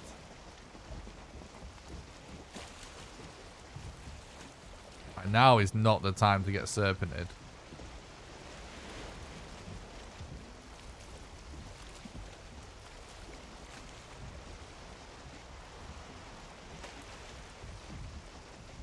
I'm hyped that we've got like some decent food. Well, not decent food, but you know, another food item to use in the speedrun. Because actually, like, once you get into the late game, you get less and less opportunities to get food in the speedrun. So even though it's not like necessarily god tier, it's something, and it's not bad. Better than frickin' red mushrooms. And you do get quite a lot.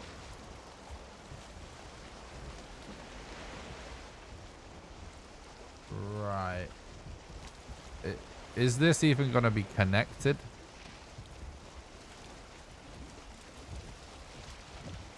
I do see there's a big cliff or something sort of there-ish. It could be something useful.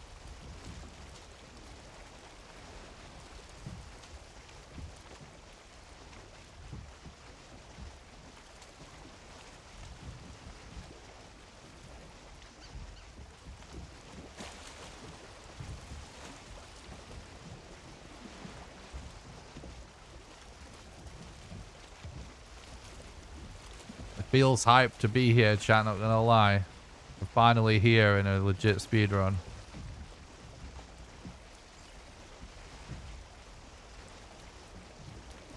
Here we go. This is definitely the island with the boss on, by the way, so... The interesting thing about a set seed run on with Mistlands, though, guys, is that even though you know where the boss is, you still have to grind the dungeons. Because you need to find parts to the key. You need 9 parts, so chances are you get a boss rune anyway in that time. I would estimate from my testing.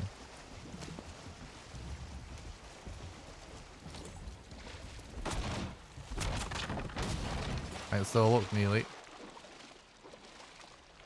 There's gonna be... Bro. Really? Now you're gonna swallow a goddamn leather? Gonna choose now? We don't really need it, I guess. Oh.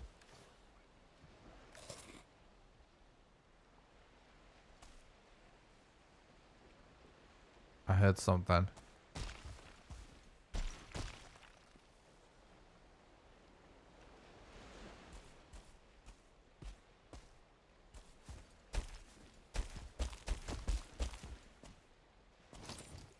Right, another bed. It's gonna be bed central. Obviously.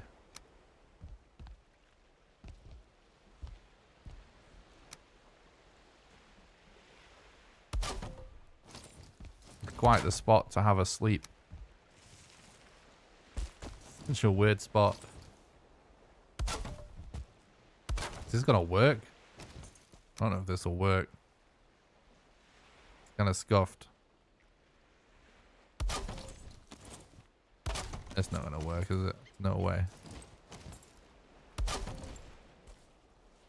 Oh my god, we got it to work.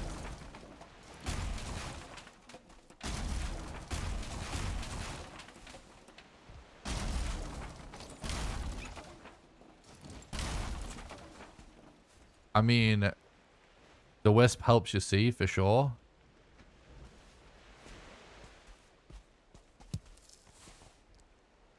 But it is a speedrun, so we're trying to do it without it. And I have tested it. And we were able to make it work and get to a dungeon and clear a dungeon even without it. So it's not quite... Oh, it is high enough. Look. So now we head towards that. This is what we do. We look for the next closest thing we can actually climb on. Wait, no. I see a dwarven structure. Hell yeah, dude. So that is roughly here. Now we go to that. This is the strat.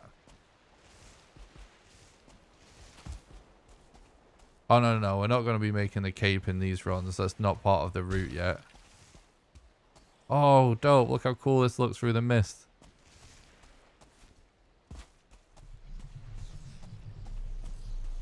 It's a y'all. Run.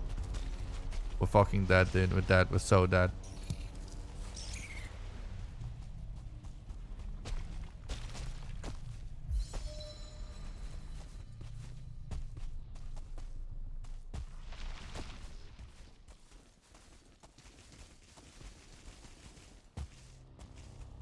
Did we escape? I think we're maybe okay. Yeah, we're good. Oh my god, dude.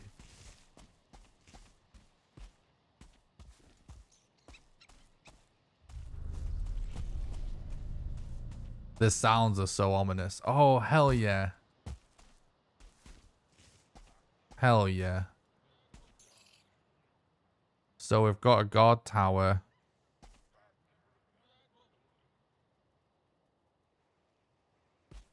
And that is potentially a dungeon. I think this is a good spot for our next bed.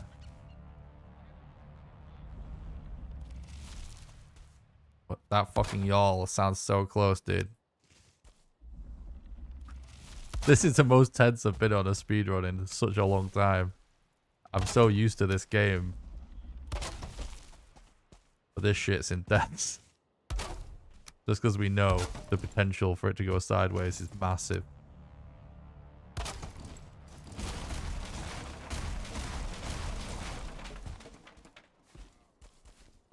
Alright, dude. It looks cool, right? So that one looks deserted.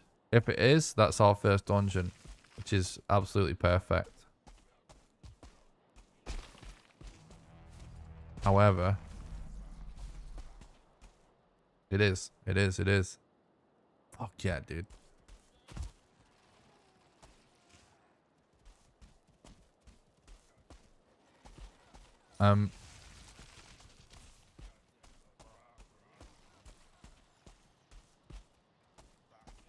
Is it even worth trying to kite seekers in here for this fight?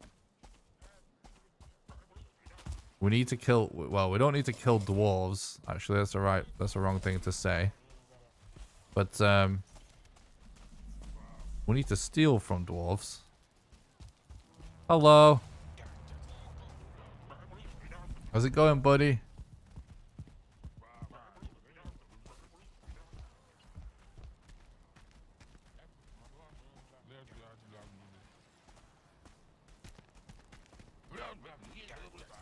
trying to think what our approach should be. I think it might actually be worth kiting seekers over if possible. I don't know how easy that's going to be.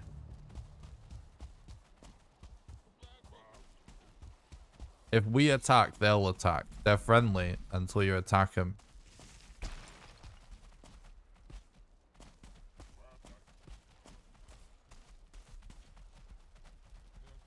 We need marble. And these structures are the best source of it. Oh, it's a soldier. The problem is if we cart them over there.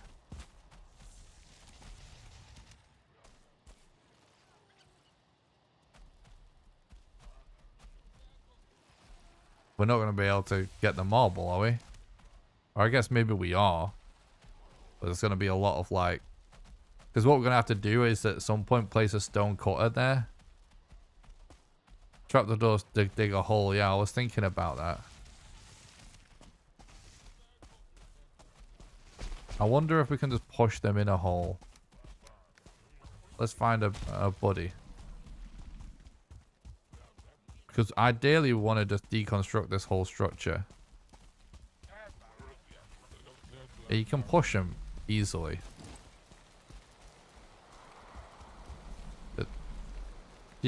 Do they care if we hit the ground, do you think? Oh, we can't destroy this ground,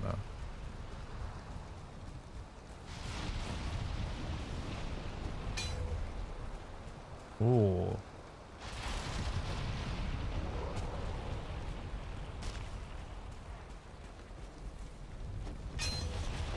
Is the ground just not destroyable? That seems... That's all... No, that's the...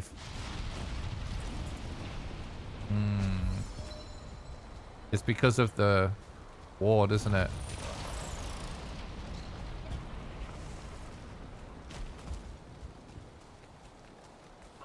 Yeah. I didn't realize it just went that far.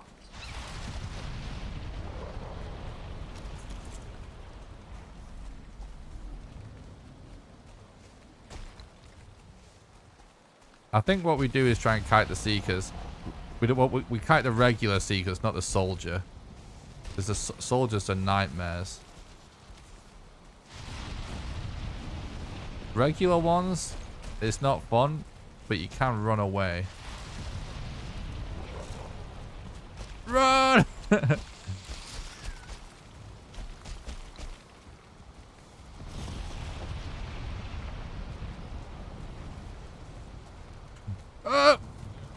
Bro, help!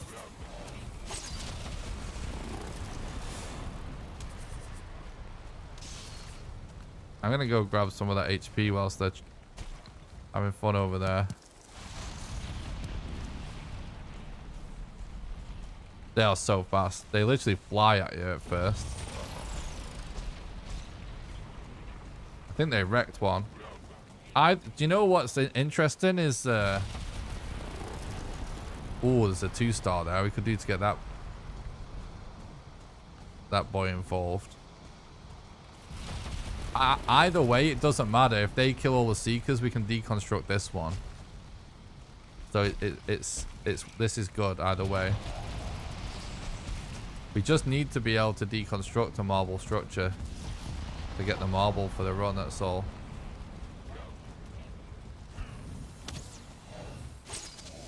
Help me, bros.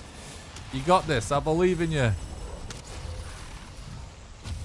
Oh, no. No, bros. All right, you did it. But you had me worried a bit there. Ow. Ow. I was standing on spikes. I couldn't see him. I was reading chat. This is so fucking cool. Yeah, we want to see what happens with the 1-star, don't we? Ah! That's so close. Oh my god, no. That was... I feel like they went into overdrive. I think they're still fighting, right?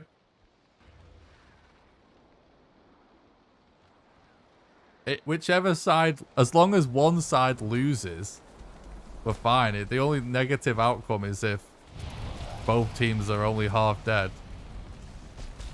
That's the only scenario that would suck.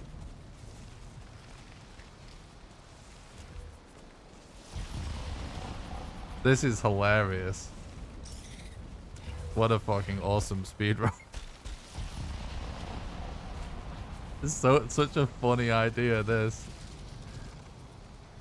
Oh no.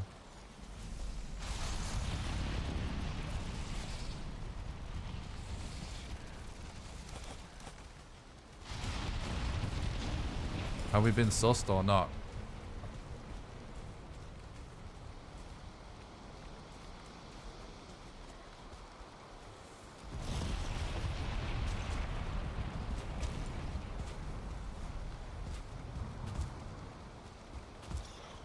What's going on right now? Let's go inside.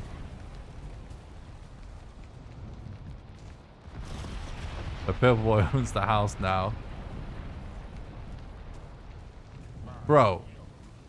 What are you doing up here? Your brothers are dying downstairs, bro. You got something better to do.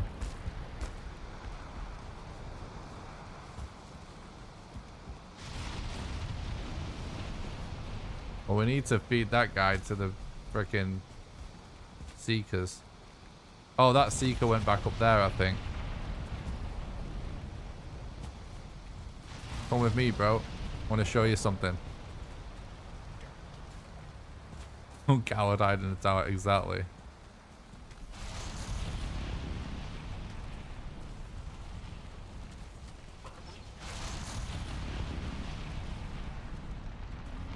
We need to get him deaded.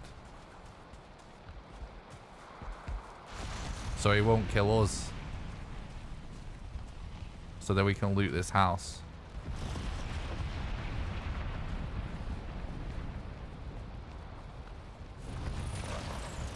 Like, a seeker sounds way closer than that. Oh.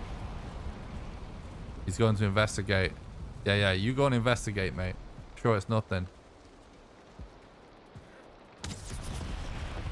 Oh, bro. Bro. No way. Right. This is a bad motherfucker. We misjudged him, I think. He's the last man standing for a reason, chat.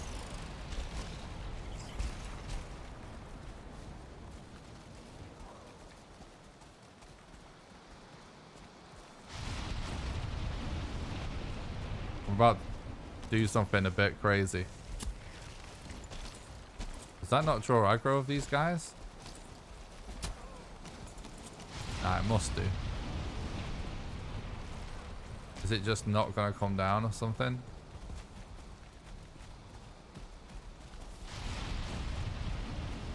We don't want the soldier. It's going to be too much of a pain in the arse. I wonder if I get to high ground, can I...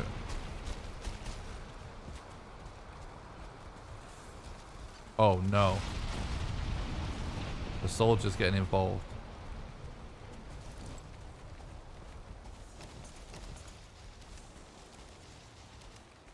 You get stuck easy sometimes, yeah.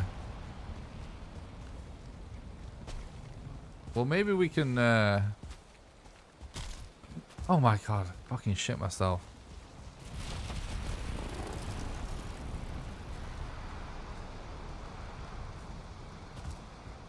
Did he just go back again?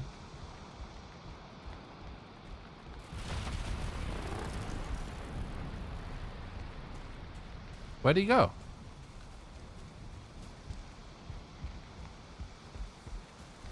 Oh, he's up here. Clearly don't take fall damage.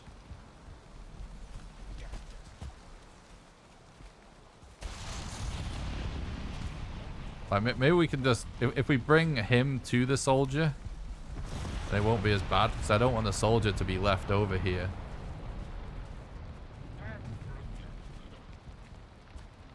Yeah, the spiral staircase is dope.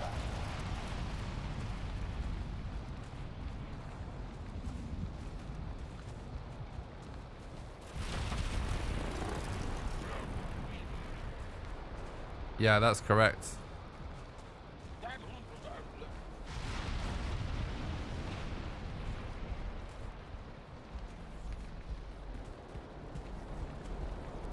Yeah. He hears another baddie. Yeah, go check it out, mate. Go check it out.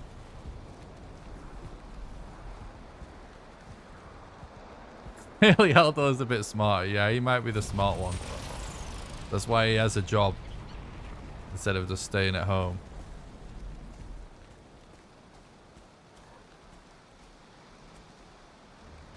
Now, can I just rob him now?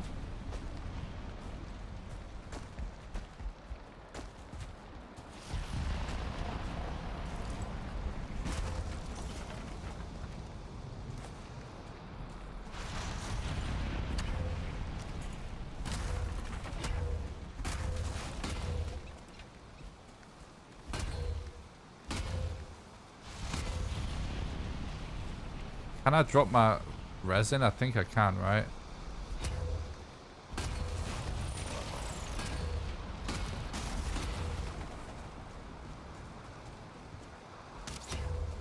Whoa.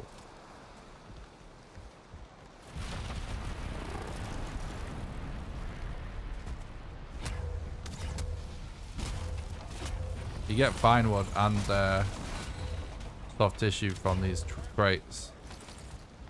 He's definitely trying to shoot me. But...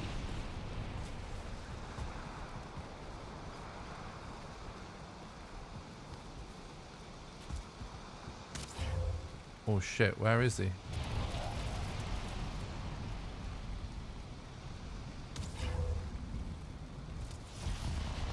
We still kind of need to deal with this guy.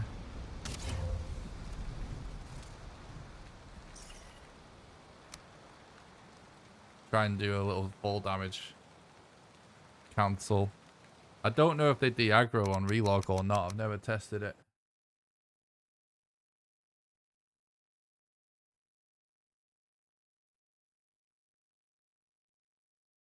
I don't think I've written down how much ether I needed. 10. So we've got enough now.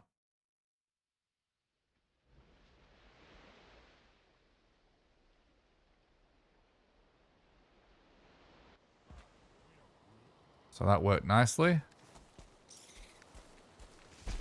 Actually, we've got a lot more than we needed.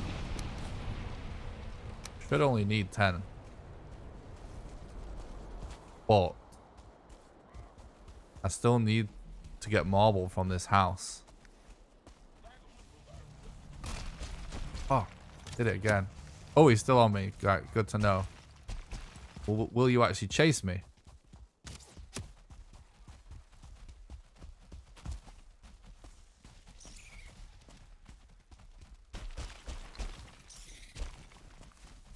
Because I'm going to try and get you killed. Do you want to come get some?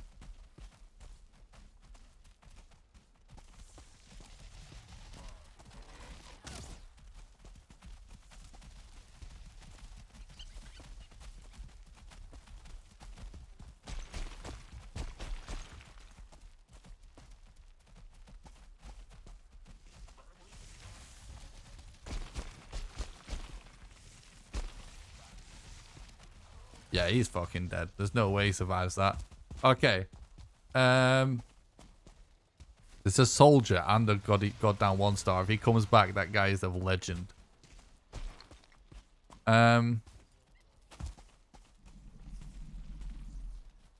Right. Let me think about this. So now we need to make stone cutter. So we need 2 iron. We need to go back to the storage place anyway. But you come back with only 25% HP gone. Oh no.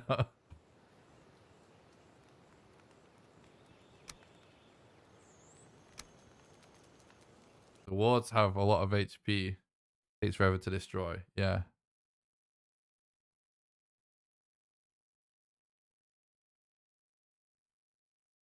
Well, we'll see what happens. Maybe I should have actually just gone straight onto the ward. I don't know what's going to happen like when we relog. But he should be right next to that soldier now.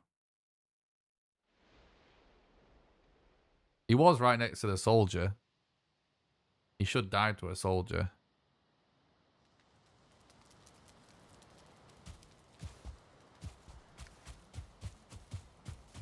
Okay, so drop this. I'll drop this for now. And we need 2 iron. 4 stone.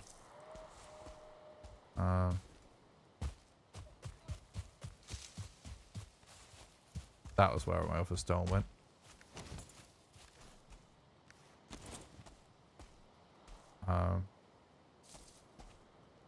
Yep. That was it. That's all we needed to do. It's possibly also worth going back to our smelter. Have you figured out the strat? What have you figured out as far as the strat of Mistlands? A lot of stuff. There's too much to go into in like one sentence, but basically we're going for the demolisher. We can kill the final boss using the demolisher. There's a spot you can stand in and not take damage, and the demolisher clips through it. And we're managing to get around. Oh, what am I doing? Like pretty good.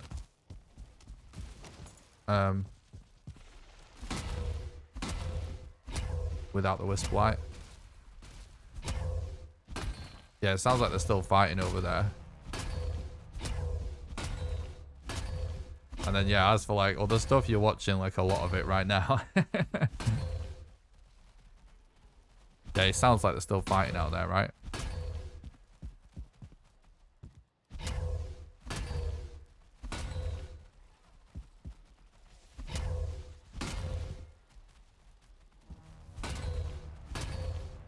If he comes back, it's insane, dude. It's fucking insane. These things do take a long time to destroy. But we knew that.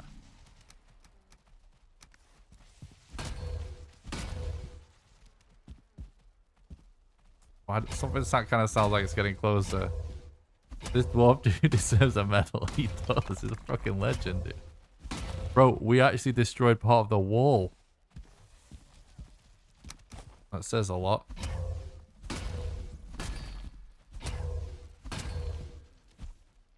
Bro, it might be faster to just mine it.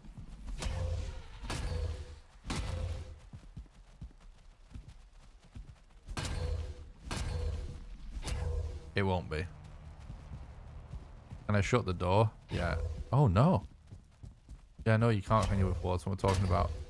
What will you do if you can't use the second world for the official rules? Just the exact same thing, but we'll boat around. Like, we'll actually just have to have, like, a temporary little camp that we boat back to, basically. That's the reason I'm actually relogging it. I'm actually world switching. Because right now, it just seems like there's, like, no point to just making ourselves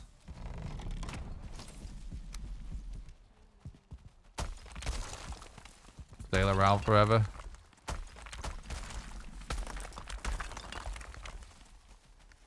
How much marble do we need again?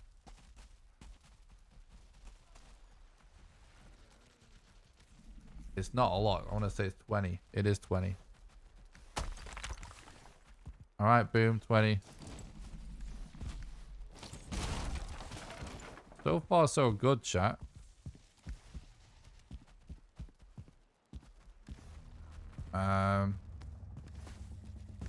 Yeah, so next thing to do is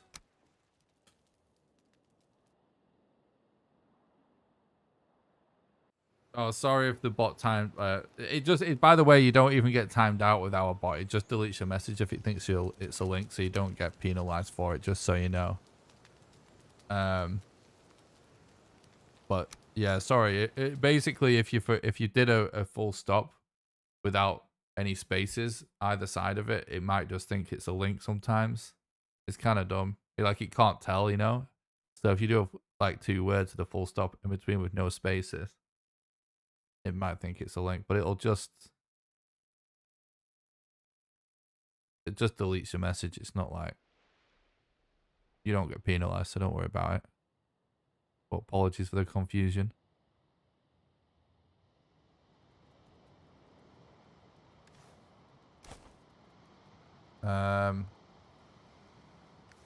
Right, so we now want to make more coal again. And then what we want to do is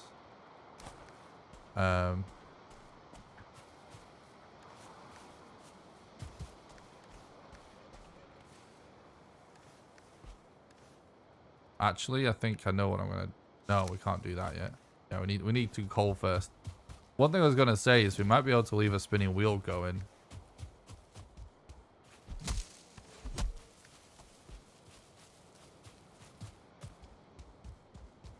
Oh, we're using a second world to just store items so we can port with ores. We're not actually back at the start. We are at Mistlands right now.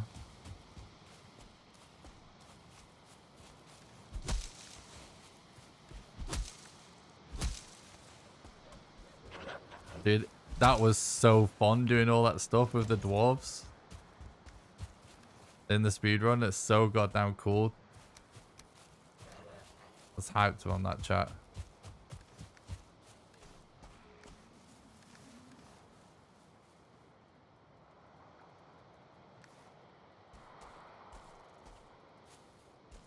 Oh, we got tons more fine wood. Nice. I just realized that. That's awesome. Oh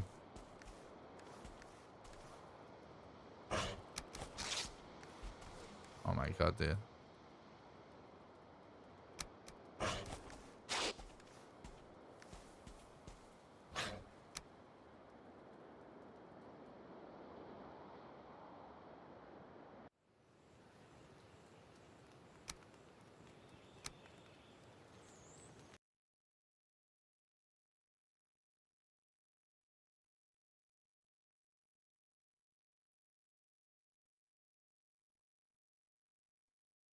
It would be cool if they did that, yeah. They are kind of dope. Maybe they'll add some kind of like dwarven summon at some point. What's the goal here? What are the rules? I mean, we're basically just the speed run's like it's a speed run. There's no official leaderboards or anything yet because it's not even out yet. This update officially, right? But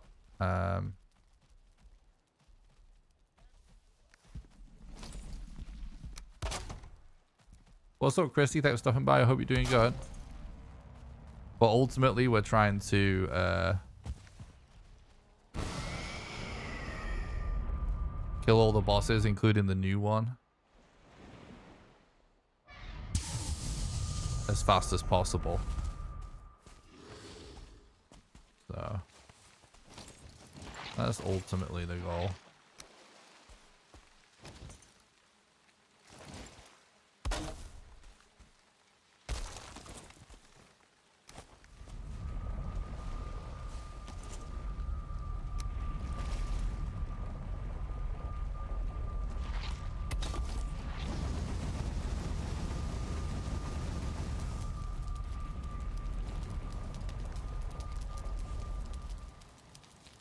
Okay.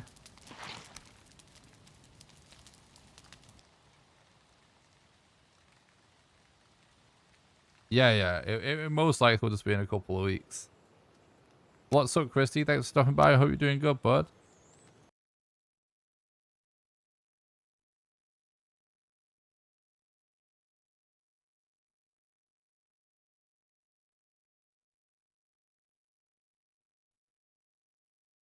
Yeah, it's faster. I mean, yeah. Obviously, it's easier to play the game with armor and stuff, but it's faster to just not make stuff. Basically, the goal, the sort of game, let's say, the meta of like figuring out the speedrun is just always figuring out how to do the game with as little stuff as possible.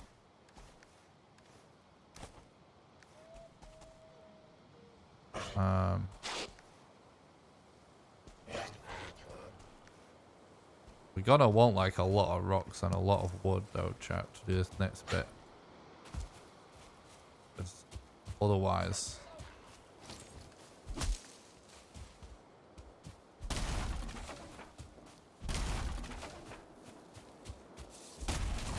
Oh, also, yeah. Oh, that's a shame they kept crashing. It's unfortunate. Don't think I've heard that happening to anyone yet. Yeah, I'm absolutely loving it. It's so good. And I'm having an absolute blast trying to figure out how to speedrun it.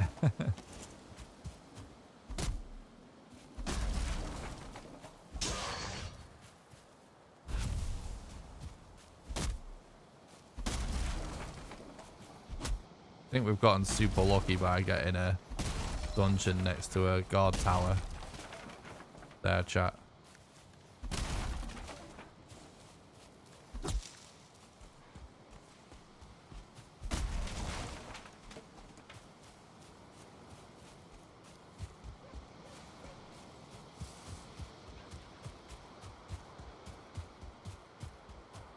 Sounds weird, Christy.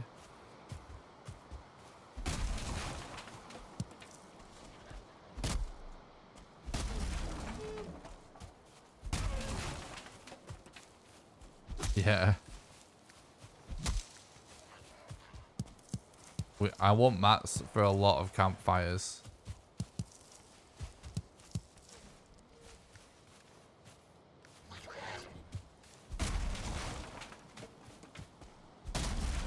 Oh yeah, we figured out tons of tricks. Basically, I have all this, like, I have a way of beating the game with very little. And that's what I'm testing out on this. This is basically my first, like, real run I've done. Since it came out. The last several days I've been putting, like, hours in every day trying to figure out how it's conceivably possible with, like, speedrun strats. And I have enough right now to hopefully be able to actually finish this run. But obviously, hopefully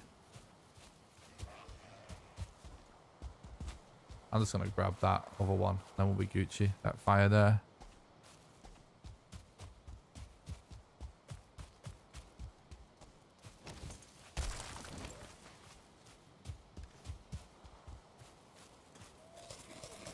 All right.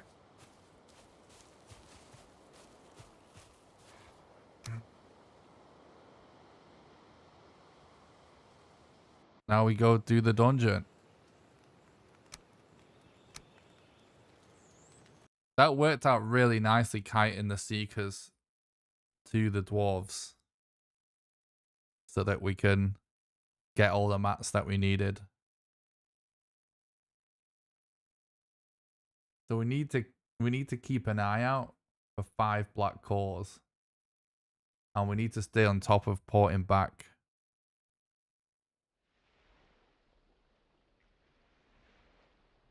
to our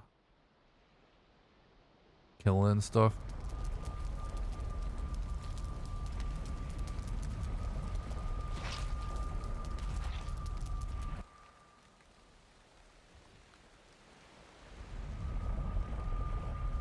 Yeah, I mean, yeah, it kind of is Dakota, yeah.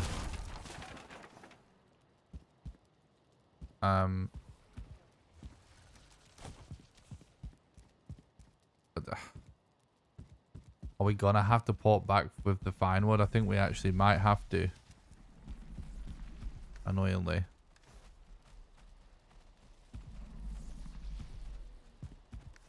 Yeah.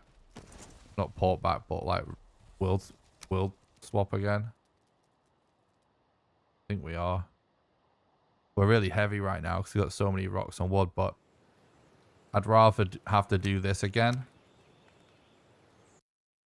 than go into this mine with too few campfires. I may well have actually overdone it with wood and fires there, but considering this is our first attempt at exploring a dungeon and a real run, I want to have as many fires as possible.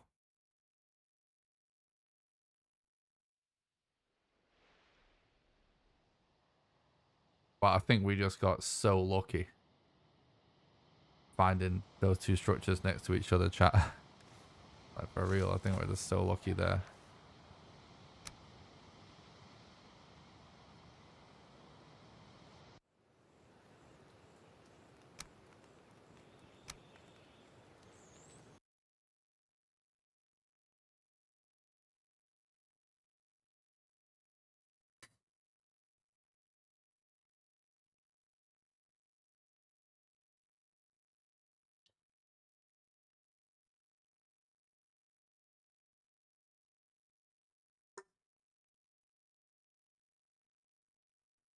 I gotta say, like, the amount of fun I was having on this run has just gone up instantly getting to Mistlands. It's so cool to finally be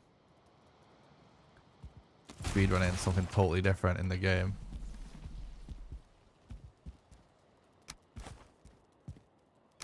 Alright, whatever, bro.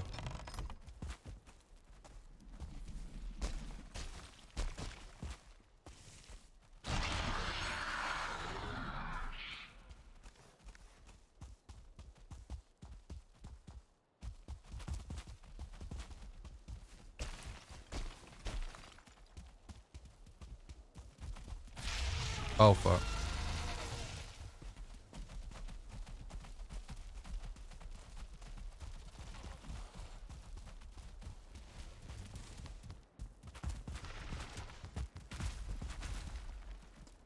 Okay, here we go.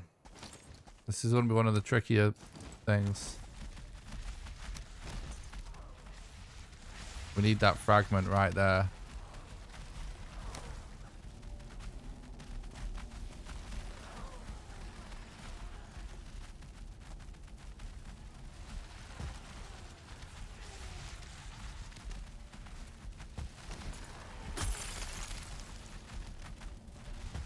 One. Just need 8 more. Oh shit.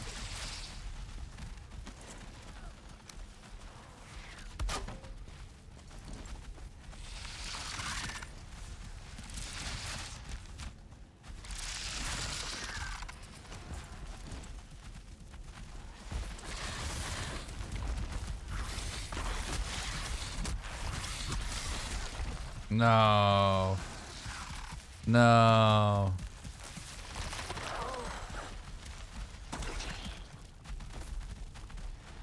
That they caught me off guard because I was expecting him to be right on me when I went through the door.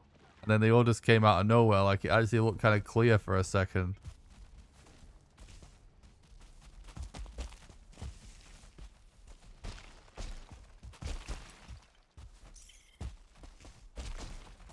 We're kind of in a tough spot there now. They all ganged up on me all at once.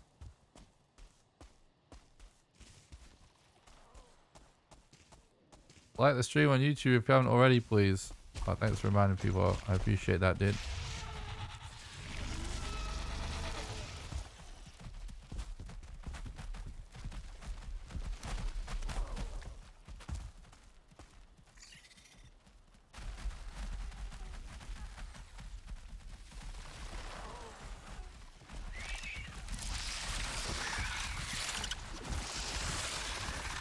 Can't even get to my stuff.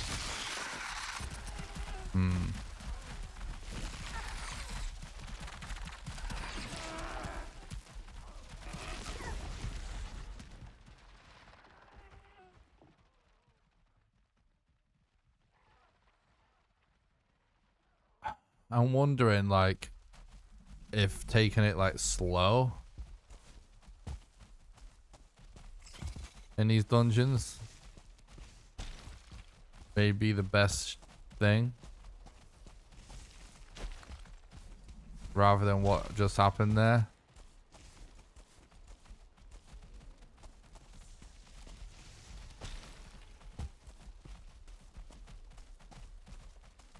Because you can kill them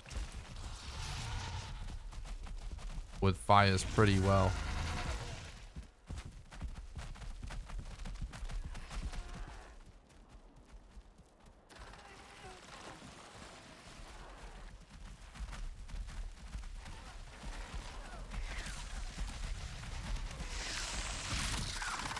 Then that's not gonna...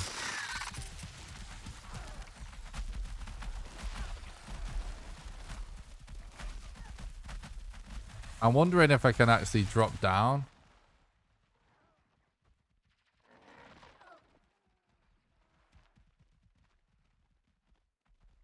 And then go back up the stairs.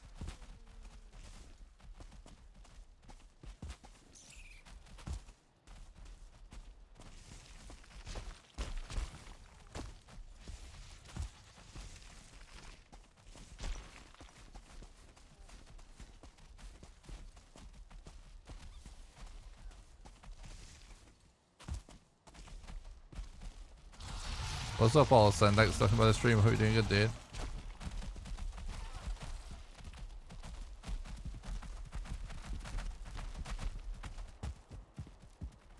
Some areas there isn't that much mist in Mistlands. Just depends. Kind of random, to be honest.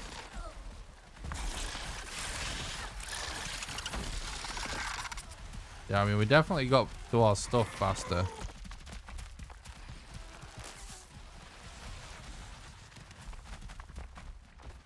You're welcome.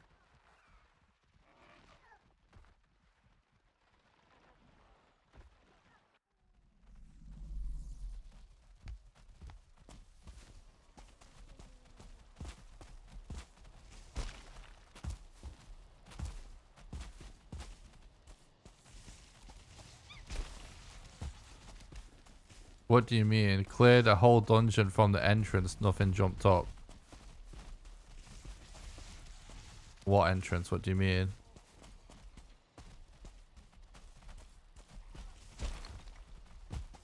Like, they can definitely get you if you just stand through the door, if that's what you mean. Unless you mean there's like somewhere you can climb up or something.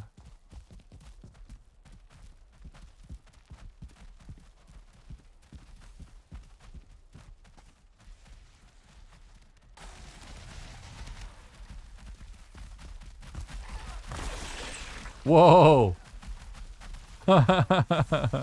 We landed on enemies, enemy eggs. they burst as we landed on them.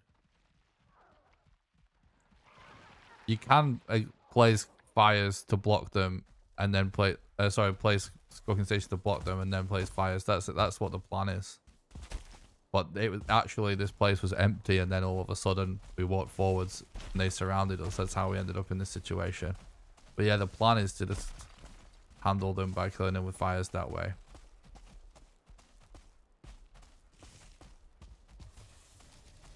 But they kind of like caught me off guard, because usually when I've tested this, they're like on you immediately. But actually, it seemed like it was fucking completely empty, and then they let me go down the stairs, basically, and just surrounded me.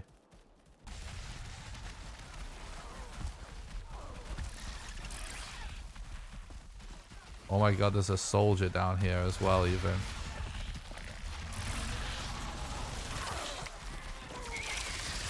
Oh no, we can't go back that way.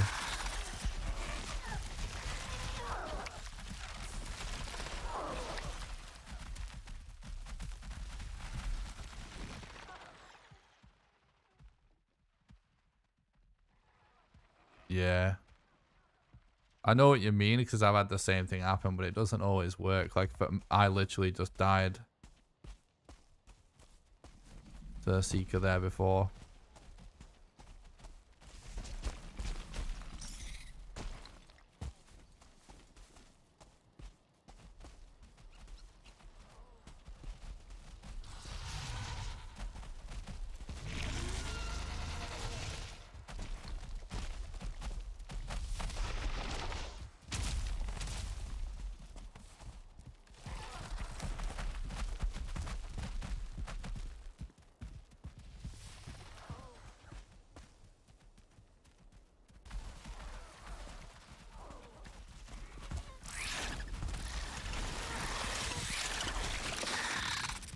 We might be better off trying to bring it further back down the stairs. Because what we need is like a spot where we can kind of hide a little bit and just put fires everywhere.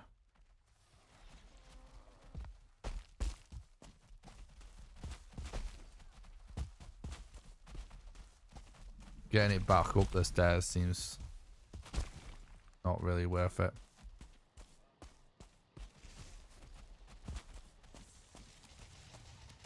Nah, it's just to do with how the AI works.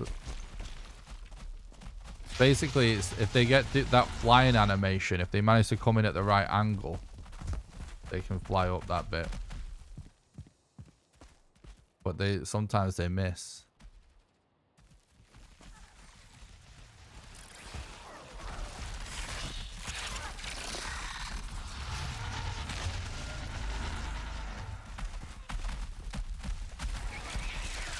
Oh boy. Oh, I can't fit.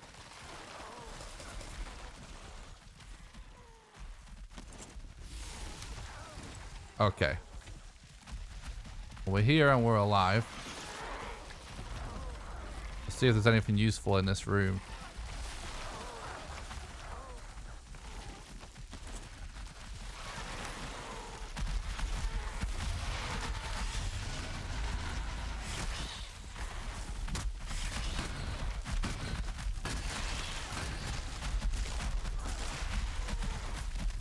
Should have just thrown a spear at it.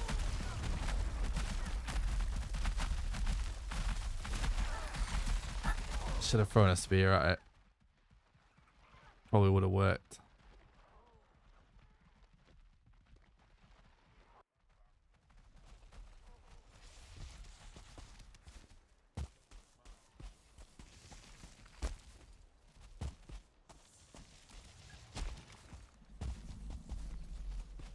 We have got one fragment though, so far.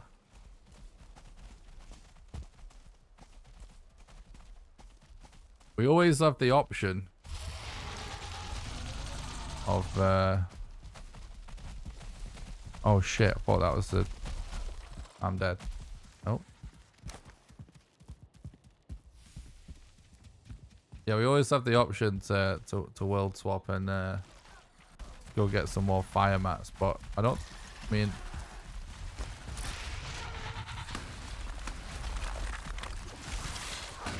This fucking tick is so annoying, dude.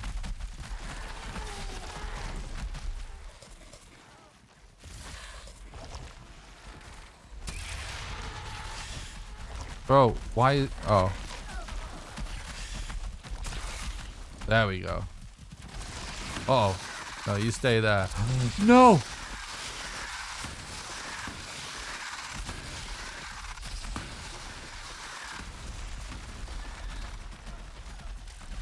Ah!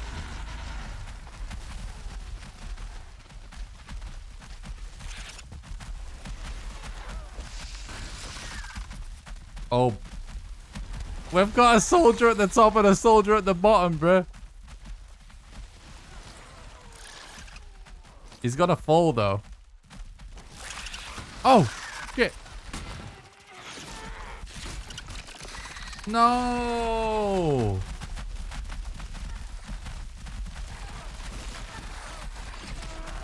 Oh, if the big one falls down, then we can go back up and they might be stuck down there. And then it'll be fucking sweet. I think we're making actual progress, even though it's gradual.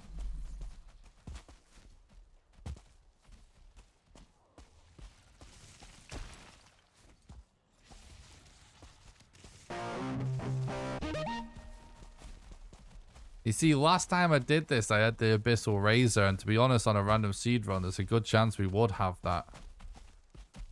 But the one disadvantage of us doing like a set seed is that we're not really going to have that, you know what I mean? And the Abyssal Razor was actually pretty good for the smaller mobs in here.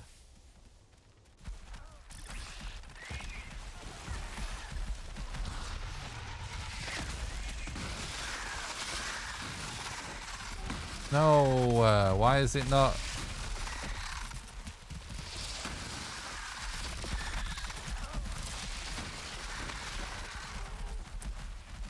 Yeah, I actually do think...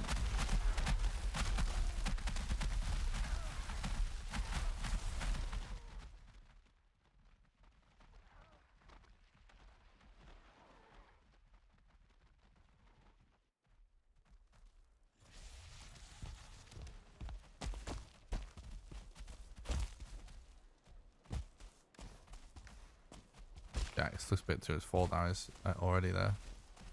Yeah, I do actually think we're clearing up the top a bit by having them all fall down there.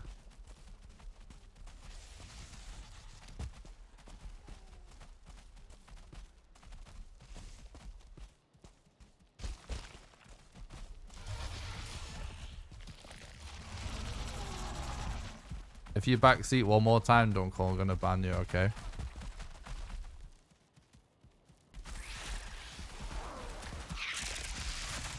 Oh, yeah, see, I took a bit too much damage to start with.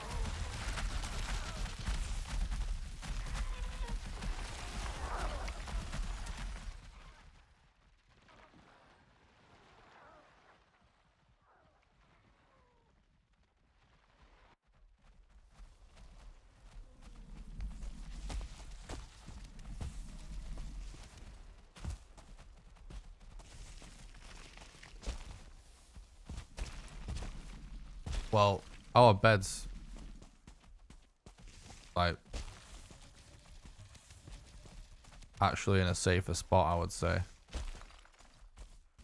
But it's also really close to the dwarf tower. So I don't know why we'd move it.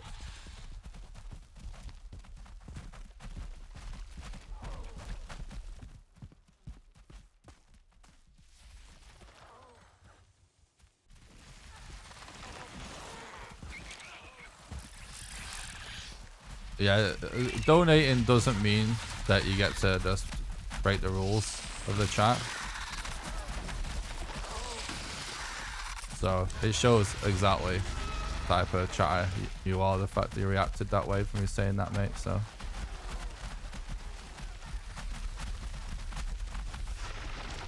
nothing personal, it's just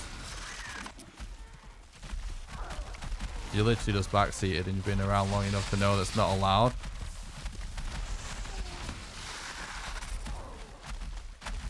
And multiple times we've had like frustrated discussions together that take away from the enjoyment of everybody else, just like you're doing right now by actually responding that way to what I said.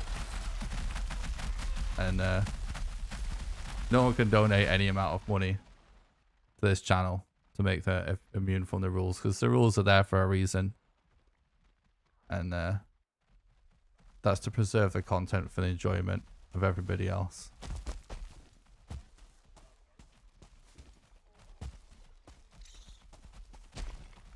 So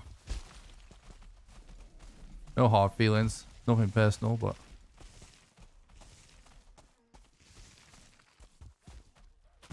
you're going to be banned now because of how you reacted.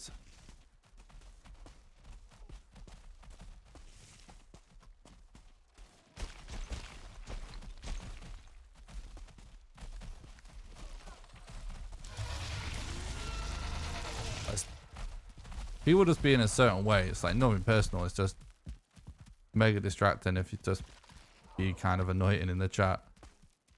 And obviously the rules are rules. But even outside of the rules, just being annoying is, you know.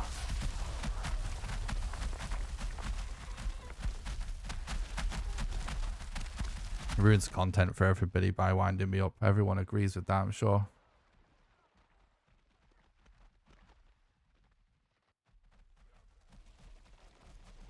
Has a record been set for Mistlands? No. Not yet. This should be the first run.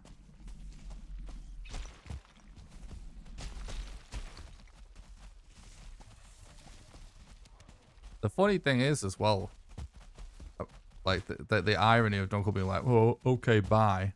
Which, by the way, should be embarrassing to post because that's how so many assholes react in the chat to doing something wrong. But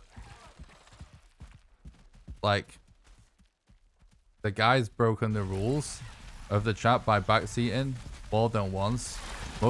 Usually people get banned instantaneously, like first offense on that. And because he's been around a while, I made an exception that I shouldn't have by actually giving him actually a warning, so he actually had the choice not to. I actually gave the guy a break. But it shows how foolproof just like banning people you get a certain vibe from is. Whoa!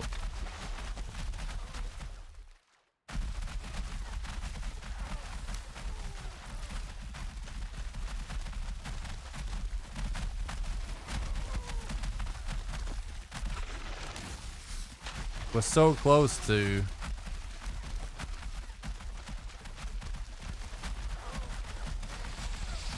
being able to have that guy fall down. So close.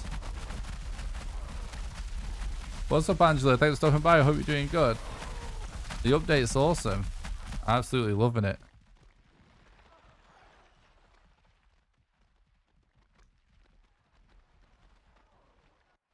It's all good, Amadeus.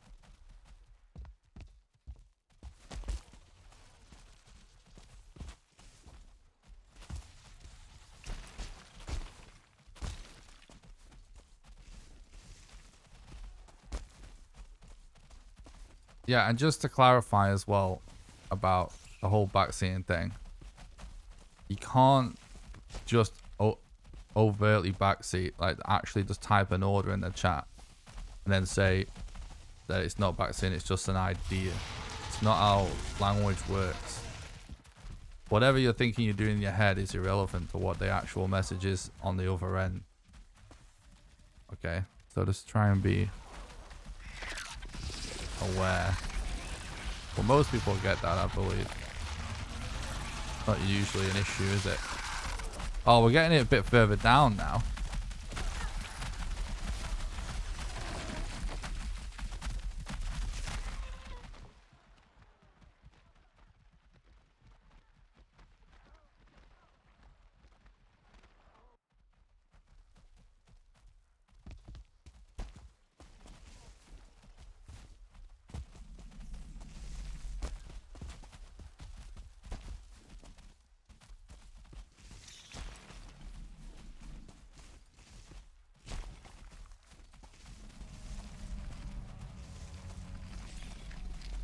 Oh, I'm stuck on this branch.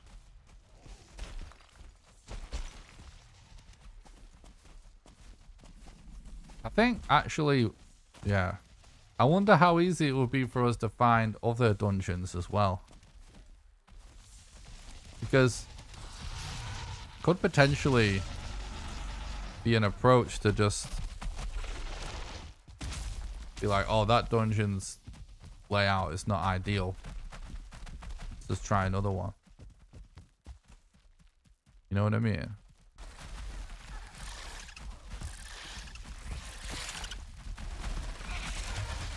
No, it's getting worse again. No good down there anyway. Need to get out of there.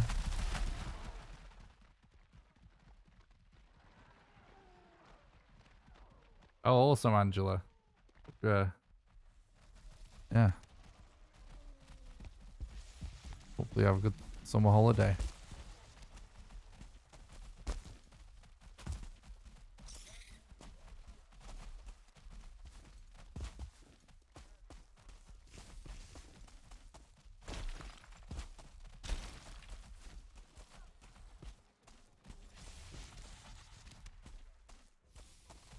On a set siege you are, yeah. But I'm sort of low-key using this as a bit of a test for a random seed as well for the actual Mistlands part.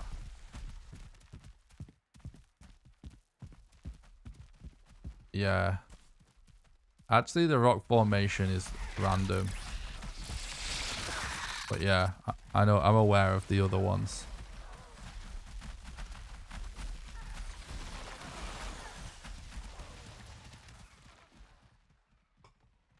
We just got super lucky and ran into this one right away.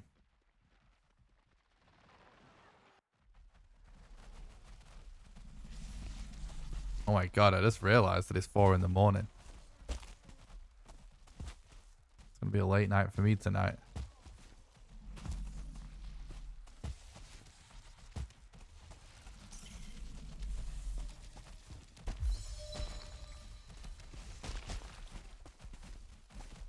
It's kind of all gone to shit in this dungeon now.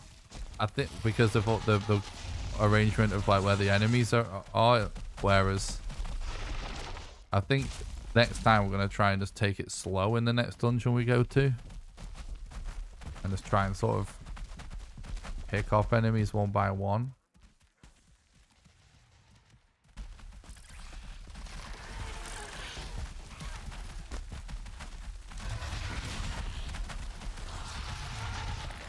There we go.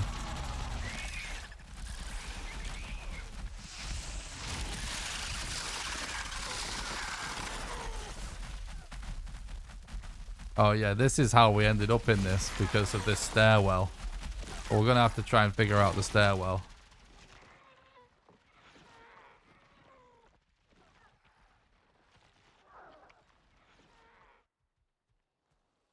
Nah, I don't really play chess.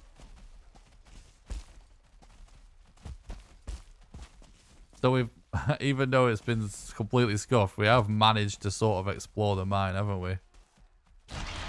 Not like that bottom bit's just no good, basically. We need to go back up.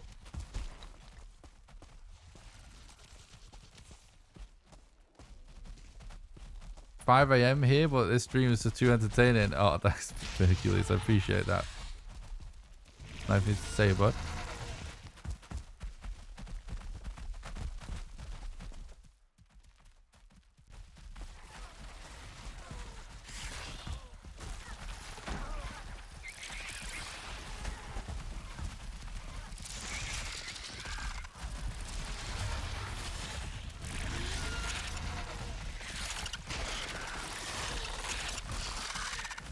We got it quite a way back up that time.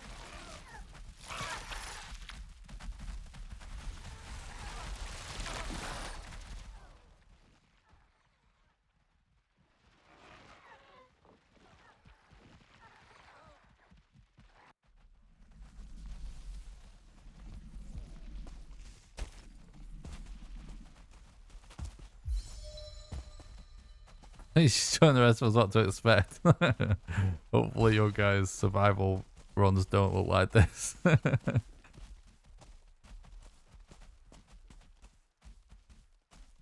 Nah, what we're doing is kind of nuts in terms of, obviously we're going in to Mistlands and nothing but the proof of concept to see if we can really pull it off. I always knew this was going to be the worst bit, but it's still hypothetically possible to muddle through.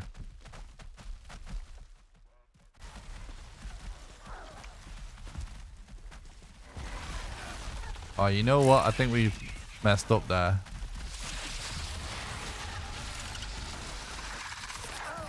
I think what we should have done is... I think what we should be doing now is trying to go from the top. Because from the where you do from like an arm's reach that you can press E on it, it'll then like move it back up, won't it? Because the thing will get placed where you're standing. So we should go from the top now. That's what we should do. Because then we should be moving it up a bit every time we die, if we manage to press E on it.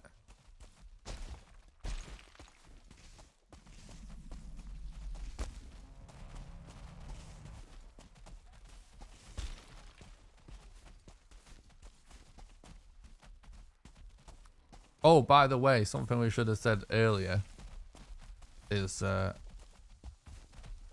don't have to do this very often, but I feel like it's worth mentioning. If you would like to know the rules of the chat and how to be the most respectable chatter, it's a great and nice experience for everybody in the chat. You can get a link to the rules the chat by doing exclamation rules. Yeah, it's still a bit too crowded up there. We need to kite some down again. Not hardcore viable. Yeah. True. There's links in the description to rules as well for the chat.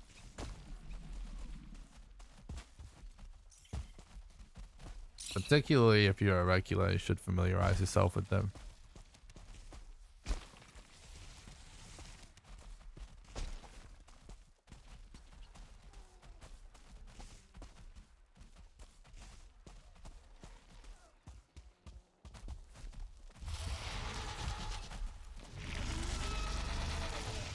Exclamation backseating as well is an explanation about why we don't have backseating as well. It's a good one. Our chat's usually pretty clean, but sometimes I think when it isn't, kind of more just confusion sometimes.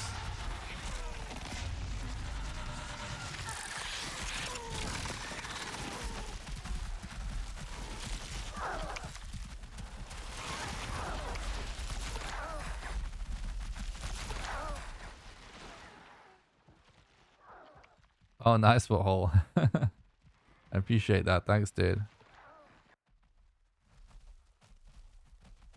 Yeah, we've officially got our stuff stuck now.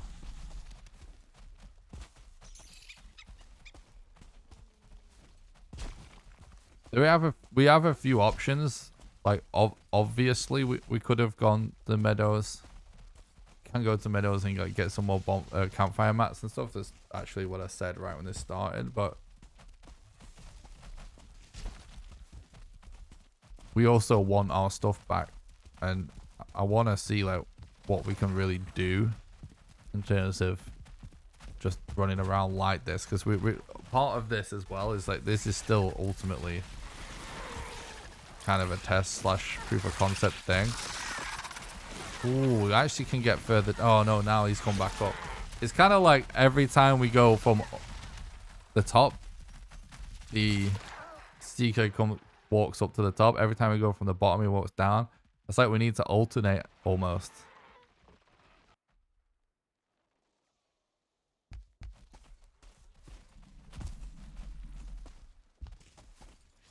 Might be nice to have chat rules above Patreon. That way we don't have to press this so more to see it on YouTube. Wait, sorry, say that again.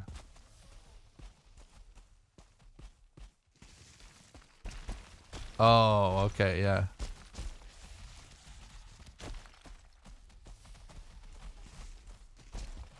I wonder, I thought you meant in the pinned comment then, and I just thought like, yeah, I wonder what it would look like in the pinned comment alongside the Patreon. Maybe we could figure that out.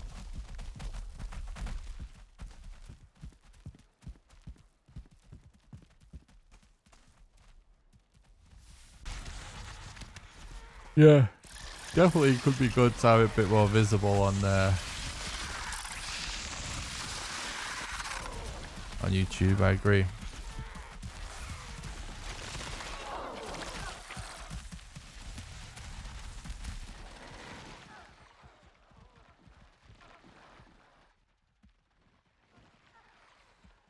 Yeah, I'll consider that.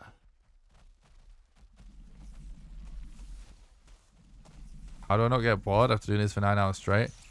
Oh, no. Luckily for me, I've not been throwing myself at giant cockroaches for 9 hours straight, but I really enjoy it, dude. I'm excited about doing runs. And I love video games. I'd play video games for 9 hours straight.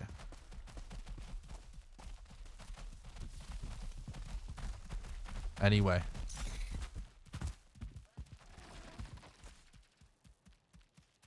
And I'm hyped on Mistlands, so no big deal to me. I'm loving it. I'm in my element.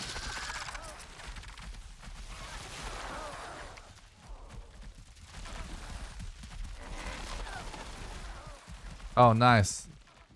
Yeah, the bat raid was actually already in there before Mistlands.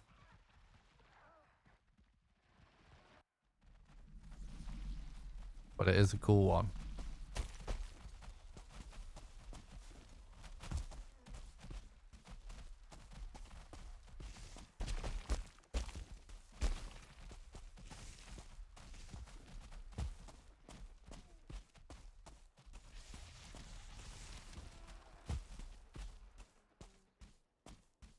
Getting hunted seems pretty common, doesn't it, nowadays? It's kind of intense.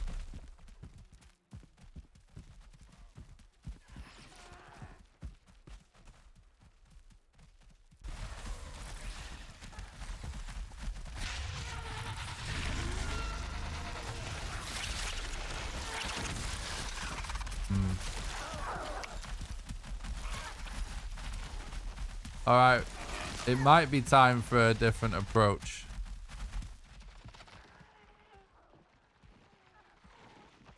What we could do is grab our stuff. If we get it down to the bottom again so we can easily grab it, we could then world switch.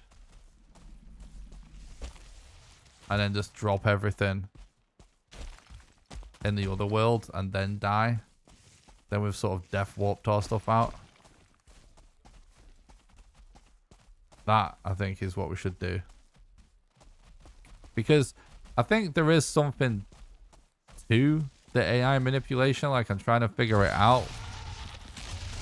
Like, they do seem to, like, go up and down stairs depending on which one you're at, right? And stuff like that. But I think we should try that now instead. Like, there's a ton of stuff on this attempt that I want to, like...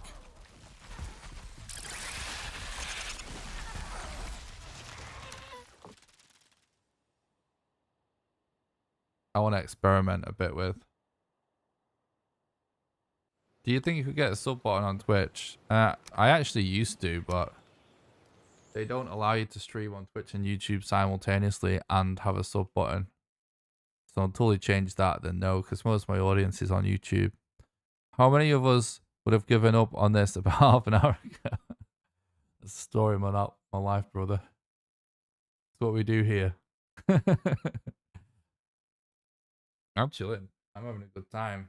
I'm getting kind of delirious from being tired. Which is weirdly keeping me in the zone.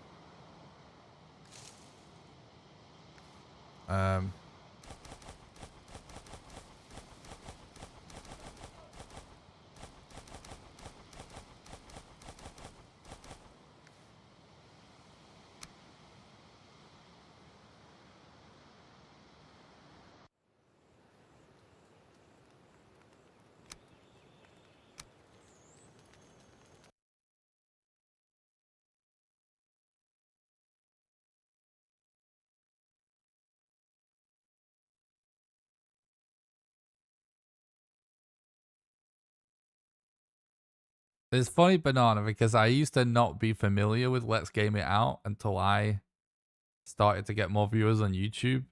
And that actually comes up quite a lot, which is pretty funny. So I guess I consider that a compliment. Seems like a good YouTuber for sure. The only reason I know who that guy is because of people saying that in the chat, which is kind of funny. I appreciate that.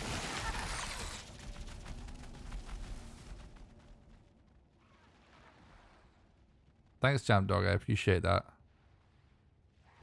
You guys have been really nice. I appreciate it. Thanks for watching the stream, everybody.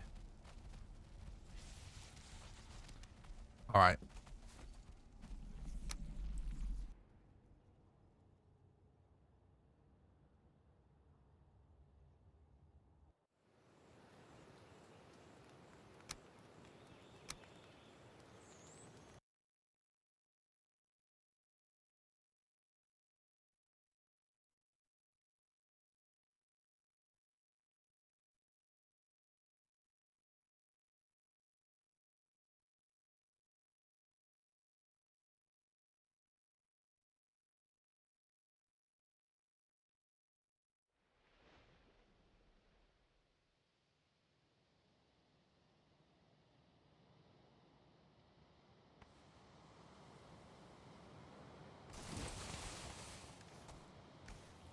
Um.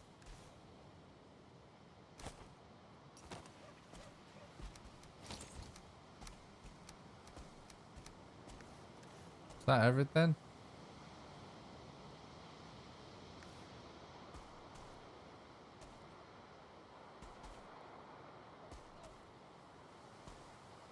That's the marble there, right?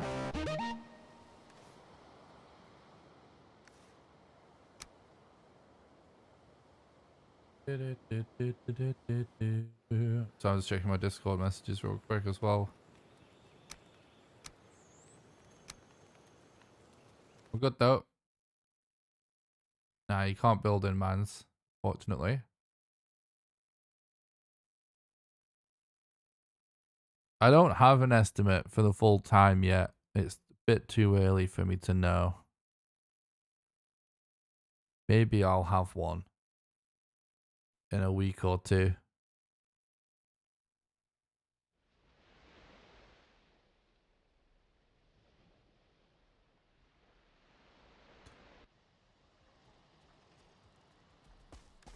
Yeah, we should have thought of that.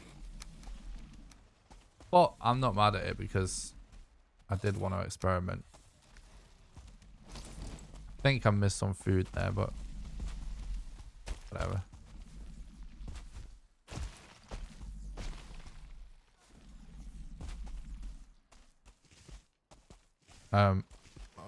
We should actually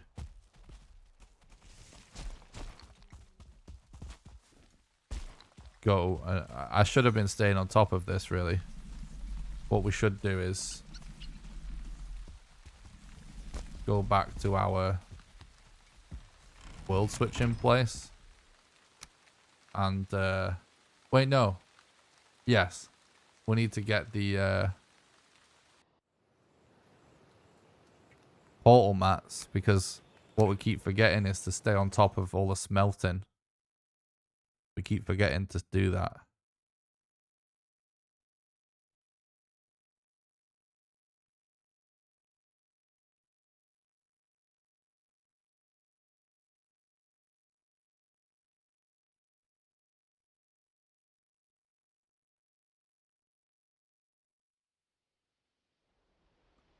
I haven't with some dungeons before, so I keep population super high. Sorry, I missed one of your other messages, mate. Copper. Sticks. And then 7, 8, 9, 10.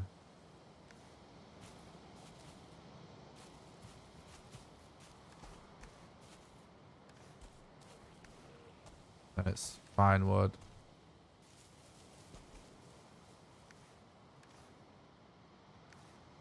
Oh, we can't port with that stuff actually, can we? Well, so we need to come back and do that in a sec.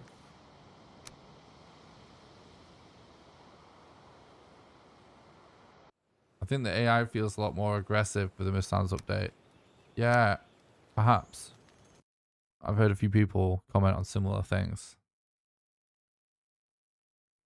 I've heard people say they think there might be more mobs, more starred mobs, more aggressive, various variations of that. So I don't know if any of those are true, but people in general seem to have a vibe that they're finding themselves in trickier mob-related scenarios, let's say.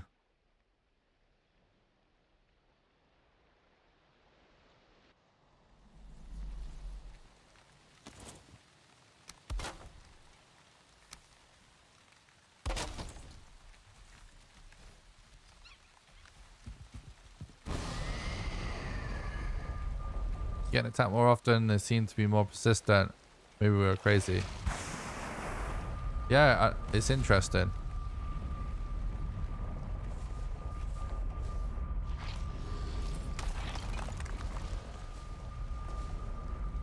Oops.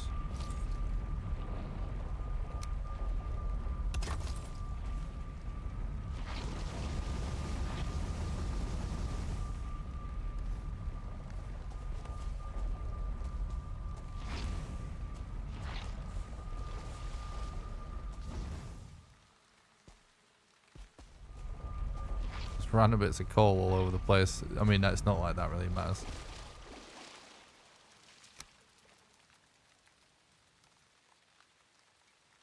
Hello, cheers, little chip. Thanks for stopping by the stream. Hope you're doing good, bud. Guys, don't forget, if you want to support the content completely for free, the absolute best way you can do that is by smashing the like button on the stream on YouTube and subscribing to the YouTube channel. Even if you're watching on Twitch and you want to help out for free, that's the best way you can do it. Exclamation YouTube in the chat.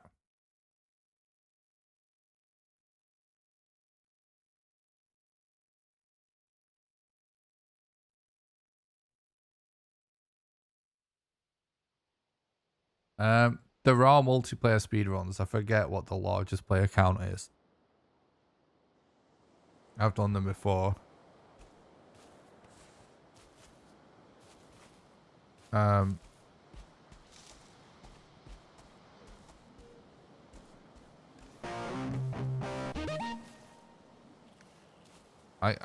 confused about the iron situation. Like, how much iron have we actually smelted? Have we smelted all of it? Yeah, I think we have.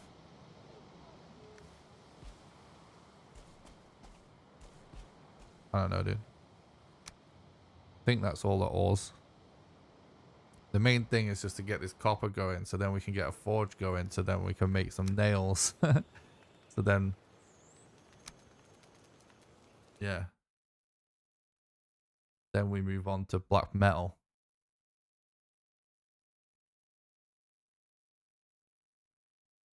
Thanks for the follow on Twitch. Rug the Rug, I appreciate that. Hope you're doing good, dude.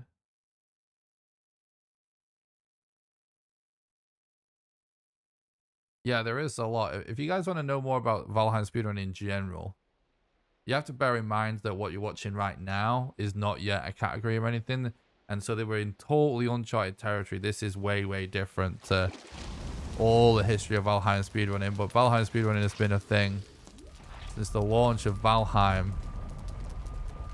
And I've been running it since the beginning. So if you would want to know more about what it was like before Mistlands and what the runs kind of look like, I've made tons of videos about it. You can get a link to a video called Valheim World Record Speedrun Explained, which explains all the strats used in my former world record video. Like the last time I got world record in the main category, I explain all the strats that I use for it. You can get a link to that by doing exclamation explain in the chat.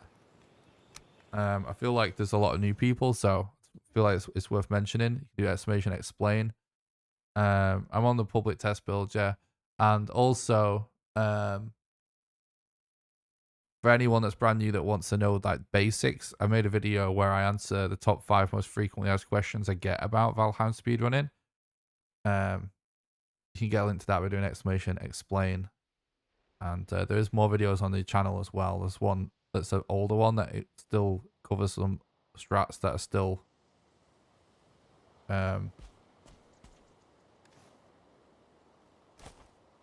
commonly used.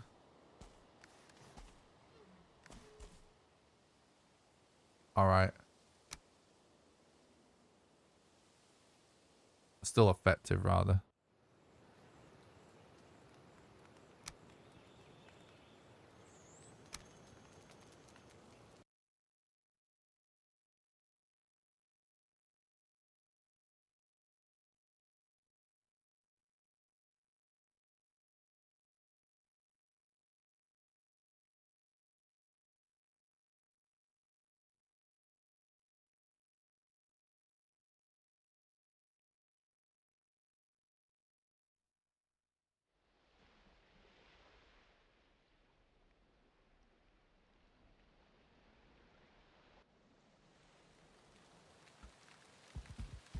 All right.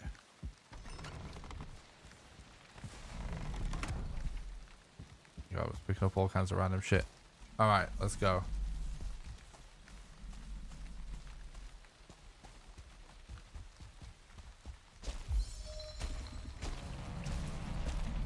Why am I lost? I already went the wrong way. There it is.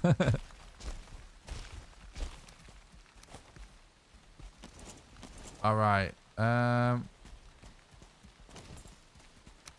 We can try and start over.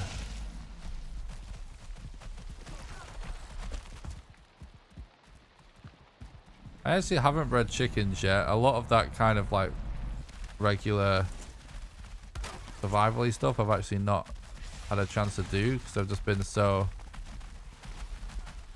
kind of focused with the runs and stuff so far.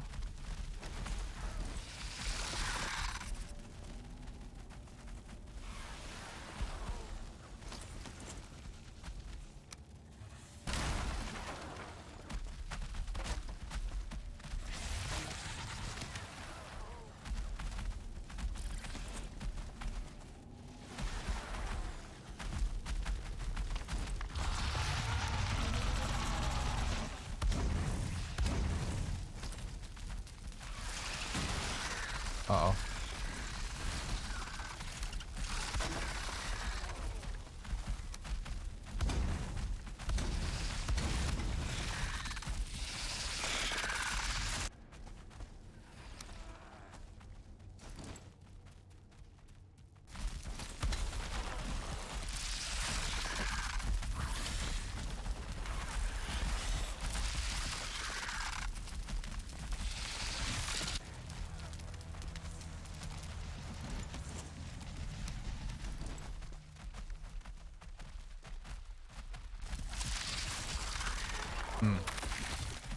Yes, we got him. We got him. There's one down.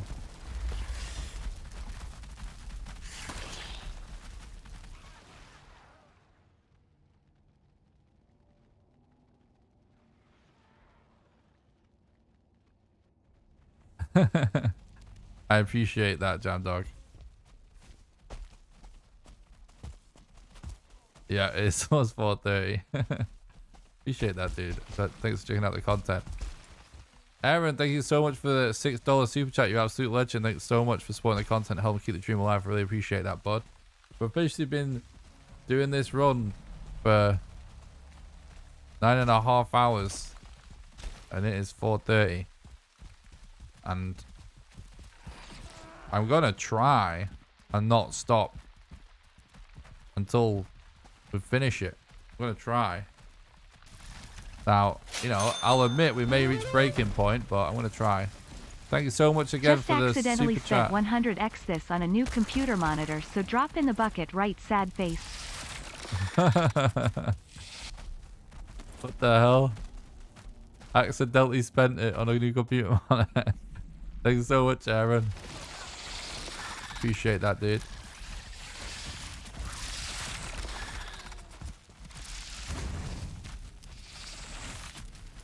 I need to... Yeah, we need auto collect back on. I'm not auto collecting my mats there for more fires.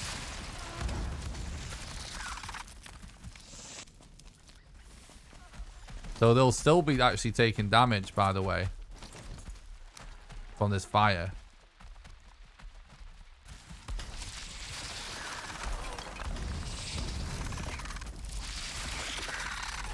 So this actually could work.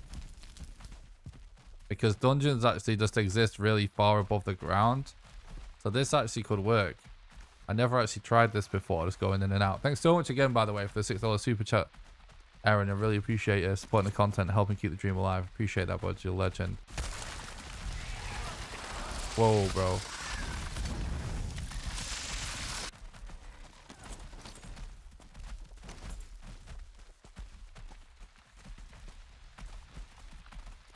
Yeah, they can fly over it. You really want to try and just place it after the flying animation, because they seem to only really want to fly that one time, usually.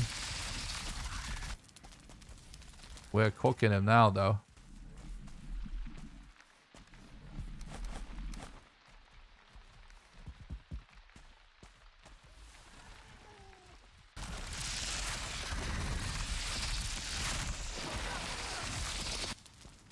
Oh yeah, dude, this is working. And we just had a bit of a breakthrough.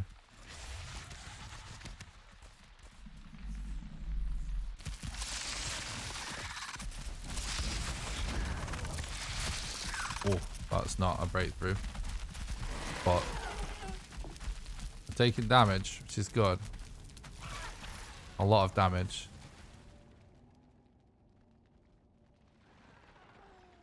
Oh, nice, Aaron. Hell yeah. Forgot about Black Friday. Hope all the Americans had a good Thanksgiving.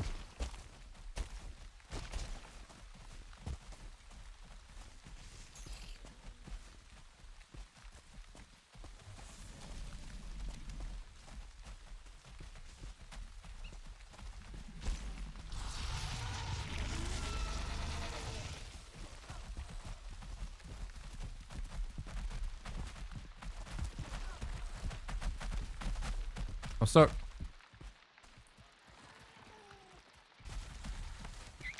Oh god, they're still there. I thought they were dead for some reason then. I didn't see him for a second. Guys, consider, usually I only do this once, but I don't normally stream for this long. And considering I've had people ask about sub buttons, I want to remind people the ways they can support the content financially. The number one best way, because I know my whole like situation is a little bit unique, but the best way to support the content is over on Patreon at patreon.com/NickRawcliffe. Patreon allows you to do a monthly donation, sort of like a Twitch sub. And you get to do it for any amount of money, even as little as $1. How it works is, for example, if you were to subscribe at the $1 level right now, you'll donate $1 to me right now. And then you'll be donating $1 a month on the first of every month from then onwards, until you cancel your subscription, and you can cancel it at any time. Anyone that becomes a patron also gets invited to join my private Valheim server that I pay for that runs 24/7. And you get to play on there whenever you want with the rest of the community, and you also get invited to play Valheim with me live on stream when we do server streams. Just a side note on that, we will be launching a second Patreon server when Mistlands goes to live servers for everybody, specifically to do like a survival Mistlands thing with people from Patreon, which also people will be able to play on whenever they want. But there's a link in the description to Patreon, or you can do exclamation Patreon in the chat for the link.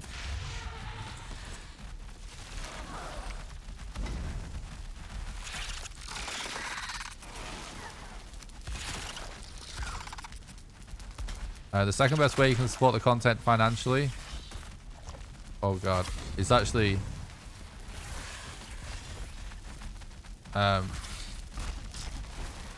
just by doing donations. Donations are the best way to do a one-off contribution because your money goes the furthest. You can get a link to the donation page by doing exclamation donate or clicking the link in the description. And last but not least, you can support the content financially over on YouTube by doing super chats during the live streams, by doing super thanks below any videos, or by clicking the join button below the stream and becoming a YouTube member. And members get access to monthly exclusive behind the scenes content. Also, don't forget to join the Discord. It's the #1 best way to make sure you don't miss any live streams or videos. Exclamation Discord or invite in description. And I do stream on Twitch and YouTube at the same time. So if you're watching on YouTube and you'd rather be watching on Twitch, there's a link in the description to that as well. You can do exclamation Twitch in the chat. And like I mentioned before, regardless of what platform you're watching on, if you want to support the content, oh my god, I couldn't see where my tomb was. Oh, we got him anyway. If you want to support for free, just subscribe to the YouTube channel, press like. Because I stream on both platforms, and the reason I do that is because I'm a YouTube partner and YouTube allows you to do that and be a partner. But because I make like challenge videos and speedruns on YouTube, like most of my audience is on there. So YouTube will ask you to stream on both and be a partner. Twitch does not allow you to do that. So that's why I can't have a Twitch sub button. But instead, you can either just go and become a member, or you can be a patron, or just donate, or whatever you want if you actually want to support financially. I just wanted to mention that because I was being asked about a sub button earlier. Of course, feel free to watch for free. It's all good. It's all crowdfunded content here, so support is just up to you guys. Oh, are we actually finally out of wood?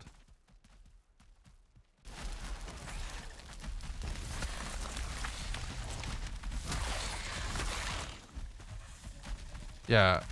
One thing I will say is I was expected to be able to deal with some of these smaller guys much easier. I guess the abyssal axe really is like much better. Ooh, we might get something useful. Yeah. Hell yeah, dude.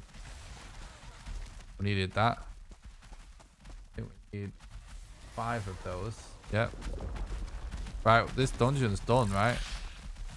I think. I've carved into giant skulls before, but not. We won't be doing it in the speedrun, I don't think. But I have done it before. Right, well that took ages, but we got there in the end. I completely ran the wrong direction there.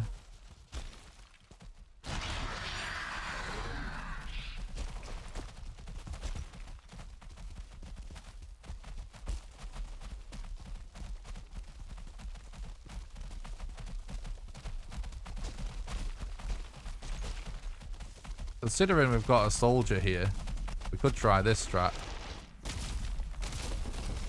Oh, nice. He did it cleanly that time.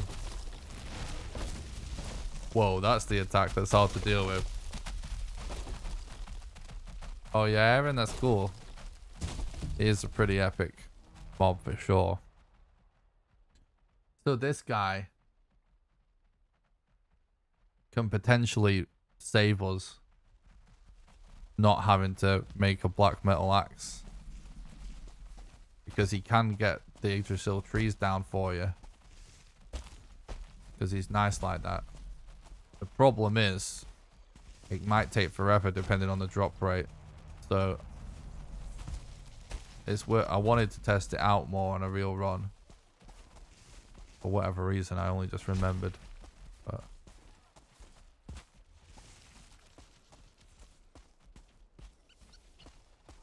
I'm happy that the one redeeming quality of how the Mistlands is laid out like this for this run is the steep mountains make for really safe beds, which is cool.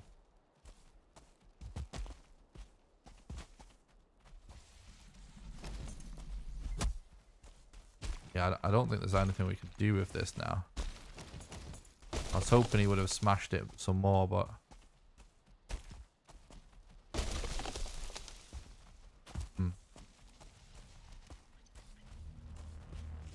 it's just some areas in Mistlands don't have a lot of mist, that's all.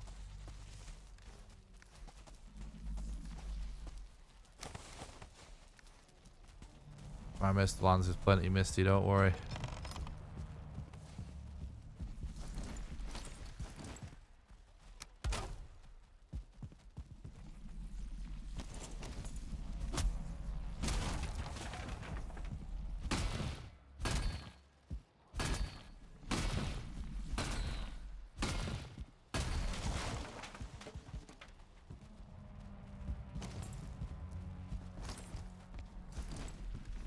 Just need a bit of wood.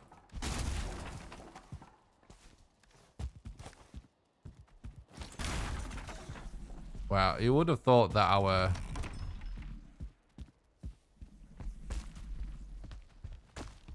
ores are done now, wouldn't you?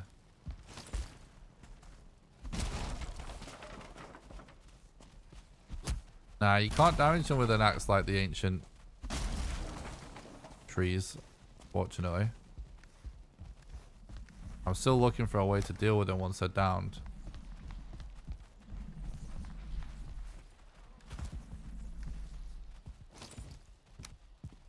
We should go check in on our ores.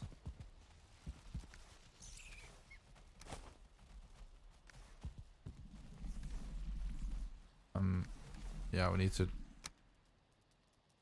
world swap to get our fine wood back.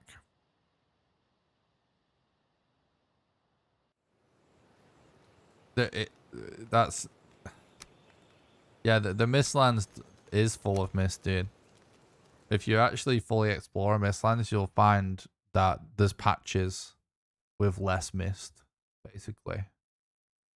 This Mistlands is actually huge. This This is quite a large area without mist, but they all have patches without mist. It's sort of random. Basically, a lot of these areas that look like this have less mist. But it varies a lot. Like some place, like yeah, this Mistlands is still mostly mist for sure.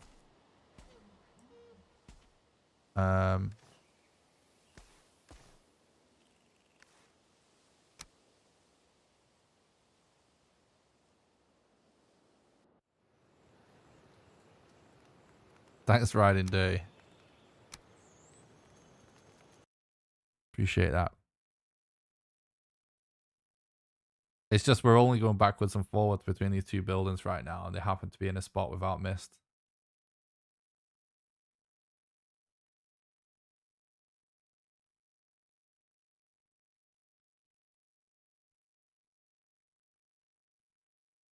Well, no, if you just explore enough Mistlands biomes, I guarantee you'll see spots with no mist.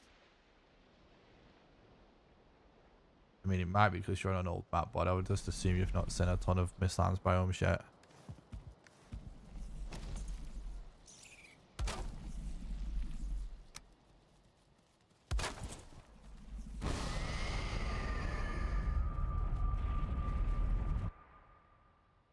Map generator's updated, is it? Hell yeah. Hope that's true.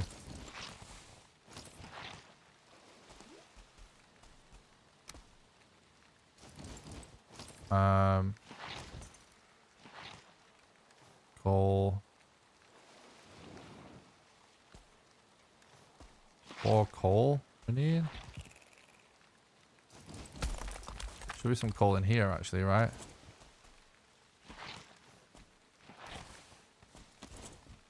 Yep. 10 wood.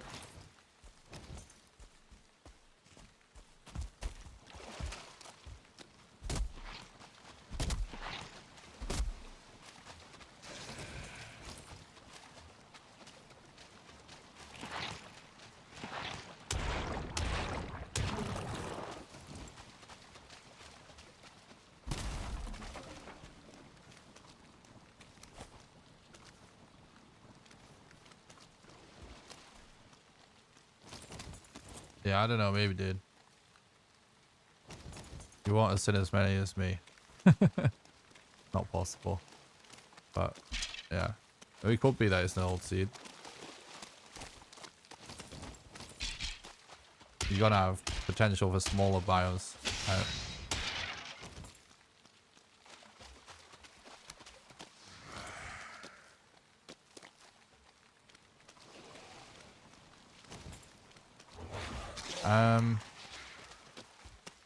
Bro, why are we...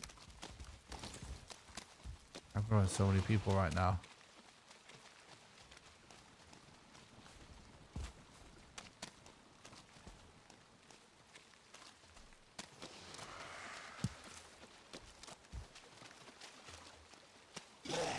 Also pickup turned off. I want to kill this wraith.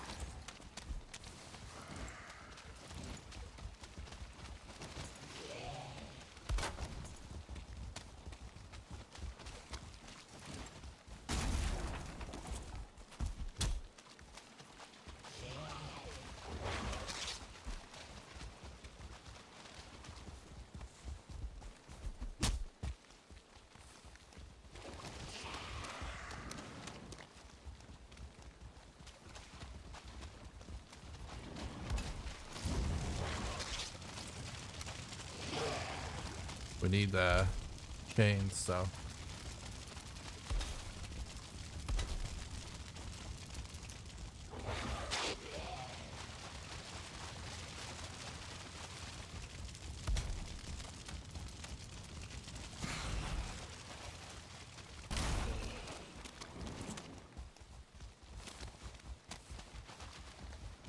Cool. That's all the chains we needed. Oh. Oh.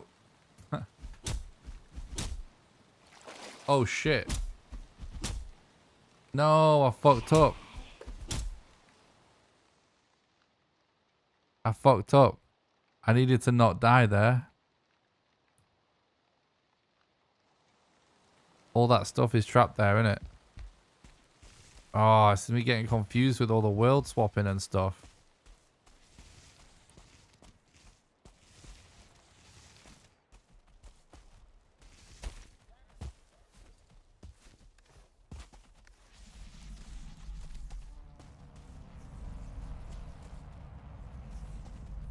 Oh, I was so thinking I was safe there, but I'm so not used to like portaling around in a speedrun. This world swapping.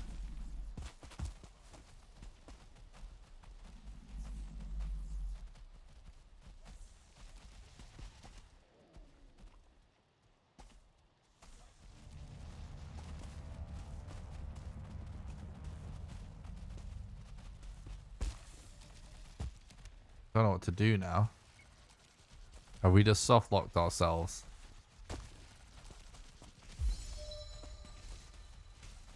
I mean,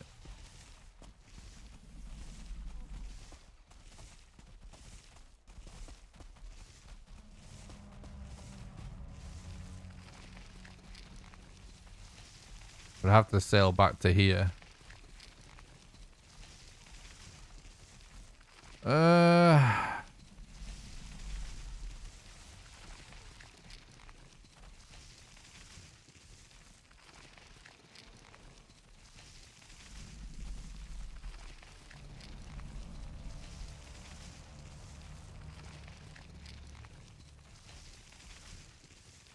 Well, I don't know, chat.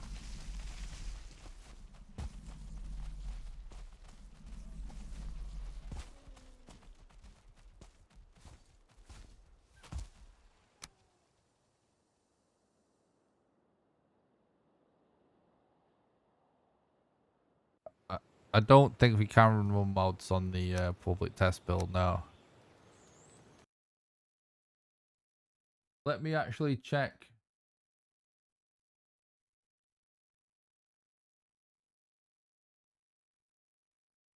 The world gen, I don't think it's updated. No Mistlands support currently. I'm working on the Mistlands support. In the meantime, use the upload button next to the seed text box. So you can upload your world file. But it's not there. It's not done yet. The full functionality. Hypothetically, we could come back from this.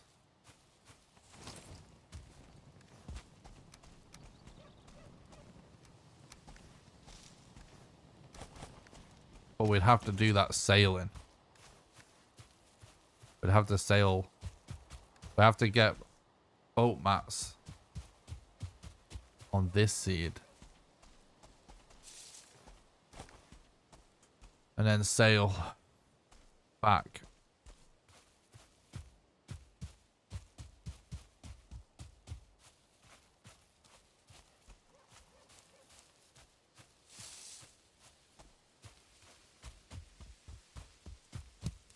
So I have to think if I actually want to do that or not.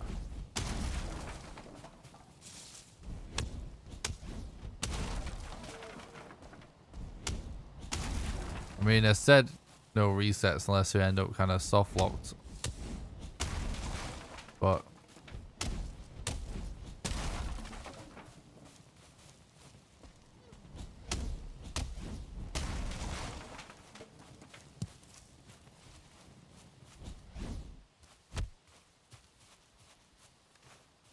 yeah, it is mega late. You know what we could do is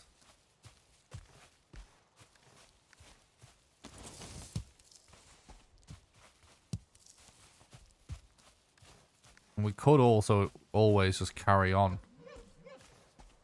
from this point. I mean, it's sort of still a bit of a test run anyway, right? There's no reason, because there's no rules, there's no reason why we can't make it segmented.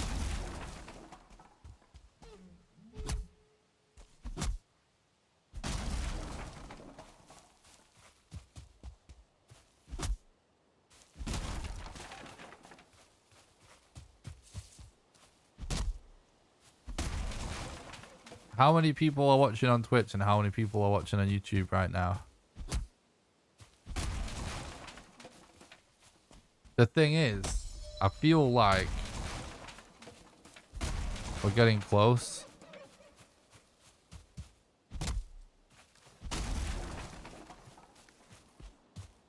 Like, I feel like we're close to proving that it's close. Okay. So people are still watching even though it's mad time for me. Unless it's still a good time for everybody else. I'm okay with pushing through, honestly. I am tired. And it does suck that I just messed up. But I did say it's a no reset run. So I don't want to reset. And whilst we could carry it on tomorrow, it's like, when I do sleep, I'm going to be sleeping a lot. And it's kind of like, it's not like I'm going to be able to get a video made if I get to bed and get up tomorrow anyway. You know what I mean? I wanted to use this session as a way to get a run out of it. So it's been super productive and I haven't accomplished everything I wanted to accomplish today. Although it's been very... We've accomplished a lot in terms of we've proven like a lot of stuff to be effective so far, but I would like to finish the run. Thanks, Zach. I can always actually just pause, can't I, and eat and get some drink. Yeah, let's... I'm not promising I'm definitely playing it out all night.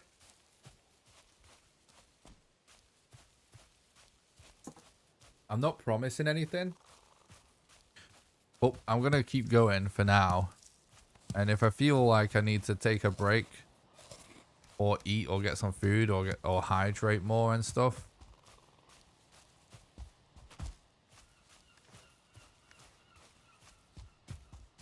then we can just do that, can't we? We don't need to like make it harder than it needs to be.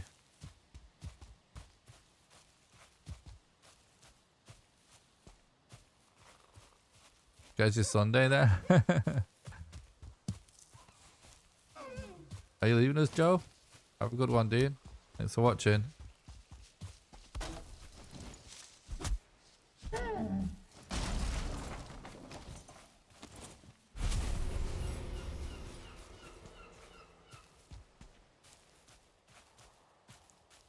The show clip for a fail montage. True.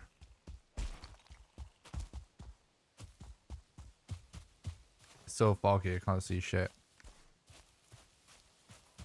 We need to just find deer.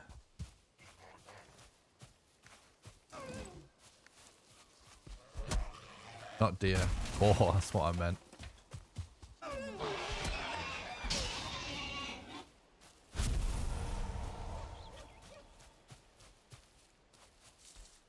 Appreciate that, Neil. Yeah, I wanted to full commit no matter how long it takes. It is taking a lot longer than I thought it would. Because the actual set... It's not actually because of the speedrun... The Mistlands part. Actually. Unfortunately, just the actual first 5 bosses took way longer than it should have. Because we're only a few hours into this. It should be like... Should have been the opposite way around. Should have took a few hours to do that first bit and 7 for this. But... Whatever.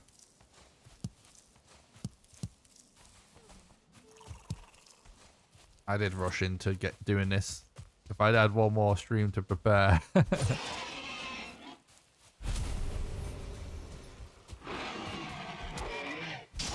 But I've enjoyed it.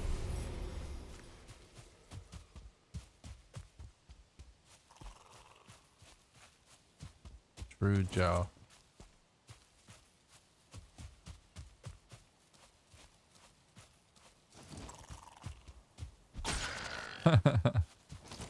I don't think it does work on fog. Someone asked me that in the comments, and I know I tested it, but I don't remember the result. I think it doesn't work.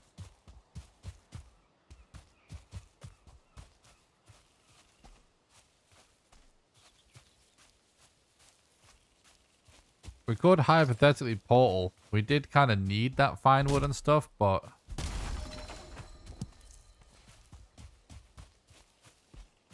it won't take that long. That's what I mean. It still is quite close. If it was actually miles away, then sure.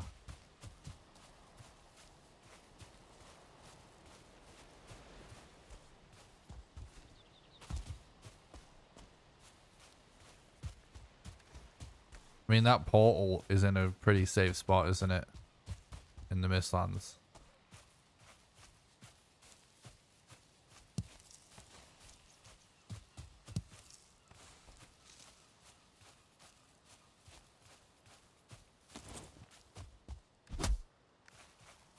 I don't need to keep going for wood, really. Need some boar.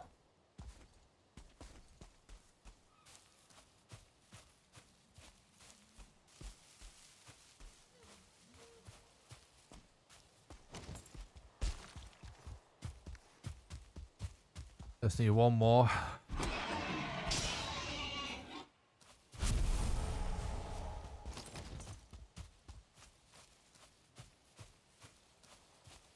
Trying to sell before Mistlands is one hell of a task.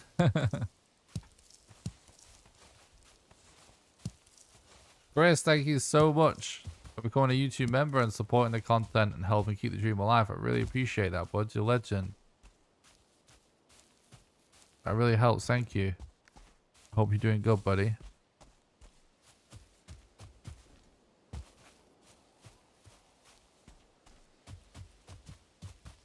So you already was? Maybe you was at one point. I think you maybe were. I appreciate it anyway, dude. Thank you, bud. Legend.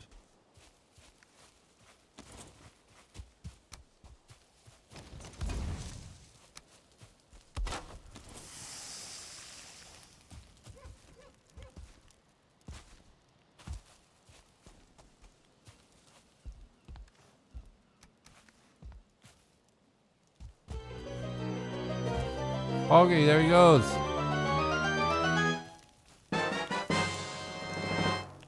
Flipping legend. Thank you so much, Chris. I really appreciate that, bud.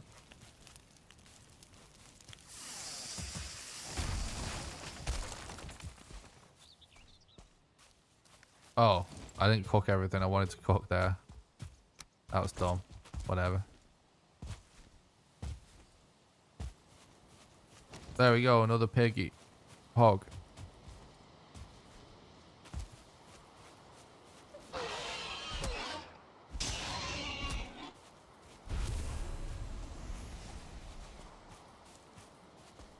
Yeah, they don't want you to play with mods right now. Well, it's more just the modding community needs to get on it. That's all it is. Iron Gate obviously don't care. They're fine about it, but I'm sure once it's on the live branch on Twitch,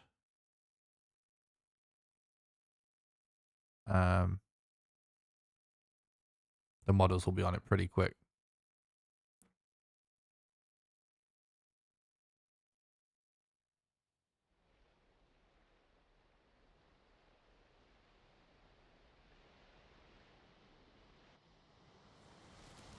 They want to play the update also. That probably is what it is for real, right?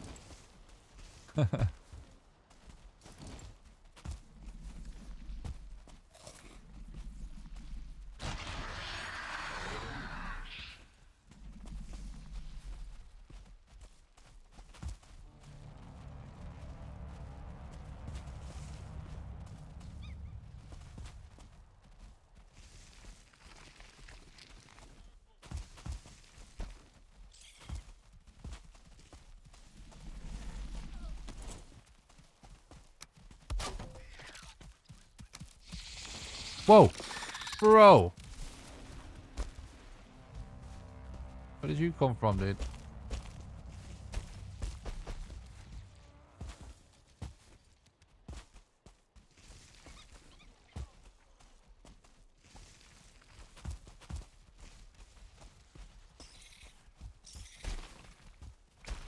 Oh my god, that hair just yeets it off there. What does happen? How am I seeing anything? Mate, I'm barely seeing anything. I'm just mousing around and I have my brightness really turned up a lot. I mean, it's not... And basically just keep trying to climb upwards. The way I'm traversing is just always be jumping upwards, basically. Like, as in, not like just literally just jumping. I mean, like actually just climbing up structures. Because you kind of see it over the mist. At a surprisingly low height also.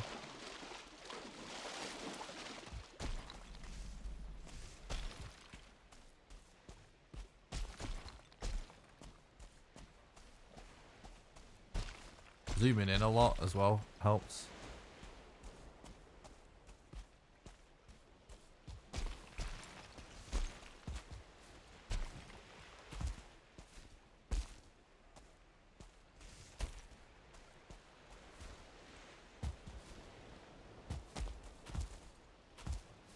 They are pretty spoopy. Very cool enemy.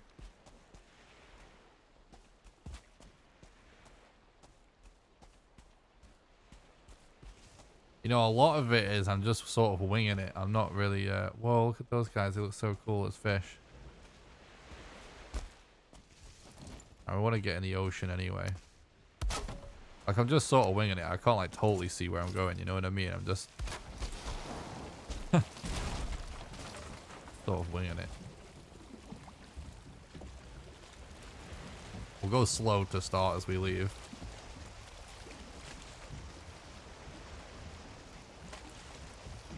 Alright, let's go. What the fuck just happened? Oh, it's one of those guys.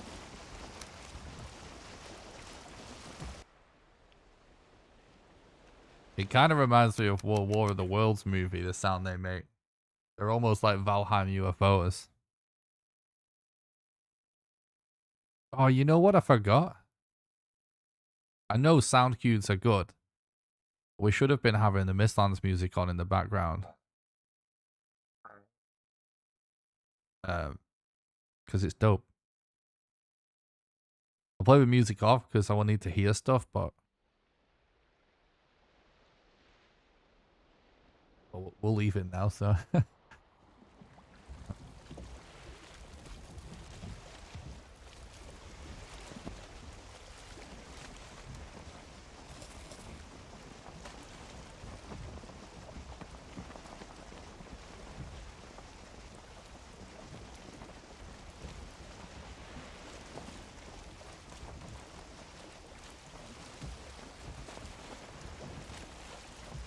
we go more direct, I guess.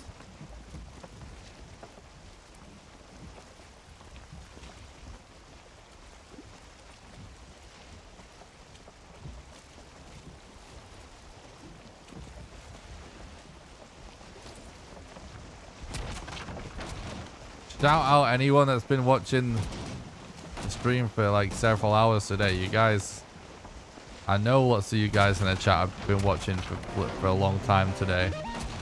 I feel like some of you have been here from the beginning. Been flipping nutters.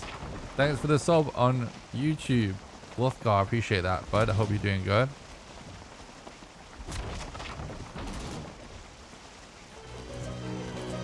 Foggy, what's going on? Got a new patron. Foggy, Kimberly. Flipping legend.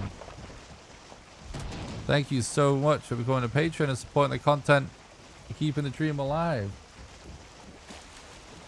You're absolute flipping legend. Thank you so much for supporting the content. That really helps. Thank you. I'm going to just double check my Patreon there because that looked like it was a big one.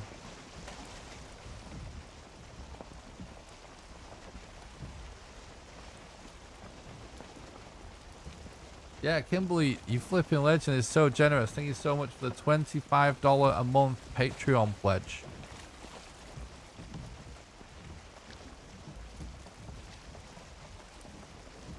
That is an absolute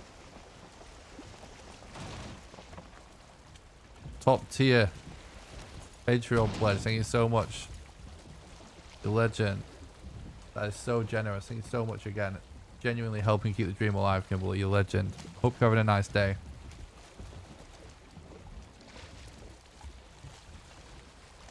I want to back into this a little bit. I thought I might be able to climb up there, but it looks a bit rough. Take him over 20 hours this week. Watch it. You legend. You defeat me, I go to sleep. Good luck. I like that it's a competition. That's funny. I do. I appreciate the look.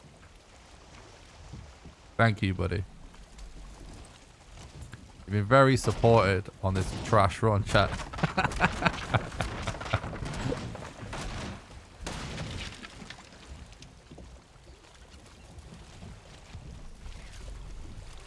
I am. Oh my god, no!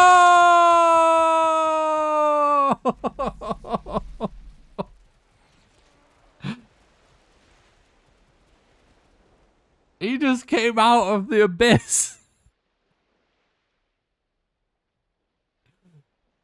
Oh no.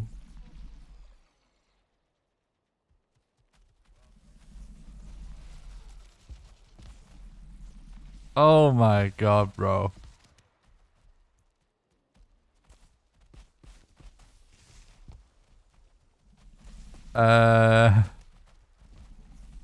I should have just gone back the way I came.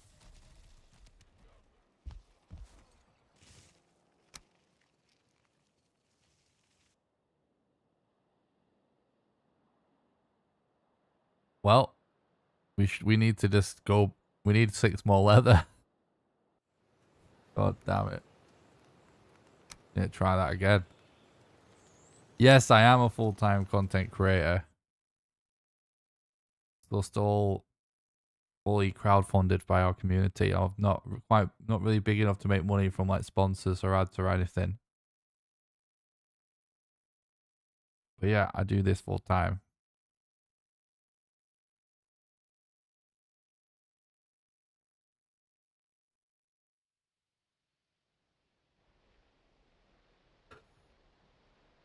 So it's entirely from the support of our legendary community on Patreon and donations and on YouTube and memberships and stuff, and super chats.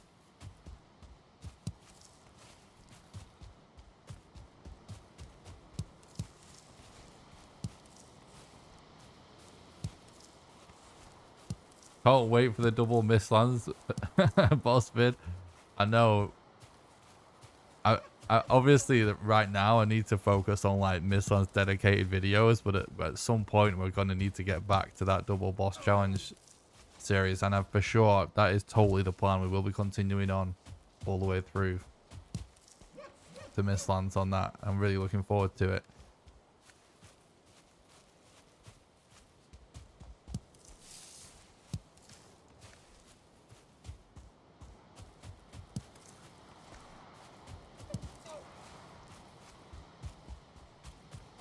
Did I by chance loot the torch out of this?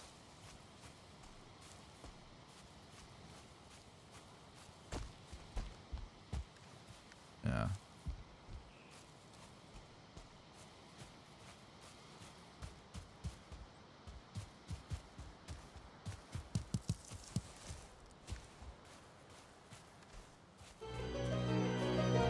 Foggy. Saying, it's your legend. Thank you so much for coming on Patreon and supporting the content and helping keep the dream alive, bud. You absolute legend. Thank you so much. It's very generous. Thank you, buddy. That really helps. That's why I always say, helping keep the dream alive. It's real. My dream for a long time has been to be a full-time gaming content creator, and you guys keep that dream alive. Without you guys, none of this would be possible.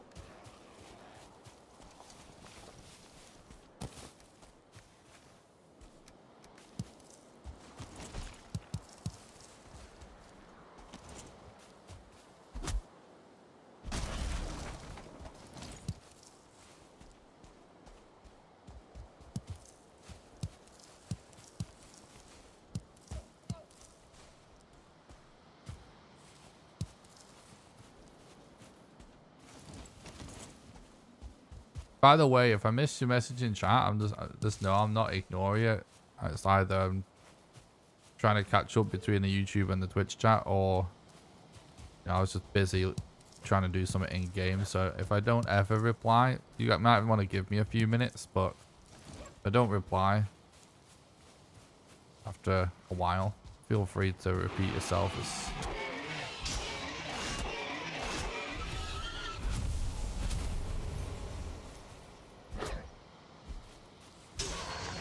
10 hours and you're still in your underwear. True. Yeah, a lot has gone wrong, but I said no resets. So we do no resets.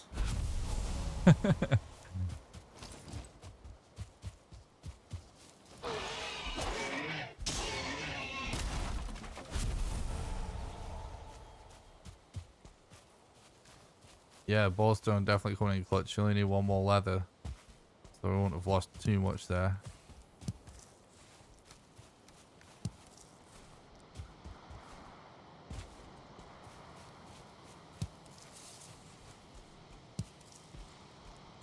I swear I did like a 19-hour or something run of this game one time. So, I have done this kind of thing before. It's much better than what those runs looked like back then. Like when I was brand new to the category, I used to literally have to set 24 hours aside. Back then, you know, when there was less strats to do it faster. And I was just garbage at it. Like I was like nervous, I didn't know what I was doing at all. But I just dove in with both feet. And I would literally have to set aside like an entire day if I wanted to do a run.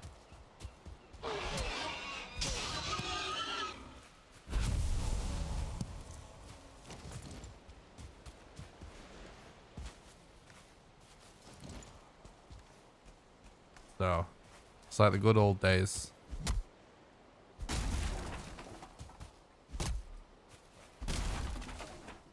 Do you think you can now walk across an ocean with a staff of protection?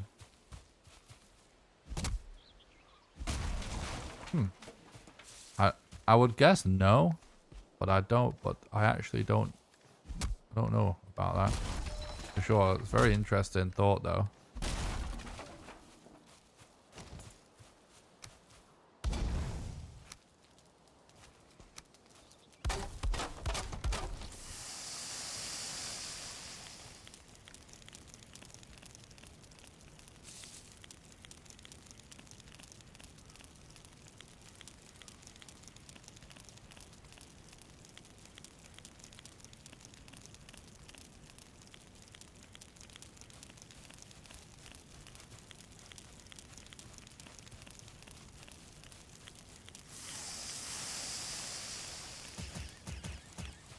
Is anyone buying anything cool in the Black Friday sales?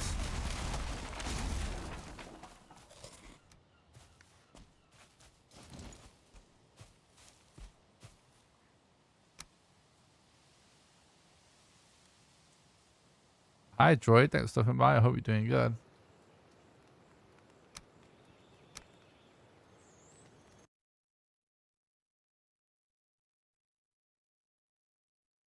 .3D printer. Nice. That's cool.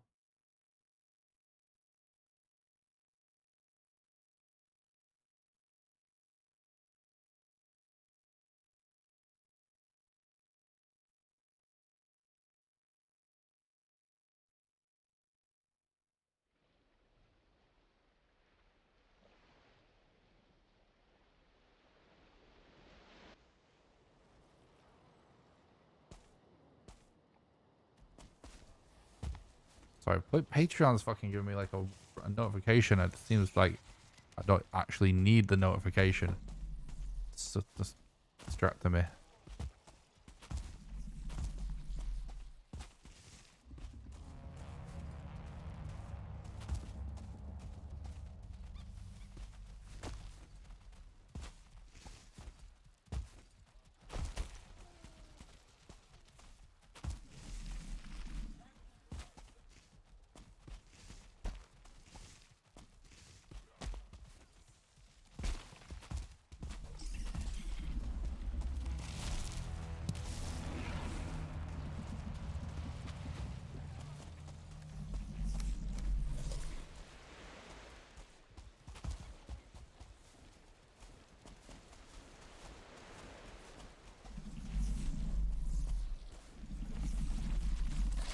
Oh no!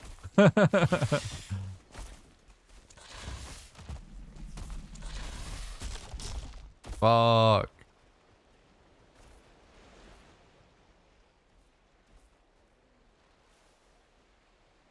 Oh yeah. I actually yeah.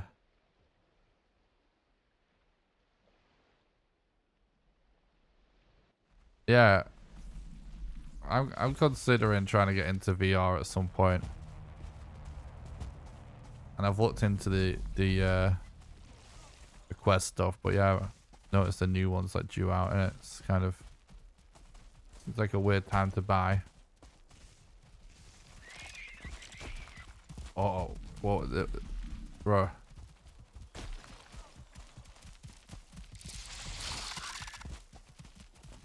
Like, I've been asked about the Valheim VR mod several times, like if I would actually make content with that, and even though it would be like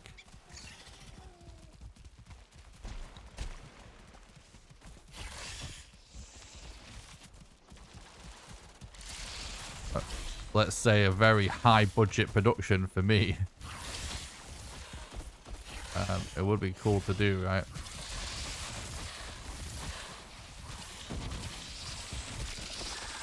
Oh my god.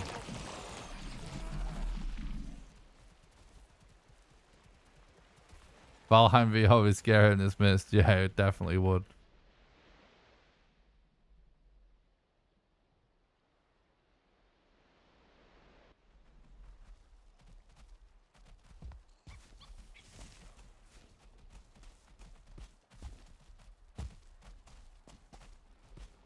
Well,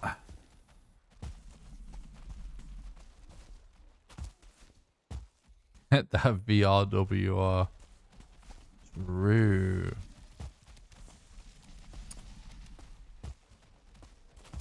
Yeah, it keeps going very wrong, but I said no reset, so we're still going.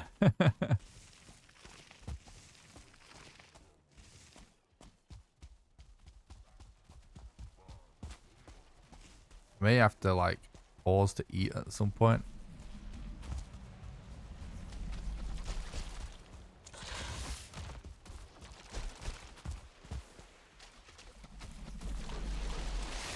No, I didn't realize it'd go in the water, but of course they would. Makes sense.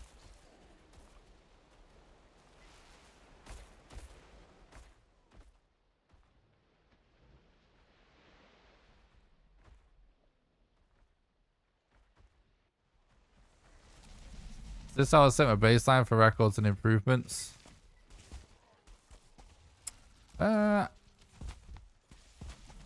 Basically, yeah.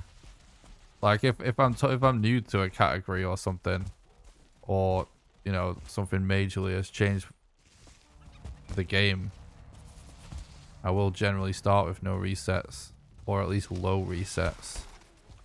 Basically, the more uncharted territory we're in, let's say, the more likely I am to do no resets rather than just like a low amount of resets. So if it's like learning a totally new game, yeah, I'll do no resets. And Mistlands, let's face it, it changes so much that it kind of is like learning a new speedrun game, so. Bro, they're everywhere.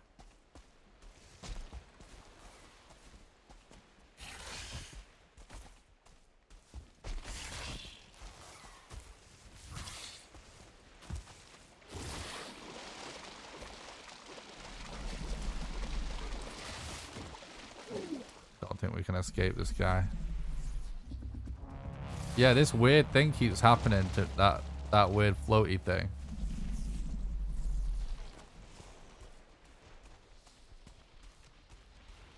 I think that's a yawl above me, isn't it? Yeah.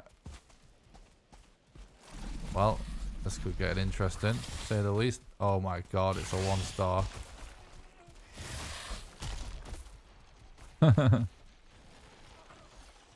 Love your dedication. I think it'll be a historic moment when you beat it. Thanks, bud. Appreciate it. I guess it is kind of how I set my baseline. Yeah. I guess it gets to the point that, like, this is how I started running the category I normally run. It is. But obviously it gets to the point where, like, your PBs and stuff get lower and lower, and then it just becomes about running for PB. But when you have no PB, or your PB is so bad that you know a no reset run will still beat it, then to me it makes sense to still do no resets.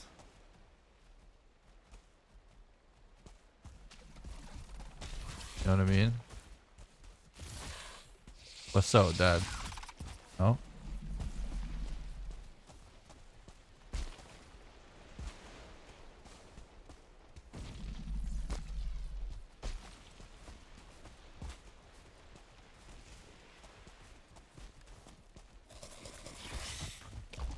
Bro. Go into that water, bro.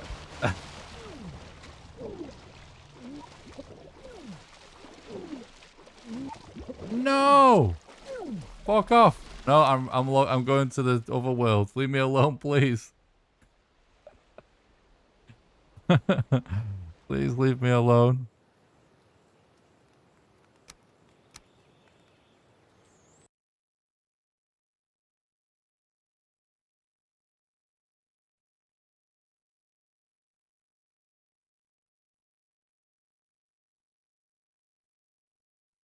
Yeah.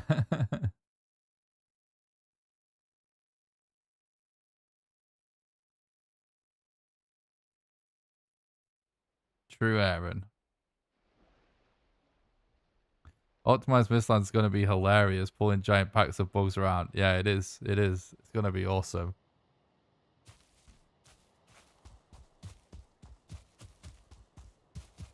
We might as well take ourselves back to the middle whilst we're here.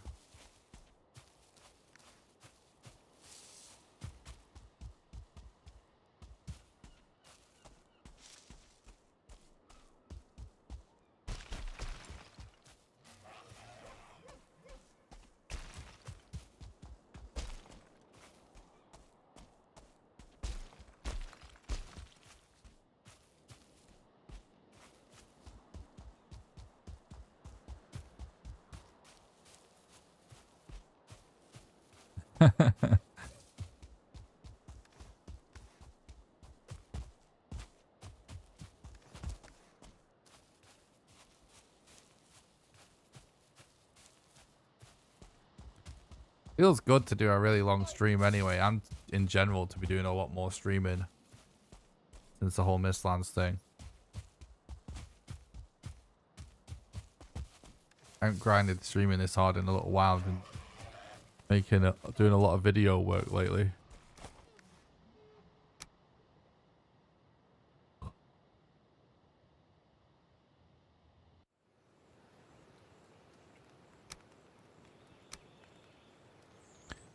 It does seem to be more difficult to I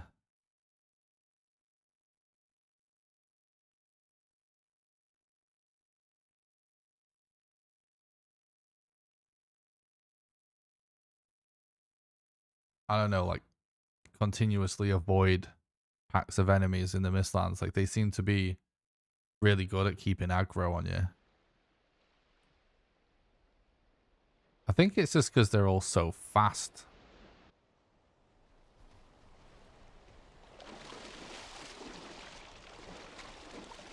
We lost it. Relogging does seem to work when they're in the air. We noticed that on stream not so long ago.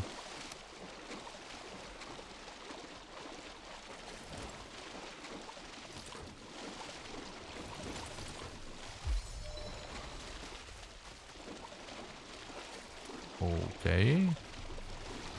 This feels strange for some reason.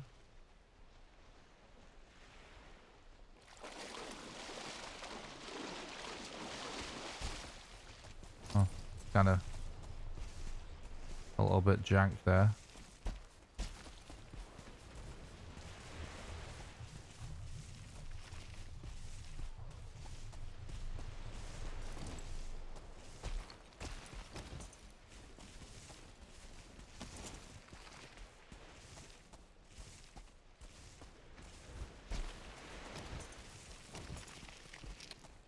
Need a bit more stamina because it consumes the stamina to place it, doesn't it?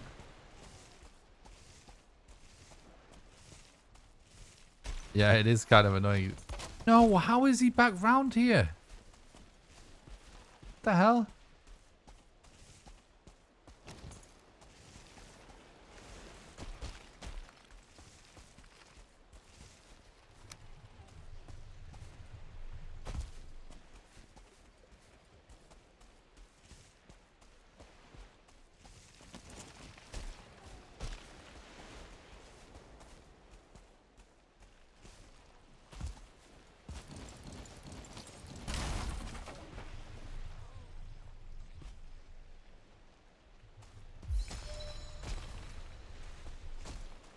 Seeker's goddamn stalking us, bro.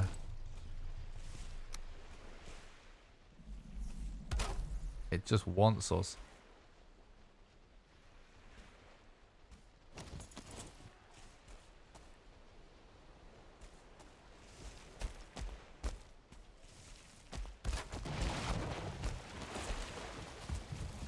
I think we're fucked here.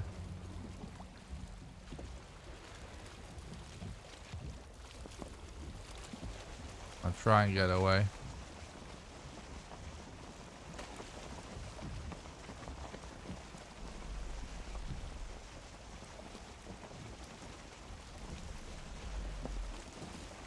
How do you feel about 3k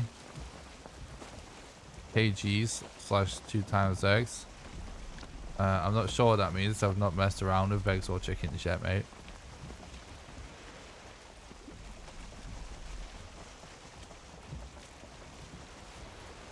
Is that how heavy eggs are?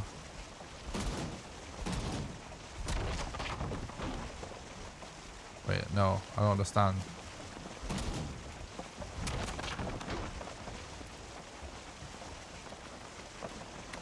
Thanks, Aaron. I appreciate that, bud. Oh, the cost. I think it's pretty good.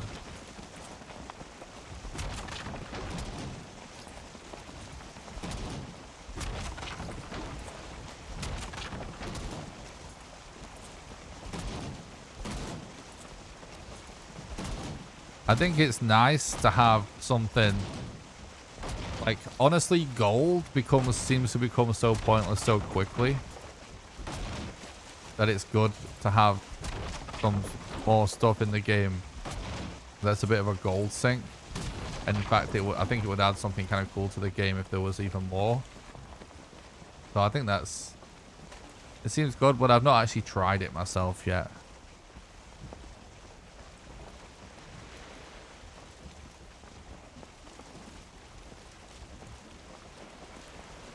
So new plan.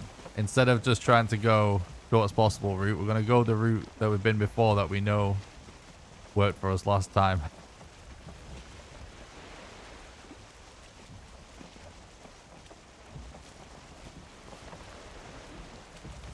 I may order some food or something. Wonder how... That's my lens cap. I wonder how it will go with oh, my phone updated itself with Uber Eats. Not Uber Eats. Like being on stream and stuff, like how easy it will be to just quickly dip out and grab the food. Because I doubt I'll hear the door. Oh. Got to be getting close to the point where... Oh, if only we could get these I love that these anglerfish are in here. They're such cool fish.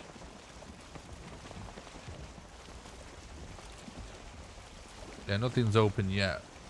But as soon as it gets to like 6 AM onwards, to be able to order food. That'll help us keep going, won't it?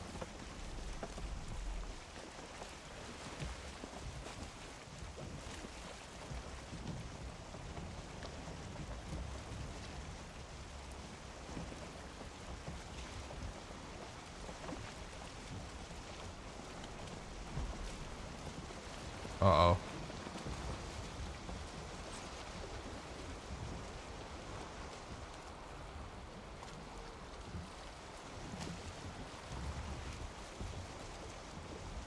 We can't do shit about the mosquitoes from this raft.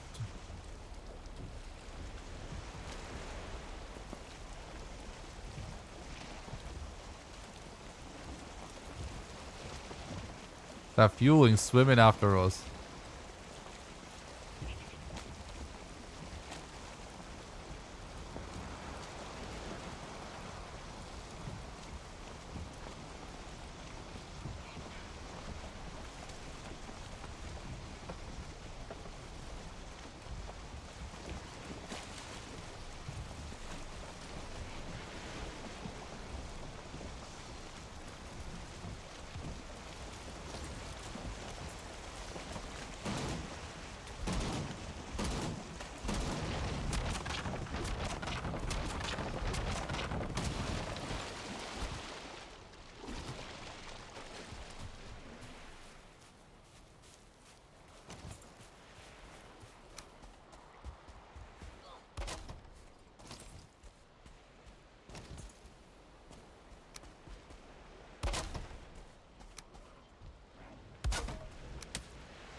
This could be kind of yikes.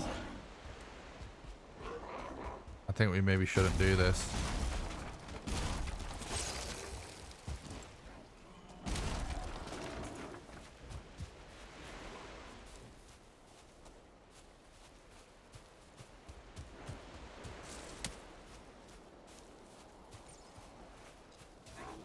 Guys, I'm so dumb.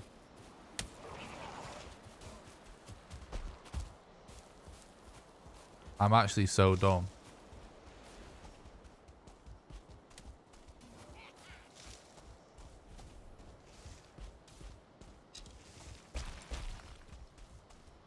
We should have just reset spawn.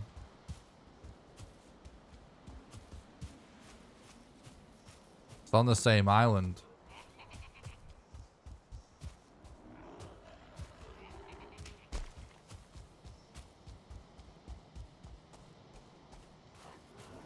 Well, honestly, now we're underway. I think that this might be quicker to stick with this.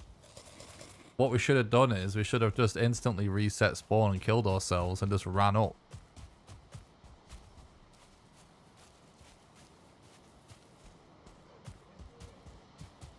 I mean, it's not that much different, except we just died, didn't we, struggling to get out of the Mistlands. So it probably wouldn't have been that much different time-wise, but it would have been simpler. Because it is far, but it is only on foot.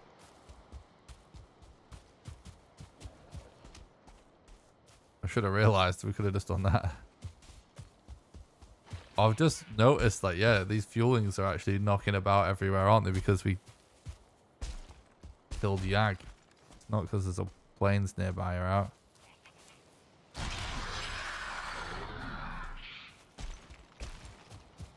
Yeah, I hope they fix the fish thing. It'll be really cool.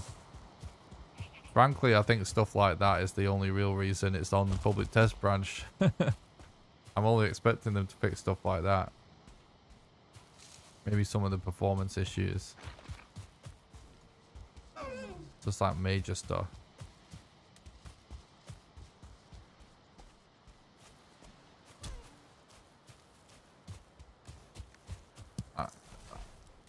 Christy was in the chat earlier and she said she'd heard about people having the game crash on launch. But I don't know anything about it personally. fish that we saw is called an anglerfish. There's tons of new fish in the game now. They require unique bait to catch.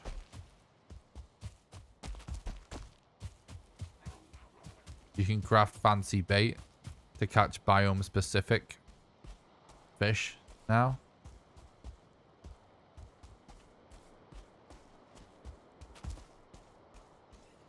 It's really cool. I haven't actually done it myself yet because I've been focused on figuring out the speedrun, but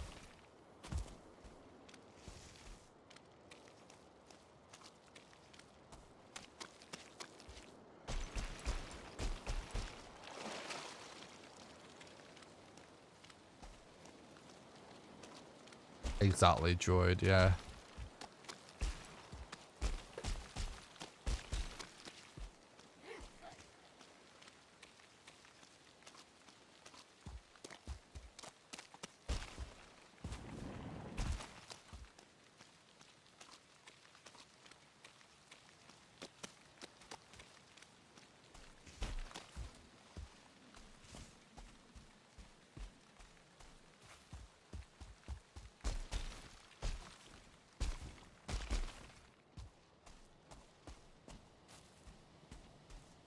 I am trying to like cover like all of the more essential kind of time sensitive topics for Mistlands videos as much as I can as fast as possible when people need the information. But I will say eventually, guys, once a bit more time has passed for me to become more familiarized with it, I will do a super in-depth, humongous, like ultimate Mistlands guide that covers absolutely everything in the update in great detail. But I don't really, to be honest, that type of video I personally don't even want to make yet because things may change.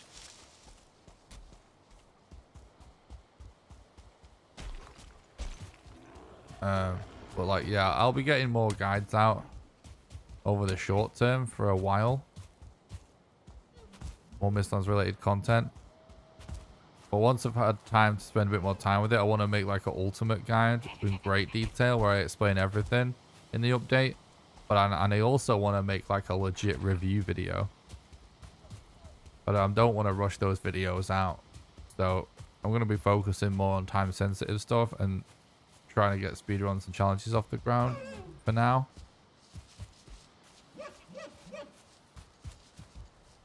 But I will eventually make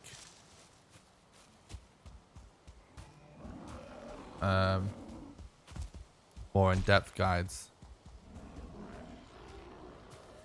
that are higher quality and just more extensive eventually.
Oh, fuck.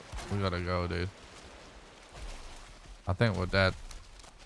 Oh, we don't have the wood. And now we're in the most dangerous biome to gather it.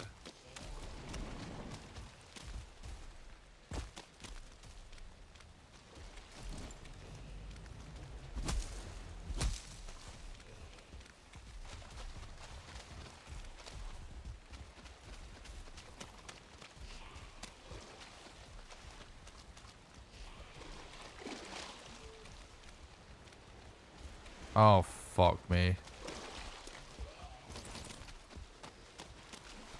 It's a disaster. Worst ever collection of enemies to have to deal with. I was trying to leave. Hopefully we don't have that wraith aggro.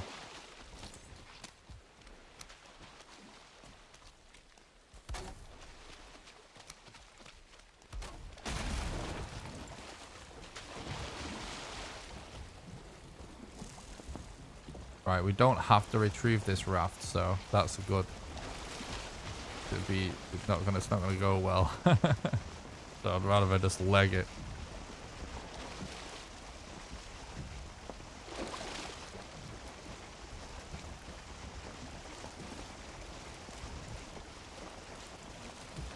Look at how many. I don't even want to stand at that side. It's gonna be a disaster. So many leeches. What are you asking about? Something, Huckleberry, specifically? The dev said it wasn't working for existing games yet. What? It only crashed for me when I try run. Oh, what? I don't know what we're talking about. Sorry, chat.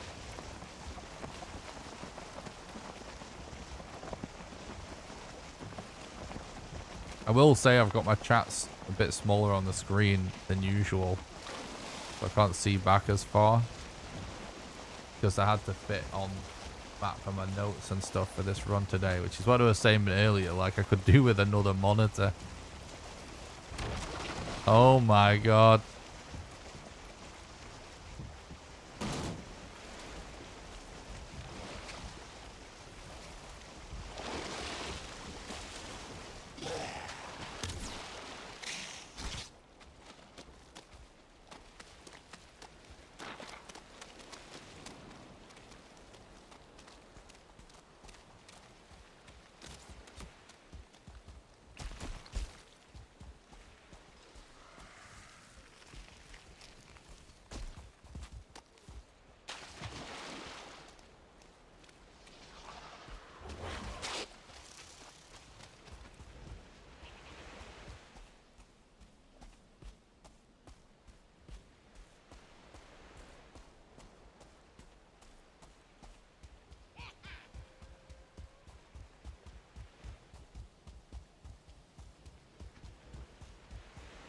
I appreciate that, Mercy.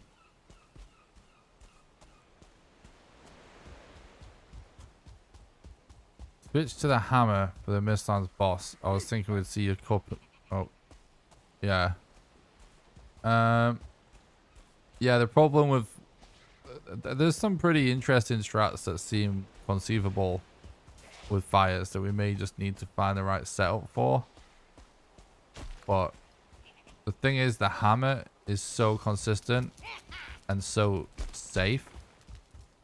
And actually, after testing it, because of the amount of mats you have to gather a huge amount of mats to even be able to craft just the key. So that's a totally essential item now for a glitchless run,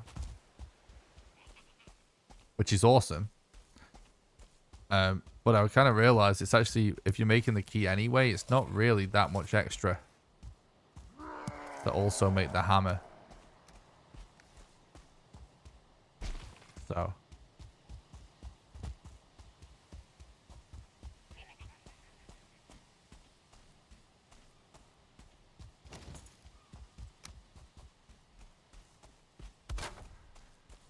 the combination of it just being very effective. It's so relaxing. Yeah, combination of it being very effective. And actually, in the grand scheme of things, not really much of a time cost. Made me go for it for at least my initial runs. For sure, I can imagine there being faster ways. I guarantee.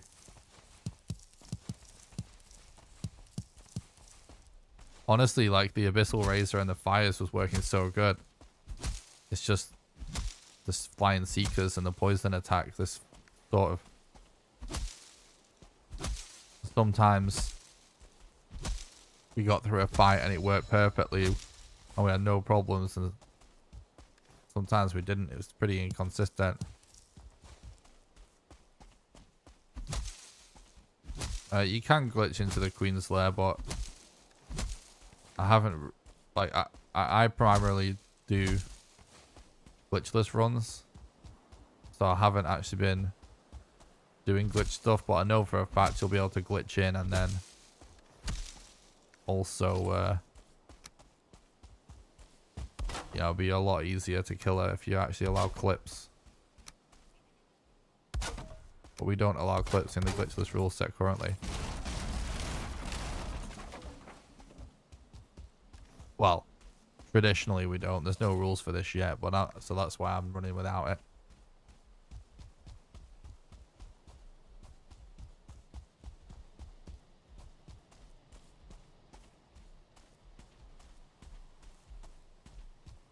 Night, Chrissy. Thanks for watching the stream. Appreciate it, bud. Listen to a bed teller.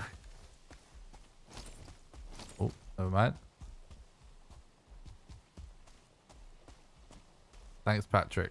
I do need food. You're right. I really appreciate that, though, bud. Hope you're doing good.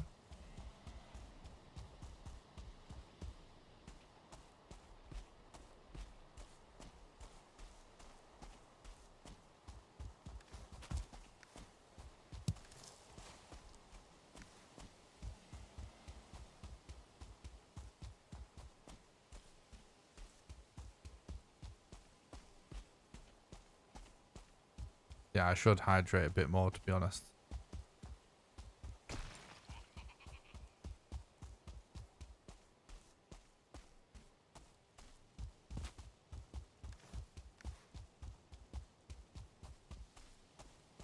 not doing it in the plains.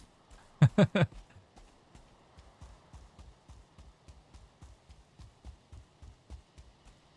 want to jinx it. This plains has been nice to us so far heading back.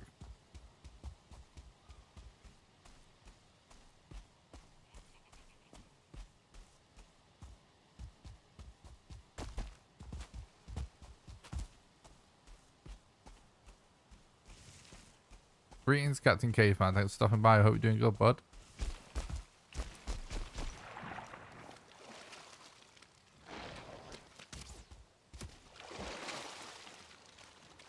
For anyone that doesn't know what happened, basically, I destroyed my portal because I needed to use fine wood temporarily, and then I died, and I sort of forgot that I was screwed if that happened. So we're having to walk all the way back to where we built the portal. However, I said this was a no reset run, that I would not reset no matter what. So it's basically a garbage run that I'm forcing myself to keep going through, which I'm totally cool with, because the intention of this run is to make sure the whole picture of the routing and like the strats make runs actually possible with this update. So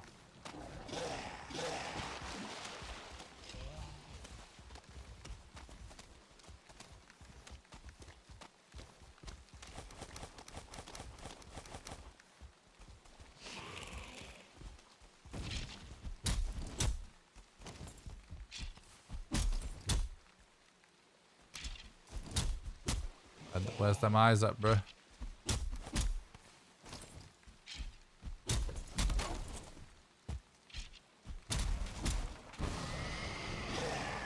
All right, what were we actually doing though? We were retrieving this stuff so we could actually place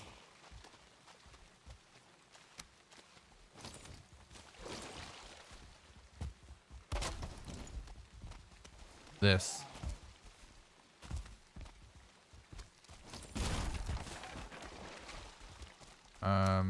That's what we were doing, right?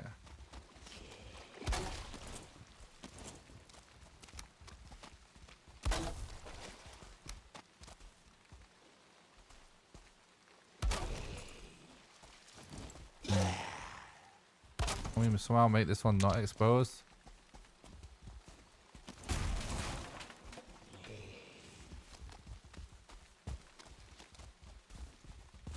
It's too far, is it?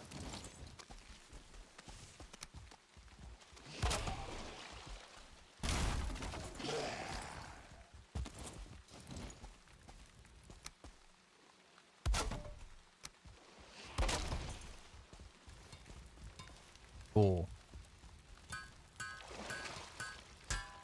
This is what we came here to do, isn't it? Where's the spinning wheel at? Mortar and pestle. Where's my spinning wheel at? Why? What?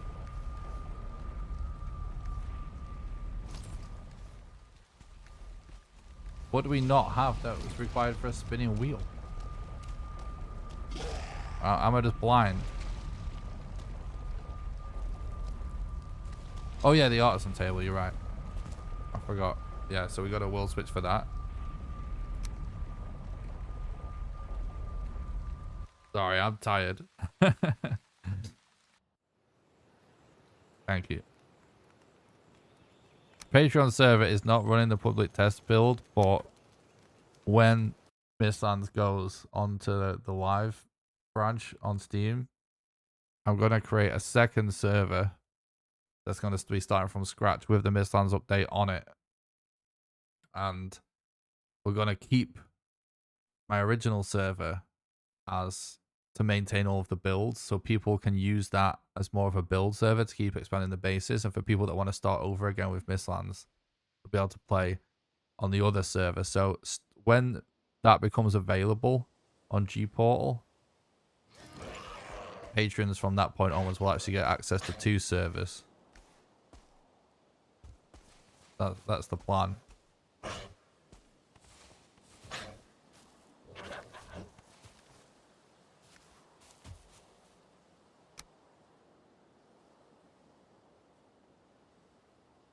Thanks, Joe. I appreciate that.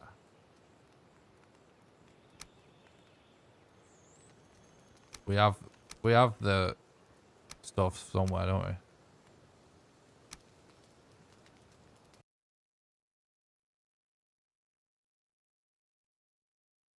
Thanks a lot, Joe. I appreciate that, though.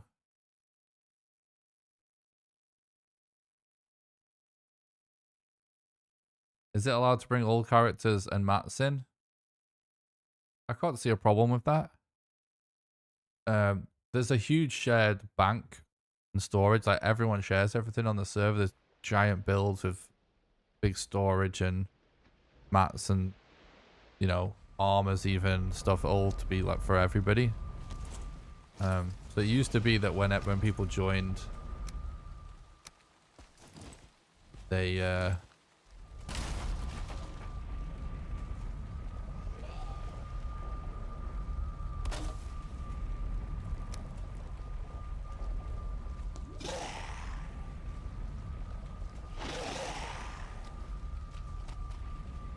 always started fresh.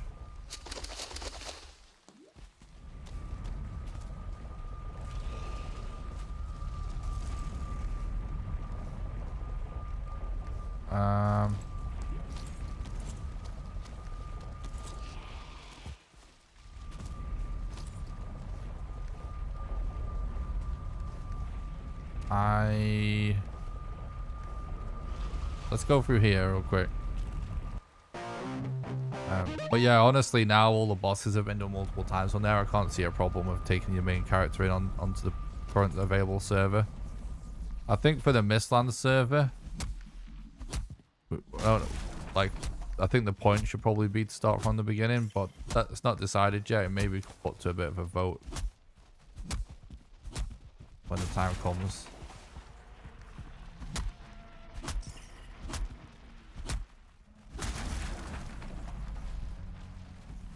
Yeah, I'm getting wood.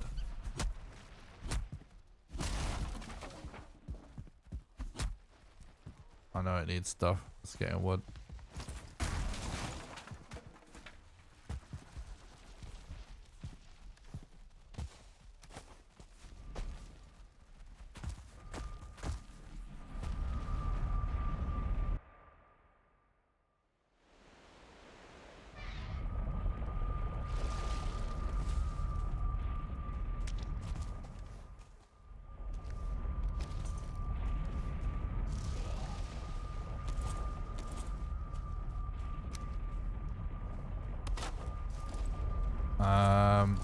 Does it tell you when it requires like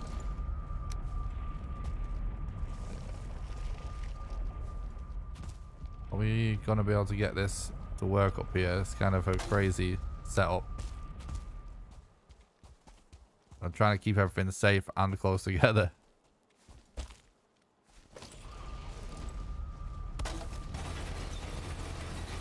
Hell yeah, bro.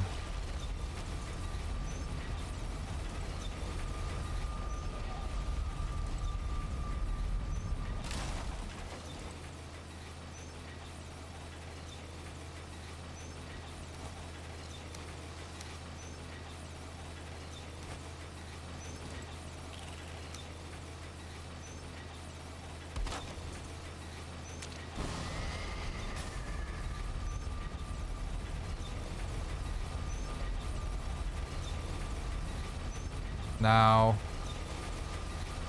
do we have any other ores that need processing? Don't think we do. I think it's just we need a blast furnace now. So we need to bring... Oh no, we need to wait until this is done processing. Which actually, this is going to be done in no time. It's pretty quick. We only need 5 linen, don't we? We might as well just wait.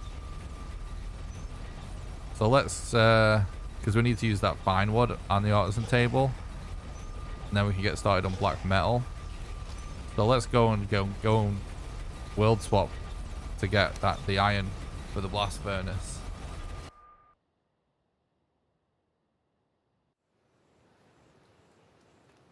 So we're actually back to making good progress again, which is good.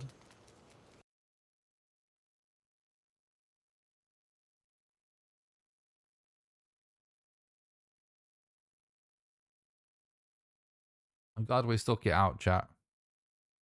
It took a while to recover from, but in the grand scheme of things, it wasn't crazy, was it?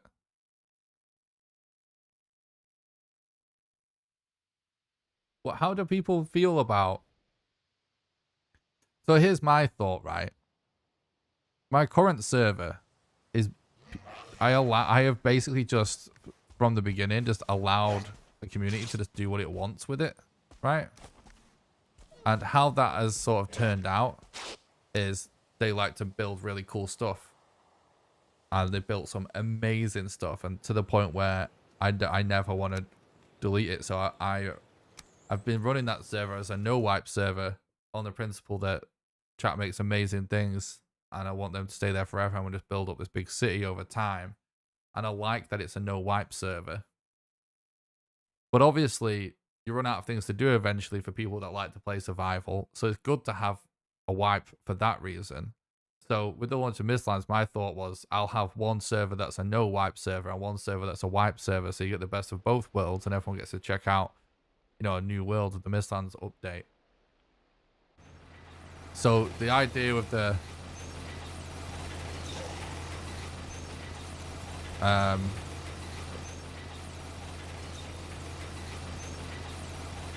Mistlands server would obviously be for it to not wipe.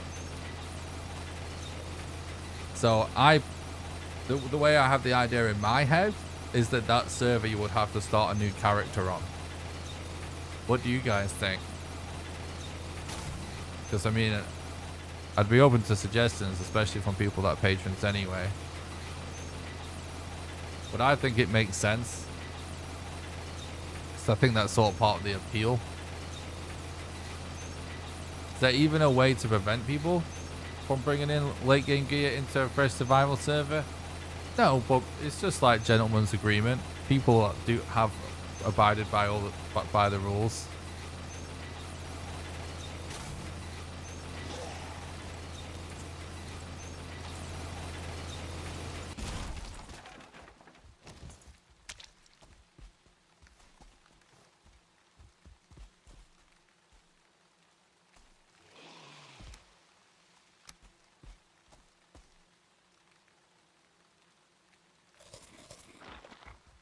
What do I have that I don't really need? Oh, bro, why did I throw it there? I'm an idiot.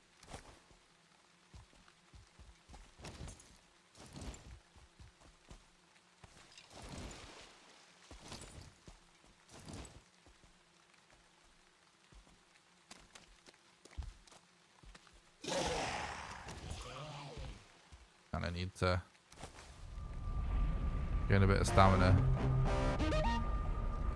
More pain, more game.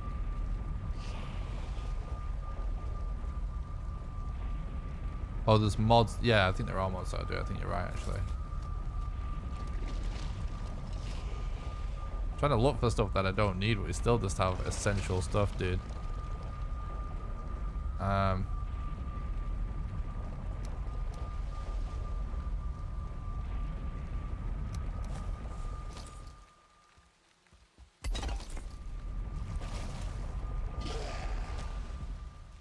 Oh, we should have brought the black metal as well.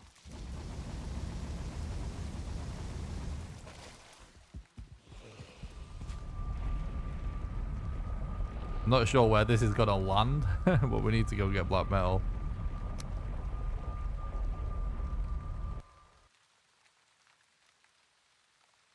Old mods do work mostly. Interesting information, thank you.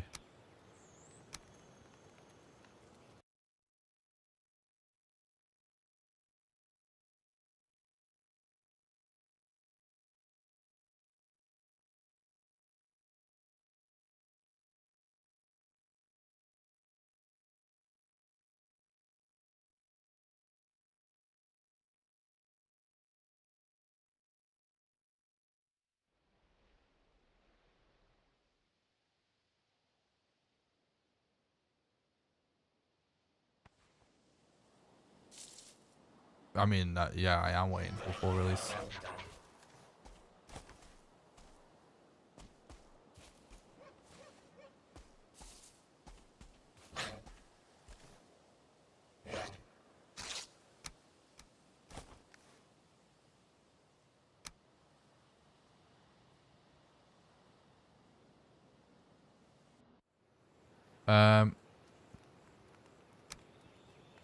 So loading times.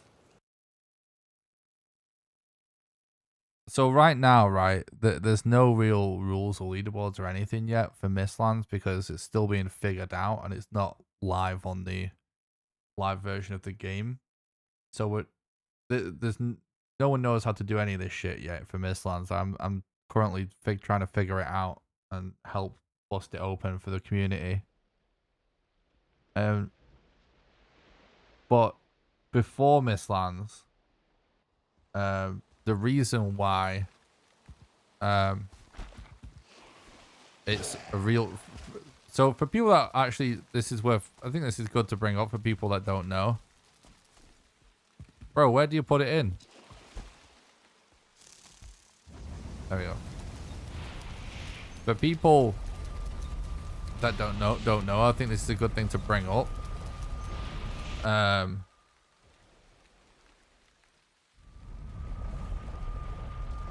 All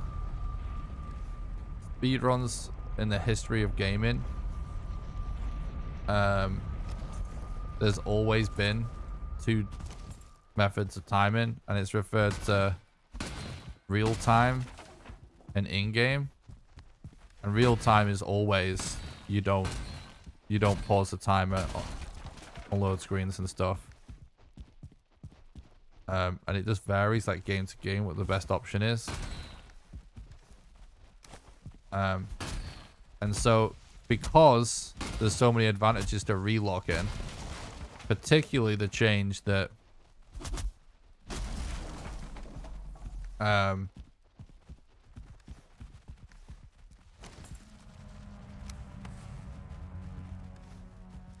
login used to reset your stamina.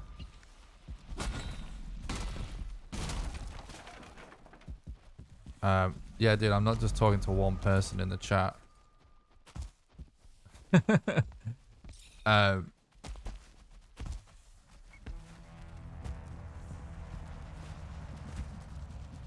Because of the stamina reset when you relog, having in-game timing. Night CUH, thanks for watching.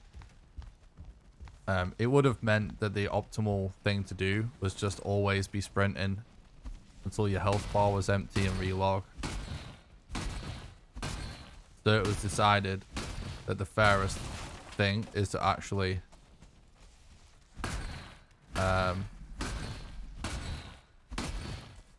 stick for it to be real time. And also, like, it being real time means that relogs are sort of like penalized, which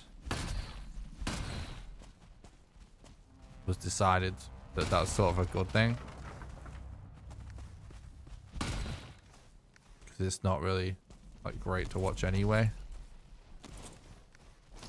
So that's why dude, I need like way more wood than this. I'm just gonna go to the other world real quick. So that's why it's always been real time, and it's just was been objectively, undeniably the best option. Well, maybe now there's an argument for changing it, but again, there's no category leaderboards or anything done yet. It's all being figured out for Mistlands. So I'm just sticking to something that resembles how it's been from the beginning.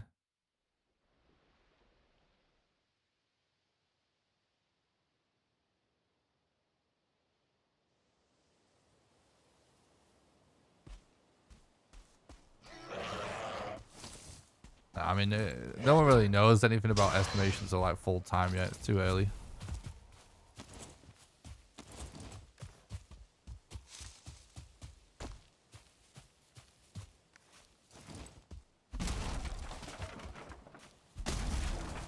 This is a no resets run, guys. We would have reset this run a ton of times.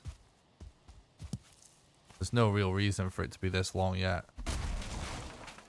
But it is, because we're doing no resets because no one has set a time yet.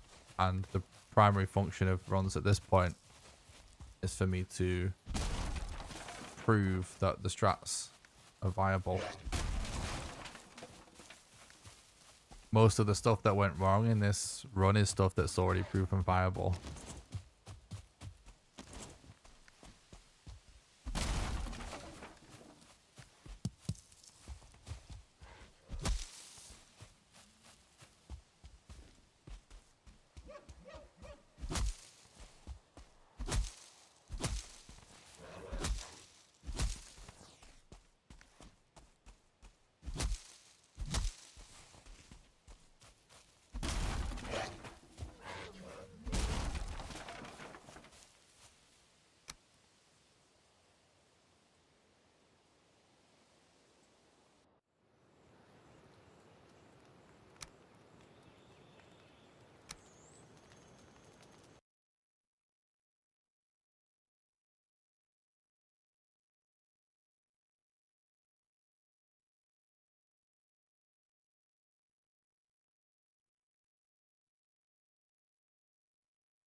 Right. We need to go store some of this stuff actually.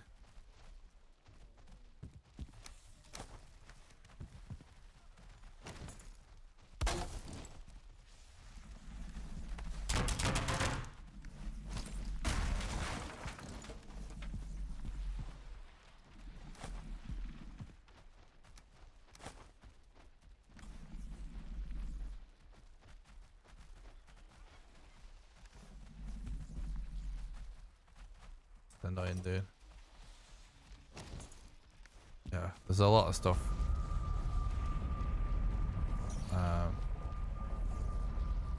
That I need to stash. What happened to all the rocks that we had?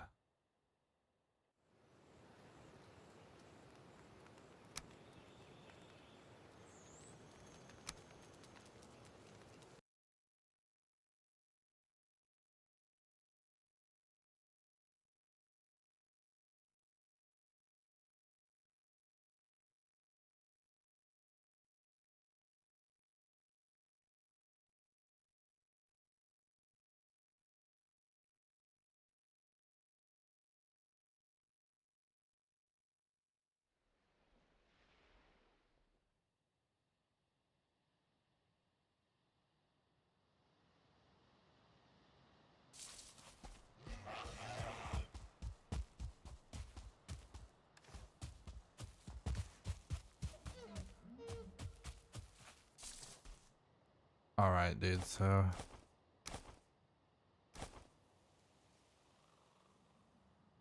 I suppose bonfire mats aren't really worth holding on to at this moment in time either.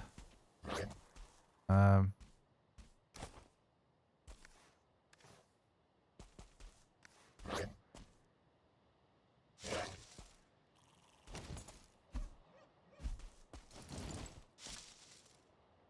yeah. Let's go back.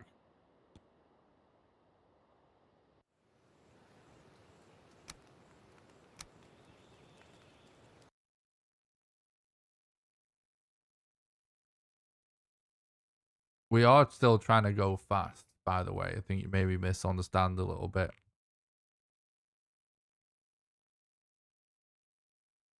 It's just, we're just doing no resets because that's what you should do when you're establishing a new run.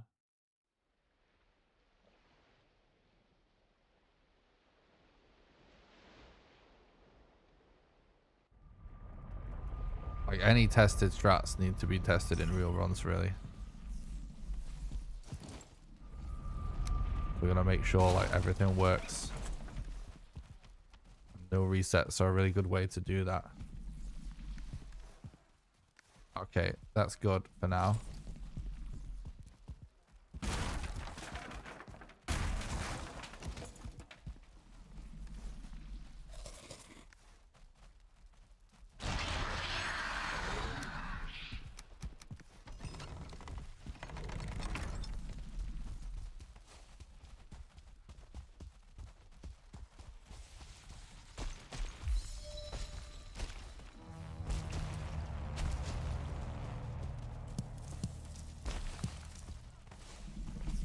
Oh, we don't want to go that way.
We need to just always be focused on just climbing and climbing and climbing.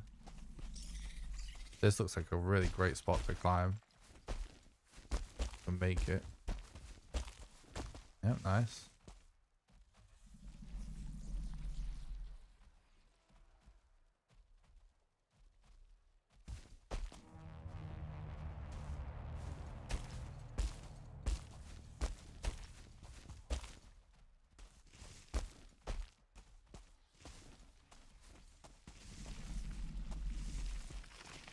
That looks like it potentially be worth going to.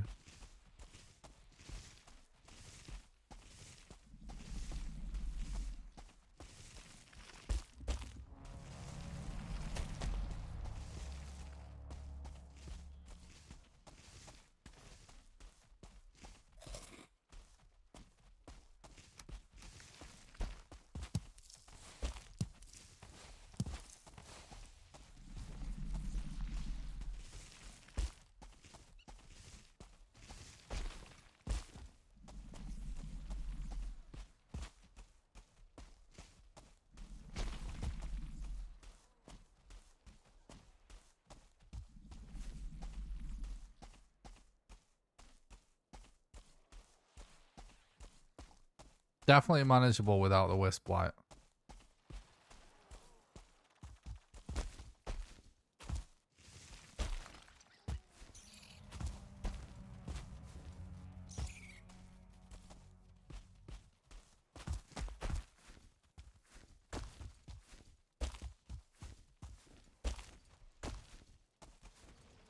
This turned out to not be a dungeon. It's like, right.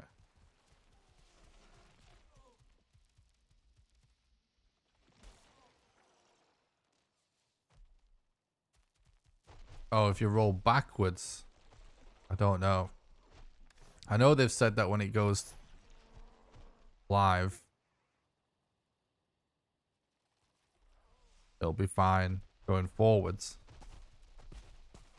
I don't know about backwards.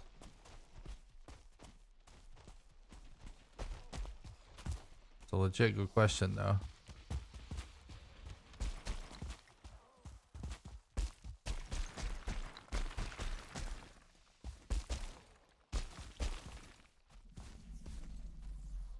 Oh shit. It's a big drop.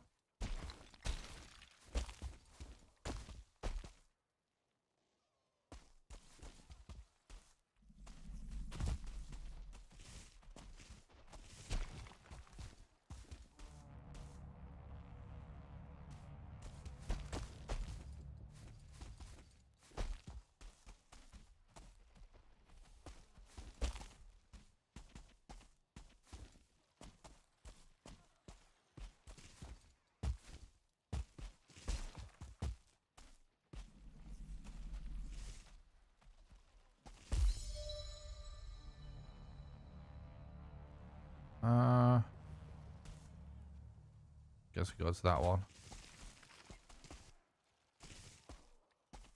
Yeah, of course. Yeah, backing up your characters. Definitely a good idea.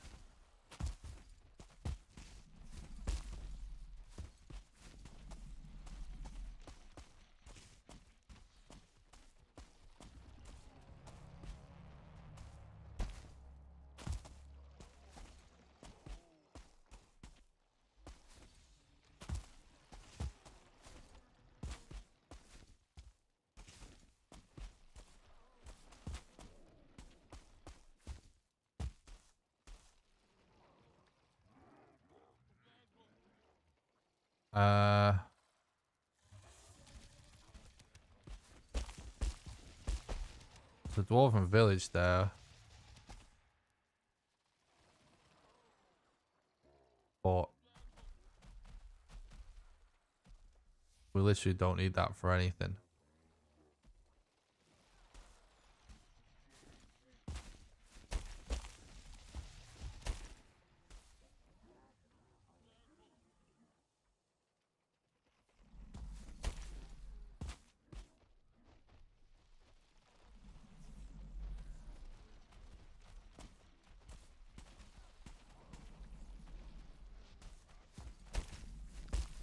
Thanks a lot for watching the stream today, you guys. I really appreciate it.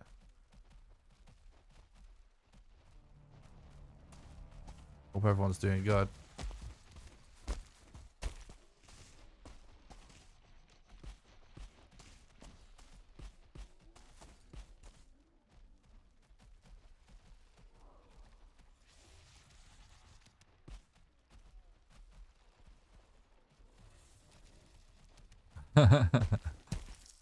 I appreciate that. Oh, what am I looking at? Oh, that's a bridge.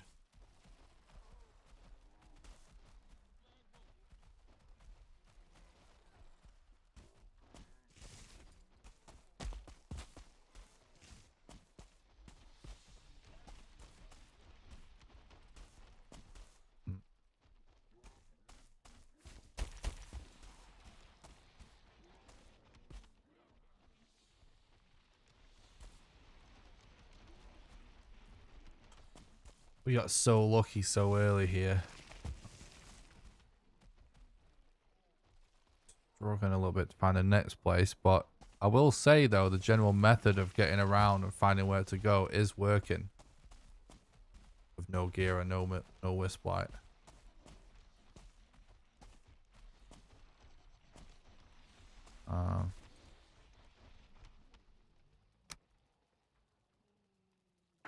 Do a full damage cancel there. Looks like a bit of a risky jump to try and slide down.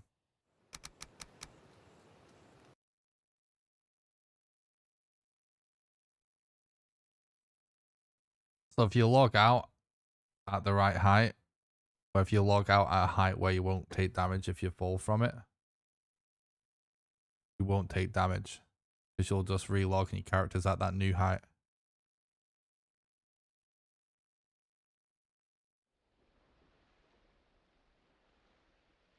Who needs a feather cape? Exactly.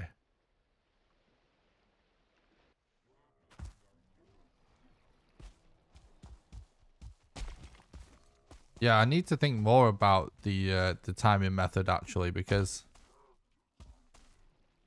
it's actually an interesting thought that now stamina doesn't regen.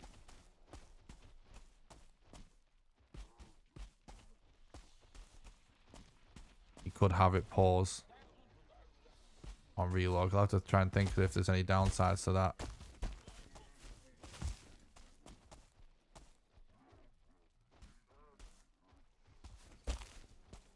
My only, like, yeah, that might work out. Personally, though, just from my personal stance as a runner, I run a bunch of games that use in-game time, and they all use auto splitters, and it becomes a fucking nightmare without an auto splitter.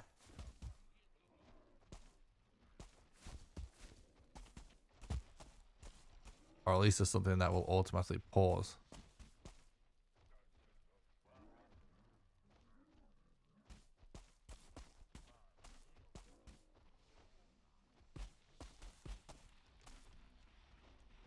Really don't see anything special yet.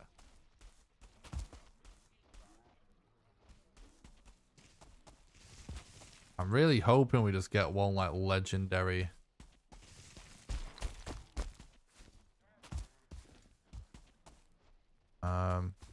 dungeon. Just stacked with everything we need.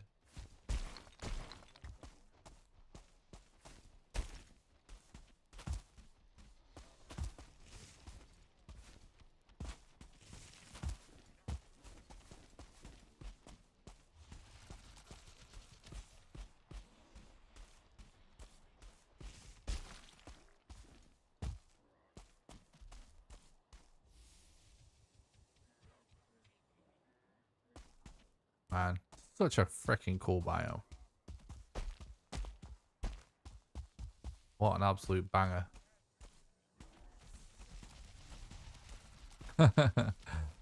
Yeah, it definitely does make it a bit more challenging, that scenario, Al. But at least the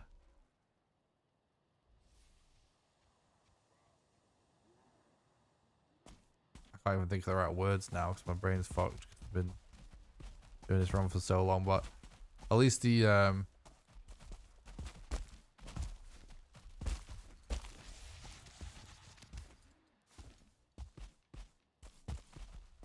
stamina drain multiplier has been removed.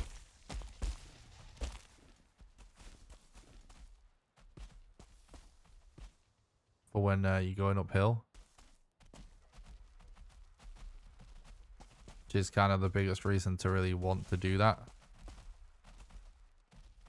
So it's not as harsh as it would have been.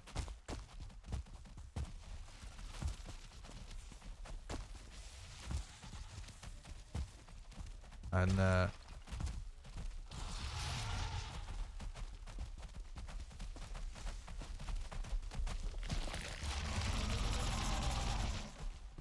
oh no, it's a ruin. It's not a dungeon, is it? Is it?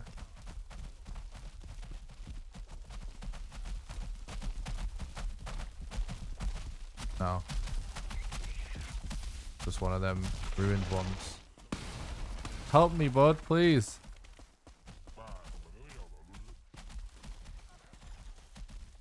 Shit, son.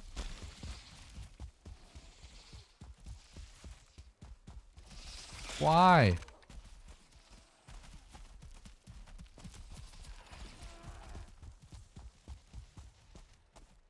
I'm fucked. No?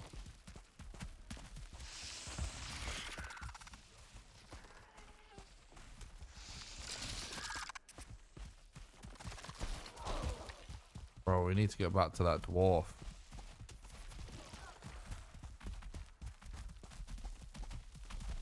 Help me.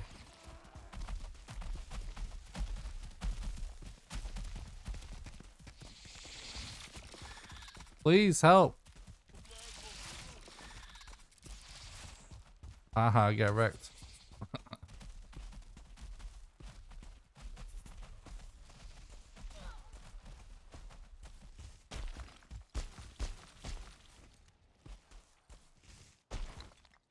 We must be close to the boss if we heard a fueling.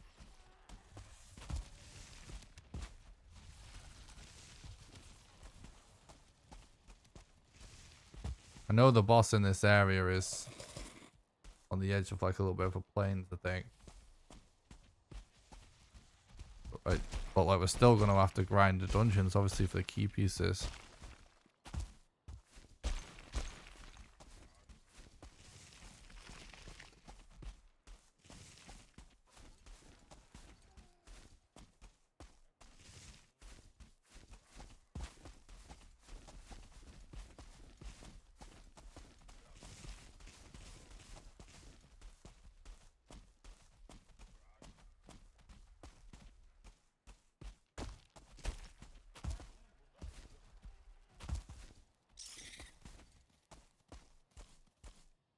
I love that these hares are just freaking legging it up these mountains.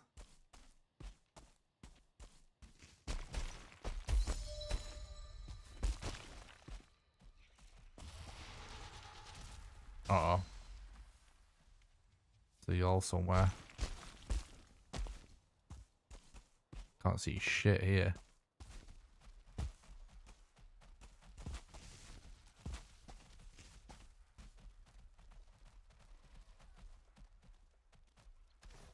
Gonna wait for more stamina.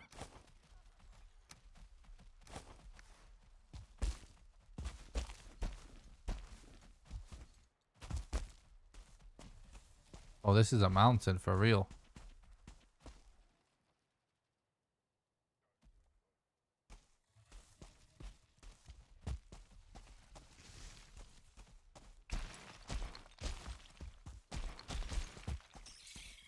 So we're definitely near where the boss dungeon will be. Wait, hang on.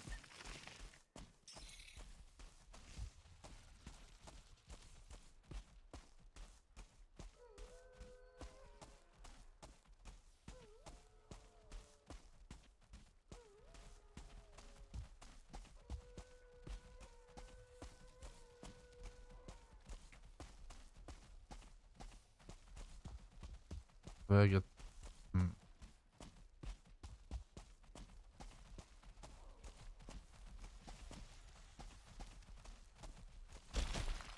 Burger Town 208. There's definitely dungeon within range.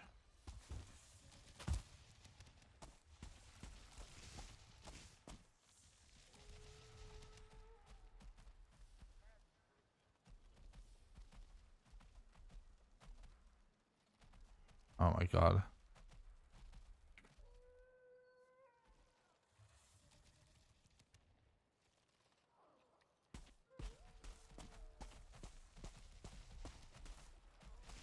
No worries, well, let's get some sleep, bud.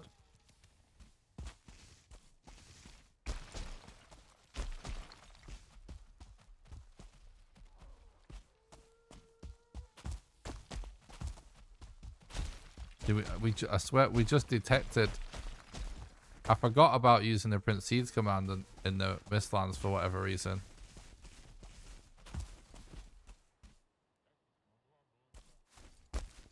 Burger Town 167. I think that's a dungeon, that type.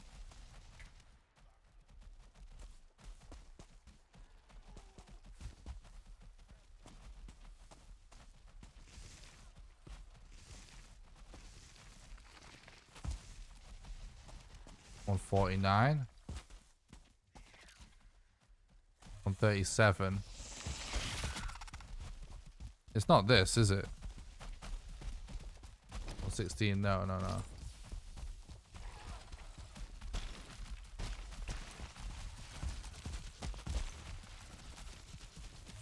I think we have to reload there. what Prince Seeds does is basically in the speedrun, all it does is it lets you, like, it only works within a certain range, right? It's a pretty small range. It's about 200-300 meters or something like that. And it will let you know if there's a dungeon within that radius in any biome. And the reason for that is that even if you play the same seed over and over, dungeons are still random. So what it allows you to do is, like, if you see a problem with a dungeon, you can report that to Iron Gate basically by sending them just a seed for the dungeon. And you actually don't get any information in terms of, like, from the seed or anything from the speedrun perspective. It's just a side effect of the function of that sort of command that actually just allows you, it doesn't actually require dev commands or anything. It's actually just a standard emote style command, which is why it's permitted officially in the regular runs. But just the side effect of how that works is that it allows you to know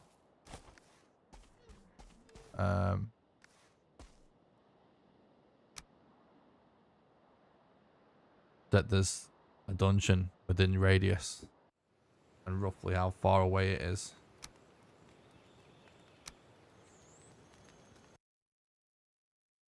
So it's like, I don't know what to like compare it to. It's just a little bit of information so you know you're like roughly in the right track.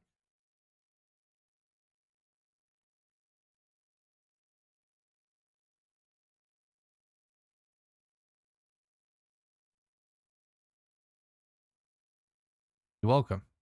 And it's kind of cool that it doesn't require dev commands or anything, because that means it's kind of officially not like a, you know, cheat command or something.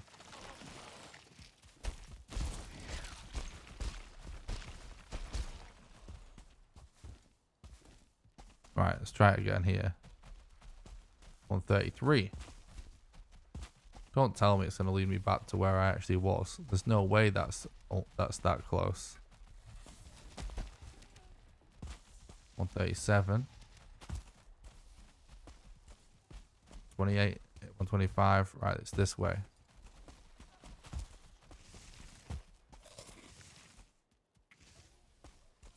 $113.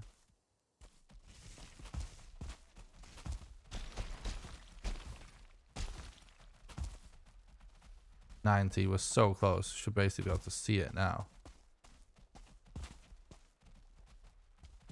I forget which one the Diverger town is though.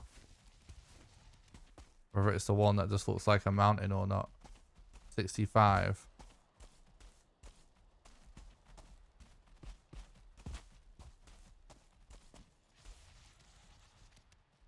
$63. I think it is the one that looks like a mountain. I wish I could remember for sure, but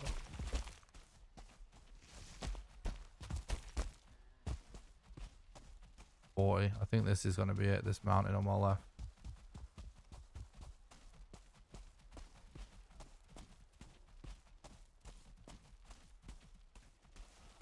Seven. Yeah. Is this one on my right? Yeah, so the town is this one. Okay, so let's get a bed somewhere safe.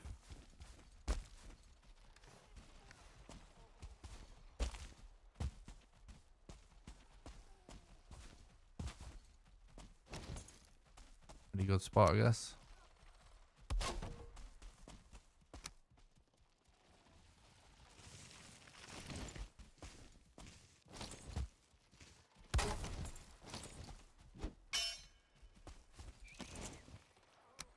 Oh shit.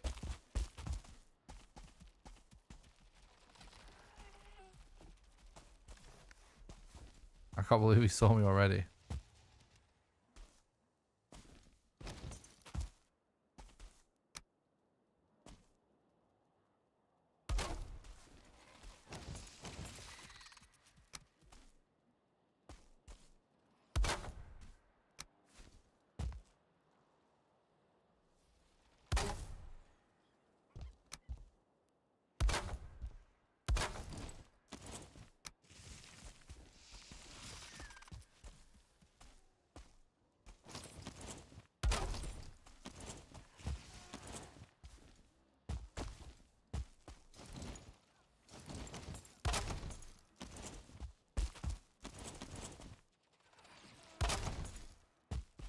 Bro, come on. Let me have it.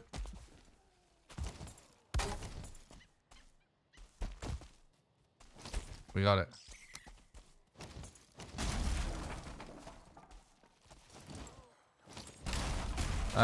Honestly, I've found that it's not super rare. I think you can just get unlucky. I've tested it in a ton, and I used to think that the boss room was like it's just stupidly rare, but actually, right, I actually want to get like a load of stone and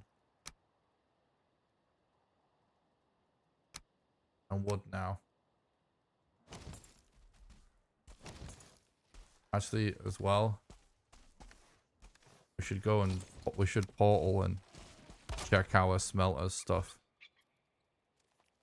Yeah, so what I have noticed is that, yeah, basically it's just a good potential to get super lucky with the boss Vedvasir in the mines, but actually after doing like, you know, way over a dozen, yeah, I don't know how many I've done, in fact, like a shitload.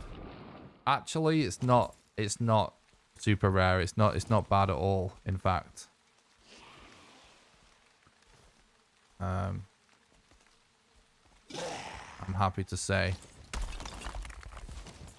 So, but for sure, I've had that exact same thought where it's like, man, how rare is this thing? Because it just seems crazy, but turns out it's just unlucky, basically.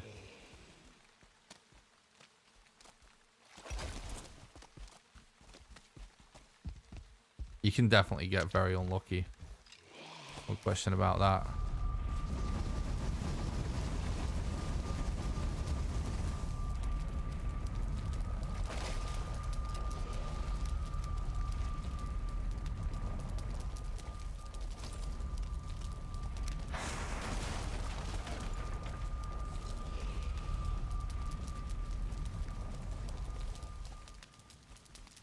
I'm trying to think if there's anything productive we can do with these ores now.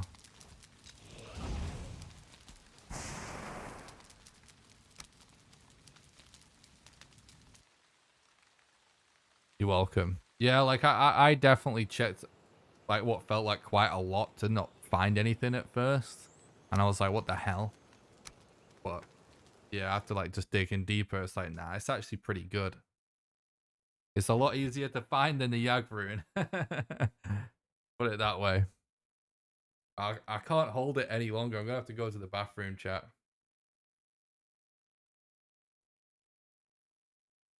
Make sure I'm loaded in all right. Or run away.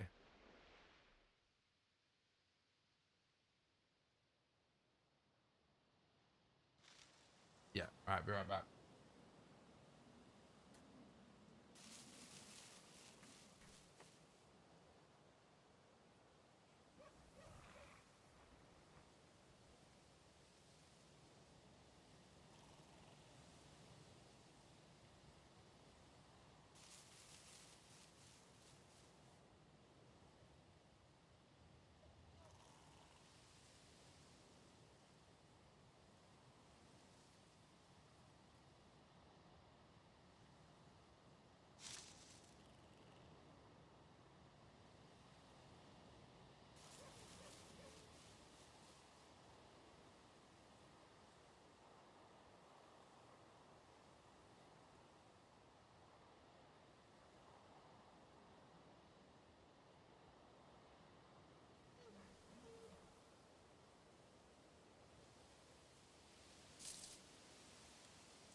Oh, cat.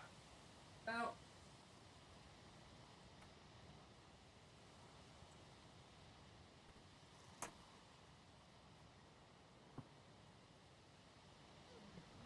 The cat snuck into the stream room.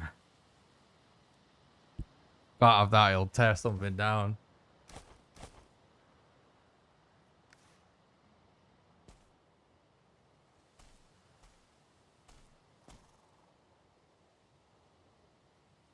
I don't think there's anything we can do without more black metal.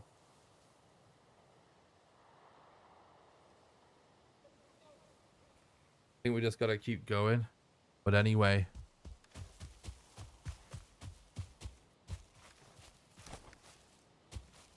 Let's get a lot of wood and a lot of stones again so we can do fires in this dungeon.